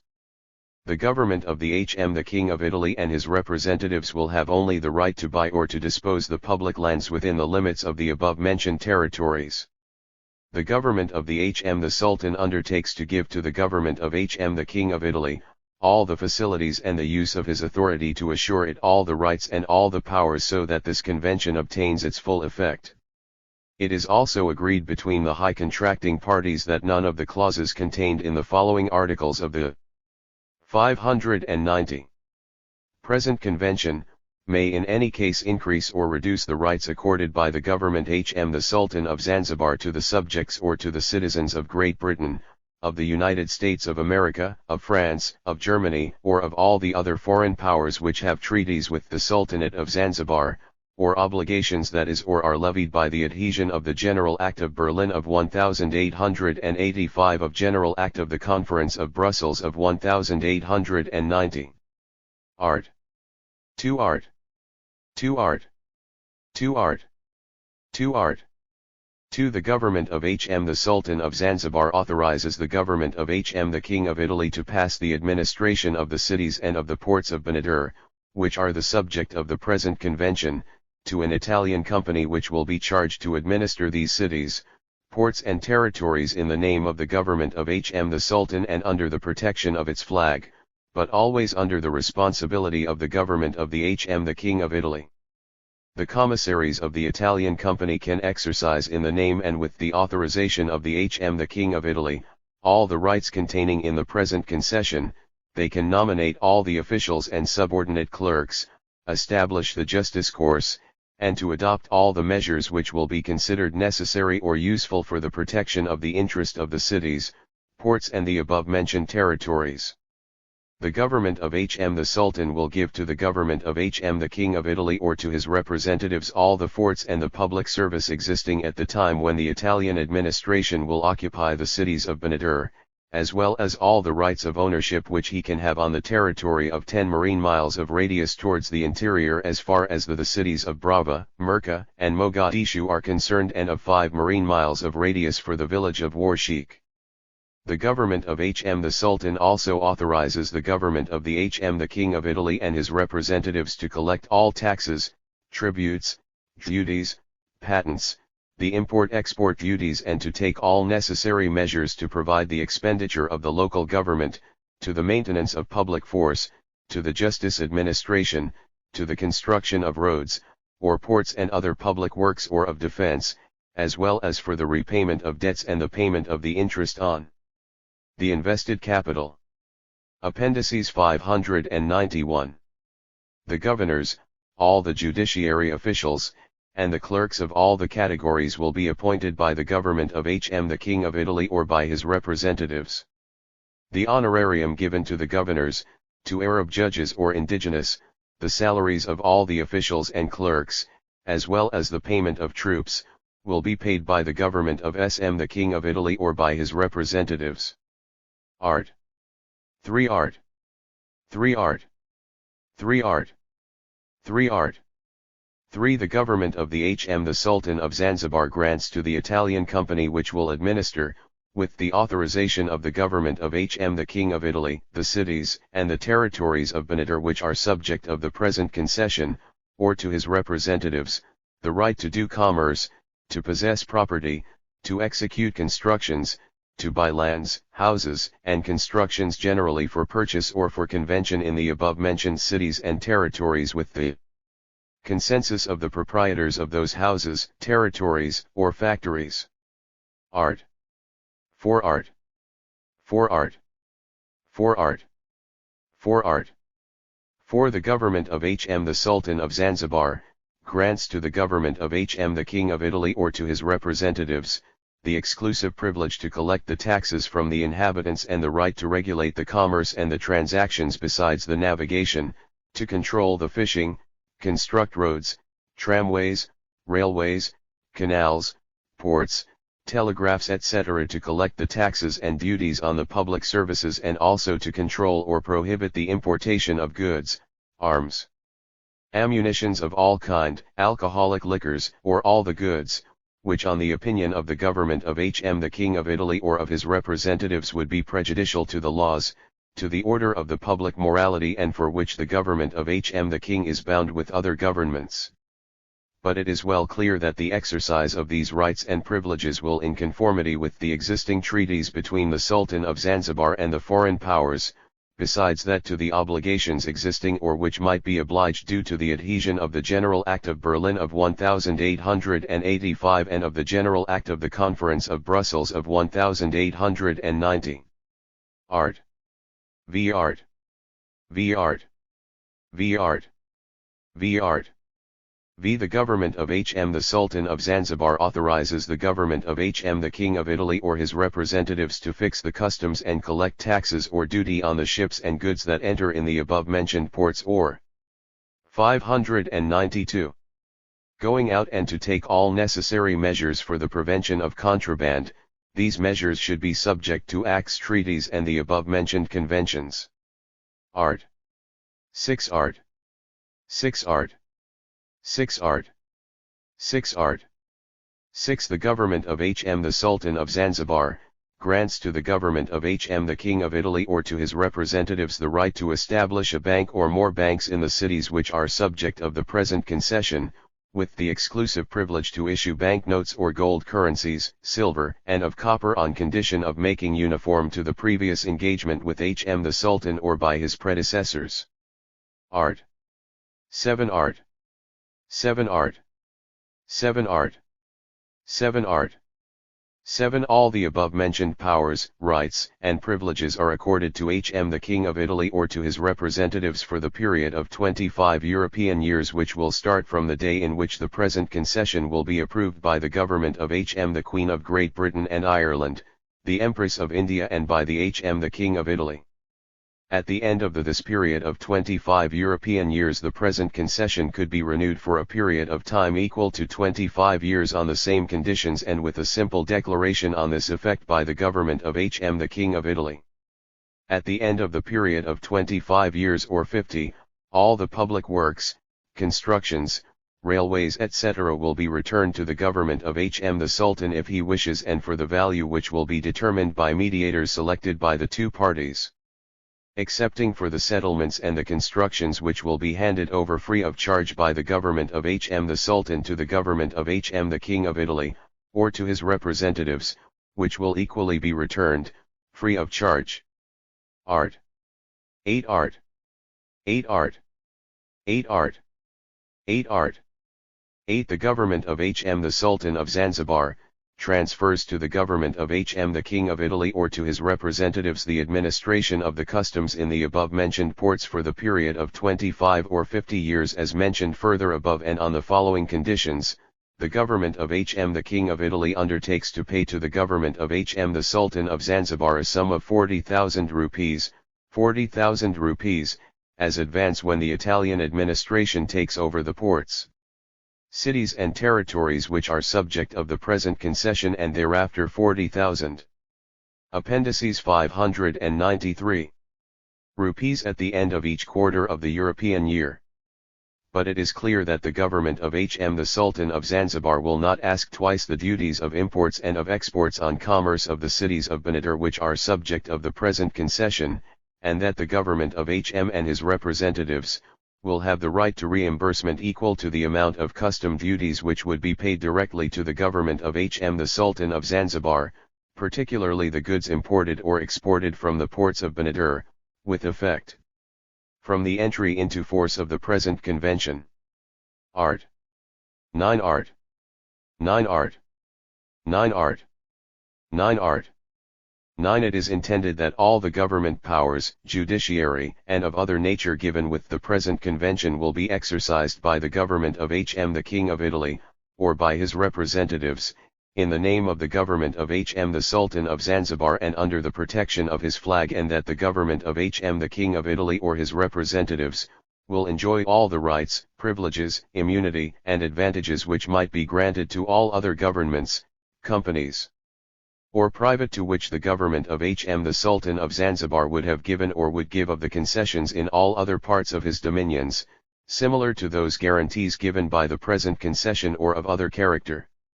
The government of HM the King Italy undertakes not to claim the right to change the system of the annual payment established in the present concession, without having the consensus, or following a request by the government of HM the Sultan, or by the government of HM the Queen of Great Britain and Ireland, Empress of India.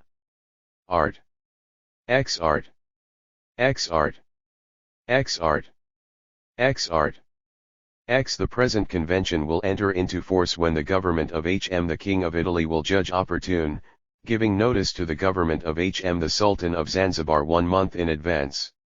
The government of HM the King of Italy will be responsible towards the government of HM the Sultan of Zanzibar for the payment of the sum indicated in Art.viio of the present convention, starting, only, from the day that will assume its duties of all the administration, as specified further above. It is also clear that the moment of the free transfer of the ports, lands, public works, the ownership rights etc. which the 594 government of HM the Sultan of Zanzibar possesses in the cities and territories mentioned above, will be established with a special accord, and a detailed list will be handed over at that time to the government of Hm the Sultan. Art. 11 Art. 11 Art. 11 Art. 11 Art. 11 The present convention will be of no value until after it will be approved by the government of Hm the Queen of Great Britain and Ireland, Empress of India, and by the government of Hm the King of Italy. Art. 12 Art. 12 Art. 12 Art. 12 Art. 12s.a. Said Ali, Sultan of Zanzibar, declared with his letter of 14 Rajab 1307, March 6, 1890, to M. Mackenzie of 5 Muharram, July 31, 1892, to M. Portal, that he has no objection to raise regarding the concession of the cities, ports and territories of Benadir to Italy, and to accept the accord as it is will be made and approved by the government of Hm the Queen of England and Ireland, Empress of India, which is the protectorate power of the Sultanate of Zanzibar. The present convention is made in 6 copies, of which 2 in English language, 2 in French language and 2 in Arabic language, all of same text. In case of misunderstanding in the interpretation of the agreement of the present concession, only the texts in English and the French will be trustworthy. Sir Gerald H. Portal, Diplomatic Agent and Consul General of H. Britannic Majesty, and M. Pierre Cottenay, Director of the Consulate of Hm the King of Italy, have signed the present and have placed their seal. Done at Zanzibar the August 12, 1892. Signed, P. Cottenay G. Portal ***** Trado do Pos. Number 100 Fascicolo Anno 1892, Arch. Filonardi, Isiao, Roma. Carlo Rossetti, Manual de Legislazione della Somalia Italiana, Volume Secondo, Documenti 1892-1908, page 5. French text of the Italian Zanzibar Convention, August 12, 1892. Following is the official Italian version of the law approving the acquisition of Somali territories from the Sultan of Zanzibar, signed by the King of Italy, Umberto I, Leg 11 Agosto 1896, and 373, the Approvaconvenzione. 12 Agosto 1892 Relativa alla concessione all'Italia, da parte del Sultano di Zanzibar, degli Scali del Benadir * Umberto I, ECC, Re d'Italia. The Senate and Chamber of Deputies also approved the agreement signed in Zanzibar on August 12, 1892, regarding the concession of Benadir territories to Italy by the Sultan. Il Senato e la Camera dei Deputati hanno approvato, noi abbiamo sanzionato e promulghiamo quanto segue, articolo unico. E approvato con decorrenza del 15 luglio 1896, l'Unita Convenzione firmata a Zanzibar il 12 agosto 1892 e relativa alla concession, da parte del Sultano di Zanzibar, degli Scali del Benadir all'Italia, I. Ordinimo che la presente, munita del sigillo dello Stato, sia inserta nella raccolta ufficiale del leggi e dei decreti del Regno d'Italia, mandando a chiunque spetta di osservarla e di farla osservar cum legge dello Stato. Dato a Torino, Adi 11 agosto 1896. Umberto Visconti V. Nosta. The full text of the treaty, which was written in Amharic, and in English, signed by the Emperor Menelik II, and by Her Majesty's envoy, at Addis Ababa, May 14, 1897. Ratified by the Queen, July 28, 1897. English version. Her Majesty Victoria, by the grace of God, Queen of Great Britain and Ireland, Empress of India, and His Majesty Menelik II, by the grace of God, King of Kings of Ethiopia, being desirous of strengthening and rendering more effective and profitable the ancient friendship which has existed between their respective kingdoms, Her Majesty Queen Victoria having appointed as her special envoy and representative to His Majesty the Emperor Menelik II, James Renelrod, Esq., Companion of the Most Distinguished Order of St. Michael and St. George, whose full powers have been found in due and proper form, and His Majesty the Emperor Menelik, negotiating in his own name as King of Kings of Ethiopia, they have agreed upon and do conclude the following articles, which shall be binding on themselves, their heirs and successors. The subjects of or persons protected by each of the contracting parties shall have full liberty to come and go and engage in commerce in the territories of the other, enjoying the protection of the government within whose jurisdiction they are, but it is forbidden for armed bands from either side to cross the frontier of the other on any pretext whatever without previous authorization from the competent authorities. The frontiers of the British Protectorate on the Somali coast recognized by the Emperor Menelik shall be determined sub. Appendices 599. Sequently by exchange of notes between James Renil Rod, Esq., as representative of Her Majesty the Queen, and Ras Makonnen, as representative of His Majesty the Emperor Menelik at Harar. These notes shall be annexed to the present treaty, of which they will form an integral part, so soon as they have received the approval of the high contracting parties, pending which the status quo shall be maintained. The caravan route between Zilla and Harar by way of Gild Essa shall remain open throughout its whole extent to the commerce of both nations. His Majesty the Emperor of Ethiopia, on the one hand, accords to Great Britain and her colonies, in respect of import duties and local taxation, every advantage which he may accord to the subjects of other nations. On the other hand, all material destined exclusively for the service of the Ethiopian state shall, on application from His Majesty the Emperor, be allowed to pass through the port of Zilla into Ethiopia free of duty. The transit of firearms and ammunition destined for His Majesty the Emperor of Ethiopia through the territories depending on the government of Her Britannic Majesty is authorized, subject to the conditions prescribed by the General Act of the Brussels Conference, signed the July 2, 1890. His Majesty the Emperor Menelik II, King of Kings of Ethiopia, engages himself towards the government of Her Britannic Majesty to do all in his power to prevent the passage through his dominions of arms and ammunition to the Mahdaists, whom he declares to be the enemies of his empire. The present treaty shall come into force as soon as its ratification by Her Britannic Majesty shall have been notified to the Emperor of Ethiopia, but it is understood that the prescriptions of Article 6 shall be put into force from the date 600 of its signature. In faith of which His Majesty Menelik II, King of Kings of Ethiopia, in his own name, and James Renil Rod, Esq., on behalf of Her Majesty Victoria, Queen of Great Britain and Ireland, Empress of India, have signed the present treaty, in duplicate, written in the English and Amharic languages identically, both texts being considered as official, and have thereto affixed their seals. Done at Addis Ababa the 14th day of May, 1897. L.S.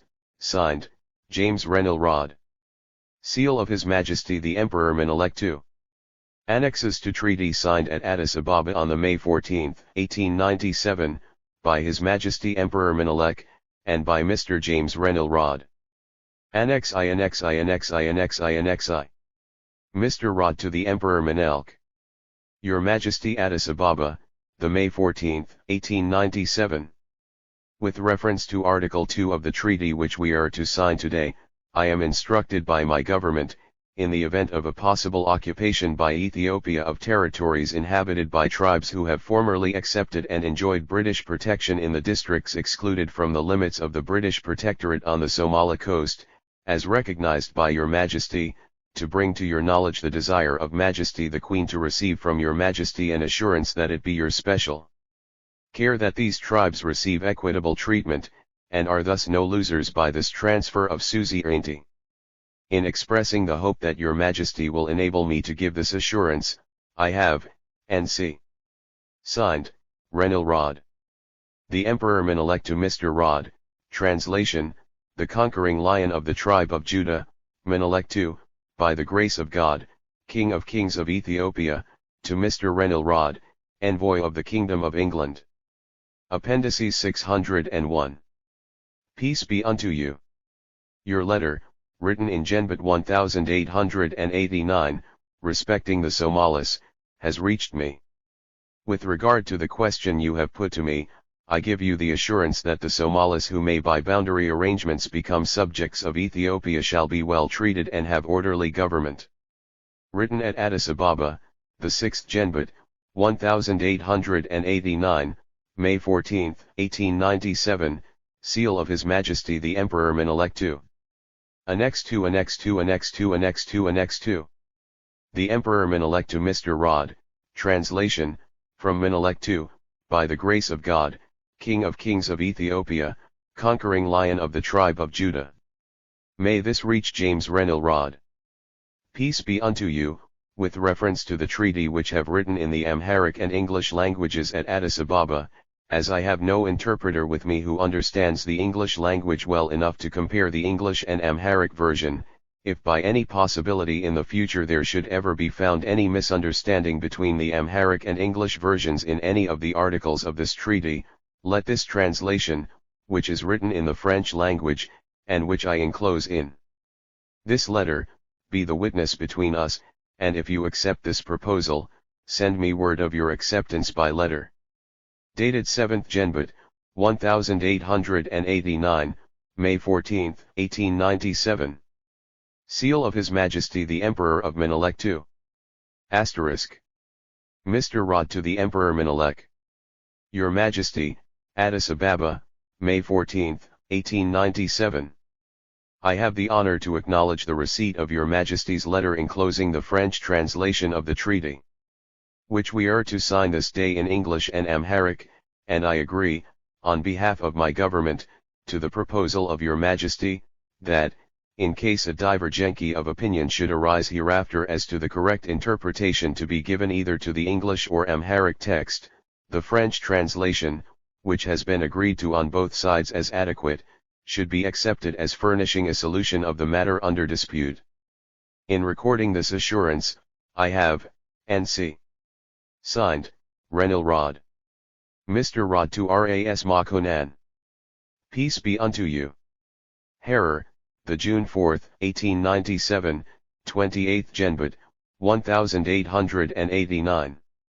After friendly discussion with Your Excellency, I have understood that His Majesty the Emperor of Ethiopia will recognize as frontier of the British Protectorate on the Somali coast the line which, starting from the sea at the point fixed in the agreement between Great Britain and France on the February 9, 1888, opposite the Wells of Hadu, follows the caravan road, described in that agreement, through Abasu until it reaches the hill of Samadu.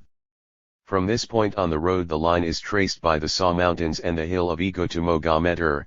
From Mogameter it is traced by Alinta Kado to Aran near the intersection of latitude 44° east of Greenwich with longitude 90° north. From this point a straight line is drawn to the intersection of 47° east of Greenwich with 80° north. From here the line will follow the frontier laid down in the Anglo-Italian Protocol of the May 5, 1894, until it reaches the sea. The tribes occupying either side of the line shall have the right to use the grazing grounds on the other side, but during their migrations it is understood that they shall be subject to the jurisdiction of the territorial authority. Free access to the nearest wells is equally reserved to the tribes occupying either side of the line. This understanding, in accordance with Article 2 of the treaty signed on the May 14, 1897, 7th Genbut 1889, by His Majesty the Emperor Menelik and Mr. Renil Rod, at Addis Ababa, must be approved by the two high contracting parties. I have, N.C. Signed, Renil Rod. Ras Makonan to Mr. Rod. Translation, sent from Ras Makonan, Governor of Harar and its dependencies. May this reach the Honorable Mr. Renil Rod, Envoy of the British Kingdom. I inform you today that, after long friendly discussion, the boundary of the British Somali Protectorate upon which we have agreed is as follows, starting from the seashore opposite the Wells of Hadu, as on which the French and the English governments agreed in February 1888, it follows the caravan road by Abasu until Mount Samadu, from Mount Samadu to Mount Saw, from Mount Saw to Mount Ego, from Mount Ego to Mogameter.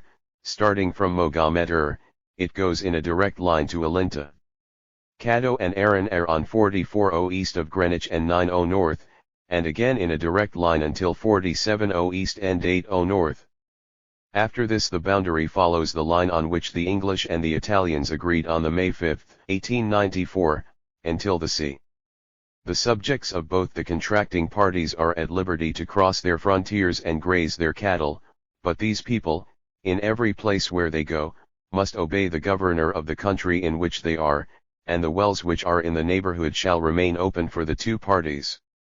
These two letters on which we have agreed, according to Article 2 of the Treaty of His Majesty the Emperor of Ethiopia and Mr. Renilrod of the 7th Genbut, 1889, May 14, 1897, the two sovereigns having seen them, if they approve them, shall be sealed again, ratified. Written at Harar, the 28th Genbut, 1889, June 4, 1897. Signed, Ras Makonnen. 604. Mr. Rod to the Emperor Menelik II. Cairo, August 30, 1897. From Mr. Renilrod, Special Envoy of Her Majesty Queen Victoria, to His Majesty Menelik II, by the grace of God, King of Kings of Ethiopia. Peace be unto your Majesty. I have the honor to announce that the Queen, my gracious sovereign, has been pleased to approve and ratify the treaty which I had the honor to sign with your Majesty on the May 14th last. Her Majesty has also been pleased to approve of the arrangement which, in accordance with the terms of Article 2 of the treaty, was agreed upon between Ras Makonnen, as representative of your Majesty, and myself by exchange of notes relative to the frontier of the British Protectorate in the Somali coast, and it is presumed by Her Majesty's government that your Majesty has also approved of it, as they have received no notification to the contrary. The notes exchanged have accordingly been annexed to the treaty which has received ratification, signifying Her Majesty's approval of all these documents. I have now the honor to return here with the copy of the treaty intrusted to me by your Majesty, with its ratification in due form. When I shall have received from your Majesty a letter signifying that this treaty, thus ratified and approved, has come safely to your Majesty's hands, it will be made public by the government of the Queen, that all her subjects may observe it and abide by it, and that it may strengthen the ties of friendship between our countries, and increase the feelings of esteem and goodwill towards your Majesty which the reception of the British mission in Ethiopia has awakened in my country.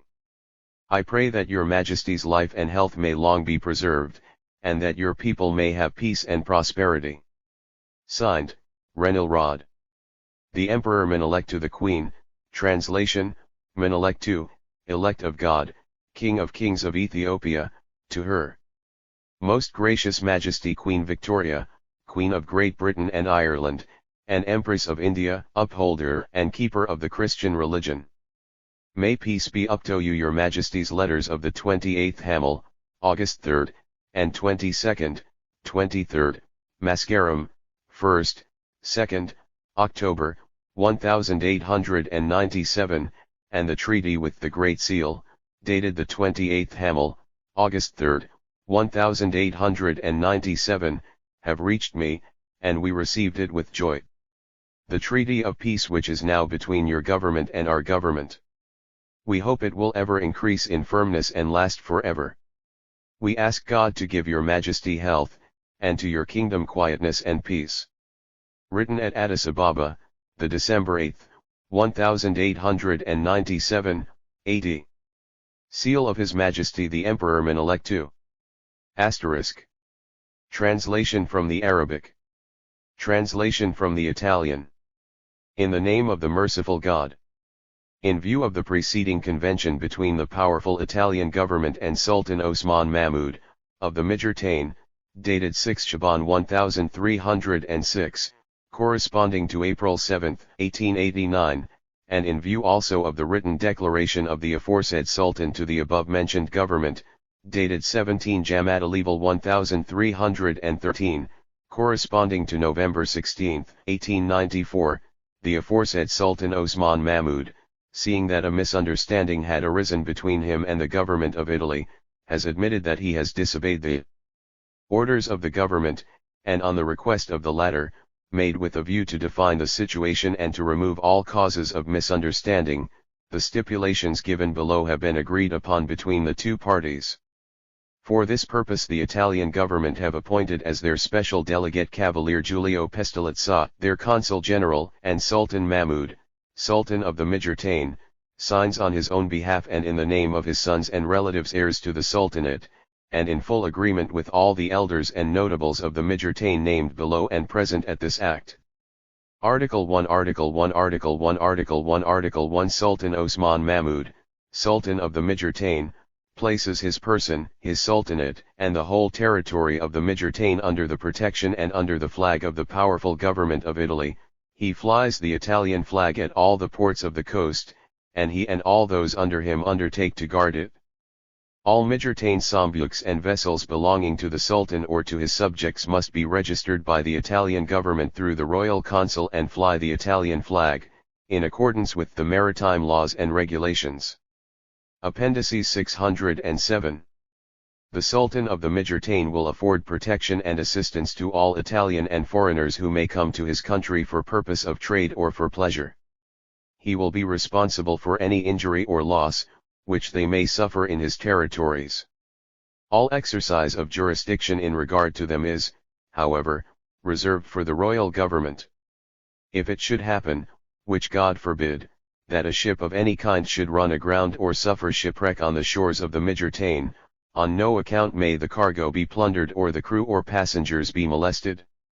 On the contrary, the Sultan and the elders of the villages nearest to the scene of the disaster must at once afford all assistance and protection, and give facilities for the conveyance of the persons on board to Aden or to whatever other seat of government may be nearest, according to the desire of the persons concerned. The Sultan will arrange for the careful guarding of the cargo and everything belonging to the ship until the arrival on the spot of the persons entitled to claim them, when he will hand them over. In this manner the Sultan will have obtained for himself and for his assistants, the right to an adequate reward from those entitled to claim the ship and the cargo. This reward will be fixed, if necessary, through the medium of the royal consul at Aden, after he has heard the arguments of the Sultan, and according to the circumstances. In confirmation of his written declaration mentioned above, and in consequence of what has now occurred, the Sultan of the Midgertane, Osman Mahmud, undertakes formally, with an oath before God, to prohibit the introduction of firearms and ammunition such as bullets and cartridges at any point on the Midgertane coast, or overland. Accordingly, there may not be imported either for the Sultan himself or for anyone else a single gun or a single cartridge unless permission has first been obtained from the royal government or their representative, and such permission must be in writing. In the event of any infringement of these orders by the Sultan or by anyone under 608 him, or by any inhabitant of the Midgertane country, the Sultan will be responsible, and will be bound to cause the guns or cartridges smuggled in to be handed over to the royal government.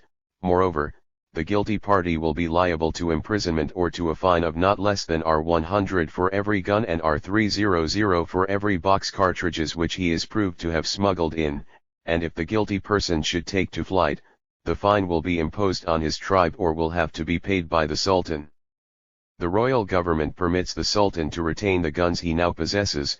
They will be numbered and registered in the Sultan's name. If the government wish it, these guns may be exchanged for guns of Italian manufacture. The prohibition of the introduction of firearms into any part of the Midgertane country must be prohibited by the Sultan to his people in writing or in such other manner as may be considered best. If the royal government should wish to construct a lighthouse on Cape Assur, Gardefwy, with a base at the village of Alok or the village of Damo, and another lighthouse at some other place which may be Alula or Bandar Felix, they shall have full liberty to do so.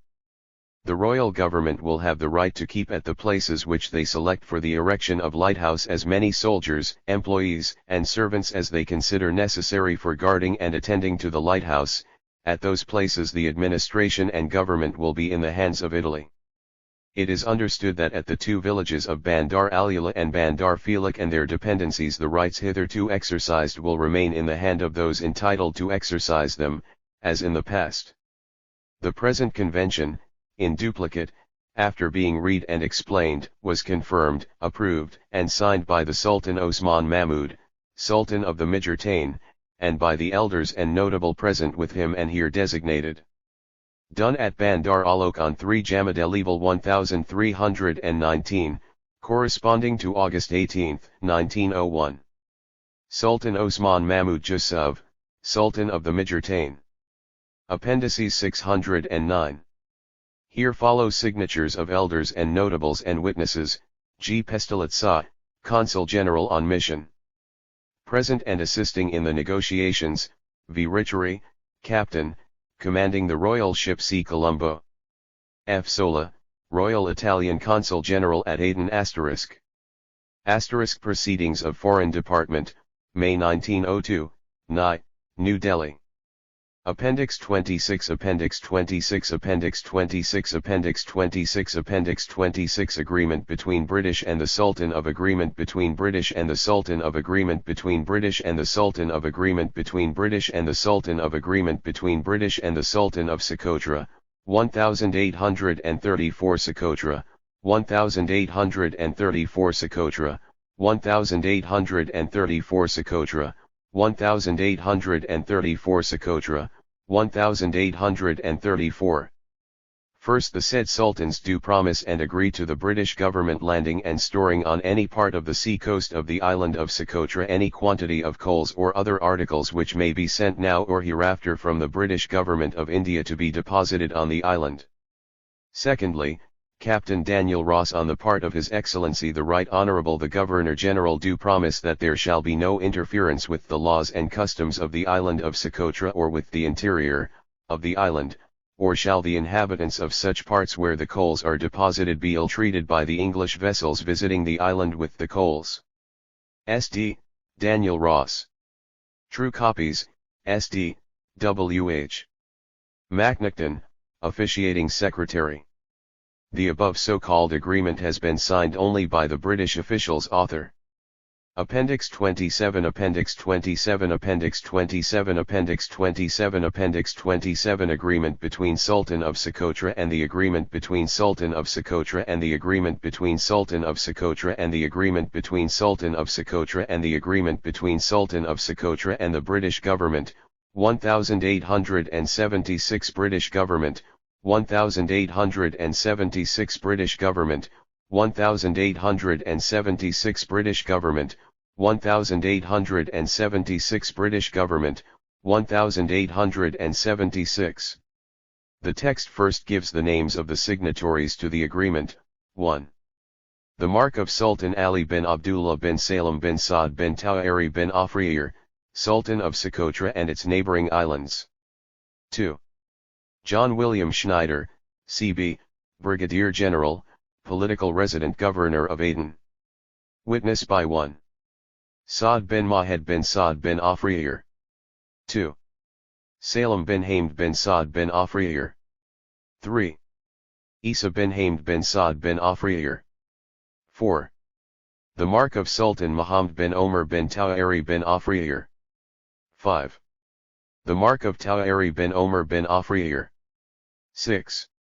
The mark of Abdullah bin Mohamed bin Tawari bin Afriyir. 7. The mark of Omar Mohamed bin Tawari bin Afriyir. 8. KZ Saeed bin Mubarak ba Abda. 9. KZ Mousa bin Saadani bin Muhuruk ba Abda. In the presence of, signed, Linda Sabrine, Captain, HMS. Britain Sally Jaffer, interpreter to the resident. On board HMS. Britain off Kishin, January 23, 1876. Praise be to God alone. The object of writing this lawful and honorable bond is that it is hereby covenanted and agreed between Ali bin Abdullah bin Salim bin Saad bin Afriyir, Sultan of Socotra, on the one part, and Brigadier General John William Schneider, the Governor of Aden, on behalf of the British Government, on the other part, that the said Ali bin Abdullah bin Salim bin Afriyir, Sultan of Socotra, does pledge and bind himself, his heirs and successors, never to cede, to sell, to mortgage, or otherwise give for occupation, save to the British Government, the island of Socotra or any its dependencies, the neighboring islands. 612. In consideration of the above covenant, the said Ali bin Abdullah bin Salim bin Saad bin Afriyir, Sultan of Socotra, has received from Brigadier General John William Schneider, the Governor of Aden, on behalf of himself, his heirs, and successors, an immediate payment of $3,000, and his heirs and successors shall further receive from the British government a yearly subsidy of $360, it being understood that the stipend imposes on the aforesaid Ali bin Abdullah bin Salim bin Saad bin Afriyir, Sultan of Socotra, his heirs and successors, the obligation of rendering assistance to any vessel, whether belonging to the British or any other nation, that may be wrecked on the island of Socotra, or on its dependencies, the neighboring islands, and of protecting the crew, the passengers, and the cargo thereof, for which acts of friendship and goodwill towards the British government a suitable reward will also be given to Ali bin Abdullah bin Salim bin Saad bin Afriyir, Sultan of Socotra, and his heirs and successors after him. In token of the conclusion of this lawful and honorable bond, Ali bin Abdullah bin Salim bin Saad bin Afriyir, Sultan of Socotra, and Brigadier General John William Schneider, the Governor of Aden, the former for himself, his heirs and successors, and the latter on behalf of the British government, do each, in the presence of witnesses, affix their signatures on this 26th day of Zulhijjah, AH, 1292, corresponding with the 23rd day January, AD, 1876. Signature in vernacular, signed, J.W. Schneider, Brigadier General, Political Resident, Governor of Aden. S.D. Northbrook, Viceroy and Governor General of India. Ratified by His Excellency the Viceroy and Governor General of India at Calcutta on the 1st day of March 1876. S.D. Th. Thornton, Ofc. Secchi to the Government of India. Protectorate Treaty concluded with the Sultan of Socotra and its dependencies at Kishan on the April 23, 1886. The British government and Ali bin Abdallah bin Salim bin Saad bin Afriyir being desirous of maintaining and strengthening the relations of peace and friendship existing between them, the British government have named and appointed Brigadier General A.G.F. Hogg, political resident at Aden, to conclude a treaty for the purpose. The said Brigadier General A.G.F. Hogg and Sultan Ali bin Abdallah aforesaid have agreed upon and concluded the following articles. The British government, in compliance with the wish of the undersigned, Sultan Ali bin Abdallah, hereby undertakes to extend to the island of Socotra and its dependencies, which are under his authority and jurisdiction, the gracious favor and protection of Her Majesty the Queen Empress. The said Sultan Ali bin Abdallah agrees and promise, on behalf of himself, his heirs and successors, to refrain from entering into any correspondence, agreement, or treaty with any foreign nation or power except with the knowledge and sanction of the British government, and further promise to give immediate notice to the resident at Aden, or other British officer, of attempt by any other power to interfere with the island of Socotra and its dependencies. The above treaty shall have effect from this date. In witness whereof the undersigned have affixed their signatures or seals, at Kishan, this 23rd day of April 1886. On behalf of Brigadier General A.G.F. Hogg, political resident at Aden. 614. Signed, Chas W.H. Seeley, Second Assistant Resident. Witness, signed, Mr. S. Jaffer, Native Assistant Resident. Signed, Ali bin Abdallah bin Salim bin Saad Jawari bin Afriyir, His Ex-Mark Sultan of Socotra and its dependencies. Witnesses, signed, Sultan Salim bin Ahmed bin Saad bin Afriyir. Saad bin Mubarak, Qadhi of Kishan. Muhammad bin Saad, Qadhi of Galanzia and Socotra. This treaty was ratified by the Viceroy and Governor General of India in Council at Simla, on the 23rd day of June AD, 1880-6. Then the Sultan sent the following letter to the political resident at Aden. No date, written on April 23, 1886. After compliments, we inform you, O friend, that our mutual friends, Captain Sealy and Mohammed Saleh, Jaffer, your assistants, came with an agreement for us regarding the protection of Socotra. After perusing it minutely, we and our relatives saw that we were strongly bound by the second term, viz., that we agree and promise, on behalf of ourselves, heirs, and successors, to refrain from entering into any correspondence, agreement, or treaty with any foreign power, but for your sake, we will prevent ourselves and refrain from entering into any correspondence, agreement, or treaty with any foreign power, that on condition that we want your protection for all our districts, that is, Socotra and its dependencies, Kishan and its dependencies, so that our and our successors' hearts may be pleased by such an agreement and protection. We, O friend, are sincere with you in all affairs.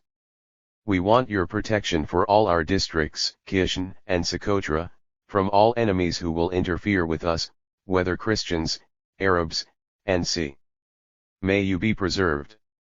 The British government and Ali bin Abdallah bin Salim bin Saad bin Afrair al-Mari, Sultan of Kishan and its dependencies, being desirous of maintaining and strengthening the relations of peace and friendship existing between them, the British government have named and appointed Brigadier General Adam George Forbes Hogg, C.B., political resident at Aden, to conclude a treaty for this purpose. The said Brigadier General Adam George Forbes Hogg, C.B., and Sultan Ali bin Abdallah bin Salim bin Afrair al-Mari, aforesaid, have agreed upon and concluded the following articles.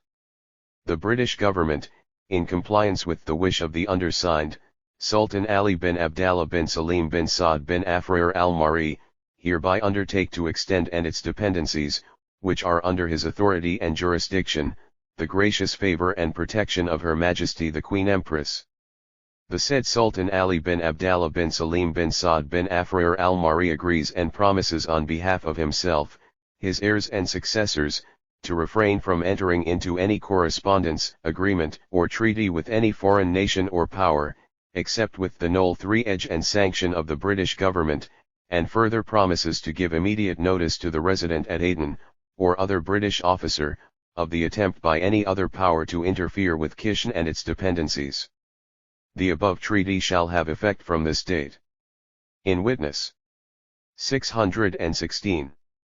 Whereof the undersigned have affixed their signatures or seals at Kishan this 2nd day of May, 1888. SD, AGF. Hogg, Brigadier General, Political Resident. Witness, SD, Frederick Roop, Lieutenant, Royal Navy, Her Majesty's Osprey.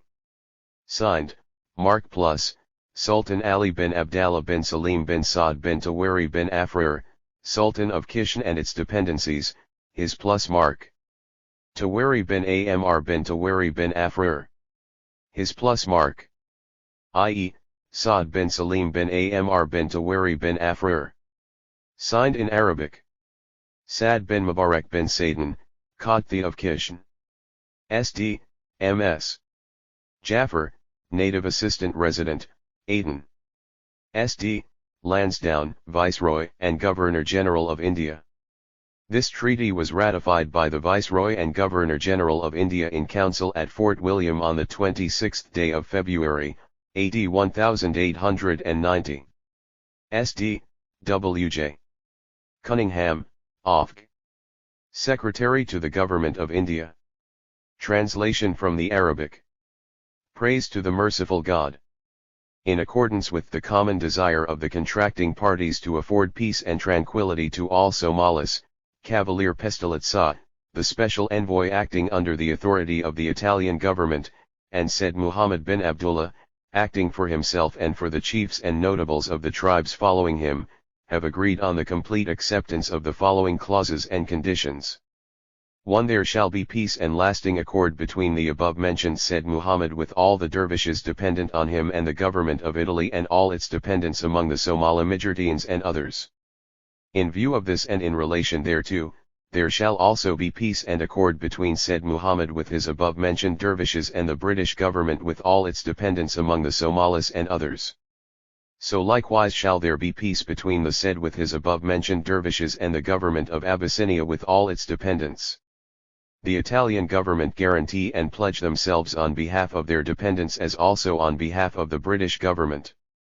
Every disagreement or difference between the said and his people and the dependents of the Italian government or those for whom the government have pledged themselves as, for example, the British and their dependents, shall be settled in a peaceful and friendly manner by means of ERCO or of envoys from the two parties under the presidency of an Italian delegate and also in the presence of an English envoy, whenever British interests are concerned.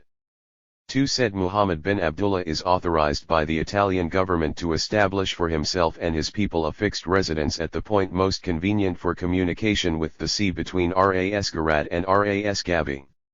618. This also with the approval of Yusuf Ali and Sultan Osman Mahmud. That residence and all its inhabitants shall be under the protection of the Italian government and under their flag. If and when the Italian government so desire, they shall be at liberty to install in that residence a representative of Italian nationality or other person as governor with soldiers and custom house, or tithes.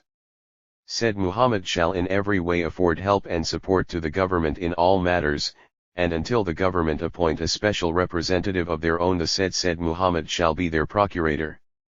The government of the tribes subject to him in the interior, shall remain in the hands of said Muhammad, and shall be exercised with justice and equity.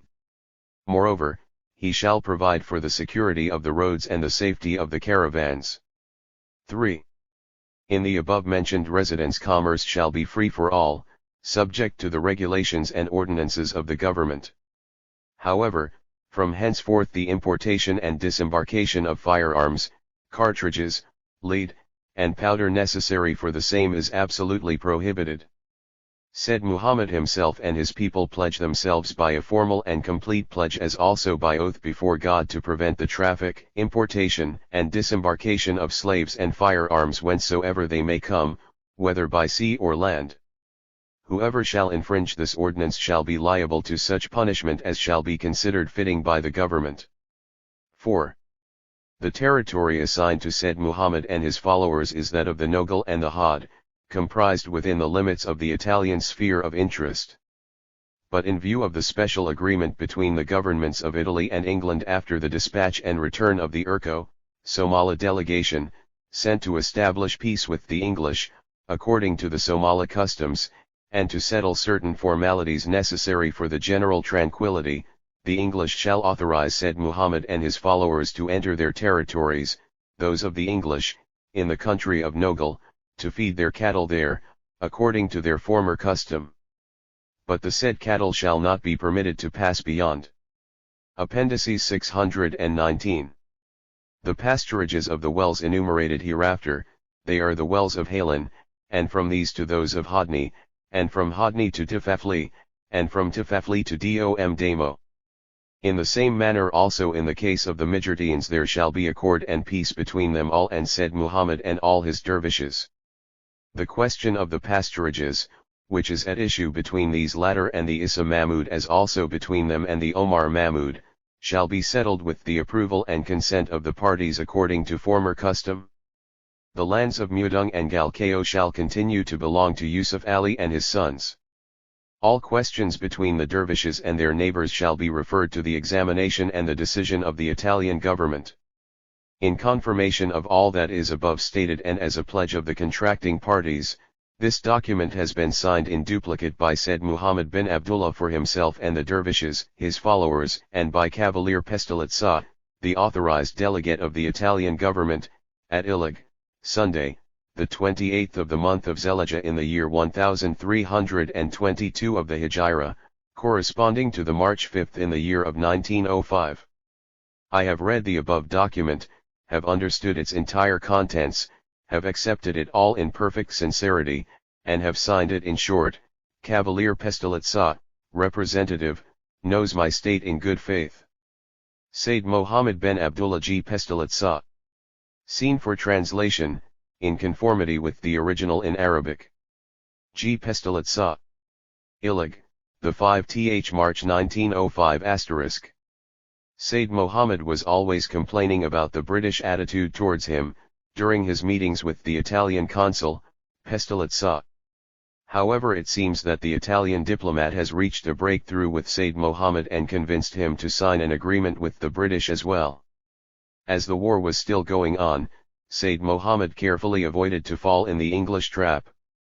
He did not personally go to Berbera to meet the British officials and sign the agreement with them, but sent a delegation instead.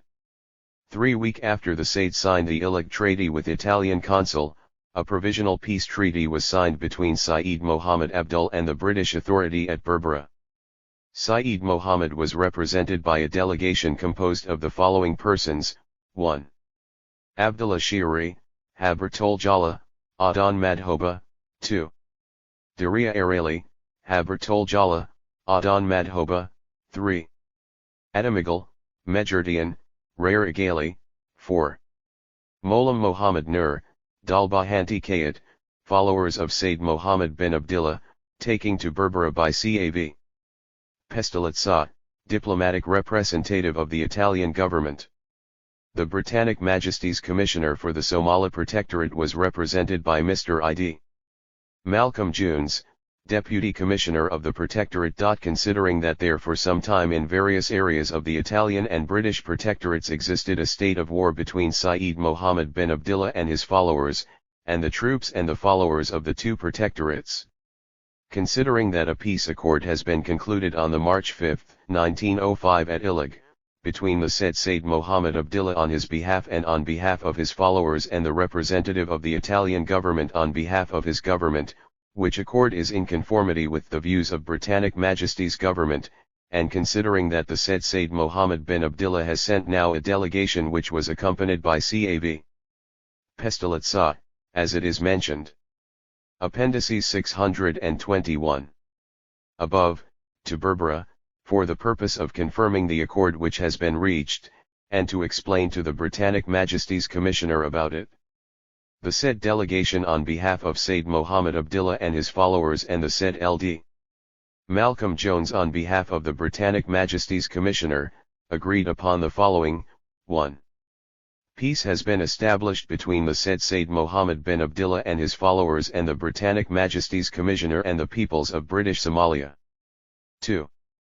The divergencies that may arise from time to time between the British boundaries, between the followers of Said Mohammed Abdullah and the peoples of the British Somalia shall be settled through mediation, in accordance with the Somali customs. 3. Seen that peace and friendship existed since long time between the Italian government and the Britannic Majesty's government, and seen that said Said Mohammed bin Abdullah and his followers have now chosen a place for settlement in the Italian territory, and enjoy the protection of the Italian flag, it will follow, naturally, that now peace and friendship, between the said Said Mohammed bin Abdullah and his followers and the Britannic Majesty's Commissioner and the peoples of the British Somaliland. 4. Seen nevertheless that state of war existed up to now between us, and as consequence the peoples of both parts have been molested, it is up to the Britannic Majesty's Commissioner to say when and up to what extent commerce would be restarted and the relations between the peoples. 5. It is understood that when the followers of the said Said Mohammed bin Abdullah enter in the British Somalia for commerce purpose or for some other reason, they will be in all aspects, subject to the laws, at that moment, of the said protectorate. Berbera, 24, March 1905. Signed, W.M. Jones. Marks of, Abdullah Shiri, Daria Arali, Molan Mohammed Nur, Adamigal. Present and witness, G. Pestalozzi F. Smithman. N.B. From Mr. Jones there was also, in addition to the 622 present act, given to Abdallah Siri, who have requested, a written declaration which authorizes every religious freedom for anyone, provided it will not disturb the public order. Signed, Pestalozzi *. Sua Maista Vittorio Emanuele III, Re d'Italia, in nome suo ed in nome dei sua successori, per mezzo del suo rappresentanti in Addis Abeba, Cav. Giuseppe Colli di Filazzano, Capitano di Cavalleria, Esua Maista Menelik II, Re di Ethiopia, in nome suo e dei suoi successori, volendo sistemare in modo definitivo la frontiera tra I postamenti italiani della Somalia e le province dell'impero etiopico, hanno stabilito di firmare la seguente convenzione. Art. I la linea di frontiera tra I postamenti italiani della Somalia e le province dell'impero etiopico parte dolo alla confluenza del Daia e del Gonal, si dirige verso est per le sorgenti del Madaba e continue fino agli Ubisabelli seguendo I limiti territoriali tra la tribù di Rahanuen, che resta alla dipendenza dell'Italia, e tutte le tribù a nord di questa che restano alla dipendenza dell'Abyssinia. Art. 2 il punto di frontiera sugli Ubisabelli sarà al punto di confine tra il territorio della tribù di Buddiati, che resta alla dipendenza dell'Italia, ed il territorio del tribù Amonti di Buddiati che restano alla dipendenza dell'Abyssinia. Art. 3 le tribù sulla sinistra del Giuba, quella di Rahanuen e quel sugli Ubisabelli a valle del punto di frontiera saranno alla dipendenza dell'Italia. La tribù di Dagodia, di Afgab, di Jejadai e tutte le altre che si trovano a nord della linea di frontiera, saranno alla dipendenza dell'Abyssinia. Art. 4 dagli Ubisabelli la frontiera si dirige verso nord-est secondo il tracciato accettato dal governo italiano nel 1897. Tutto il territorio appartenente alla tribù verso la costa rimara alla dipendenza dell'Italia, tutto il territorio di Ogaden e tutto quello del tribù verso l'Ogaden rimara alla dipendenza dell'Abyssinia. Art. 5 I do governi si impignano officer praticamente sul terreno e nel più breve tempo la suddetta linea di frontiera. Art. 6 I do governi si impignano formalmente non. 624.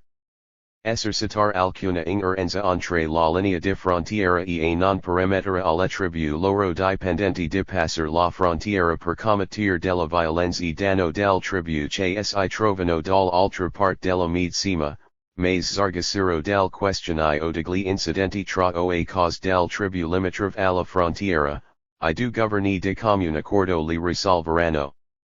Art.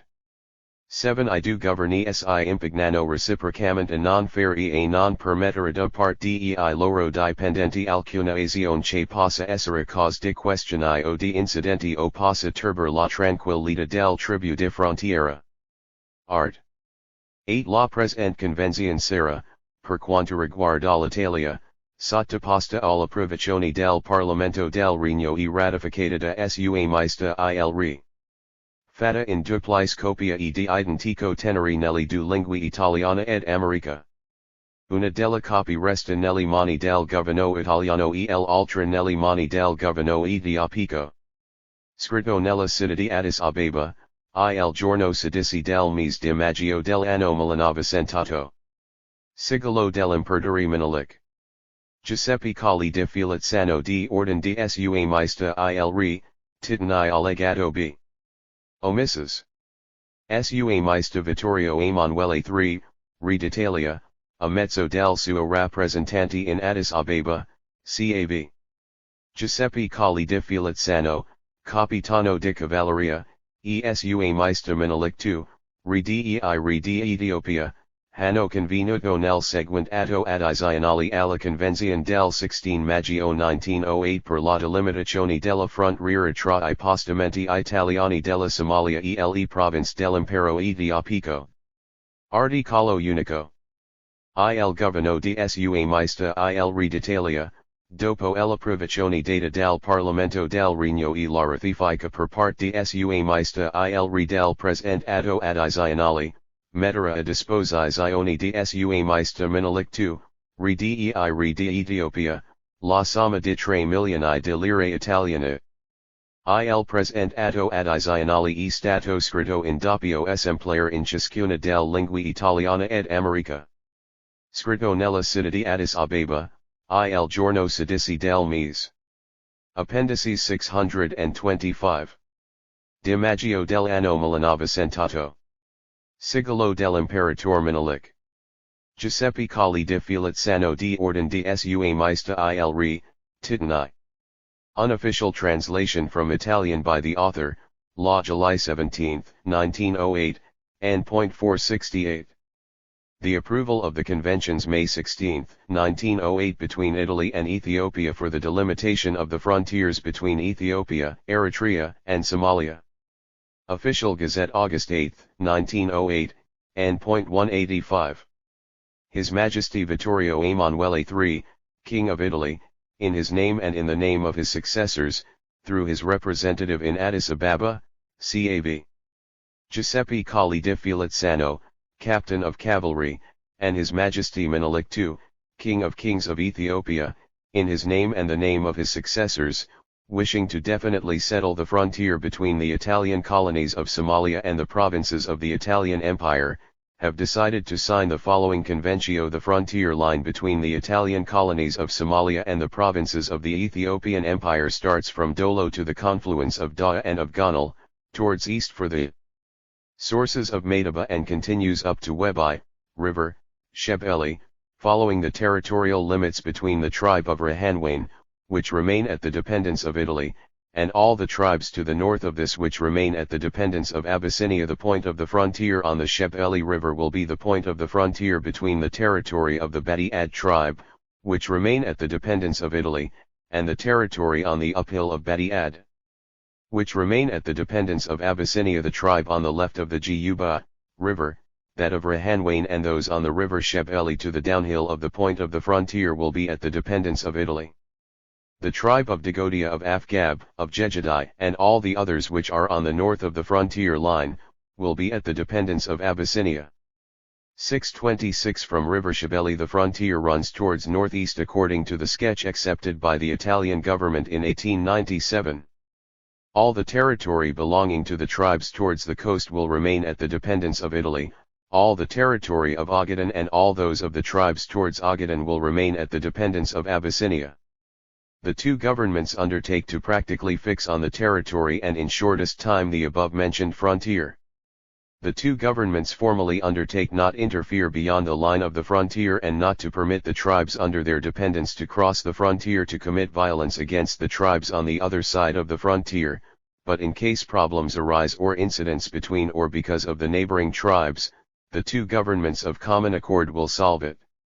The two governments reciprocally undertake not to do and not to permit their dependents any action that may cause incidents or may disturb the tranquility of the tribes of the frontier. The present convention will be, as far as Italy is concerned, submitted to the approval of the Parliament of the Kingdom and the ratification of His Majesty the King. Done in double copies of identical tenor of the two languages Italian and Amharic. One of the copies remains in the hands of the Italian government and the other in the hands of the Ethiopian government. Written in the city of Addis Ababa, day 16 of the month of May of the year 1908. The seal of the Emperor Menelik, Giuseppe Colli di Filazzano by order of His Majesty the King, Titani.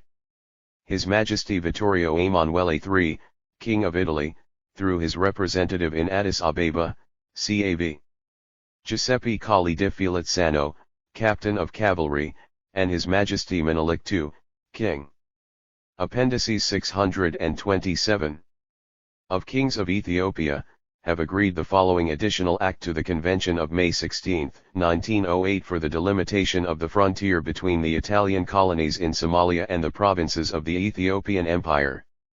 The government of His Majesty the King of Italy, following the approval by the Parliament of the Kingdom and the ratification by His Majesty the King of this additional act, will place at the disposal of His Majesty Menelik II, King of Kings of Ethiopia, the sum of 3 million Italian liras. The present additional act has been written in double copies in Italian and Amharic languages. Written in the city of Addis Ababa, day 16 of the month of May of the year 1908.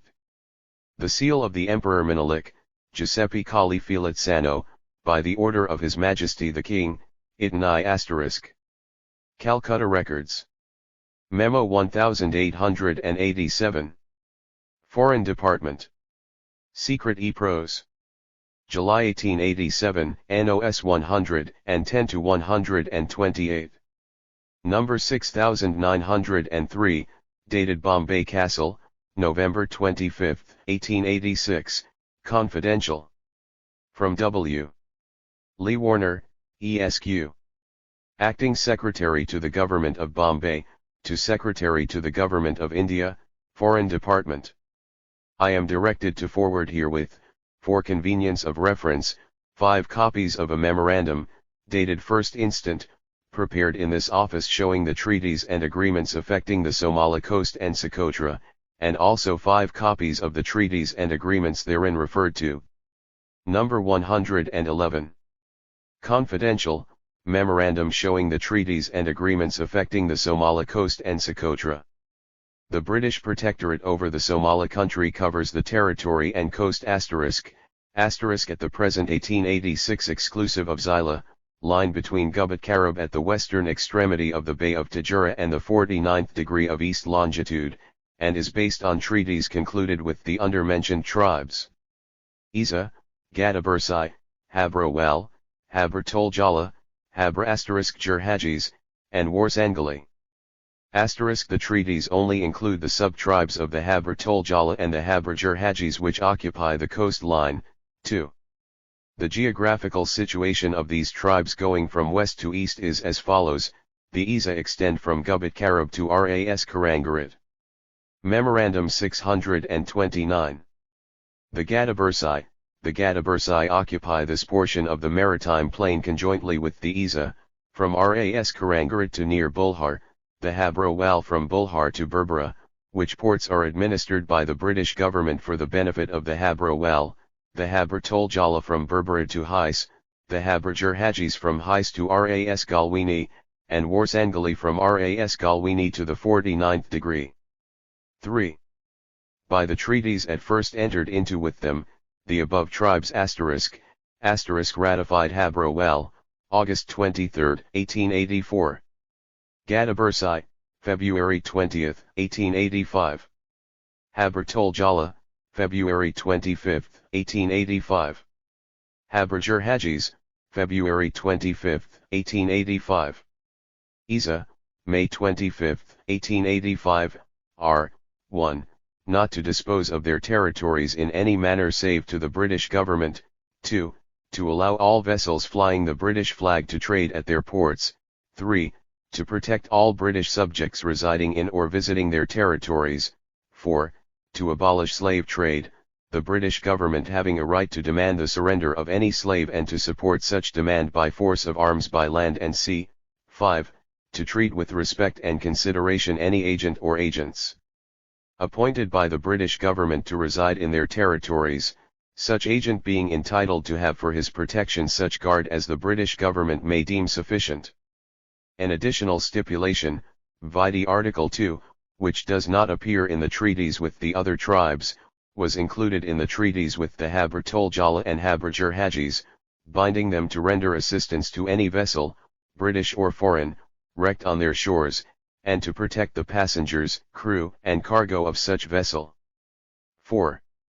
The treaty with the Warsangali, ratified May 15, 1886, while binding the tribe to abolish slave trade, to protect wrecks, and to treat with respect the agent or agents appointed to reside in their territory, contains no stipulation permitting British vessels to trade at their ports, and guaranteeing the protection of British subjects in or visiting their territory.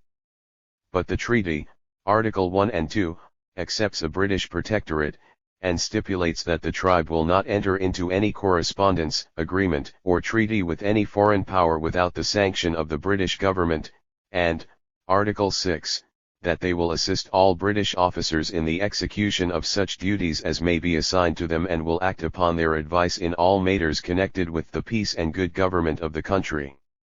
630. And the interests of commerce. 5. As the aforesaid treaties did not, except in the case of the Warsangali as already stated, provide for the establishment of a British protectorate over the territories of the several tribes, supplementary general treaties, ratified July 16, 1886, were concluded with the Habra Wal, Habra Toljala, and Habra Jerhajis, in terms of Articles 1 and 2 of the Warsangali Treaty, establishing such protectorate and containing the stipulation against dealing with foreign powers. It was not deemed advisable to execute a similar treaty with the Isa and Gadabursai, pending the settlement of the question whether Xyla shall be retained by England or restored to Turkey, as it was thought that, in case of the restoration of Xyla to Turkey, closer agreements with the Isa and Gadabursai tribes than those referred to in paragraph 3 of this memorandum would be embarrassing. But with a view to counteracting French influence, which was being exerted to the detriment of British interests, the Government of India sanctioned the payment of subsidies aggregating R.1000 ***. The full amount is not as yet expended monthly, per mensem to these two and the inhabitants of Xyla. These subsidies, however, are only provisional. 6. Besides the subsidy of R.1000 above referred to, a sum of R1,250 a month is paid to certain headmen of the Habro-Wal tribe from the revenues of the ports of Berbera and Bulhar, and a stipend of $180 per annum to the Warsangali tribe ***. The Warsangali stipend will not be paid until the Sultan accepts the British flag. 3 headmen of the Habrajar Hajis received stipends. One draws R.50 as chief akil, one is mufti of Berbera and the other is only temporary, both the latter receive R.20 each. No stipend or subsidy appears to be paid to the Habra-Tol Jala. 7. With regards to the tribes to the eastward of the 49th degree, none of them have any treaty relations with the British government, excepting the Mijurtane Somalis with whom 2 treaties were concluded, one in 1886 and the other in 1884. The former treaty only provides for the abolition of slave trade in the territory of the tribe, and the latter only for the protection of wrecks, both British and foreign, occurring on their shores. The Mijurtane receive from the British government an annual stipend of $300 conditionally on their good behavior. Memorandum 631. And on their acting up to the obligations imposed upon them by the Treaty of 1884. 8. It may not be out of place here to mention that the French government has set up a claim. The French vice-consul at Xyla pretends a portion of the Gadabursai and Jibril Abakra are French protégé. He also claims Dong Arida, to protectorate over the territory extending from the south coast of the Bay of Tajura as far as Ras Djibouti, and has been pressing upon Her Majesty's government the appointment of a commission, consisting of 2 officers, one English and the other French, who should proceed to Xyla and examine the respective rights of the 2 countries on the littoral comprised between Gubat Karab and Xyla.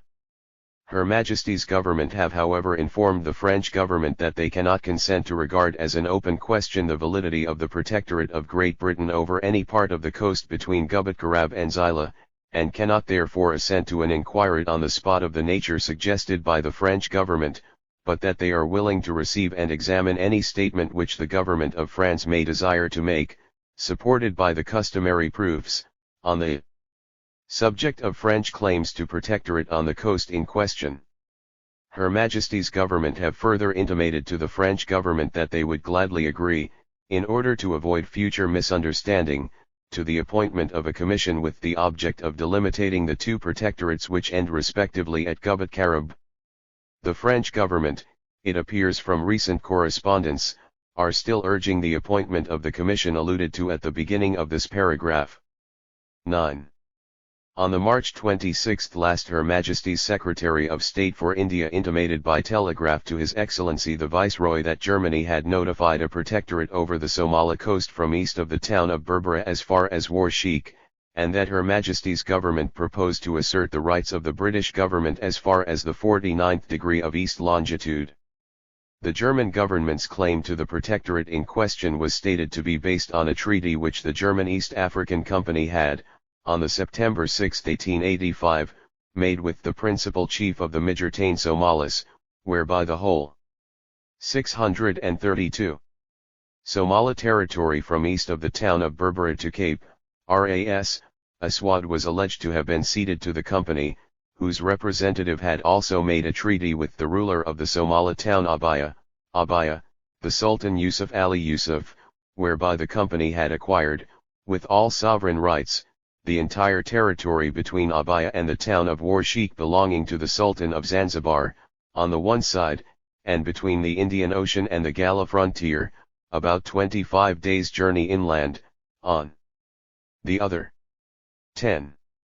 From a draft memorandum which the Foreign Office communicated to the India Office on the April 5 last, it appears that the Foreign Office proposed to inform the German ambassador in London, with reference to Germany's claim to a protectorate over the Somali coast from east of Berbera, that the territory and coastline between Gubat Karib and the 49th degree of east longitude were already under British protection, that Her Majesty's government did not claim to exercise a protectorate over the Mijirtain Somalis or any of the tribe eastward of the 49th degree, and were not aware of any other power having claims between that point and Warsheik, excepting in regard to Abaya, which, according to information in the possession of Her Majesty's government, was annexed by Yusuf Ali at the end of 1884, and by him placed under the Sultan of Zanzibar in April 1885, that this question would no doubt be matter of discussion and negotiation with the Sultan of Zanzibar, and that subject to this, the establishment of a German protectorate on the Somali coast eastward of the 49th degree to Cape Gardafwy and from thence to Warsheik would be welcomed by Her Majesty's government. The India Office suggested that a proviso be made that the German government withdraw all claim to a protectorate west of the 49th degree. The Foreign Office likewise proposed to inform German ambassador that the Mijirtain Sultan had stated positively to Major Hunter that his tribe was not under German protection, and that he and his people considered themselves under British protection in consequence of the Treaty of 1884, referred to in paragraph 7 of this memorandum, but that the German government would perceive that the treaty in question, copy of which was communicated to them, did not contain any agreement as to a right of protectorate. 11. There is nothing further on the office records in connection with the subject of Germany's claim to the protectorate in question. 12. The port of Alula has been recently visited by 2 German war vessels, it is believed, to compel the Mijirtain to acknowledge German suzerainty, but with what success is not known. 13. On the March 29 last, the Government of India intimated to this government by telegraph that Her Majesty's Secretary of State for India was of the opinion that the treaty which was concluded with the Sultan of Socotra in 1876 did not afford sufficient guarantee against apprehended design of other powers on the island of Socotra, and that the Sultan should therefore be induced to agree to an additional article, placing himself and his successors under British protection. Negotiations for this purpose were accordingly opened by the political resident at Aden with the Sultan, and resulted in the execution on the April 23 last of a protectorate treaty, the terms of which are identical with the supplementary general treaties referred to in paragraph 5 of this memorandum, except that an additional clause has been inserted in Article 2, binding the Sultan to give immediate notice to the resident at Aden or other British officer of the attempt by any other power to interfere with the island of Socotra and its dependencies. 14. By the terms of the Treaty of 1876 the Sultan is bound, 1. Not to dispose of the island of Socotra or any of its dependencies the neighbouring islands except to the British government, and, 2. To render assistance to any vessel whether British or foreign, wrecked on his shores, and to protect the passengers, crew, and cargo of such vessels. In consideration of the obligation which the treaty imposes upon him in respect to wrecks, the Sultan receives an annual subsidy of $360. November 1, 1886. The documents consulted for this book are all official and original documents of the British colonial government in India and the resident at Aden, since the British occupation of the territory in 1839, as well as the correspondences of the authorities in the British Somaliland, at the National Archives of India, Janpath, New Delhi, the Filonardi Archives at the Istituto Italiano per l'Africa, now Istituto Italiano per l'Africa e l'Orient, Roma, Comando del Corpo di Stato Maggiore. 636. Ufficio Coloniale and Biblioteca Centrale Nazionale, Roma, Italy, British House of Commons, British Foreign and Commonwealth Office, British Colonial Office and British Royal Air Force Museum, London, as well as the Library of Congress, Washington, D.C. It took over 6 years of research to prepare this volume. I feel that there may be more documents available in various libraries to justify further research. I have tried my best to analyze through available documents the colonial history of the Horn of Africa. The Somali people have been victims of the colonial enterprises of all hues. I hope that a day will dawn soon when justice will be done to the Somali people and all the Somalis will march under one flag.